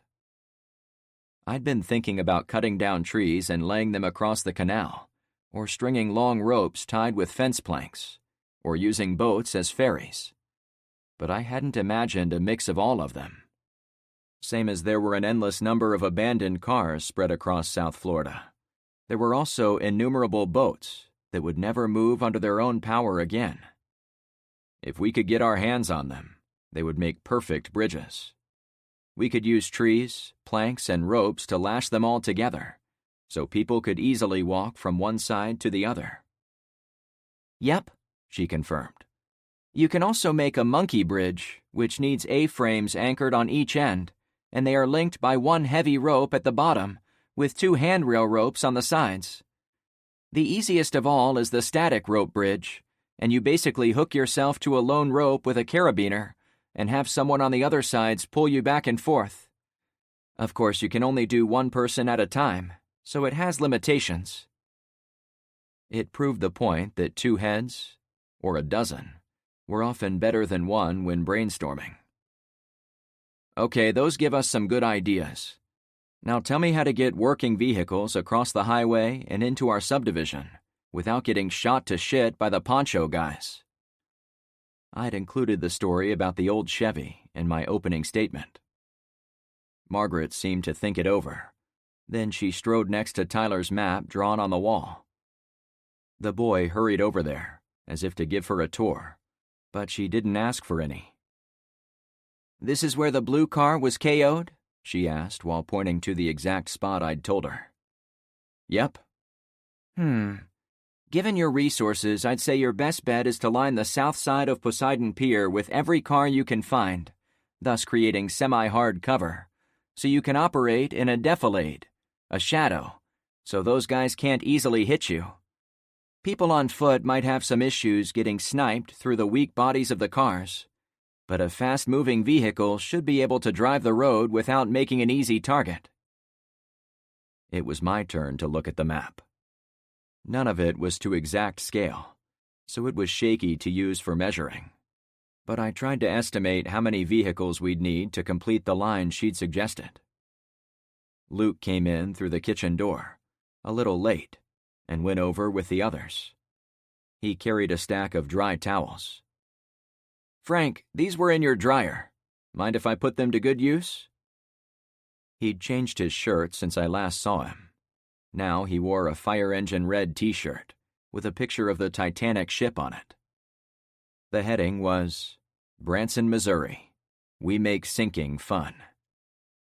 I wondered if that meant people who lived in Florida went on vacations to places other than the beach. I would have to ask about that sometime. Please do, I said. I'd forgotten about the laundry, even before the EMP went off. I wondered if there was a dried clump of clothes in the washer. If so, it was probably covered in mold. He handed out the towels to the adults. Margaret pointed to the map again. Yeah, if you line this road, you can create a QRF, a quick reaction force, to also drive along the route and pick off those guys wherever they show their heads. If you keep them guessing, they'll duck their heads any time they hear a motor, including those you are trying to save. That's a great idea, but I don't think we have enough cars to make a long wall like you ask. Besides, our other problem is not getting shot while we're moving the cars to the front line. That's true, she allowed. It was the classic competition between resources and time. We didn't have enough cars to make the wall, but even if we did, the time to make the wall was yesterday, not today. In fact, I'd thought about making a wall around our whole subdivision already, but decided we weren't anywhere close to that level. I'd imagined using semi-trailers all around, but that led to several follow-on problems, including how to move them, where to find them, and importantly, how to defend the wall without enough people to guard it. "Let's start small," I said to the soldiers. "A wall of cars is pie in the sky right now. What's actionable?" Margaret spoke as if she'd been bottling it up. "Your roadblock needs to be moved up. It should be between these two outer construction houses, so the enemy has nowhere to penetrate inside your structures. You've got a good angle to the layout of cars, but you want some others to create a serpentine beyond the blockage, to slow down any suicide attackers." "Frank was going to do that," Luke chimed in from the back. Margaret gave me an appraising look before continuing. "The next thing you need to do, if there aren't windows facing south on the construction homes, is make firing ports in them, so you can put guards in there and control all this empty ground at the far end of your street. Right now, since you don't have any eyes facing that way besides the roadblock team, you are at high risk of infiltration from that direction." "We can do that," I replied. "And this is a longer-term project, but you should consider cutting down every tree within 100 yards of your infrastructure. This will give you a better field of fire from inside, and it will prevent vindictive, poncho-wearing civvies from camping on your doorstep." I actually did think of that, but we didn't have any chainsaws until today. Now we have one, so we still aren't doing great. I guess we could try burning the trees in bulk, but it might be weeks before this area dries out. Until recently, there were only about a dozen of us, so big projects like this weren't exactly on our radar screens. "I know the feeling, sir," the soldier answered. "Be thankful your group is still growing. Ours has been shrinking." "I am sorry about that," I assured her. Margaret turned to her fellow soldier, and the two women shared a grim look. "Sir, I know we mentioned this before, but if you let us borrow your truck to get our fuel back to our tank, we could return in force and lend a hand with the problem we brought into your lives." I knew the question would come eventually, but I wasn't ready for it in the context of the meeting. With all the problems at the intersection, moving my people around inside our subdivision, and the storm itself, I'd barely had time to consider how I would answer when the question of the truck came up again. "Give me some time to think about it," I said. "I'm going to get the roadblock moved and those fighting positions in place. By then, I'll have an answer for you." The woman didn't look happy, but she didn't press her case. "We'll help you speed things up." "That would be awesome," I shot back. The others made like they were going to leave. "Everyone, hang on a second. I'll have assignments when I come back out." To Luke, I added, "Hey, bud, can I get your help with ammo for a minute?" I held up my rifle and pointed inside my house to show what I meant. He and I went into my kitchen, and I closed the door. I grabbed some ammo from the mudroom lockers, as I was down several rounds after the incident with the blue Chevy at the front gate. But my purpose in having Luke there had nothing to do with bullets. "I have to make a decision about loaning the truck," I said in subdued tones. "What are your options?" he asked. "Well, nothing else will get across the flooded forest, so it would have to be the Unimog, which is our most valuable motor vehicle right now. If they stole it, or had it shot out from under them, we'd be out big time." "That adds up," he replied. "The alternative is we let them stick around until the weather gets better. Then we drive them ourselves." "You could drive them yourself right now," Luke suggested. "I could keep watch back here while you go." I knew Luke didn't have any ulterior motives in his suggestion, but I could tell by his tone he would rather I didn't take off. Besides, if it came down to protecting one truck on the move, or staying in the subdivision to fend off an ongoing and serious attack, not to mention the huge storm, I was sticking close to home. "Do you trust the women?" I asked point blank. "I do." "Me too," I admitted. "Sally took a bullet to the leg while we drove the women here, so I don't think they could possibly be in on this attack. They could have stolen the decoy keys I put on the table as a honey trap, which also leads me to believe they're acting honorably. That means the only real variable is if we think we'll ever see our truck again if they go out there. I guess we have to trust somebody, Luke finished while wringing water from his shirt onto my kitchen tiles. Oops, he laughed. I'll clean that up. I cracked up too. Entire homes were flooded a few blocks over, and here we were trying to keep my place dry. Looking out my back door, the water was now into my yard, maybe a foot of elevation below my patio. It suddenly made sense why the home builders didn't ask if I wanted a basement. With that thought in mind, I pulled out a sandwich-sized Ziploc bag and found a little notepad I kept in my kitchen. I yanked the soggy one from my pocket to let it dry on my counter. I transferred the pencil to the bag, then sealed both in there. Immediately, I pulled the pad back out and began writing. I assigned people to watch the roadblock. I put people on relocating the blockade up the road. Another couple residents were dedicated to help the soldiers set up fighting positions in the houses. I saved Luke's son for last. Do you know what your boy was doing when I came back home? I asked with playful accusation thick in my voice. Oh, shit. Did you find him doing something with Zoe? What? No. Wait, do we have to worry about that? I had a feeling I would soon have to sit down with all the teenagers on our street and explain the birds and the bees of the apocalypse. Not a topic I relish talking about. I hope not, he laughed. Melanie and I have talked to both kids about the dangers of teen pregnancy when there are no medical facilities, or even reliable painkillers. I hope they were scared straight.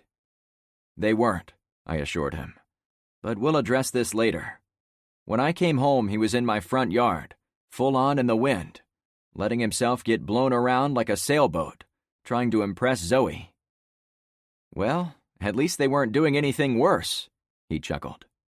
True, but his antics earn him the last task on my list. What's that? Luke asked. I turned to him. He has to tell Evelyn her husband has been injured. Chapter 19. After the brief neighborhood watch meeting, I knew it was critical to get back over to Zen's side of the highway and evacuate his people before the flooding became too bad. We'd come to the conclusion that we could move his residents without taking out what we were calling the Poncho Militia, though we weren't set on how to do it. However, I had to delay my trip back across the highway when I saw the water continue to rise in my yard.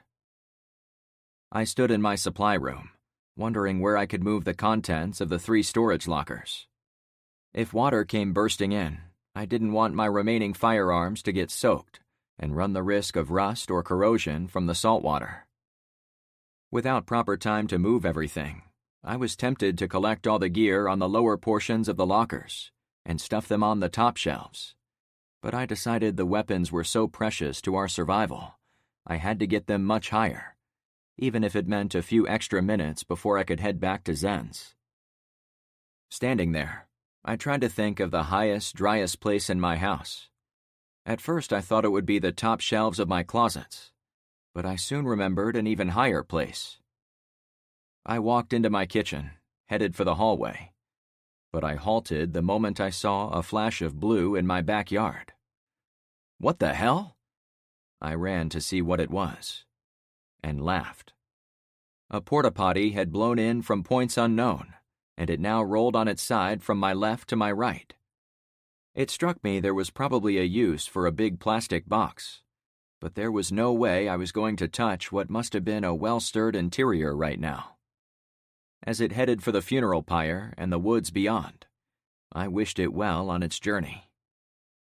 Back on task, I went to stand under the blocky hatch on my hallway ceiling. After pulling on the small cord, the lid folded down and the attic ladder slid out. Bingo! It took me 6 or 7 trips to get most of the hardware to the highest point in my house. I didn't have time to move the heavy boxes of ammo, but I did move them to higher shelves in the lockers once those were cleared of guns. The little food I had was already on high shelves in my kitchen, so I didn't waste effort with that. With unlimited time, I would have moved my clothes, linens, and toiletries to higher places, but those weren't critical to my survival. I ran back to my garage and stuck my head out. Luke was in there by himself, as he'd remained in the watch center after everyone else bugged out. "Luke, I need you to get a team of 4 or 5 and get over to Drummond's place. If we don't prepare for floodwaters in that magical garage of his, we run the risk of losing some of our most critical survival items." "Who's going to watch the desk?" he asked. The neighborhood watch area in my garage was supposed to be manned around the clock, but there were a few times when everyone else was out on tasks. This was going to be one of those rare instances. "I'll watch it for a few seconds, but you have to get over there in the next little while, before the water busts into our houses."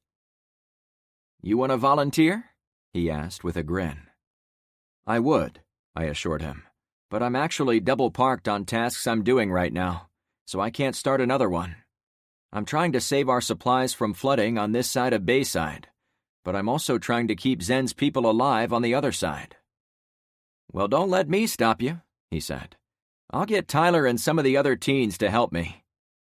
"That's one more thing," I sighed. "I want to get those kids we saved from the school more involved with what we're doing here. When I saw them running wild in the rain and wind, I knew we weren't giving them enough to do. Maybe send them around to all the houses so they can help homeowners move valuables to high places, or in the attics." "I understand," he replied. "I already did my house, so you can cross one off your list." "Got it."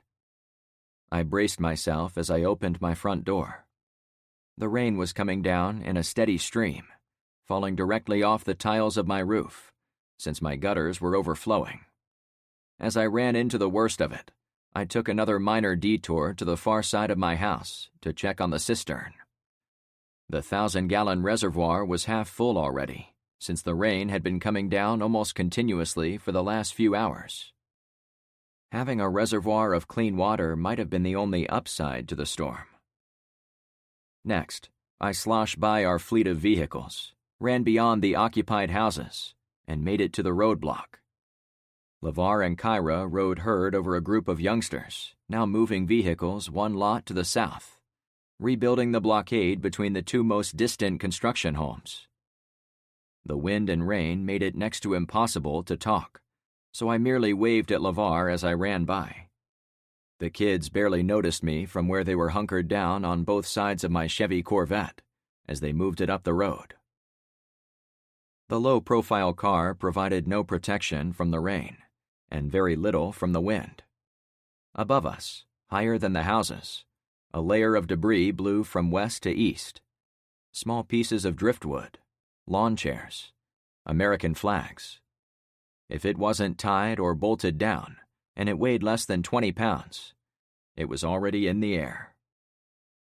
Most importantly, there was no way to see all the way to the woods to the south. The kids were safe from guns while the rain continued, but that thought made me spin around and go over to LeVar. "Hey," I shouted from almost next to him. "Keep an eye on the trees up there. If you see any movement, or God forbid any of those poncho guys shoot at you, get those kids to safety."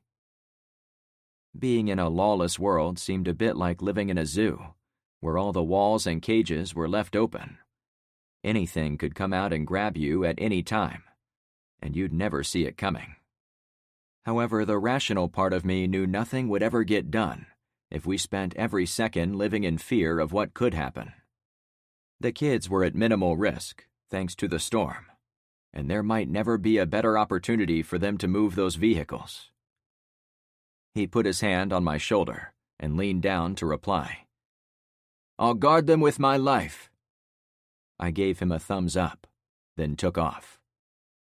My destination was the last construction house.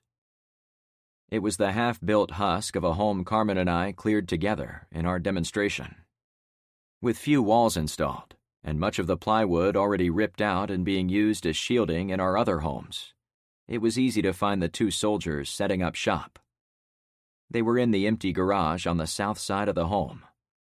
Margaret had taken a sledgehammer against the cinder blocks, so there were 3 wet, windy holes in the wall, 6 inches wide and about 4 feet off the ground. It looked as if 3 people could defend the home from there, or one person could switch firing ports as needed. "This is awesome," I said. The garage door was shut, and we had a roof over our heads, so it was easier to speak. "I'll get a sentry in here as soon as someone frees up at the roadblock."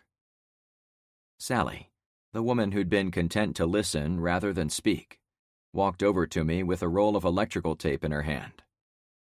At first, I had no idea what to make of it, but she pointed to the barrel of my rifle, still slung over my shoulder. I pulled it from my back and put the butt end on the floor, pointing away from us. She produced a small dry cloth and proceeded to dry the end of the barrel. Then she tore off several inches of tape and wrapped it around the opening. "This will keep water from going down your barrel," she said quietly, "but it won't interfere with anything if you need to fire it." "That's an awesome idea. My scope does great in the rain, but I've been worried about rust in the barrel since this storm started." I pulled out my notepad and jotted down another action item for when we had 5 spare minutes. Our weapons were our most important assets at the moment, and we needed to take proper care of them. I had the right oils, sprays, and cleaning kits, but they did us no good if we didn't get someone taking care of everyone's guns. An armorer would be an important position. "What are you writing?" Sally asked. She was a young woman, petite, mixed race, about the smallest soldier I'd ever seen. She was also someone's daughter, maybe someone's wife. The fact she'd been quiet until now made me respect her even more. "I keep a list of what we need to do to stay alive on our street." I showed her the few notes I'd already put in my new notepad. "I've read a lot of books on the apocalypse, so I've had a head start in getting our neighborhood watch up and running. But it's good to meet new people like you two, since it gives me good ideas I wouldn't have thought of otherwise." "You really think this is the end of the world?" she asked. Margaret continued to chisel at the hole, so it was large enough to set the barrel of a rifle on the lip, while still having enough room for the shooter to see targets outside. "It's definitely the end of the world for our city. You said you came from the south? Was it any better down there?" "No," she answered. "And we've had hints that it extends at least to Port Charlotte up north, and maybe Tampa beyond that. I'd bet money most of the country has been knocked out, and probably the world, since we haven't seen a plane overhead or a boat on the ocean since that first day." "Maybe a faraway nation made it through this," she said dryly. "But it's too dangerous for them to come to the United States to help us." I hadn't thought of it like that. Maybe a rogue nation took us out with an EMP, and they threatened to use it against anyone who tried to help us. We both stood in silence for a few seconds. A little light came in through the firing ports, but most of the illumination was provided by a small flashlight lying on the floor next to the other woman. "Tell me again where you guys came from before you were in South Florida. You said you were with the Idaho National Guard? I thought military units weren't supposed to operate inside the United States." Margaret stood and faced us. "We can't tell you what we were doing before we set up shop on Sanibel Island." "We have to," Sally interrupted. "We can't," the first woman replied. Margaret took hold of Sally's shirt and dragged her away. "Excuse us for a moment," she said over her shoulder. The reprieve gave me a moment to look over the works along the wall. I bent down to look outside, but only saw a gray gloom out there. The rain simply would not let up. It reminded me there was a clock ticking for Zen's people. Now that I had my supplies higher up, and I'd checked on the roadblock, I could refocus my effort on getting those people to safety. The 2 women came in from the unfinished kitchen. We talked it over, Margaret explained, and we'll tell you what we can. I'm fine with whatever, I replied. No, Sally is right, she continued, as if convincing herself of the fact. If we don't tell you the truth, you'll have no reason to trust us. At this point, we really need your help to finish our mission. Go ahead, I said, now interested. The exhausted woman sighed. The tanks came in on flatbeds a few days before the EMP. We were stationed in Germany for a time, after our tour in Syria was over. Syria, I replied. I didn't know we had troops there. You have no idea, she laughed. And that's part of this, I think. So the EMP was military? I guessed. She shrugged. I'm a cog in a bag of cogs. No one told me shit. Tell him why we were there, Sally suggested. Oh yeah, so we were flown into Fort Myers on a civilian charter a day before the EMP went off. It was supposed to be an emergency training exercise. We barely had time to get to our tanks, check them over, and study the terrain, before everything got turned upside down. It still didn't tell me anything, and Margaret must have seen it in my eyes. We were supposed to defend against a mock invasion, she continued. Cubans, Russians, Chinese. They were all working together to take ships into the Gulf of Mexico, then offload in South Florida. A mock invasion, I wondered aloud. Someone told me about Cubans coming ashore. Where the heck was I? My memory wasn't as sharp as it used to be, especially with lack of sleep, intense pressure, and barely any food over the past 5 days. Maybe it was true, Margaret surmised. Maybe it wasn't. Either way, after the EMP went off, our CO decided there was no point in staying on that beach, since we were in more danger from the civilian army behind us than any ghost force that might have been lurking out on the ocean. That's why you were heading to a base up north, I finished. Yep. It still didn't give me a clear reason for an EMP going off, but their explanation at least gave me more than I had before. Of all my interactions with the ladies, I never sensed any deception or half-truths. Being on a training exercise was about what I expected them to say. Any other questions? Margaret asked.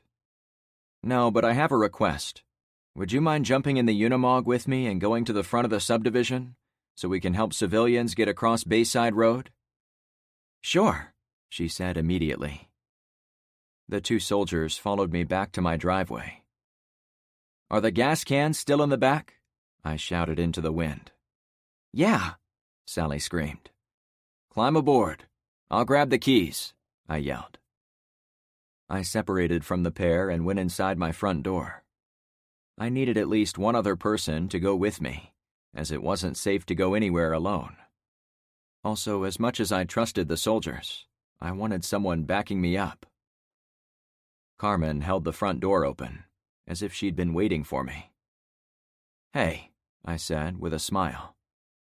Everything okay? She asked when she shut the door. Is it time for a break? Not yet, I replied. It had only been 30 minutes since she'd toweled me off in my foyer, so not much had changed. I have to... Without warning, the small woman grabbed me by the collar and grappled me into the hallway. In a matter of seconds, she'd climbed my body, wrapped her powerful legs around my waist, and kissed me like it was the last thing she was ever going to do. I met her warmth for as long as I dared. Zen's people were still waiting on me to help them. Way too soon, I had to pull away. This was the nicest way to be welcomed home in my entire life. Her smile lit up the hallway. But I only came in to get my keys and find someone to go with me and the soldiers up to the roadblock. We've got to help the people who are getting flooded out. I know all that. After only getting you for a few seconds earlier, I needed to collect a few more seconds now. If you are going out there, she hopped down, then I'm coming with you. Carmen's drive to be my partner both on and off the battlefield mainlined into my male brain.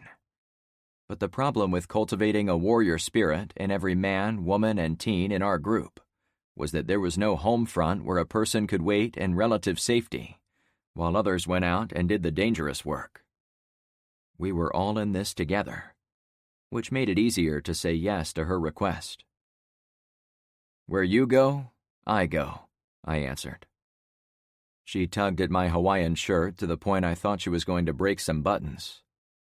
"Frank, we better live through this day, so we get that 30-minute time out later."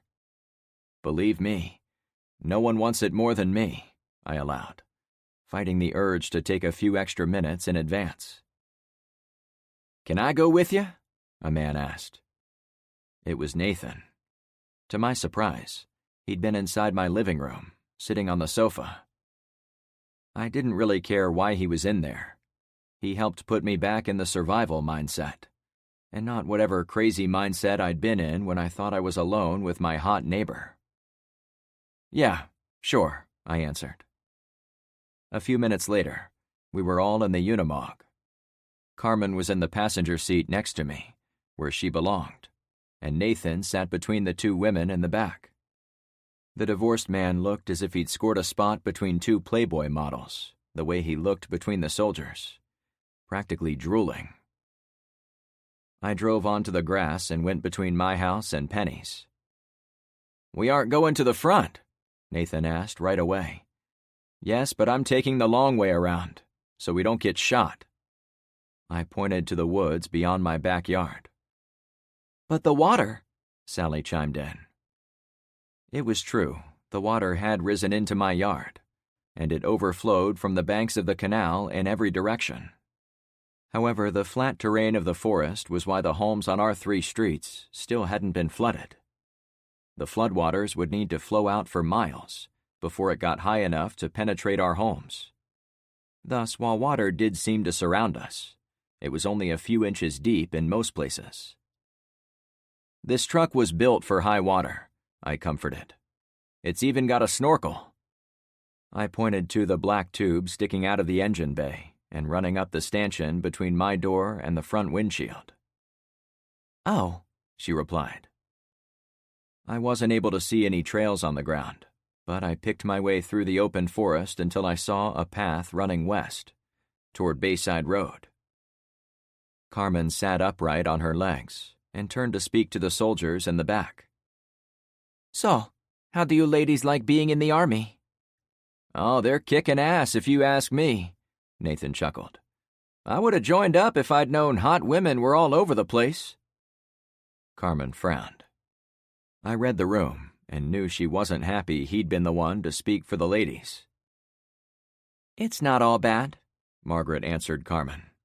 "Besides the occasional sexual insults, you know?" "Yeah," Carmen responded. "I'm too old now," Nathan continued, oblivious. "But I would love some lessons." "And you two are in a tank?" Carmen spoke as if Nathan wasn't there. "What's that like?" "We were the first all-female tank crew in our brigade," Margaret said proudly. "So it was pretty damned awesome. And we've got a great team, too. No infighting. We all support each other. It's heaven, really." "Agreed," Sally added. "All women," Nathan said under his breath. I ran the truck over a small pile of rock running along the roadway. Then I brought us onto the flat strip of pavement separating the calm, shallow waters of the forest and our subdivision on one side, from the wavy, deep water clawing at houses on the west side of the road. "Well, shit in my shoe," Nathan declared. "That's a disaster right there." "Well said," I laughed.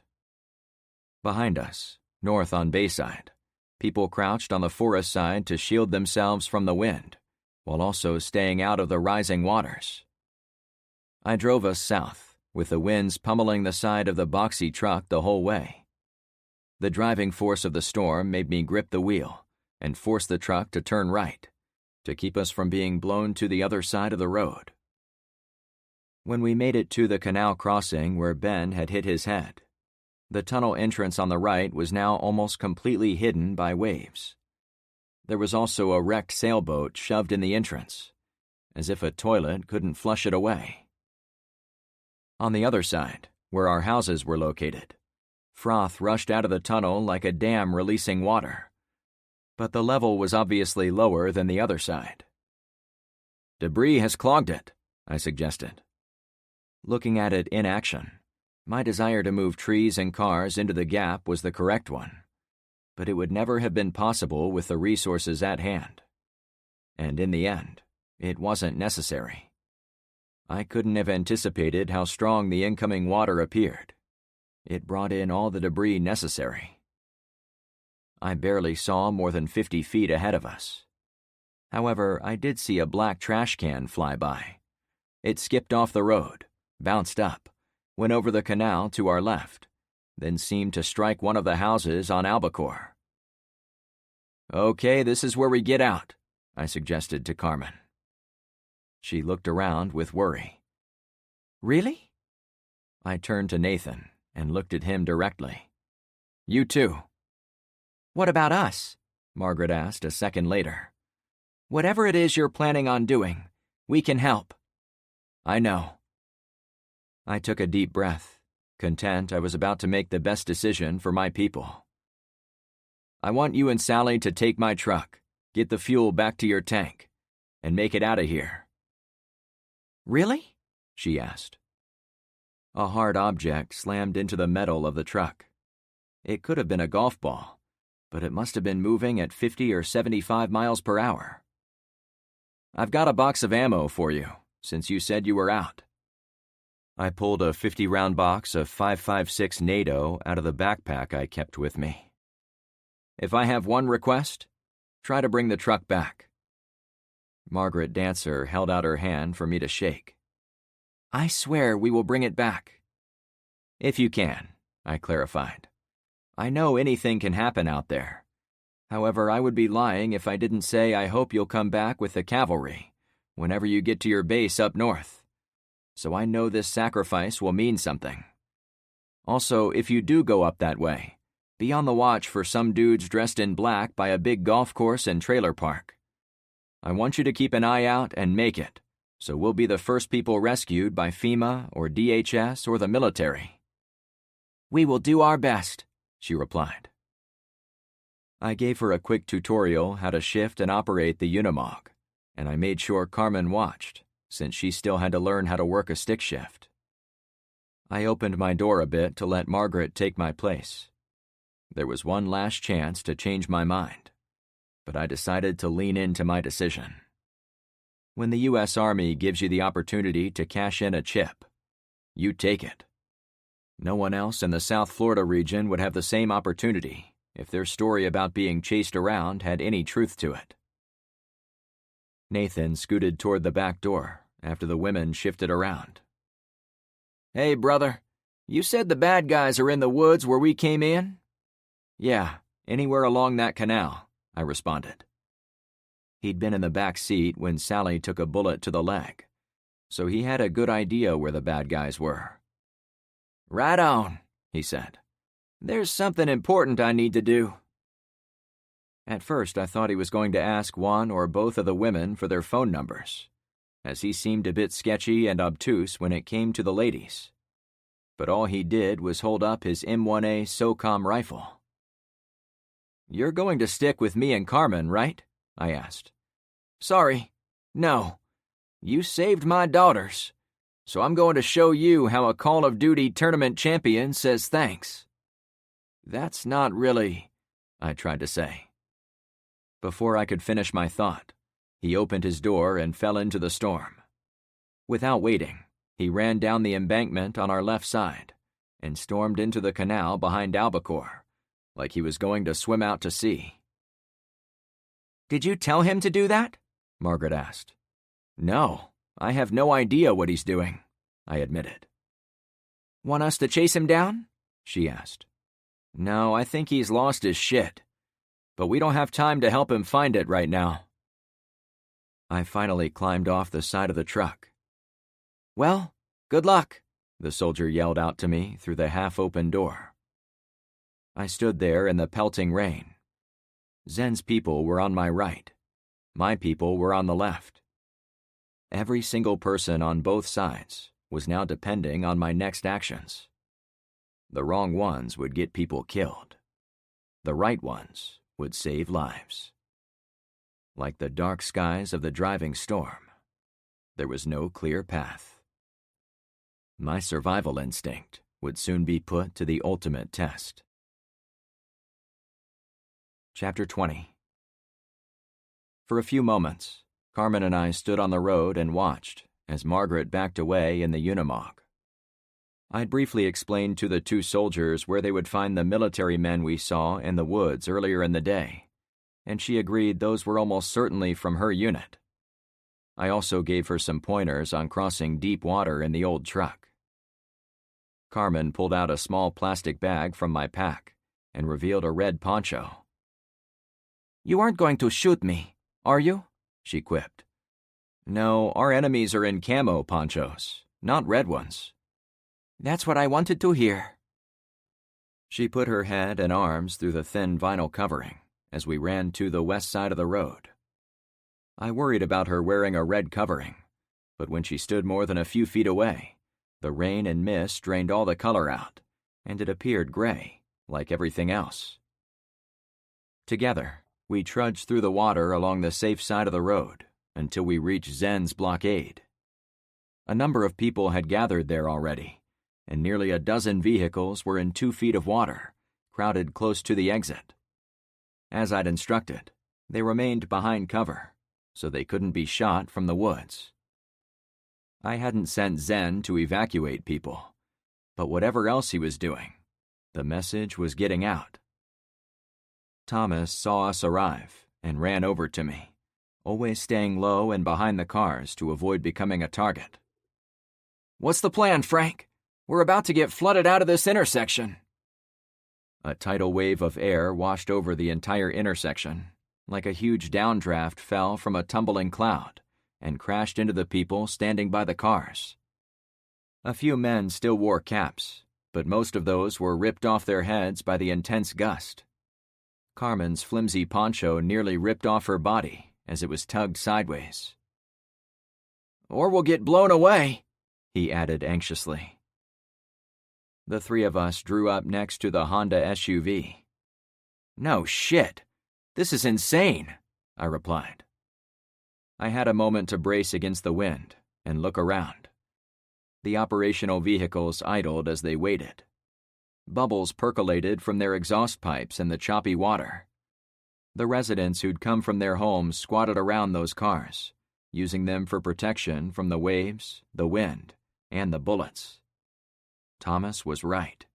We needed to get them moving. "Is everyone here?" I asked the guy. "No, a few already tried to leave. You can see their bodies on the road."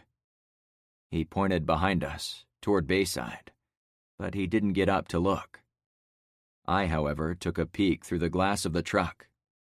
As he'd said, there were a few dead bodies on the roadway to the south.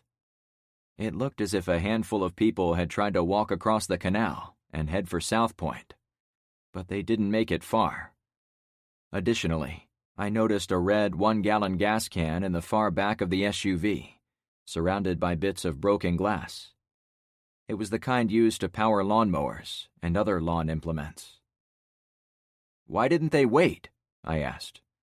"I'm just a guy," he complained. "Not everyone listened to me." "Welcome to my world," I said under my breath. The dead guy in the blue car was Exhibit 50 of people who chose paths I would not have picked. But same as I couldn't micromanage my own people, Thomas wouldn't be able to control every person on his side. "It's fine," I said aloud. "We've got most everyone here by the looks of it." I tried to take a guess at how many people were waiting for me to help them. At least 100 men, women, and kids on foot. Maybe half that many in the cars, since those were almost full. The only vehicle devoid of passengers was the little 2-seater Triumph. The driver of that car sat in the front row of vehicles by himself, and he didn't seem to have much patience left. The top was down on the tiny convertible. and he was drenched. At the same time, he patted the side of his door, not far above the water, as if anxious to get the go signal. "Where's Zen?" I asked. "No idea," Thomas answered. "At this point, I assume he floated away." There was some tension there. "Okay, we'll have to work together to finish this. I talked it over with my advisors and they told me not to try to fight the men in the woods. Instead, we're going to get you around them. The people on foot can get out easy, by going that way." I pointed north, away from the intersection, "where they can walk in the shallow water of the woods to get to the back end of my subdivision." "And the cars?" he asked. "As much as we could use more working vehicles, the smart thing to do right now is leave them here and walk out. I can't guarantee these people's safety if they try to drive across this intersection." I was in extreme, immediate survival mode. As much as I knew those cars would benefit us weeks and months from now, those people inside them were counting on me to keep them alive during the storm. After seeing bodies on the road, and knowing we couldn't push those poncho-wearing freaks out of the woods, I had to advocate for the safest route. Carmen leaned over to me, so only I could hear her practically nibble words into my ear. "Frank, dear, are you sure we can't rescue those cars?" I'd spoken about operational vehicles for days, and she'd gone with us to get the charger in the middle of the night, so she understood what I was suggesting. I switched places with her, so my face was next to her ear. "Zen isn't here, so they have no leadership. Yeah, I'd love to have them, but this isn't the time to get fancy. We're going to march them down the road and keep every single person alive." She switched again, this time taking a literal nibble on my earlobe. "I love that you're thinking of these people like that. I'll do whatever you need of me." I had some ideas. To Thomas, I pointed to the cars. "Hey, go tell them to abandon their cars. We're all walking." He recognized my words, then headed off into the water. "Carmen, I do have a task for you. I want you to run down the road, cross it, then swim across the canal to Albacore." "Okay." "When you get there, cross the other 2 canals and warn our street that friendlies are going to be coming out of the woods behind my house." "I can do that." While I crouched there, a 2-foot-long fish hopped out of the shallow water right behind Carmen, slapped against the Honda, then went back down. "Did you see that?" I asked her. She turned around, but then gave me a blank look. "Never mind," I declared. I knew there were crocodiles and alligators in the swampy canals surrounding our neighborhoods, but did we now have to watch out for shark attacks while standing on our own streets? Thomas was already on his way back. "You should go," I suggested. "It won't be long." I figured it was a quarter of a mile from the roadblock to the place where I'd driven the Unimog out of the woods. From there, it was another quarter of a mile to reach my house. A trip like that wouldn't take more than a half hour, but with hurricane winds at their backs, it would probably take a lot less. Carmen lifted her poncho up to her head, almost causing it to shoot off her body like a rocket driven by wind, but she held it down with some effort. While I watched her behavior, she beckoned me closer. I knew she was going to kiss me underneath her poncho, and I welcomed it. Neither of us knew what was about to happen, and it seemed appropriate, given the situation. For about 5 seconds, I was lost in her touch, instead of thinking about standing ankle-deep on a washed-out Florida street, with fish banging against car doors. "Hey!" Thomas yelled. Carmen and I pulled apart, and she dropped back into her poncho. "Yeah?" I asked. Carmen tried to leave, but I hooked my arm around her waist until I knew what Thomas had to say. "None of the drivers want to give up their cars. They say they'd rather take their chances going across the intersection before they let those savages have them." "They'd rather put themselves in danger than take the safe way out?" I asked with shock. Yeah, word gets around, man. They know you as the Hawaiian shirt guy who has been tutoring Zen, walking our streets, and you've come over here a bunch of times today to check on us. They've got it in their heads those cars are going to save their lives during this power outage, and they won't give them up. Now, I was in a dilemma.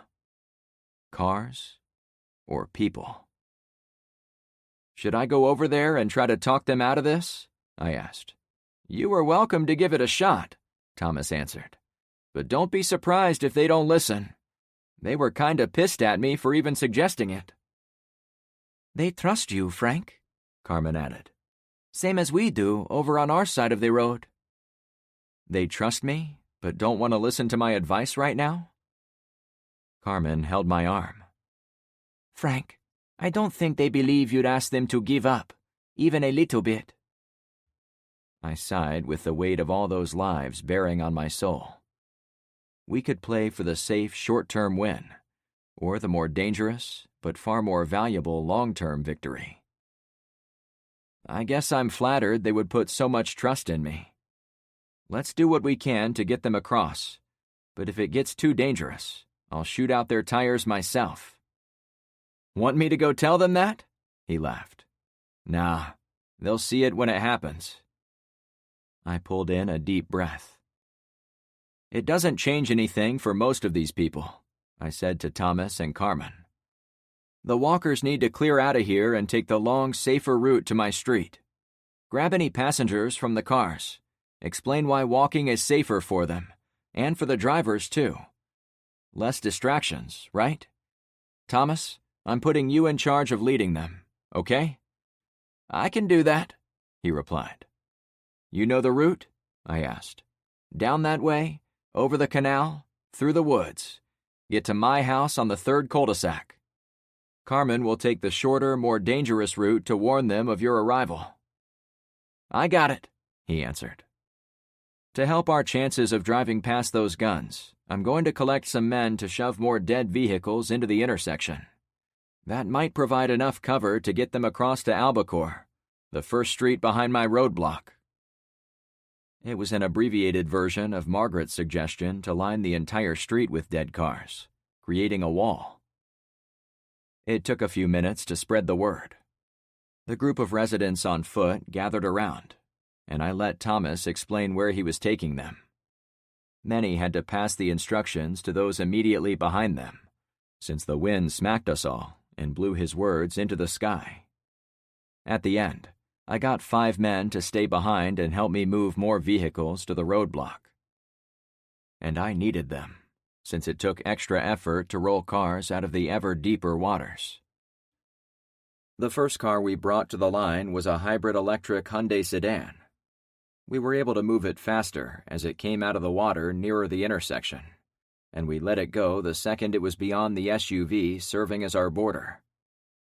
I'd been at the wheel and tried to guide it to the backside of the powder blue Chevy, but it missed it by a few feet and ran into the railing of the bridge over the canal on Bayside. That's fine, I announced. At least it's blocking something. The next 2 cars we tried were large diesel pickup trucks, but they turned out to be too heavy to easily move. We settled on a disabled Toyota Prius, which was a lot easier to get going. While on the move, I recalled the other electric vehicle, a Tesla Cybertruck we'd seen drive by Rosie's salon up in North Point. How I would love to know why it was still working. The Prius went where we aimed and crunched into the back of the Chevy, as intended. By the time we went for the third car, most of the foot traffic was gone. They formed a single-file line as they walked north along the safe side of the roadway. I couldn't see where they crossed, since the rain seemed destined to fall eternally, but I knew they were in good hands. Carmen had also gone that way and crossed a lot sooner, as she went to deliver my message to the neighborhood watch desk.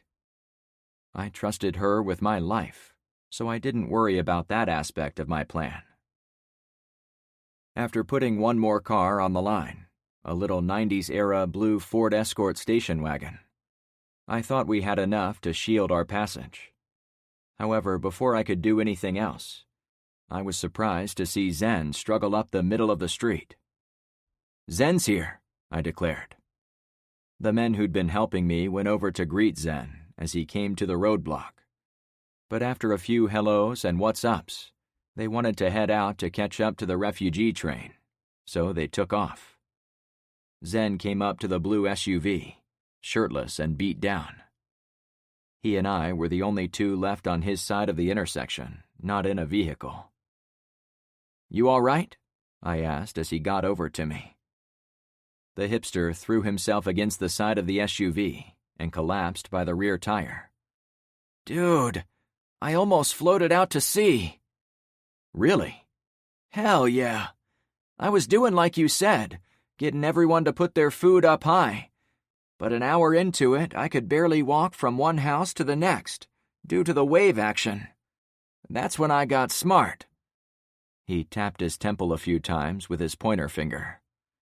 "I told people the flooding was getting to be too much, and they had to leave." I was impressed. "I remembered what you'd said about sending them your way, so that's why I told them to come to the roadblock." "Nice work, Zen. Really, I mean that." "But the shit I saw... Dude, some of the currents almost grabbed me and took me out to sea. Did you know there's a giant ship down there?" He gestured along the street, toward the ocean, though we couldn't see beyond the headlights of the waiting cars. I didn't have time for 20 questions. "Zen, these drivers want to cross the road, and there are shooters in the woods, so you and I need to help them." He looked around, as if waking up from a slumber. "These cars? Now?" "Yeah, now," I answered. "What do you want me to do about it? It looks like you've got it all in hand, bro."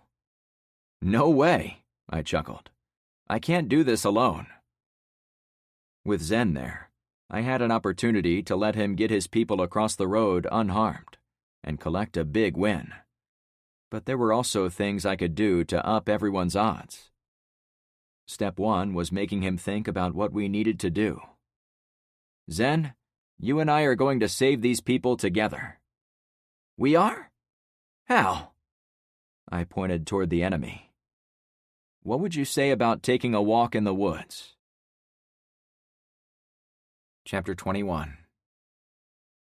"I would say that's crazy," Zen answered after thinking about it for the better part of 2 seconds. "We can't help them from here," I explained.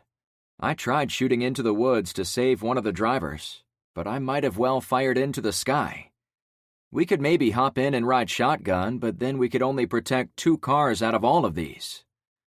Knowing that, do you understand where we have to go to do the most good?" His nod was grim. "Into those woods." I'd given him enough hints, but I was pleased to see he'd drawn the correct conclusion. "Can we go yet?" the driver of the Triumph convertible screamed. Looking at him closer, I now recognized he was the surly bastard who thought everyone was trespassing on his land.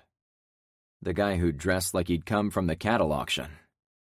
His cowboy hat had probably blown away, which was why it took me longer to make the connection.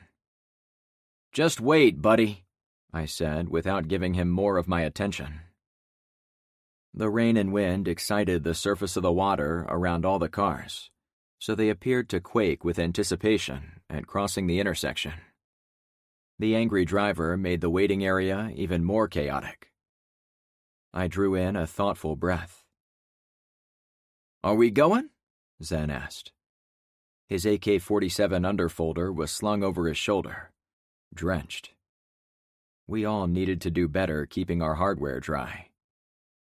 "Yeah, before we go, fix your stock, so it's ready to be fired at long distance." The underfolder model had a thick wire buttstock that collapsed beneath the body of the rifle, essentially making it stocky and short, like a large pistol.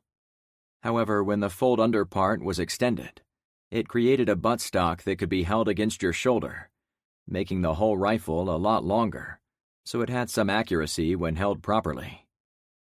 I wanted him ready for long-distance action. "Okay," he said without enthusiasm. Looking around, the claustrophobic and unrelenting downpour made it feel as if we were living inside a fog bank. Visibility was only about 50 feet, at best, and that was only if you could endure the stinging rain, which was thrown at you by the insane winds. If anyone needed anything sandblasted, I could have tipped over a child's sandbox and gotten it done on the cheap. 2 men walked between the waiting vehicles, headed our way. At first I thought they were drivers giving up on leaving, but I soon recognized the taller guy on the left. "Here comes Pax," I said to Zen. I couldn't hide the disappointment in my voice, since the guy was splattered all over my shit list. However, to my shock, he and the other man carried a folding chair with a tiny old woman on it. They'd kept her out of the water, but that meant almost nothing in the torrential rainstorm. I gave them time to arrive. Pax saw me, seemed to think about dropping the chair, but then continued forward. The second he got within earshot, he spoke directly to me.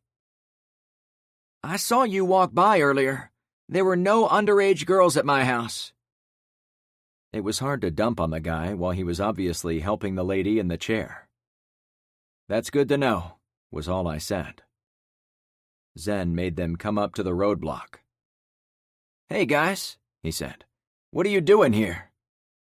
Pax eyed me for a second, nodded, then spoke to his boss. "Mrs. Hessler lives on my street, and I saw her at her front window, standing in a few feet of water, so we grabbed her on our way out." They set her chair in the shallow water, so only her ankles were under. "When can I go back?" the woman peeped, barely audible over the storm. "We're going to keep you safe, ma'am," Zen told her. "Audio and Pax are going to walk you down the road until they find somewhere dry for you." I recognized the audio guy as one of the young men who had accompanied Zen to my roadblock that second day. These were the core members of his posse, same as I surrounded myself with Carmen, Penny, Luke, and a few others. "Everyone else is down that way." I pointed north, along the safe side of the road. "And they're crossing beyond the canal, then walking people to my street through the woods." Was it better to keep Pax by me, where I could see him, or let him go to my street, where he might cause problems? I could have the woman get in a car, so Pax and Audio could help me and Zen deal with the poncho guys. But I wasn't ready to let him operate firearms around me, nor did I want to put the woman at heightened risk of being shot. The safest route for everyone was to have the guys take the old lady on the long walking route to my street. The man in the Triumph honked. I looked his way, but my eye was drawn to the sky. While the rain continued to dump, and the sky was dark already, it was almost completely black to the west, as if a giant rock hovered over the ocean, blotting out all sunlight in that direction. We were running out of time. "Get her out of here," I shouted to the guys carrying the woman. "Yeah, we'll see you over there," Zen confirmed. After a brief pause to readjust their grips, the 2 guys hefted the woman's chair and started moving north. "Stay low," I ordered. Pax still wore his SKS rifle on his back. Audio didn't have a long gun. The pair had trouble walking on the submerged slope next to the road while carrying the chair, but they stayed low, and it seemed to me they were shielded from the guys in the woods. It was the best I could hope for them. Zen and I were again left alone at the roadblock. "So here's my plan. We'll swim and then walk that way." I pointed south toward the overflowing canal that ran under Bayside Road and alongside the woods. "We'll get behind the poncho men, and then shoot the shit out of them when the cars start to cross." "Just the 2 of us?" he exclaimed. "We're not going to take them all on. Sneaking behind them and firing a few well-timed shots should provide enough of a distraction to give the cars a fighting chance." It was another variation of Margaret's suggestion. I intended to force the men in ponchos to disperse their guys in 2 directions, leaving fewer barrels to shoot the cars. "We're going over that?" he asked, meaning the canal that ran alongside Poseidon. It would have been far more convenient to use the bridge, but it was exposed to the shooters in the woods, and there was nowhere to hide up there. "Can you swim?" I asked. "Barely," he admitted. "You'll be fine. We're only going a short distance." "Sure, dude. I'm in." He sounded even less enthusiastic than before. I didn't blame him, since I didn't want to be doing hazardous activities with my life either. "Okay, you go over to the drivers and let them know the plan. Tell them to roll in 10 minutes. Zen took off. My intention was to let him take point in dealing with his neighbors, as it would make him look like he was doing something for them. It was tempting to think Zen was a bit useless, but I was starting to understand a lot had to do with his age. A kid barely out of high school couldn't be expected to run an entire neighborhood, so I needed to train him. Be the tutor his people already thought I was for him. He'd gone to the Triumph driver first, since he was closest. But as soon as he went to the next vehicle, the convertible driver brought his car closer to the roadblock. "Whoa!" I flagged him down. I got out of the way, as I wasn't going to risk injury in a dumb traffic accident. "Stand aside," he demanded. "I know you from when you snooped around my house." The Triumph rolled by me at a few miles per hour. "What are you doing? You have to wait." "I can't wait another second. I'm heading to my daughter's house." He pointed to the right at the intersection, as if telegraphing his next move. I recalled him saying she lived in Naples, south of Fort Myers. "It's not safe yet," I yelled, with flashbacks to the powder blue Chevy driver that ignored my warnings earlier. "Screw it. I'm going." The driver pulled out his flashy revolver, pushed the gas, and charged into the intersection. "Nobody mess with me." I whipped off my rifle and sloshed to the hood of the SUV. Without picking targets, I squeezed off several shots and sent them toward the dark mass of trees at my 2 o'clock. The Triumph skidded on the wet pavement, straightened, then shot over the canal. I thought the guy had it made when he cleared the bridge, but gunfire erupted from the forest, peppering the little red car with bullets. The man returned a salvo of shots from his pistol. It sped into the mist, leaving me unable to determine its fate. What was clear to me, however, was that the danger was still present. I hurried over to the waiting drivers. "Did he make it?" one young man asked from inside his dry sedan. "I don't know," I answered. "He'll have some bullet holes for sure, so I wouldn't go that way if I were you." "Good advice," he said, rolling his window back up. Zen and I regrouped at the blockade once he'd dispersed the message to the drivers. "They'll go in about 10 minutes, he assured me as he looked at his gold watch. "That's great, but what are we missing?" I asked. "What do you mean?" "I mean, is there anything else we can do to help these cars cross the road?" If there was any way to distract the men in the woods, I had to think of it. I took one last look through the rear window of the Honda SUV, surveying the bridge, the roadblock, and the dead bodies. Then I turned and looked at the waiting cars, with their lights blaring. Upon turning back to the Honda, I again noticed the gas container sitting in the back. "Like this little baby." I reached in and pulled out the near-full can. "What are you doing with that?" he asked. "Zen, have you ever seen an electric car battery explode?" "No." "Well, you will." I turned to face him. "Okay." He seemed shaky, like I'd tossed him a surprise. "Sorry to ask this, since I know you just got back, but can you run to all the cars again and let them know not to start their countdown until they see us jump in the canal? Also, while you're at it, Ask them to turn off their lights and keep them off while driving across." "I should go?" "Hurry," I insisted. Looking at the intersection again, I waited until the wind howled extra hard. Then I charged out.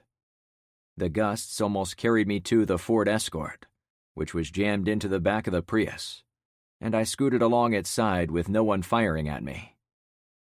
"Step 1 complete," I said to myself. I opened the door for the back seat of the Prius and poured the gas onto the rear seat, floor, and chucked the last 2 fingers of fuel still in the container into the trunk. "Step 2, come." I was cut off by a bullet impact. A healthy fear shook my bones, that I was going to blow up in an instant if one of those bullets hit the right spot in the car. I figured it had something to do with practically sitting on the battery, where I'd recently dumped a gallon of gasoline. For 10 or 15 seconds, I stayed frozen in place. Crouched as I was, I didn't think there was any way I could be seen from the other side of the car, given all the wind and rain. But they might have spotted me when I'd been throwing gas everywhere. Another shot slammed into the fin of the classic Chevy in front of me. Were they firing blind? I kept my breathing steady, though my heart wanted to race out of there. I was about to pull out a cheap plastic lighter I kept in my tactical trousers, but I discovered the auxiliary power port for the car had a picture of a cigarette on the cap. A smoker! I hated celebrating such an unhealthy habit, but the driver of the car had installed an aftermarket cigarette lighter, and I wasn't going to pass on the opportunity to use it. I reached to the front and pushed in the button. The simple device was an EMP-proof way to get a light, as long as the battery was good. In about a minute, the mechanism popped up, signaling it was ready to be pulled out and used. And now for step 3. I backed out of the door, careful to keep the magma-hot tip out of the rain. I aimed for a drenched section of seat, then tossed it there. Sparks turned into flames. The flames spread across the seat. I slammed the door shut and ran like hell. As I hustled back toward Zen's side, I imagined I was about to be shot every step I took. "Don't see me! Don't see me!" A hummingbird couldn't have matched my heart rate at that moment. Earlier, we'd managed to roll enough cars to form a line from the far corner of the intersection to about the middle yellow stripe of the roadway. It left one lane and a bit of shoulder for me to shoot across in the open before I got behind the cover of Zen's roadblock. I slid on the wet pavement, baseball style, as I went behind the Honda. "Shit," I said with relief. Zen arrived a short time later, also finished with his quick diversion. "What did you do?" he asked. I nodded over the truck. He took a peek. I knew I'd done good when I saw his wide grin. I sat up and checked it too. The flames raged inside the family car, and the start of messy black smoke leaked out. I'd seen quite a few electrical fires while hauling freight back in the day, so if the giant battery exploded, I expected a solid black wall of fumes to envelop most of that side of the road. "Why don't we torch this one too?" Zen asked, pulling a glitzy gold lighter from his pocket. "Be my guest." It wouldn't burn as hot or messy as the big battery in the Prius, but it would make smoke, and that was all we needed. I watched him gather a pile of trash from under the seats, and then light it. A flame quickly spread up the bucket seat and onto the interior cloth ceiling. "How's that?" he asked, stepping back from his handiwork. "Great," I said. "Now we have to haul ass." It had already taken far longer to deal with Zen's people than I'd anticipated. I figured it had been about an hour since I'd said goodbye to Margaret and Sally, and even longer since I'd been in touch with my Clownfish Cove crew. I desperately wanted to get back to them and make sure everything was all right on the street. Together, Zen and I went over to the canal situated along Poseidon. "Ready?" I asked him. "The second we dive in, those people are going to give us 10 minutes before they move out." "I'm ready to shoot some terrorists," he said, clapping his hands a couple of times as if to hype himself up. I jumped in and led him across the choppy water. He took a little longer than I did, but the constant wave action made it slow going for both of us. We came up in the backyard of a house that sat on the corner of the canal and Bayside Road. As soon as I had a footing, I turned around to watch him come in. Behind us, at the intersection, a light show of sparks flared out from the underside of the Prius. It was the pregame before the inferno I expected, when it really got cooking. Zen crawled up the bank to be next to me, but didn't say anything. I found it surprising, given he was usually a guy at no loss for words. "I should have told them to give us 20 minutes, I chuffed. He was on his face, gulping breaths. "You doing okay?" I asked. "My whole subdivision has gone to shit. My people are fleeing. Cars are on fire. My swimming stroke sucks. And we're about to go to war, but otherwise, I'm cool, dude." I laughed. "I've felt the same way since the EMP went off." "Really?" he asked. "Yeah, like you're snowed in and can't dig your way to the surface." "I've never even seen snow," he said, dreamlike. As much as I wanted to ask about his past, there wasn't a second to spare. "Just get up and run, okay? Follow me." I hopped to my feet and ran toward the front yard of the house. It did put me in a bit of danger from the poncho guys as we shifted around them, but the rain and flailing wind blew into the faces of those guys in the woods, so I hoped they weren't able to watch our side of the road without taking long breaks.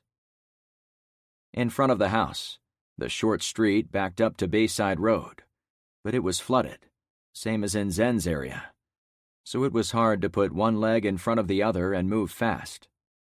By the time we'd gone 5 houses down, it had already been about 10 minutes. "We have to cross now," I warned, as I ran to my left to cut between 2 homes. "Hurry!" I took up a position behind a plastic tough shed set up in the farthest point of the resident's backyard. About a foot of water lapped at the base, and it jostled with each little wave, as if it wanted to float away. "Why here?" he asked. "I don't think the group of men is going to be watching the whole forest, so I brought us this far to get around them. If we had the rest of the afternoon, I'd run about a mile down before crossing. But the convoy is going to move out at any second, so we need to get over there." "I'll follow," he wheezed. Neither of us had been climbing up a steep mountain, but it almost seemed that way. Walking in water taxed our muscles, but so did the basic act of standing upright. Each footfall needed to be braced against the wind, or it would knock us to the ground. Despite being mid-afternoon, it seemed like twilight. I picked my moment, and then charged into the street. Lightning flashed behind us. Not for a couple seconds, but for the entire 20 or 30 it took to cross Bayside. Thunder was constant. As I drew up to the first trees at the edge of the forest, I imagined a poncho guy was going to jump out at us and shoot me in the face. The woods went about 50 yards to my left and miles to my right, so my brain saw it as a huge question mark of danger. "Stay with me," I ordered of Zen when he came up next to me in the first line of trees. "And have the safety off." I pointed to the wedge-shaped safety of the AK, as it was obvious to me his rifle wasn't ready for action. "I was going to do that." He clicked it to the correct position. "And be sure you have a round in the chamber," I said as I walked away. However, when I didn't hear the charging handle, I had to turn around. "Do you have one in the barrel?" "Of course." "Good." In my head, I knew you had to go to war with the army you had, Not the one you wished you had. But Zen wasn't giving me the warm and fuzzies about his gun handling experience. I figured he was more scared than he let on. We headed back toward the roadblock, using the trees as cover. My expectation was the cars would soon be moving, and we'd stalk to the poncho guys as they were about to shoot my friends. However, I knew from reading one too many books that nothing ever worked out the way you planned, which was why I wasn't surprised to see a head pop up at the edge of the canal. "Hold up," I said as quietly as I could in heavy rain. I lined up my scope, thankful the coating on the glass was waterproof, and got a sense of what I was looking at. I figured the person was less than 100 feet away. "What the F?" I started to say. Zen moved up next to me. "Trouble?" "More than you know. My friend Nathan is pointing his rifle in this direction." It would have never occurred to me to drop into the canal, swim in full view of the enemy position, and then get a toehold on the near bank. I would have said it was suicide. But there he was. Somehow, he'd gotten to within a few yards of the poncho-wearing bad guys, using his Call of Duty method. "That's good, right?" Zen asked. I couldn't claim to be a military genius, but I was light years ahead of Zen. "Not exactly. If he shoots at those guys from that spot, where do you think his missed bullets are going to go?" He pointed to his forehead. "Yep," I said. I'd intended to come at the men from the side, so my bullets wouldn't travel into the homes of my subdivision if I missed them. But getting too close to Nathan could get me shot in the side, or back, from friendly fire. It meant I had to take more of a chance and get behind the ponchos, then be careful I didn't miss my targets. Behind Nathan, across the canal, I caught the barest hint of motion. One of the cars was going across. The first blasts came from the woods. "We don't have a choice. We've got to find someone to shoot." I pointed in a direction that would keep us out of sight of Nathan, but put us closer to the enemy force. Since I couldn't coordinate with the guy out there playing a real-life video game, I had to keep as many trees as possible between us, so our bullets didn't cross paths. "I'll kick their asses," Zen vowed. I made a direct cut through the trees, roughly parallel to the canal, and at about 50 feet, I turned to my left, sure I was going to come upon them. However, before I could make the turn, I came upon a large dark shape sitting in the shallow water. I only needed a second to recognize the triumph. The next second, I realized there was a man hunched over the passenger door, as if the impatient driver had gotten out and then tried to get back in. While I stood there absorbing how the car must have turned and gone into the woods, the man stood up. The motionless driver was still in his seat. A guy in a camo poncho was scavenging. My blood turned to ice. "Damn!" Me and the other guy raised our weapons. I'd already had mine in my hands, ready to go. I squeezed off 6 shots. I counted them. The guy fired once, but it went into the ground. He ate all my bullets and slipped against the wet exterior of the British car, then slumped to the ground. My heart raced, and my lungs heaved. But I happened to turn to Zen and found him slack-jawed as he watched the shootout unfold. He hadn't even lifted his AK-47 to pretend to help me. "Dude, I think I shit my pants," he announced. "Dude," I echoed, "get down." I got him moving and put him behind the little Triumph, with the car set between us and the canal. Gunshots rang out in the storm, distinct from the cracks of thunder still stalking us. Whatever was happening out there, we had to be a part of it. My partner panted even harder than I was. "Zen, my man, are you going to be all right?"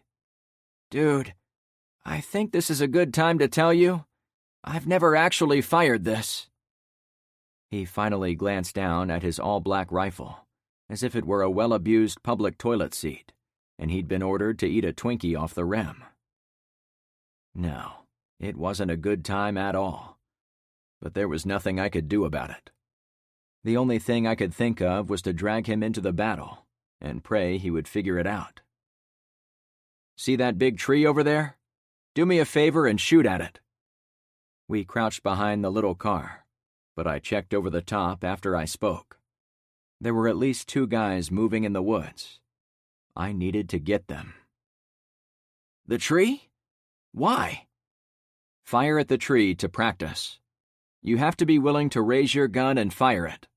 Once you do that, turn your gun on the bad guys, like I'm doing. It was all the encouragement I had time to offer. I lined up my scope with the closest man. A camouflage ghost bobbed in the rain 20 yards out. Then 10. Then it stopped. I took the extra second to confirm it was the same mixed green and gray camouflage worn by the ass-knuckle who threatened me. Then I sent a round out. My sights were bang on at such close range, even in the wind, and the bullet impacted center of mass as he strode my way. The blast of the gun seemed to startle Zen. Bringing him along had been a tactical mistake. I'd assumed a drug pusher who carried around guns all the time was going to know how to shoot them. My lungs refused to give up a breath, and I held it for a long time before I saw the second poncho in the undergrowth. The guy crawled sideways, relative to my position, as if going toward Nathan. I leaned against the door of the car, steadying my aim. The instant before I fired, the forest erupted in dozens of gunshots. "Get down!" I yelled to no one. Zen wasn't there. Chapter 22. "Zen?" I called out. Bullets thumped against tree branches around me. They plinked off the Triumph, and they cut through the rain above me. I checked under the little sports car, but the whole forest was flooded, and the bottom of the car's door already touched the water's surface, so the only way he could have gone down there was with scuba gear. "Come on, where are you?" Men shouted from nearby. The ack-ack-ack of repeating shots seemed to come from all around. I wanted to get into the action and put more of those guys down, but I couldn't even return fire in that moment, as I had no idea where all the shots were coming from. A guy squealed in pain, and it wasn't my fault. I then realized someone else was engaged with the ponchos. After a few seconds of adrenaline pumping into my veins, I popped my head over the hood of the car to see if I could establish a target. "Now!" I rallied as I stuck my head up. I took it all in, then ducked back down. A river fell from the sky every minute, making it hard to see much of anything. However, I took note of the man I'd shot. He was still on the ground. The other guy who'd been crawling was now propped behind a narrow tree, but he had his back to me. Though not a recommended method of reconnaissance, I took note how sticking my head up did not result in additional incoming fire. I shuffled from the hood to the door and popped up again for a couple of seconds. The guy was still there. But I dropped back down. My heart refused to pump blood for a few seconds. When it came, it arrived in a rush. "Shit, this is dangerous," I said, as if Zen was still there. Again, revealing my position didn't yield additional hits on the car. Yet the back-and-forth shooting continued. I went on my hands and knees to the rear of the vehicle, which was closest to Bayside Road. Once there, I prepped my rifle and slowly emerged from behind the bumper, ready to fire at the man. Thunder enveloped me an instant after lightning struck, but my entire focus was on the guy with the gun, and other guns that might be out there. If I spotted any movement, I was ready to retreat behind the car. The water, mud, and slick metal of my rifle caused much delay. It took me about 10 seconds to settle into my position and get him in my crosshair. The man fired his own rifle, but he was aimed toward someone on the far side. It might have been Nathan, but it seemed as if he was aimed more toward the roadblock by Albacore, probably firing on the cars now passing across the intersection. Or maybe they were firing at my people who'd come to support the newcomers. Whatever the reason, I was in the right to put an end to the man behind the tree. I squeezed the trigger. The snap of my rifle was tinny and distant after getting an earful of thunder. The man reached around to his back, almost like he was acting in a movie. Then he slowly fell sideways and onto the sloppy forest floor. A second later, I was back behind the safety of the car. I scanned the trees for my missing friend while I had a free second. "Zen, get your ass out here," I grumbled. Visibility continued to drop. The darkness in the west seemed to hover over me now. As much as I wanted to take out all the poncho guys myself, I was going to haul balls out of there as soon as I knew the cars had gone by. A bullet impacted a tree a few feet beyond the Triumph, sending pieces of bark into the water. My stomach was already a solid brick. Now the rest of my gut hardened. If anyone came storming at me or flanking me, there was nowhere to go. The little door might provide temporary cover, but it didn't seem much thicker than a soda can, given the miniature size of the vehicle. That got me thinking in multiple dimensions. Was it better to stay behind what I had, or get to somewhere with less chance of being flanked?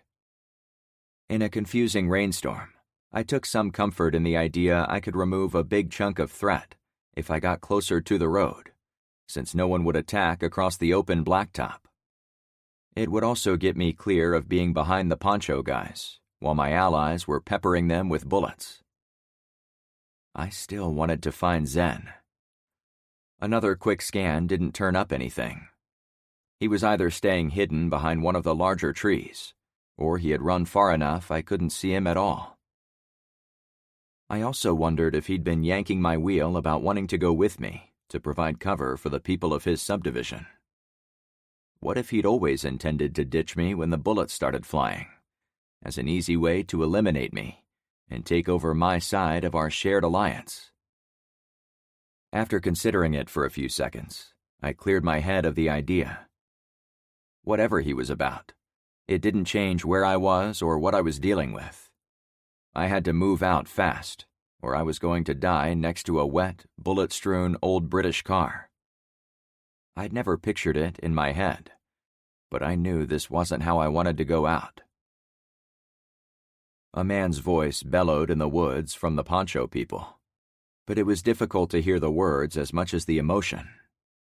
He was yelling at his men to keep up the attack. I peeked over the trunk. 2 dead guys, no living ones in view. No bullets chased me as I put my head back down. I made a judgment call about whether I could move out. "Good enough for government work," I droned. I waited for a 3 count. "Go," I ordered myself. One of my knees made a bony crunch as I leapt out from behind the car. I limped for a step or two, realized I didn't care, and kept running. The road wasn't far. Shooting continued from my right side, where the ponchos and my people were obviously engaged in a gun battle. At the edge of the woods, I found a tree big enough to shield my body from those bullets. For the first time, I heard the engines of moving vehicles. The convoy was getting across. But there was still shooting. I paused to catch my breath. Keeping water off my face and out of my lungs was becoming difficult. The high winds made the rain ricochet off the tree trunk and slap my face no matter what direction I was looking in. Gusts were notably worse next to the open road. I flexed my knee to work out the kink I'd experienced earlier. The safe option was to run across the road and leave the battle to play out without me involved.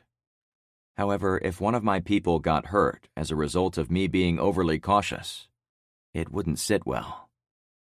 It wasn't safe to be behind those guys, but I could try to pinch in from the side. If I could distract the bad men again or take out another pair, it would all be good. I wanted to call out for Zen. I also wanted to call out for Nathan. He was no longer on the bank of the canal where he'd been earlier. If he'd been shot, he might have fallen backward. I instantly felt bad for Alex and Zoe. They didn't deserve to lose a dad this way. I got real small and ran to another tree, this time one closer to the enemy. From there, I saw through the trees toward the canal. I saw shapes rolling by, but I couldn't see shooters behind the abandoned vehicles. My guess was both sides were slinging bullets at shapes rather than targeting individuals, which meant I could make a difference. I crawled from one trunk to another until I saw my next two targets crouched behind a fallen tree about 40 feet away. I recognized the man with the huge binoculars. I wasn't sure what he could see in the soupy rain more than 10 feet away, but he shielded himself with a tree and scanned toward the roadblock. His partner turned my way, and I immediately recognized the beard of the man who'd started this whole mess. It was the king poncho guy who'd threatened me and my friends. He pointed at me and yelled before I could raise my rifle. Did he recognize my distinctive shirt? Rather than tempt fate, I retreated behind the trunk. Was he the sort of asshole who would turn his entire force from the convoy to take care of me? I couldn't discount it. My heart thumped against my ribs. When I got behind my tree, a wall of wind pushed through the woods, almost pinning me to the stubbly bark. I was also hit with leaves, plastic bags, and what seemed like a full 20-ounce bottle of soda. My only comfort was knowing Poncho Guy was out in the open. As the wind died down enough for me to move, I leaned around the trunk with my rifle, ready to rock. I knew where the guy was, though I didn't see him through all the shaking tree limbs and leaves. I put a couple of shots in his direction, if only to tell him not to try to come over to me. As I was about to pull back, I was shocked to see Zen leaning against a tree about 40 or 50 feet away. The three of us formed a triangle with equal sides between us. Ponch was on my left, Zen on my right. What the F are you doing there? I wondered to myself. He wasn't far from the Triumph, but he stood on the wrong side of his tree, so he was in full view of the guys in the ponchos. When I'd been standing at the Triumph, Zen had been hidden from me, his ally. I leaned a bit farther to see the bad guy. Bullets thumped into the bark. A crack of lightning struck not far beyond Zen. This time, I saw the sparks. Thunder came down at almost the same time. Now I smelled electricity, like I was in a bumper car ride. We had to get to hard cover. I checked on Zen. Now he was standing there, in full view of everyone, with his underfolder AK-47 against his shoulder, aiming at... I glanced at the two men. Bino Guy had turned around. My heart came up into my throat. He aimed at Zen. Zen was frozen. I slammed my rifle against the side of the tree to steady it.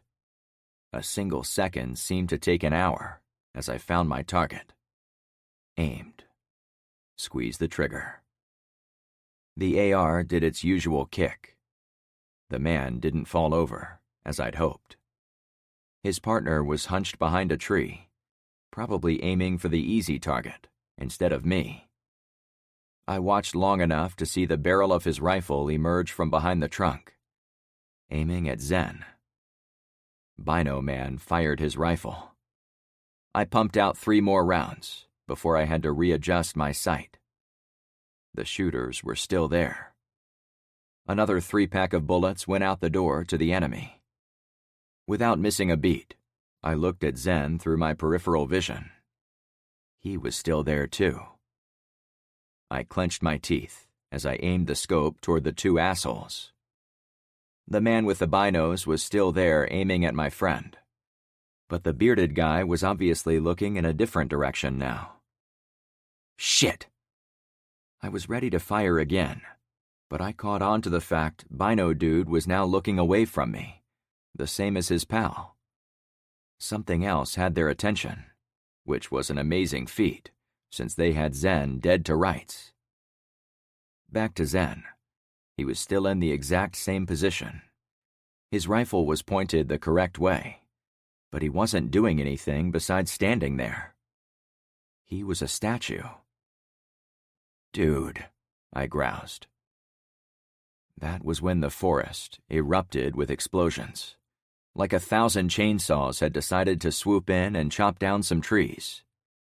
The echoes of gunshots ripped through everything, even overpowering the wind for the moment. Saplings fell over in bundles. Branches came down on top of them. A wedge of metal appeared in the forest near the canal. It pushed down trees by the poncho men, and it was safe to say was responsible for an endless spray of bullets exploding from the blocky shape. The soldiers had returned with their tank. I used the distraction to line up the bearded guy again. He'd broken cover relative to me and fired at the tank. Got ya, I exhaled, squeezing the kill shot. I backed behind the tree, instantly wondering if it was big enough to protect me from those rounds. With a quick peek, I checked on Bino Guy. He'd been there 2 seconds ago, but now there was only a red mist and bits of poncho flying around. Oh, hell, I shuddered, falling back to the tree. What about Zen? Now that he wasn't being shot by the guys, I expected him to run for it. Nope. He was still standing up straight, next to his tree. Again, on the wrong side. Zen! I cried out. Nothing. He wasn't moving at all. Hey, dude! I roared. Nada. Zen had talked himself into joining me on this flanking mission, but his spirit had been unable to cash the check written by his big mouth. Now, while he stood there watching the tank cut down the whole forest, I had to decide if he was worth saving. Retire to the Sunshine State, I snarked to myself. It will be more beaches and babes than you can handle, Frank. I slung my rifle. Lightning lit up the darkened sky. I couldn't be farther from the beach, the babes, or the sunshine. Still, despite it all, I broke cover and ran for my paralyzed friend. No matter his current state, the guy had volunteered to show up to fight next to me. That counted for something. I'm on my way! Chapter 23. Bullets came out of the tank like a whip, and I could see where the gunner aimed by watching saplings fall over and branches disintegrate. I picked my time to run for Zen, but it was more of a feeling, and perhaps luck, that those bullets didn't cut me in half as I closed the distance to him. Get down! I hollered at the top of my lungs as I arrived. Zen turned to me, slow and robotic. Frank? I bit my tongue when I bowled into him. We both splashed into the 6 inches of water below us. The coppery blood taste went well with the saltwater smell. Once to the ground, I didn't let Zen get comfortable. Get your ass moving, I ordered. Even that didn't light his fire. I pulled and pushed against his chest and shoulders, but he didn't move until I grabbed his ponytail and tried to pull him like a wagon. Wait, what's going on? Just move, I screamed, inches from his face. The rain came down so hard, and the sky was almost as black as night above me, so I barely saw the tank now. That was good from the perspective of not wanting to draw the attention of the person behind the machine gun. But it also meant we could be run over and turned to pulp, without the driver even knowing we were there. This way! Zen finally moved where I ordered. Together, we rolled, crawled, and splashed our way to the Triumph. Should we get inside? Zen asked. Does it still work? I hadn't even thought of that. My only goal was to get behind it and use it as a shield while we kept moving away from the carnage. Stay on my ass, I instructed him. I almost had to shove him behind the car. He seemed more interested in pulling out the dead driver so he could try to hop in. Before he could get too far, I got Zen's head down and pointed where I wanted him to go. Bro, this thing is probably stuck in the mud, I said. We need to run for it. I'll follow, Frank, he said, sounding defeated. The heavy tank wasn't able to knock down the biggest trees, but it was able to push over most of the smaller ones. The driver seemed determined to hit almost every trunk possible, while the turret gunner spun around shooting the machine gun at the militia guys. As soon as we got to a giant tree, I planted us on the far side and prayed. Minutes passed as the whine of the tank motor came and went. On one pass, dozens of bullets chopped down almost all the little trees around us. On another flyby, the tank treads crunched in a way I knew it was chewing up the little foreign convertible, driver included. Did we get them? Zen finally asked, sounding more himself. I glared at him for a moment, intent to explain that he'd panicked and frozen when I needed him most. But his eyes told me he already knew that. I think the tank gave us an assist, I said. Thank God, Frank. I know I screwed up, dude, but I've never fired a gun before. I didn't expect it to be like that. I kept my cool. Earlier you said you hadn't fired this gun before. Now you're telling me you haven't fired any gun? Ever? Nope. I tell everyone I did, but really... He trailed off. You almost got us both killed, I said matter-of-factly. I see that now, he said with resignation. There wasn't much to say after that. I watched for any guys in ponchos who fled from the tank deeper into the forest, but no one came by. After I checked for the tank a couple of times without seeing it, I decided to test an evacuation plan. I think we can head over to the road again, I suggested. Zen sat in the water, against the tree, with his knees up and his head down. I'm not much of a leader, am I? He lamented. I took a moment to think about it. I was angry with the guy for letting me down on the battlefield, but I had to admit, it wasn't really his fault. His was the generation that had grown up sheltered and doted over by helicopter parents, teachers, and guidance counselors. He'd been told he was a champ at everything he ever did, and it probably never occurred to him how difficult it would be to stand in front of men who wanted to kill you. Hell, I still wasn't okay shooting back and forth, and I'd done it several times in the last few days. It wasn't a natural skill. Did you warn your people about moving their supplies to higher places in their homes? I asked.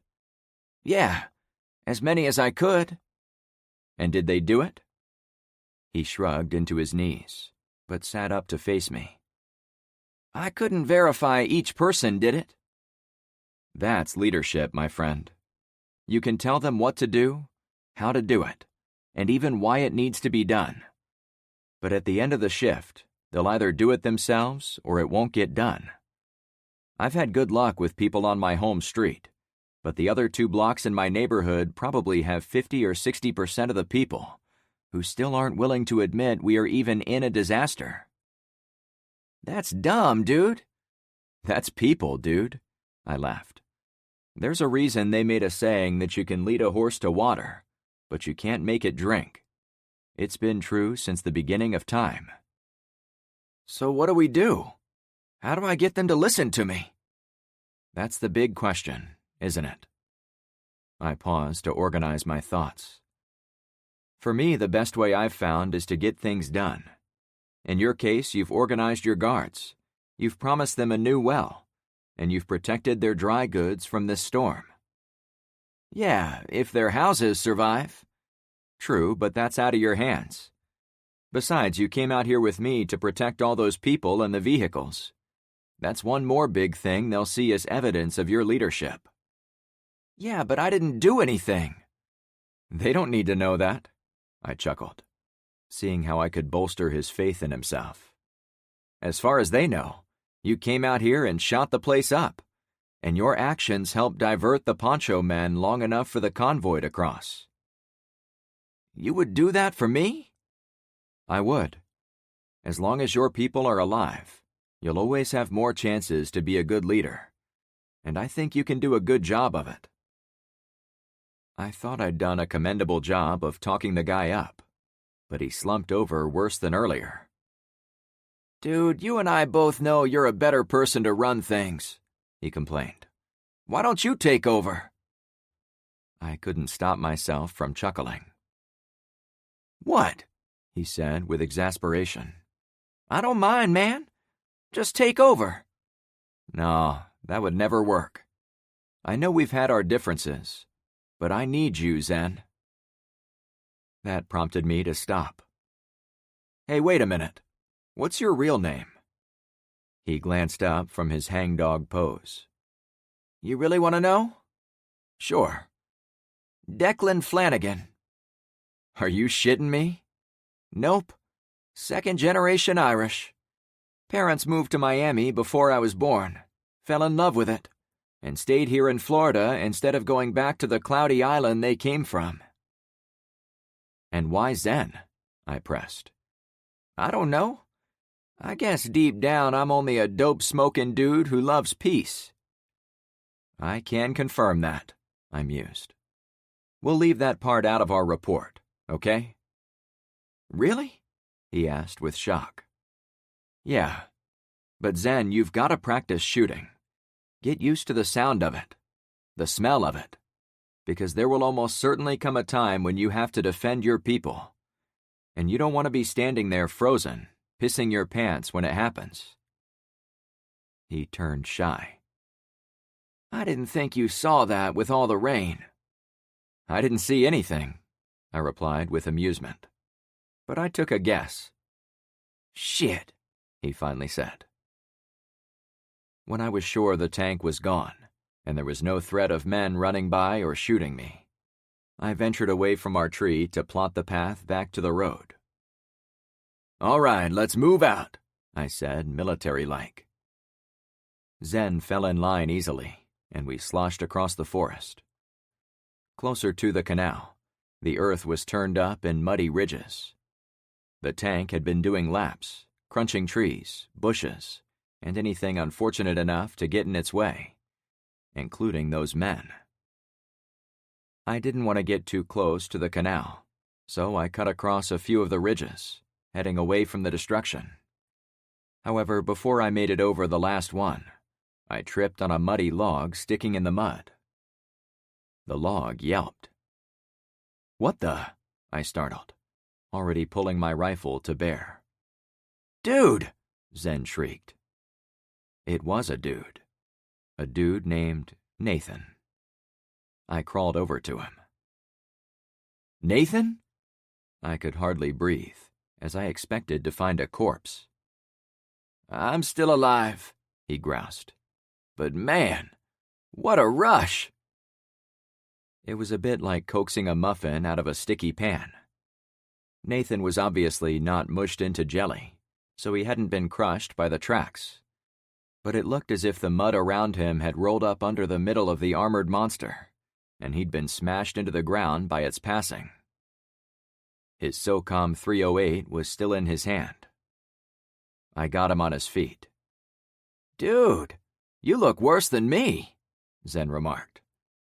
Believe it or not, I was crushing it before that tank came on the scene. I used my stealth skills to swim the canal, get up the bank where I covered myself in mud, and then I crawled into the forest to engage the enemy. Geez, next time tell me what you're up to. I was probably firing at you. I know the people at our front gate were firing at you since no one knew you would be crawling around out here. I didn't think of that. I now had 2 flat tires who were my responsibility. Zen's actions spoke for themselves, but Nathan wasn't much better. He'd been bold about jumping out of the truck, and I couldn't have been more shocked to see him pop up in a running gun battle. But I couldn't determine if the rest of his story was embellishment or the truth. All I could say was he ended up in the rut created by a tank, and his 1,000-yard stare suggested he'd seen the events of the last 15 minutes, a little closer than he wanted. I next found myself walking the shoulder of Bayside Road, with a shell-shocked man on each arm. We had to brace ourselves against the wind, but we were too close to home to give up. We were about to head across the bridge when the Unimog came out of the rain ahead of us. "Shit! We're saved!" Nathan wheezed. "Yeah, we are," I allowed. The truck pulled to a stop a few yards ahead of us. Despite the pounding rain and driving winds, and a pair of windshield wipers with the efficiency of 2 drinking straws, I saw the beautiful brunette named Carmen behind the steering wheel. Penny was in the passenger seat. "You're about to meet my 2 ace sheriffs," I bragged. I caught motion in my peripheral vision, to the right of the roadway. A man had come out of the woods as we'd passed. Adrenaline poured out. Carmen opened her door. "Frank, look out!" I pivoted to my right, already bringing my AR to bear, but it was made difficult by having Nathan on my arm. "Move!" I bellowed, as I tried to push him down to safety. Zen, on Nathan's right, also let go of him. My brain registered the threat, and I was desperate to meet it, but I was about to come up short. Even Carmen wasn't going to get her pistol aimed before the poncho guy arrived. The bearded leader came at us with the biggest combat knife I'd ever seen. "Die!" he screamed. Zen planted his feet in front of the attacker. I couldn't shoot with him there. My head almost exploded with pressure. "Zen!" I warned. Gunfire cracked. Zen's whole body shook. The bearded guy took a few running steps toward the hippie, maybe 10 feet away now. More clack, clack, clack sounds. The guy stumbled and reached out with his knife, but Zen sidestepped him, still firing his AK at the doomed man. For the next 10 seconds, the old Soviet firearm dumped round after round into the collapsing bag of bones, until Zen squeezed the trigger, and nothing happened. I crouched by Nathan. Carmen had held her fire at the door of the truck. Even Penny was setting herself up to get in a shot. But the deed was already done. I let out my breath. "Good job, Zen." The young man turned to me with horror on his face. "I couldn't stop firing." "It's all right." I helped Nathan stand up. "You saved our lives. Besides, when you dump the whole mag, you don't have to count the rounds." He tried laughing. "I don't know if I'll ever be ready for war, Frank," he said on the sly, so the women at the truck wouldn't hear him. "Just fake it," I insisted. The bearded leader of Team Poncho was dead at our feet. I know I put a bullet in him earlier, but it was the last 30 rounds that closed the ledger on our feud. I was happy to let Zen take the win for once, and he'd done it in front of witnesses, so I certainly didn't want him to throw it away by whining in self-doubt anymore. "That's what I'd do," Nathan interjected. though I did learn a lot from video games. I wasn't sure which of them was more dangerous. Let's get the hell out of here, I pleaded. I let the two guys climb into the rear seats. Then I came in last. Thanks for the cover, I said to the women. We were on it, Carmen assured me. but Zen was on it faster. Having the Cuban behind the wheel brought new questions. You learned to drive a stick? I asked her. I watched you explain it earlier. Then Penny showed me a few tricks when we left our street to come pick you up. I then went to the more important question. I think it is safe to say the soldiers brought it back, right? Penny laughed. They more than brought it back. They went out in their tank and ripped those assholes a bunch of new assholes. I don't think there'll be a problem anymore. I don't think so either, I agreed. Those guys are worm food. Carmen backed down the street and weaved behind the cars me and Zen's guys had rolled out into the main intersection earlier. The blue Honda was ablaze and putting out a quality amount of black smoke, but the Prius looked like someone had painted the air around it with heavy black tint, since the thick smoke wafted in a huge mass toward my subdivision. Did the cars make it? I finally asked. Yeah, they did. Penny kept speaking, but her words were lost to me due to a situation outside. On the other side of the Mog, out in the water by Zen's roadblock, a little boy trudged through the surf as he came toward us. Stop for a sec, I said to our driver. Sure. What for? Carmen asked.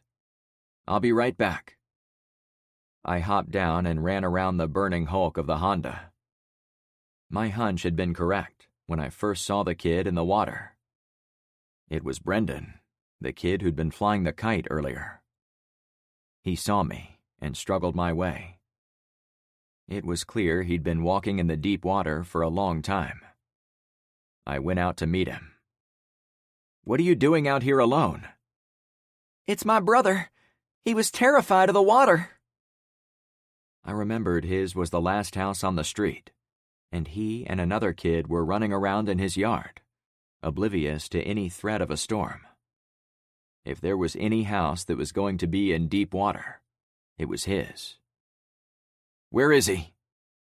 In my head, I thought, don't say at your house. At my house. Damn. Chapter 24. Zen, I've got one more job for you, I said to the drying man in the back seat. Penny and Carmen had thought ahead, and they'd brought some dry towels for us. I'd held off, assuming I'd have to get out when we got to Albacore to talk to the convoy again, but Zen had gone directly to the drying off phase. I could have told him a leader doesn't need to bother with getting comfortable until the day is over, and most times not even then. I'm not good at swimming, he yelled down from the truck, but I'll give it my best shot. After swimming across the canal with him, I knew he wasn't good for a 2-mile swim in choppy seas, but I didn't think any of us were. I appreciate that, Zen, but this is a lot easier. He scooted to the edge of the seat to listen to me. I parked our motorboat right over there, behind that row of houses. I pointed into the sideways rain toward Albacore. I need you to get it across the canal, and then I'll help you drag it across the roadway. Are you sure you trust me to do it? I knew he was going through some self-doubts. There is no one else I trust to get this done fast. He would have to use his strength to bail the water, then muscle the boxy boat out of the canal. Carmen and Penny could have done it, but I didn't think they'd do it as quickly as him. Besides, I needed them for other pressing tasks. He sat there for a few moments. Well, can you do this for me or not? I conveyed all the urgency it required. Zen hopped down. I'm going for it, dude. I pointed again. Go across the bridge, then turn left into the backyards. Zen sprinted into the storm. When he got out, I motioned for Brendan to climb in. I followed him up, Penny, would you mind? I motioned for her to come to the back and help my buddy get dry. The youngster appeared as if he'd been inside a firecracker when it went off. His hair was going in a dozen different directions. He was coated with sand and debris from being in the butter churn of muddy seawater, and he was obviously at the far end of exhaustion from crossing 2 miles of the disaster. I figured he could use a motherly figure at that moment. Carmen, I need you to drive Brendan to my house. Get this boy warmed up and safe, okay? Frank, if you're going out there, I'm coming with you. I'd been expecting her to ask to come. You can't. Trust me. Ben and I rode in his boat when the storm was starting to get hot and heavy. With 2 people plus a few inches of water inside, the boat couldn't handle it, and we almost sank. It probably did sink, now that I considered the issue, since no one was there to bail out the water. Zen would be looking for a rope tied to a tree, with the boat itself under the waves. But, she trailed off, unable to give me a good counter-argument. Penny was already toweling Brendan's hair. I could tell by his posture he was seconds from falling asleep. Brendan, I interrupted. Is your brother in the house where you were flying kites today? We couldn't fly it. The wind kept breaking our line. I know, but that was your house, right? Penny gave him a firm tap on the shoulder. Can you answer, Frank?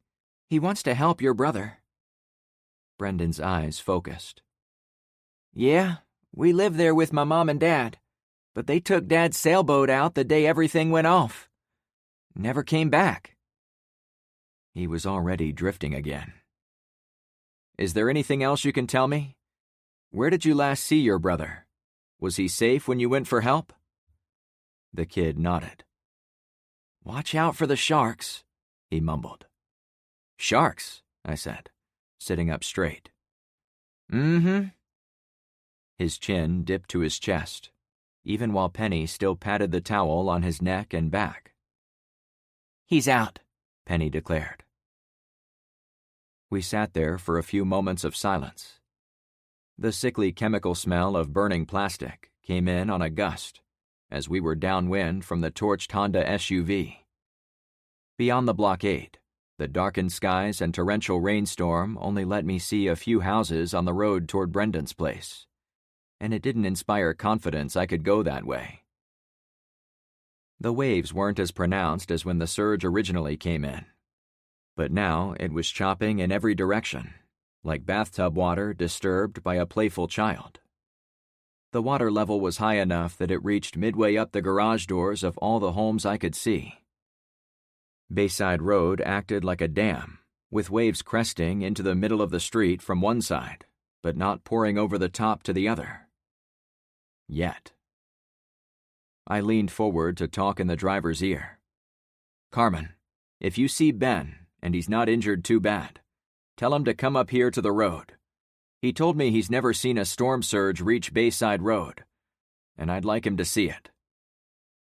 Ben had gone into Elmer's place, but I still didn't know how bad he'd been hurt from that concrete ceiling. The old cat seemed tough, however, so I was hedging my bets he would be fine. I'll look him up for you, she replied.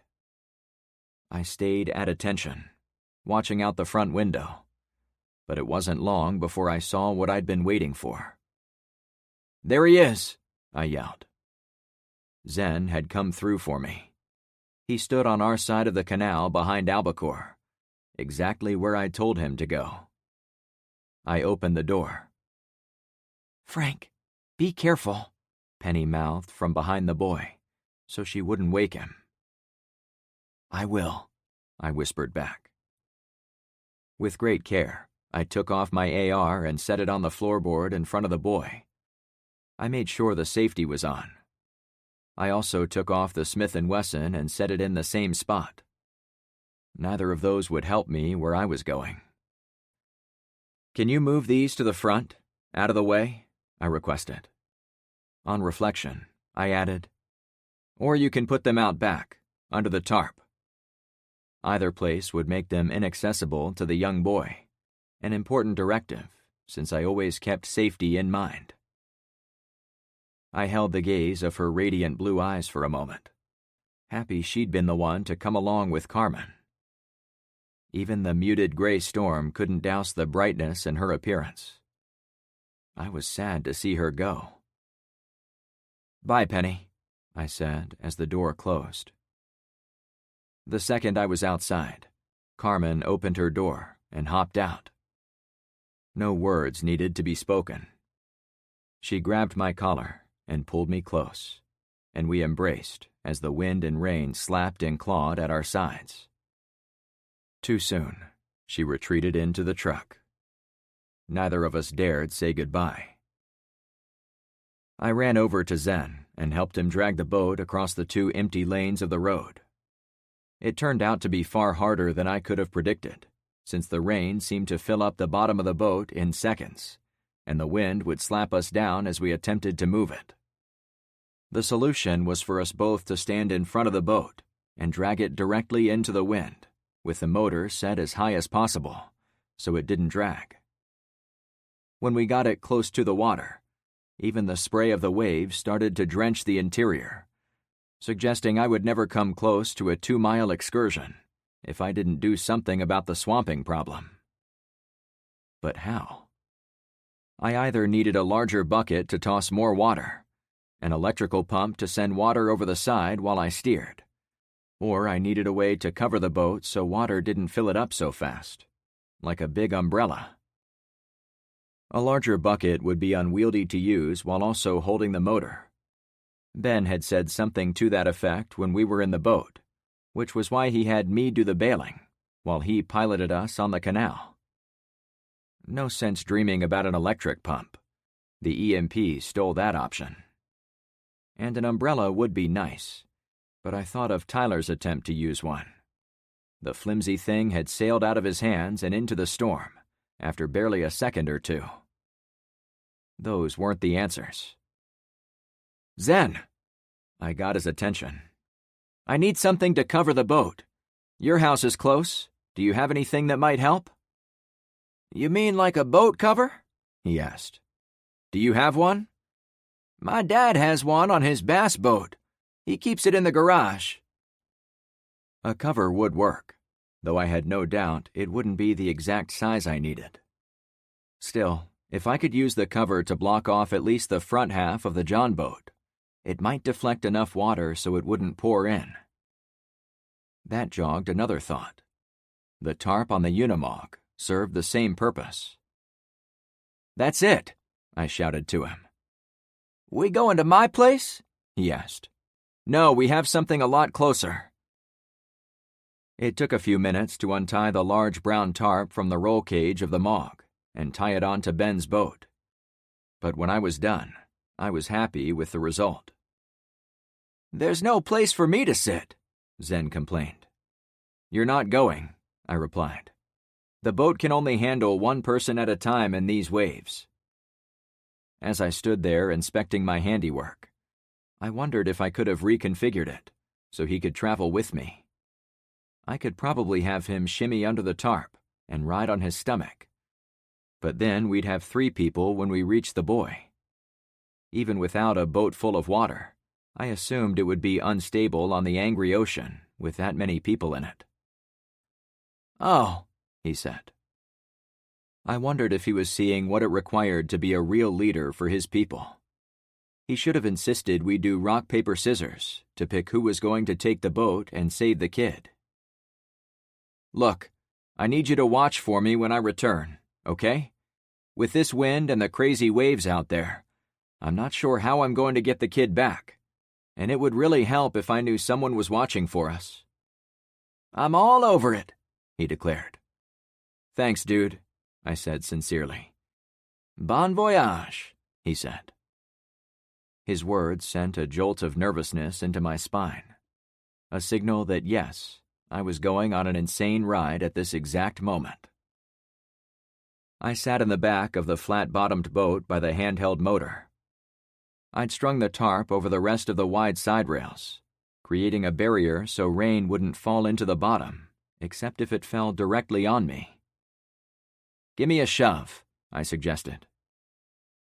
Lightning broke a few houses over, zapping for 1 or 2 full seconds, like a scene from a horror movie. The thunder cracked off the flat garage doors of the homes on the street, creating echoes that lasted until the rain again took over the disaster musical playing in the flooded neighborhood. My tense stomach wanted nothing to do with the boat, the waves, or the lightning. But the engine started easily, and I put the prop into the water, resolved to push through my nervous energy. Despite the dark skies and blinding rain coming at my face, it was easy to know where to go. The road went in a straight line toward the ocean shore, and I'd walked the same route before the water came in. After doing a small loop to acknowledge my support team, I tried to get the boat facing the correct way. However, before I got all the way around, I caught sight of headlights on the road to the south. I pointed. There was no way to know if my friends saw my gesture, but they couldn't miss the lights headed their way. The vehicle was big, an old semi pulling an unmarked cargo trailer. In the crappy visibility and low light, it was difficult to make out much more than the basics. Its horn blared as it barreled by at 50 miles an hour. The driver must have threaded a needle between the MOG and the numerous other vehicles clogging the intersection. It did not slow down, even after it got through. Seconds later, it was like the truck was never there. It was gone to the north. This day just gets stranger and stranger, I said to the wind. I waved again, not knowing if they saw me, and then straightened the boat where I needed it. I struck a large wave coming at me, and the boat lurched up, then fell straight down, dragging the prop for half a second. I imagined my boat was a supertanker plowing the stormy seas. The tarp covering also served as a shield from when the bow broke low in the water, and the splashing surf bounced off the vinyl rather than come into my transport. By the third or fourth wave, I gained some confidence at what I was doing. I held the throttle in a death grip. There were no seat belts or other restraints. If I fell over the side, as Ben had tried to do, there was no one to reach out and bring me back in. One thing I noticed as I moved west was that the current wasn't as strong as it had been when Ben and I were out. The wind provided a formidable obstacle to my forward progress, but I sat low in my seat to cut down on resistance. The current was no longer rushing in like the tide, so it was effectively neutral. After 10 minutes of doing little better than walking pace, I came to 40th Street, the same intersection I'd visited earlier in the day. Now, instead of looking at refugees fleeing from the south, all I could see in that direction was more flooded homes. Somewhere nearby, Pax's pool party would have finally ended. The residence where the man tossed the baseball at his window also looked abandoned. The hurricane shutters were still closed, but now water had gone about halfway up the home, covering most of those same windows. "Hope you made it out," I said to his house. Ahead, I soon found the home of the man who died in the Triumph. The porch where he'd been standing was now almost completely submerged. The second level of his home stood tall, out of the water, but the darkened exterior didn't look inviting. I came upon a blockage ahead of me. A burnt orange intermodal container bounced in the wake while in the middle of the street. Commonly known as a shipping container, the 40-foot metal boxes were usually 8 feet wide and about 9 feet tall. Inside, they usually stored pallets of freight sent from overseas factories. This one was half submerged and moved sideways a few feet with each wave. Ahead, I saw more of them. One had wedged against a home. That one sat high in the water, as if there wasn't much inside it. I found another one open and half empty, as if the wrapped pallets had fallen out before it went in the water. That one didn't float at all, since there was no buoyancy in the already open container. A small white cat paddled by, visible for only a few seconds. It could have come from any of the houses in the area, freed when rushing water full of debris broke windows. But it was gone from my sight before I even thought of grabbing it. I steered the boat west. Brendan's house was on the right side of the last corner of the street, and the beach should have been the next property over. But I didn't see anything except a uniform gray wall to the west. It made me doubt my vision. The ocean had risen about 10 feet up the side of the nearby homes, so it looked as if I was already in the middle of an endless sea. After blinking away the water in my eyes, it hit me the gray color wasn't the sky, but was instead a titanic metal structure that had come ashore at the beach. The colossal ship we'd seen earlier out in the bay had turned sideways and been blown onto the sandy shoreline. Without engine power, the unwieldy vessel never stood a chance against the hurricane-force winds. I tried to whistle, impressed, but it was impossible in the rainstorm. The ship was not well either. Stacks of containers canted toward the side. Some had broken free and tumbled into the water. A few lay against the side of the hull, on end. Some were broken in a pile. Others had obviously floated deeper into the subdivision. "Stay right where you are," I willed the ship. Brendan's home was one story, and the only portion left above water was the flat, pointy roof. It was a triangular island of gray asphalt shingles. "Please be in there," I said into the wind. I steered the little boat toward the boys' house. I intended to dock next to the garage and use the downspout to tie off so I could climb onto the roof. But I'd only made it to within 30 feet when the front of the boat struck a solid object under the waves. "Oh, shit!" I cried out. The force of the collision sent me tumbling into the edge of the tarp, a bit like a lap restraint seatbelt might stop you in a car crash by punching you in the stomach. I let go of the motor and tried to hold on to the sides. I leaned right to stop it from tipping left. My gut response warned me the boat was going over. "Steady," I ordered myself. It was impossible to sweat bullets in the storm, but I gave it a shot. In the next few seconds, my vessel drifted off the object, leaning heavily to my left. But then a combination of my death grip on the sides and the natural flow of the water helped me keep from sinking. The top of a white car looked up at me from below. It was now missing one side of its roof rack. Seeing it down on the driveway, I recalled it being there from when we passed earlier, but I'd forgotten about it. Lightning zapped off the hull of the ship. "Holy hell!" Thunder tumbled off the massive black shape, washing over me and my inconsequential boat. With renewed purpose, I motored to the corner of the garage and grabbed for the gutter. At first, I missed it completely, the wind carrying me by. However, I spun around, using the side of the house as shielding, and was able to get a grip. I struggled over the tarp to the front, then tied the rope to the downspout, as I'd planned.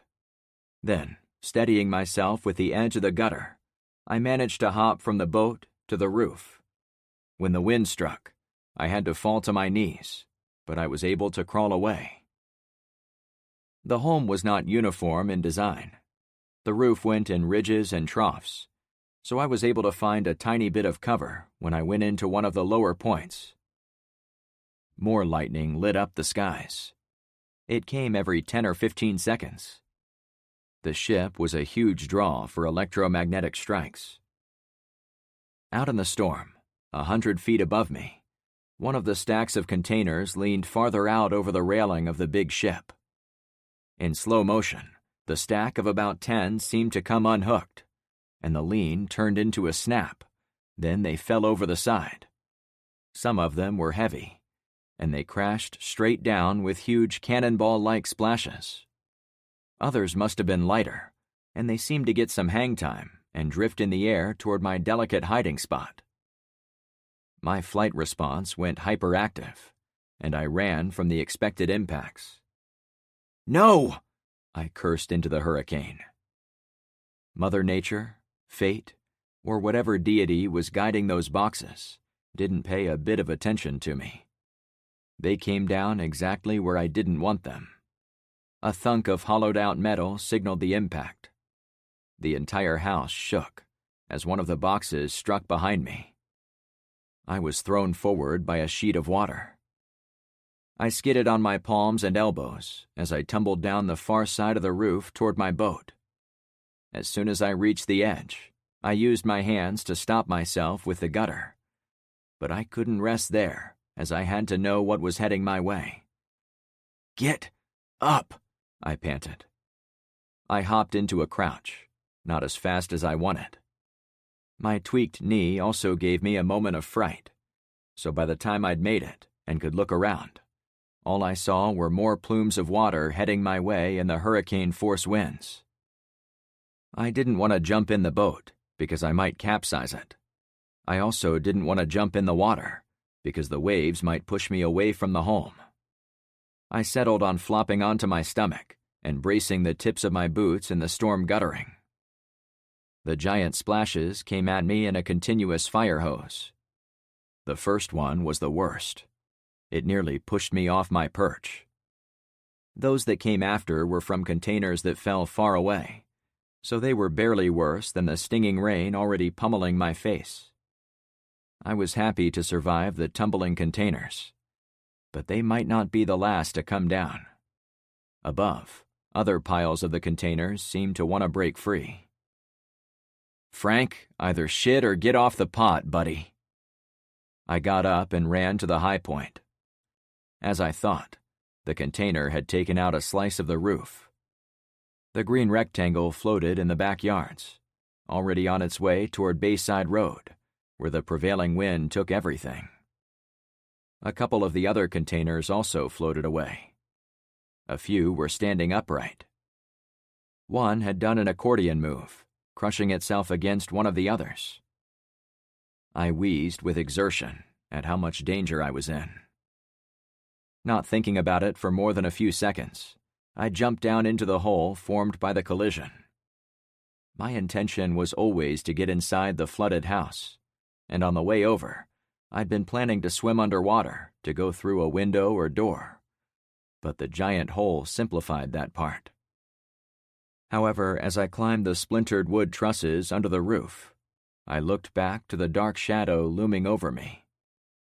As I watched, the entire mountain of metal shifted a few degrees, as if large waves pushed against the far side of the cargo ship, forcing it to rock and potentially dump more of its top-heavy load.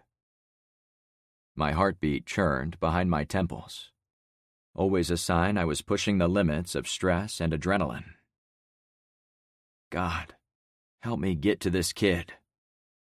Prayer seemed to be the only thing I could control. I made it inside the attic of the home.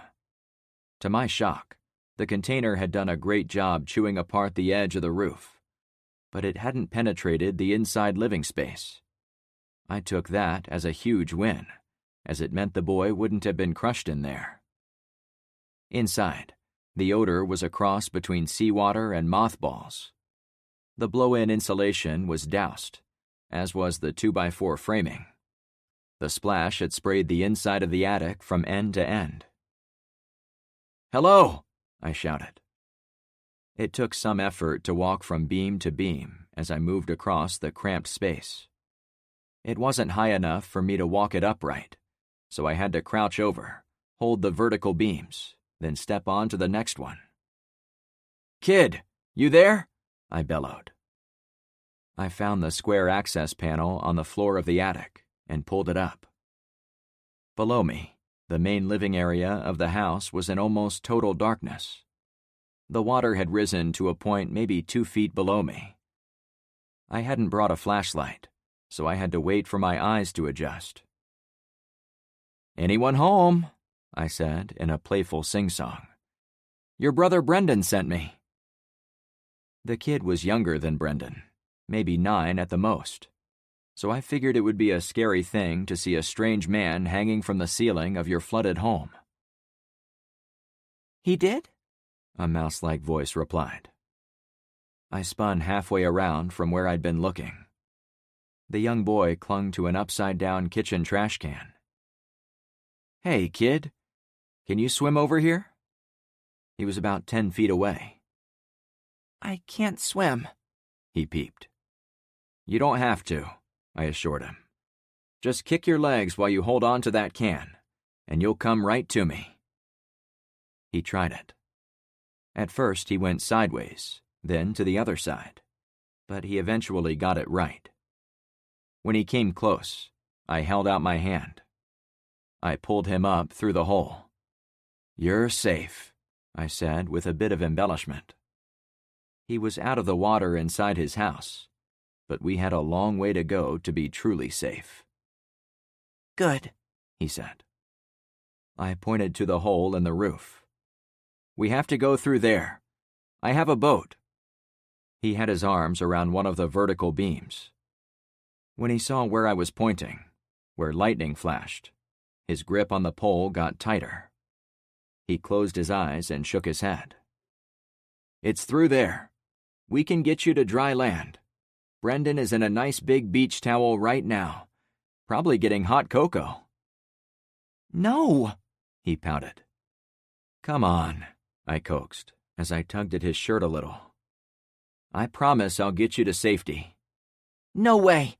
I'm safe right here. He didn't budge.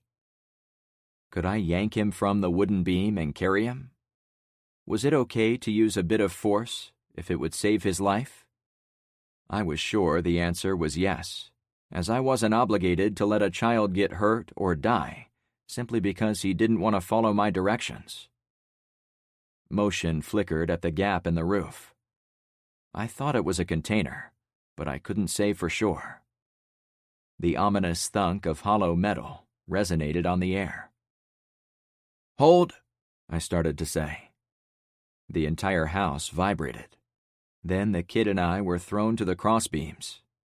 Water engulfed us, pushing me from one beam to the next, like dragging a body down a set of railroad tracks.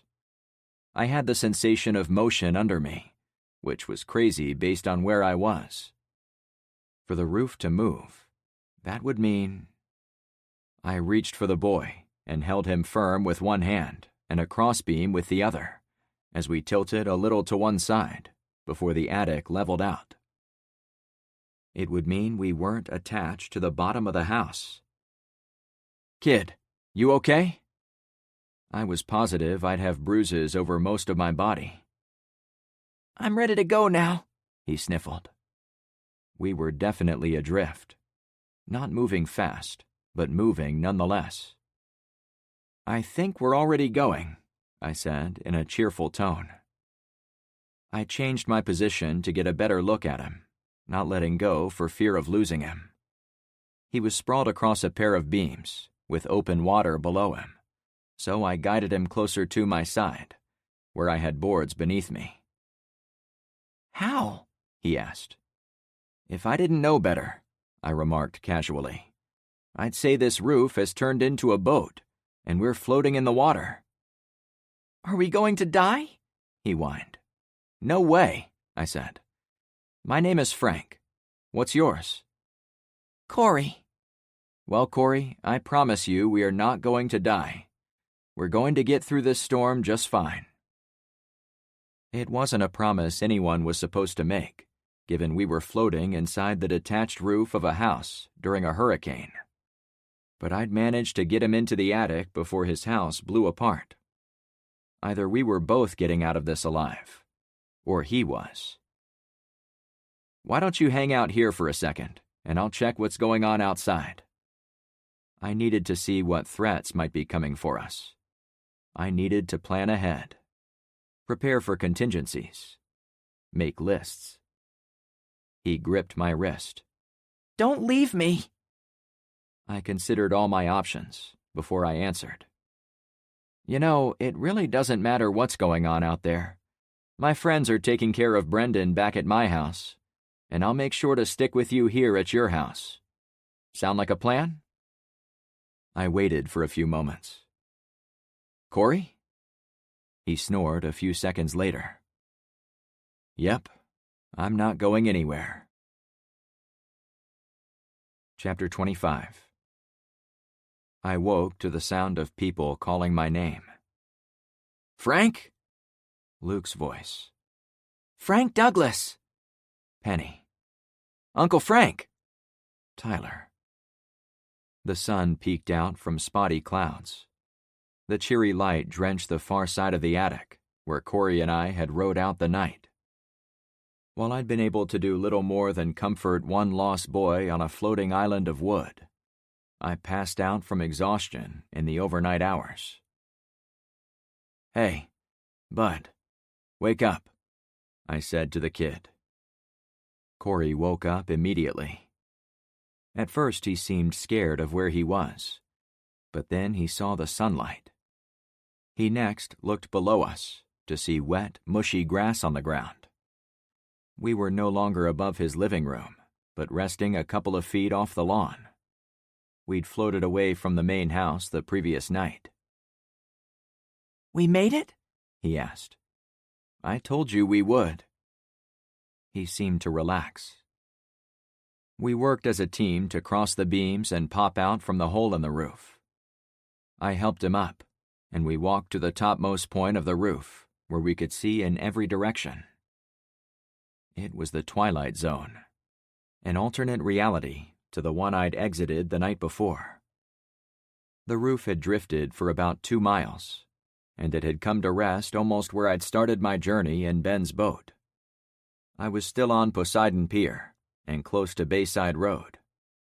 It made sense, as the wind would have pushed us east, down the cleared street, until we ran aground at the checkpoint.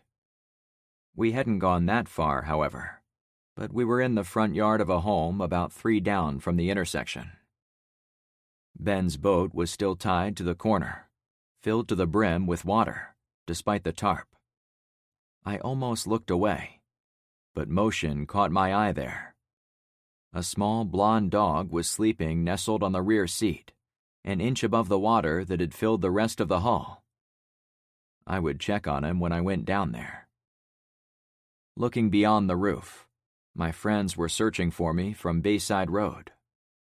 Carmen and Penny stood in front of the Unimog, parked underneath the orange clownfish sign at the entrance to my subdivision.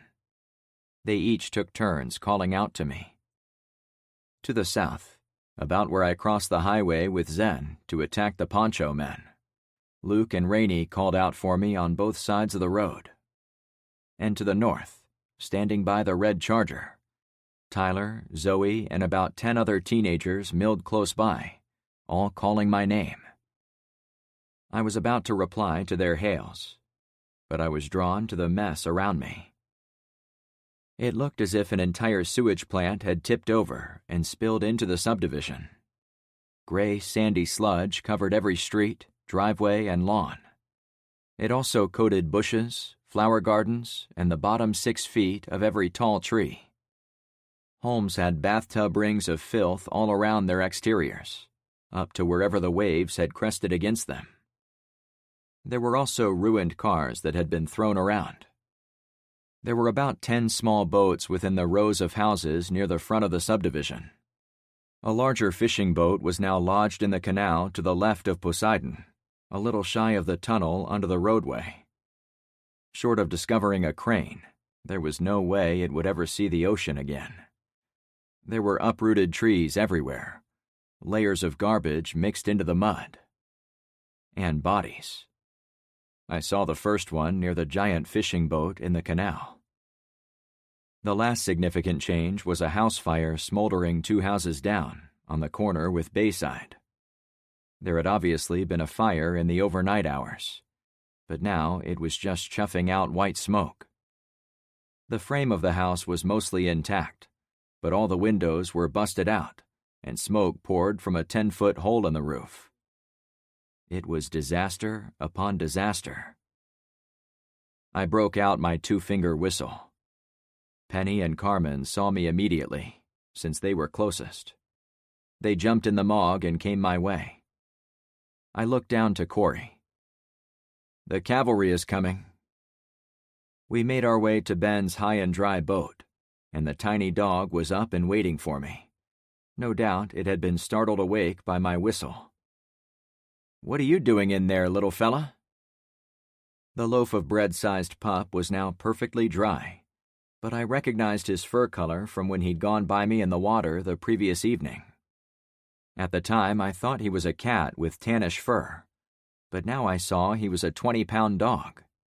His frame was long and thin, like a little dachshund hot dog, but his happy face reminded me of a chihuahua, with big floppy ears. The Unimog rolled up next to the roof, so neither of us had to get down in the mud. I picked up the dog, ready to put him in the truck.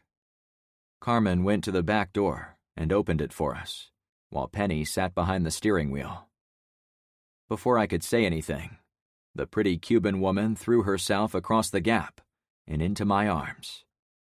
"I was so worried about you." "I was never in any danger," I fibbed. She pulled away.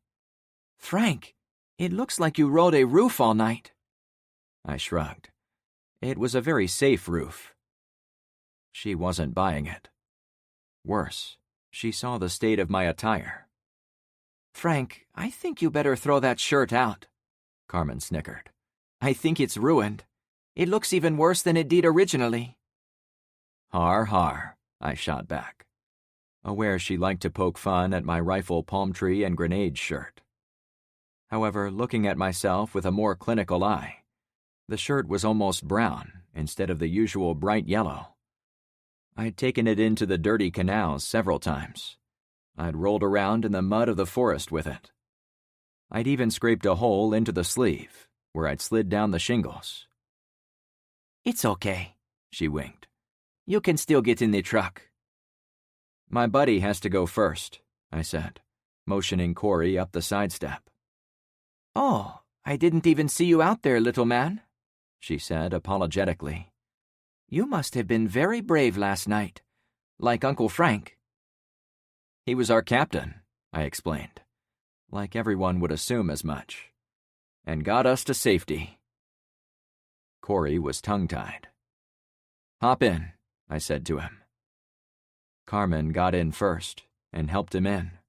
Then she held out a hand to me, all smiles. "Welcome back, Frank," she gushed. I handed her the pocket dog, which she'd somehow missed since he was tucked under my arm. "This little guy is for you." Her eyes turned to dinner plates. "Oh my God, he is so cute." She wrapped the pup in her arms with nothing but love in her eyes. I was half joking, I continued, feeling bad that I might have sprung it on her. "Of course I'll take care of him," she gushed. "What's his name?" "I have no idea. Maybe pick one?" She shook off the notion. "No, he belongs to someone. Let's wait on renaming." I paused to see if she had anything else to say to me, but when she focused entirely on the attention-starved dog, I got back to the important business. "How did the neighborhood do?" I asked, afraid of the answer coming. "How are our people?" "All good," Carmen surprised me. "You can relax. All our houses weathered the storm. A few had serious damage to their roofs, a bunch had broken windows, but no one got caught out in it. As soon as it was safe, we got guards back at the roadblocks, we're monitoring the woods, and we're taking care of the residents from Zen's neighborhood, like you ordered." "Are they ready to head back?" I asked. "Some already came over, but most are gathering on Albacore so they can go home together. Rainey and a few of the teen girls have been really helping them out, especially those who feel unsafe or alone." "That's great," I allowed. "See?" Penny added. "We can survive without you for one night." "Speak for yourself," Carmen said under her breath. Both women snickered. I knew immediately they'd spent at least part of last night talking about Carmen and me. Things like that didn't even faze me anymore. Gossip was like television in a powerless world, and I accepted it for what it was, as long as it didn't go out to a broader audience. Over the next several minutes, the cars of the neighborhood watch sped back and forth, as word spread of my miraculous survival against the storm. Penny drove us toward my home, but she stopped at the intersection, correctly guessing that I would be interested in seeing what had become of the forest across the canal. "Check it out," she grinned. I hopped out the back door and walked to the edge of the front gate, staying behind the old shot-up Chevrolet, just to be certain I wouldn't be picked off by random strangers. It had become habit. Penny and Carmen came out too, but stayed closer to the yellow truck. The tan dog remained in the Cuban woman's arms. Corey opened his door, but did not come down the side ladder. "Well, that is beyond anything I could have imagined," I said with honesty. The tank crew had been true to their mission of clearing out the guys dressed in ponchos, but they'd also done a good portion of the tree knockdowns we were going to have to do in order to create the 100-yard buffer around our neighborhood. All the trees along the canal, and for 30 or 40 feet inside the woods, had been pushed over and crushed into pulp. The biggest trees were left intact, as even the great machine couldn't knock those over. But there were so few of them that it didn't make much difference. "Did you know we were in a war zone?" Zen announced as he seemed to come out of nowhere. "Hey," I said with a smile. We shook hands. "Glad to see you made it," Zen commented. "I stood out here all night trying to find you. Had help from a bunch of friends, too." "I appreciate that. I really do. How are your people doing?" "As far as I know, we hardly lost anyone on the first 3 streets of my subdivision," he answered. "Since you and I were able to warn everyone in time. We also didn't lose anyone in the convoy, besides that guy in the little convertible, though a couple solid dudes got shot up pretty good." "We have a nurse," I blurted out. "Relax, Frank," Carmen insisted. "All taken care of." I did relax a little. "So what about the rest of your neighborhood?" I asked, looking far down Poseidon Pier toward the beached container ship. "Honestly, I don't know," he replied. "Word spread when we started to bail, but, well, you know how flooded it was out there. We're not sure how many people got out." "Well, I can say with authority a few of them might have rode it out in their attics, like Corey and I did." I glanced back to the kid. "You are one tough little dude." "Thanks," he answered. "Can I go see Brendan now?" Penny raised her hand. "I can walk him to your house, where we have his friend." I pointed to the devastated forest. "Are we sure that's clear?" Penny replied, "I could have told you last night when we found you and Zen, but we didn't have the time before Brendan showed up. Margaret and Sally spoke to us when they dropped off the Unimog. Their gunner confirmed, as she called it, 9 KIAs in the woods, not including bodies already on the ground. Zen and I knocked out a few of them prior to the tank getting there. So did Nathan, apparently." "Oh, his ex-wife was livid once she found out what he'd done," Carmen chuckled. "I wonder why," I commented, "if they aren't together." "That's a good question," Carmen continued with attitude. "If my ex was out there, I'd tell him to fight until he killed himself." I watched Penny's limited reaction. Her feelings for her husband probably made the joke land a little flat for her. It was one thing to have no feelings for an ex, but the poor woman had been left by a cheating husband on the last days before the world ended, and she hadn't been able to tell him to get lost. I couldn't imagine her conflicted feelings. "Anyway," Penny continued, "they told us the forest should have been cleared out. However, to be sure, we sent some volunteers in there at sunrise. We didn't find anyone alive." "Can we burn the bodies?" I said with a heavy sigh. "I don't think we have to worry about that. Not unless we dig up the mush pounded into the mud by the tank treads," Penny cracked up. Carmen jumped into the conversation. "Margaret said your directions got her to the tank in less than 30 minutes. With the fuel, they managed to clear out of the forest, get over to us, then pay you back with interest by offing those gunmen. She insisted I give you a sloppy, wet kiss for her." Carmen stepped closer and puckered up. "Well, if I gotta," I joked. She halted and planted her hands on her hips. "Don't kiss me if you think it's a chore." I could only resist her for a couple of seconds. "Get over here." I pulled her to me. She laughed as we drew close. The next 60 seconds were for us alone. "Frank?" Penny reluctantly interrupted. "I'll take Corey to Brendan now." I heard a wistful quality to her voice. I imagined it might have been regret. I hadn't had a chance to really speak to her about our earlier conversation regarding her husband. Maybe Carmen's joke was a bit too much for her. As for her request, there were lots of people standing around the front gate and along both Albacore and Barracuda, and I'd gotten confirmation the immediate threat of the Poncho fellas was solved. So it was probably safe for her to walk the child home. "We'll see you when we get back," I finally answered. "You and I can sit down and chat, if you need to." She got Corey out of the truck and started for home, hand in hand with the little boy. "Thank you, Frank," Penny volunteered. "I would like that." I watched the pair walk away for a short bit, ready to provide cover if anyone tried shooting at them. It was a new day, and the surge had pushed many people out of the nearest subdivisions. But there were still people running around the woods like assholes. I was sure of it. Carmen put her arm around my waist, surprising me with her cat-like stealth.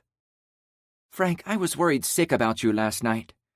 The air looks so clean out there. The day is so wonderful, now that I know you're safe." I draped my arm over her shoulders in return. She cradled the little dog in the crook of her arm, like an American football.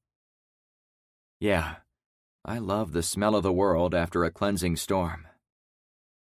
It wasn't exactly fresh, however. The salty seawater was mixed with the nearby canals, and still drying in puddles out in the woods, so it was strong in the air. I also caught a whiff of death, leading me to wonder if animals or fish were baking out in the sunshine. I knew there were a few human bodies. I got out my list and jotted some new tasks. Cleanup was going to be a bitch. Carmen pulled me to her level and gave me a peck on the cheek, then acted as if she'd remembered an item of great importance. "Frank, Margaret also said to tell you there is a giant plane that crashed in the woods near where her tank was hiding. She said it's covered with intact solar panels, and she thought you might like to know that." "Solar panels?" "Uh-huh," she answered. "Very good to know." I smiled, giving her an extra kiss. She headed for the Unimog. Zen stood there with a devious smirk, like he'd caught me expressing emotions. I pointed to my list to shake him of that notion. "You should have one of these. Get going on what's been lost, what your people need to clean up, how you will control looters, what you are going to do for defenses when nightfall comes." "But that's a whole day away," he said with surprise. "It's never too early to plan, my friend." "No, I guess that's your secret," he admitted. "Extreme preparation and planning can make you look like you can predict the future. Maybe it is my secret of success." I laughed at the idea. I certainly didn't feel as if I'd been properly prepared for any of these disasters, but I was beginning to think it was a lot like the old adage about bear attacks. When running from bears, I don't have to be faster than them. I only have to be faster than my neighbor. In planning for the EMP, even a basic level of prep was more than most people had done. By comparison, I looked like a genius. "I'll try to start planning." "You'll do," I corrected. "The sooner we can get your people back in their homes, guarding their stuff, the sooner we rebuild the strength of our expanded defenses." I was going toward the Unimog to join the others, but Zen wasn't done. Hey, you dude. I never got a chance to thank you properly for, yesterday. I can't stop thinking about how close we came. Zen, it's all good. My best advice is to think about your people, not yourself. It really helps take the pressure off our own problems and hang-ups, if you know what I mean. He didn't think he was cut out for it, but I saw the potential. I'd been relentless in getting him to see how important he could be to his community if he put in a little effort, and I had to think I was getting through. Nah, I'm sure you never have hang-ups, he chuckled. Oh, you'd be surprised. Being a leader doesn't make you a machine. I'm constantly doing pros and cons about almost every decision I make. Sometimes I make the wrong call, and I have to move on as best I can. I didn't volunteer that one of my worst calls was thinking he was ready to use his rifle in support of the convoy, but holding that criticism back from him illustrated the very thing I was saying. I also had to move on. Right on, man. While we'd been speaking, Dante and Marco had found their way over to us. I had to share my story again, and they told me how they'd been part of the force that had been shooting at the poncho guys from the roadblock on Albacore Anchorage. We reconstructed our movements and determined how we'd shot at the poncho militia from 3 sides to keep them busy, while the convoy rolled by. The tank then came in from side number 4 and wiped them out. I couldn't have planned it better if I'd tried. As we spoke, Dante glanced behind me. Hey, did you know there is a ship parked at the end of the street? He asked dryly. The giant container vessel had come ashore at the far end of Poseidon, where the observation tower used to be. It wasn't beached flat on dry land, but it was canted to one side, as if the wind had pushed it sideways onto the beach. From our point of view, the front of the giant ship was angled to our left, and many of the shipping containers on the main deck leaned precariously toward shore. A few of the metal crates were piled next to the hull, where they'd fallen. It was like seeing it for the first time for me, since I could now get the whole perspective of the moon-sized supership. Corey and I saw that thing up close and personal last night. We even had to dodge some of those falling containers. No shit, Dante asked. Quieter, I replied. Corey is a bit shaken up about it. I pointed the other way toward the boy as he walked home with Penny. Oh, cool, Dante acknowledged me. I won't bring it up around him. Seeing the ship again, and not fearing for my life, my thoughts turned to what might be in the cargo, rather than if the cargo was going to smash me flat. You guys want to go down there and see what we can see? Zen, it's technically in your neighborhood, so we might as well get first dibs on what we can. You serious? I've got a crowbar at the ready. The previous owner of the off-road truck had a small toolbox in the rear, with grease guns, pry bars, tow straps, and miscellaneous other tools. We didn't even need to return to my house to get what we needed. Then let's do this, Zen encouraged. Everyone was armed, as was proper and necessary in the apocalypse, so having extra weapons at the ready would benefit us if there was any trouble. I'd gotten my rifle and magnum pistol back the second the girls picked me up. The Mog left a pair of soupy treads down the middle of the muddy street.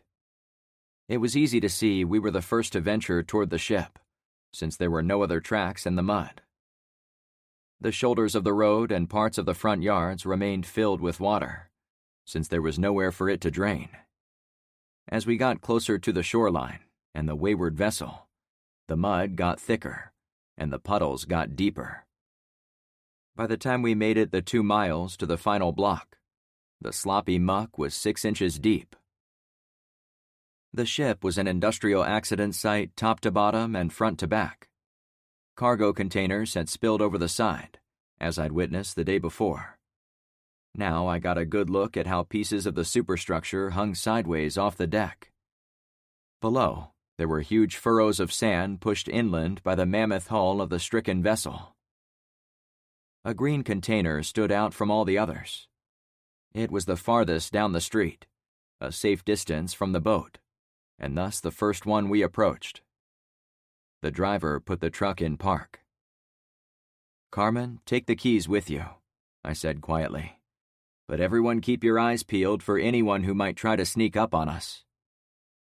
That was unlikely, as anyone on foot would have to walk through thick mud.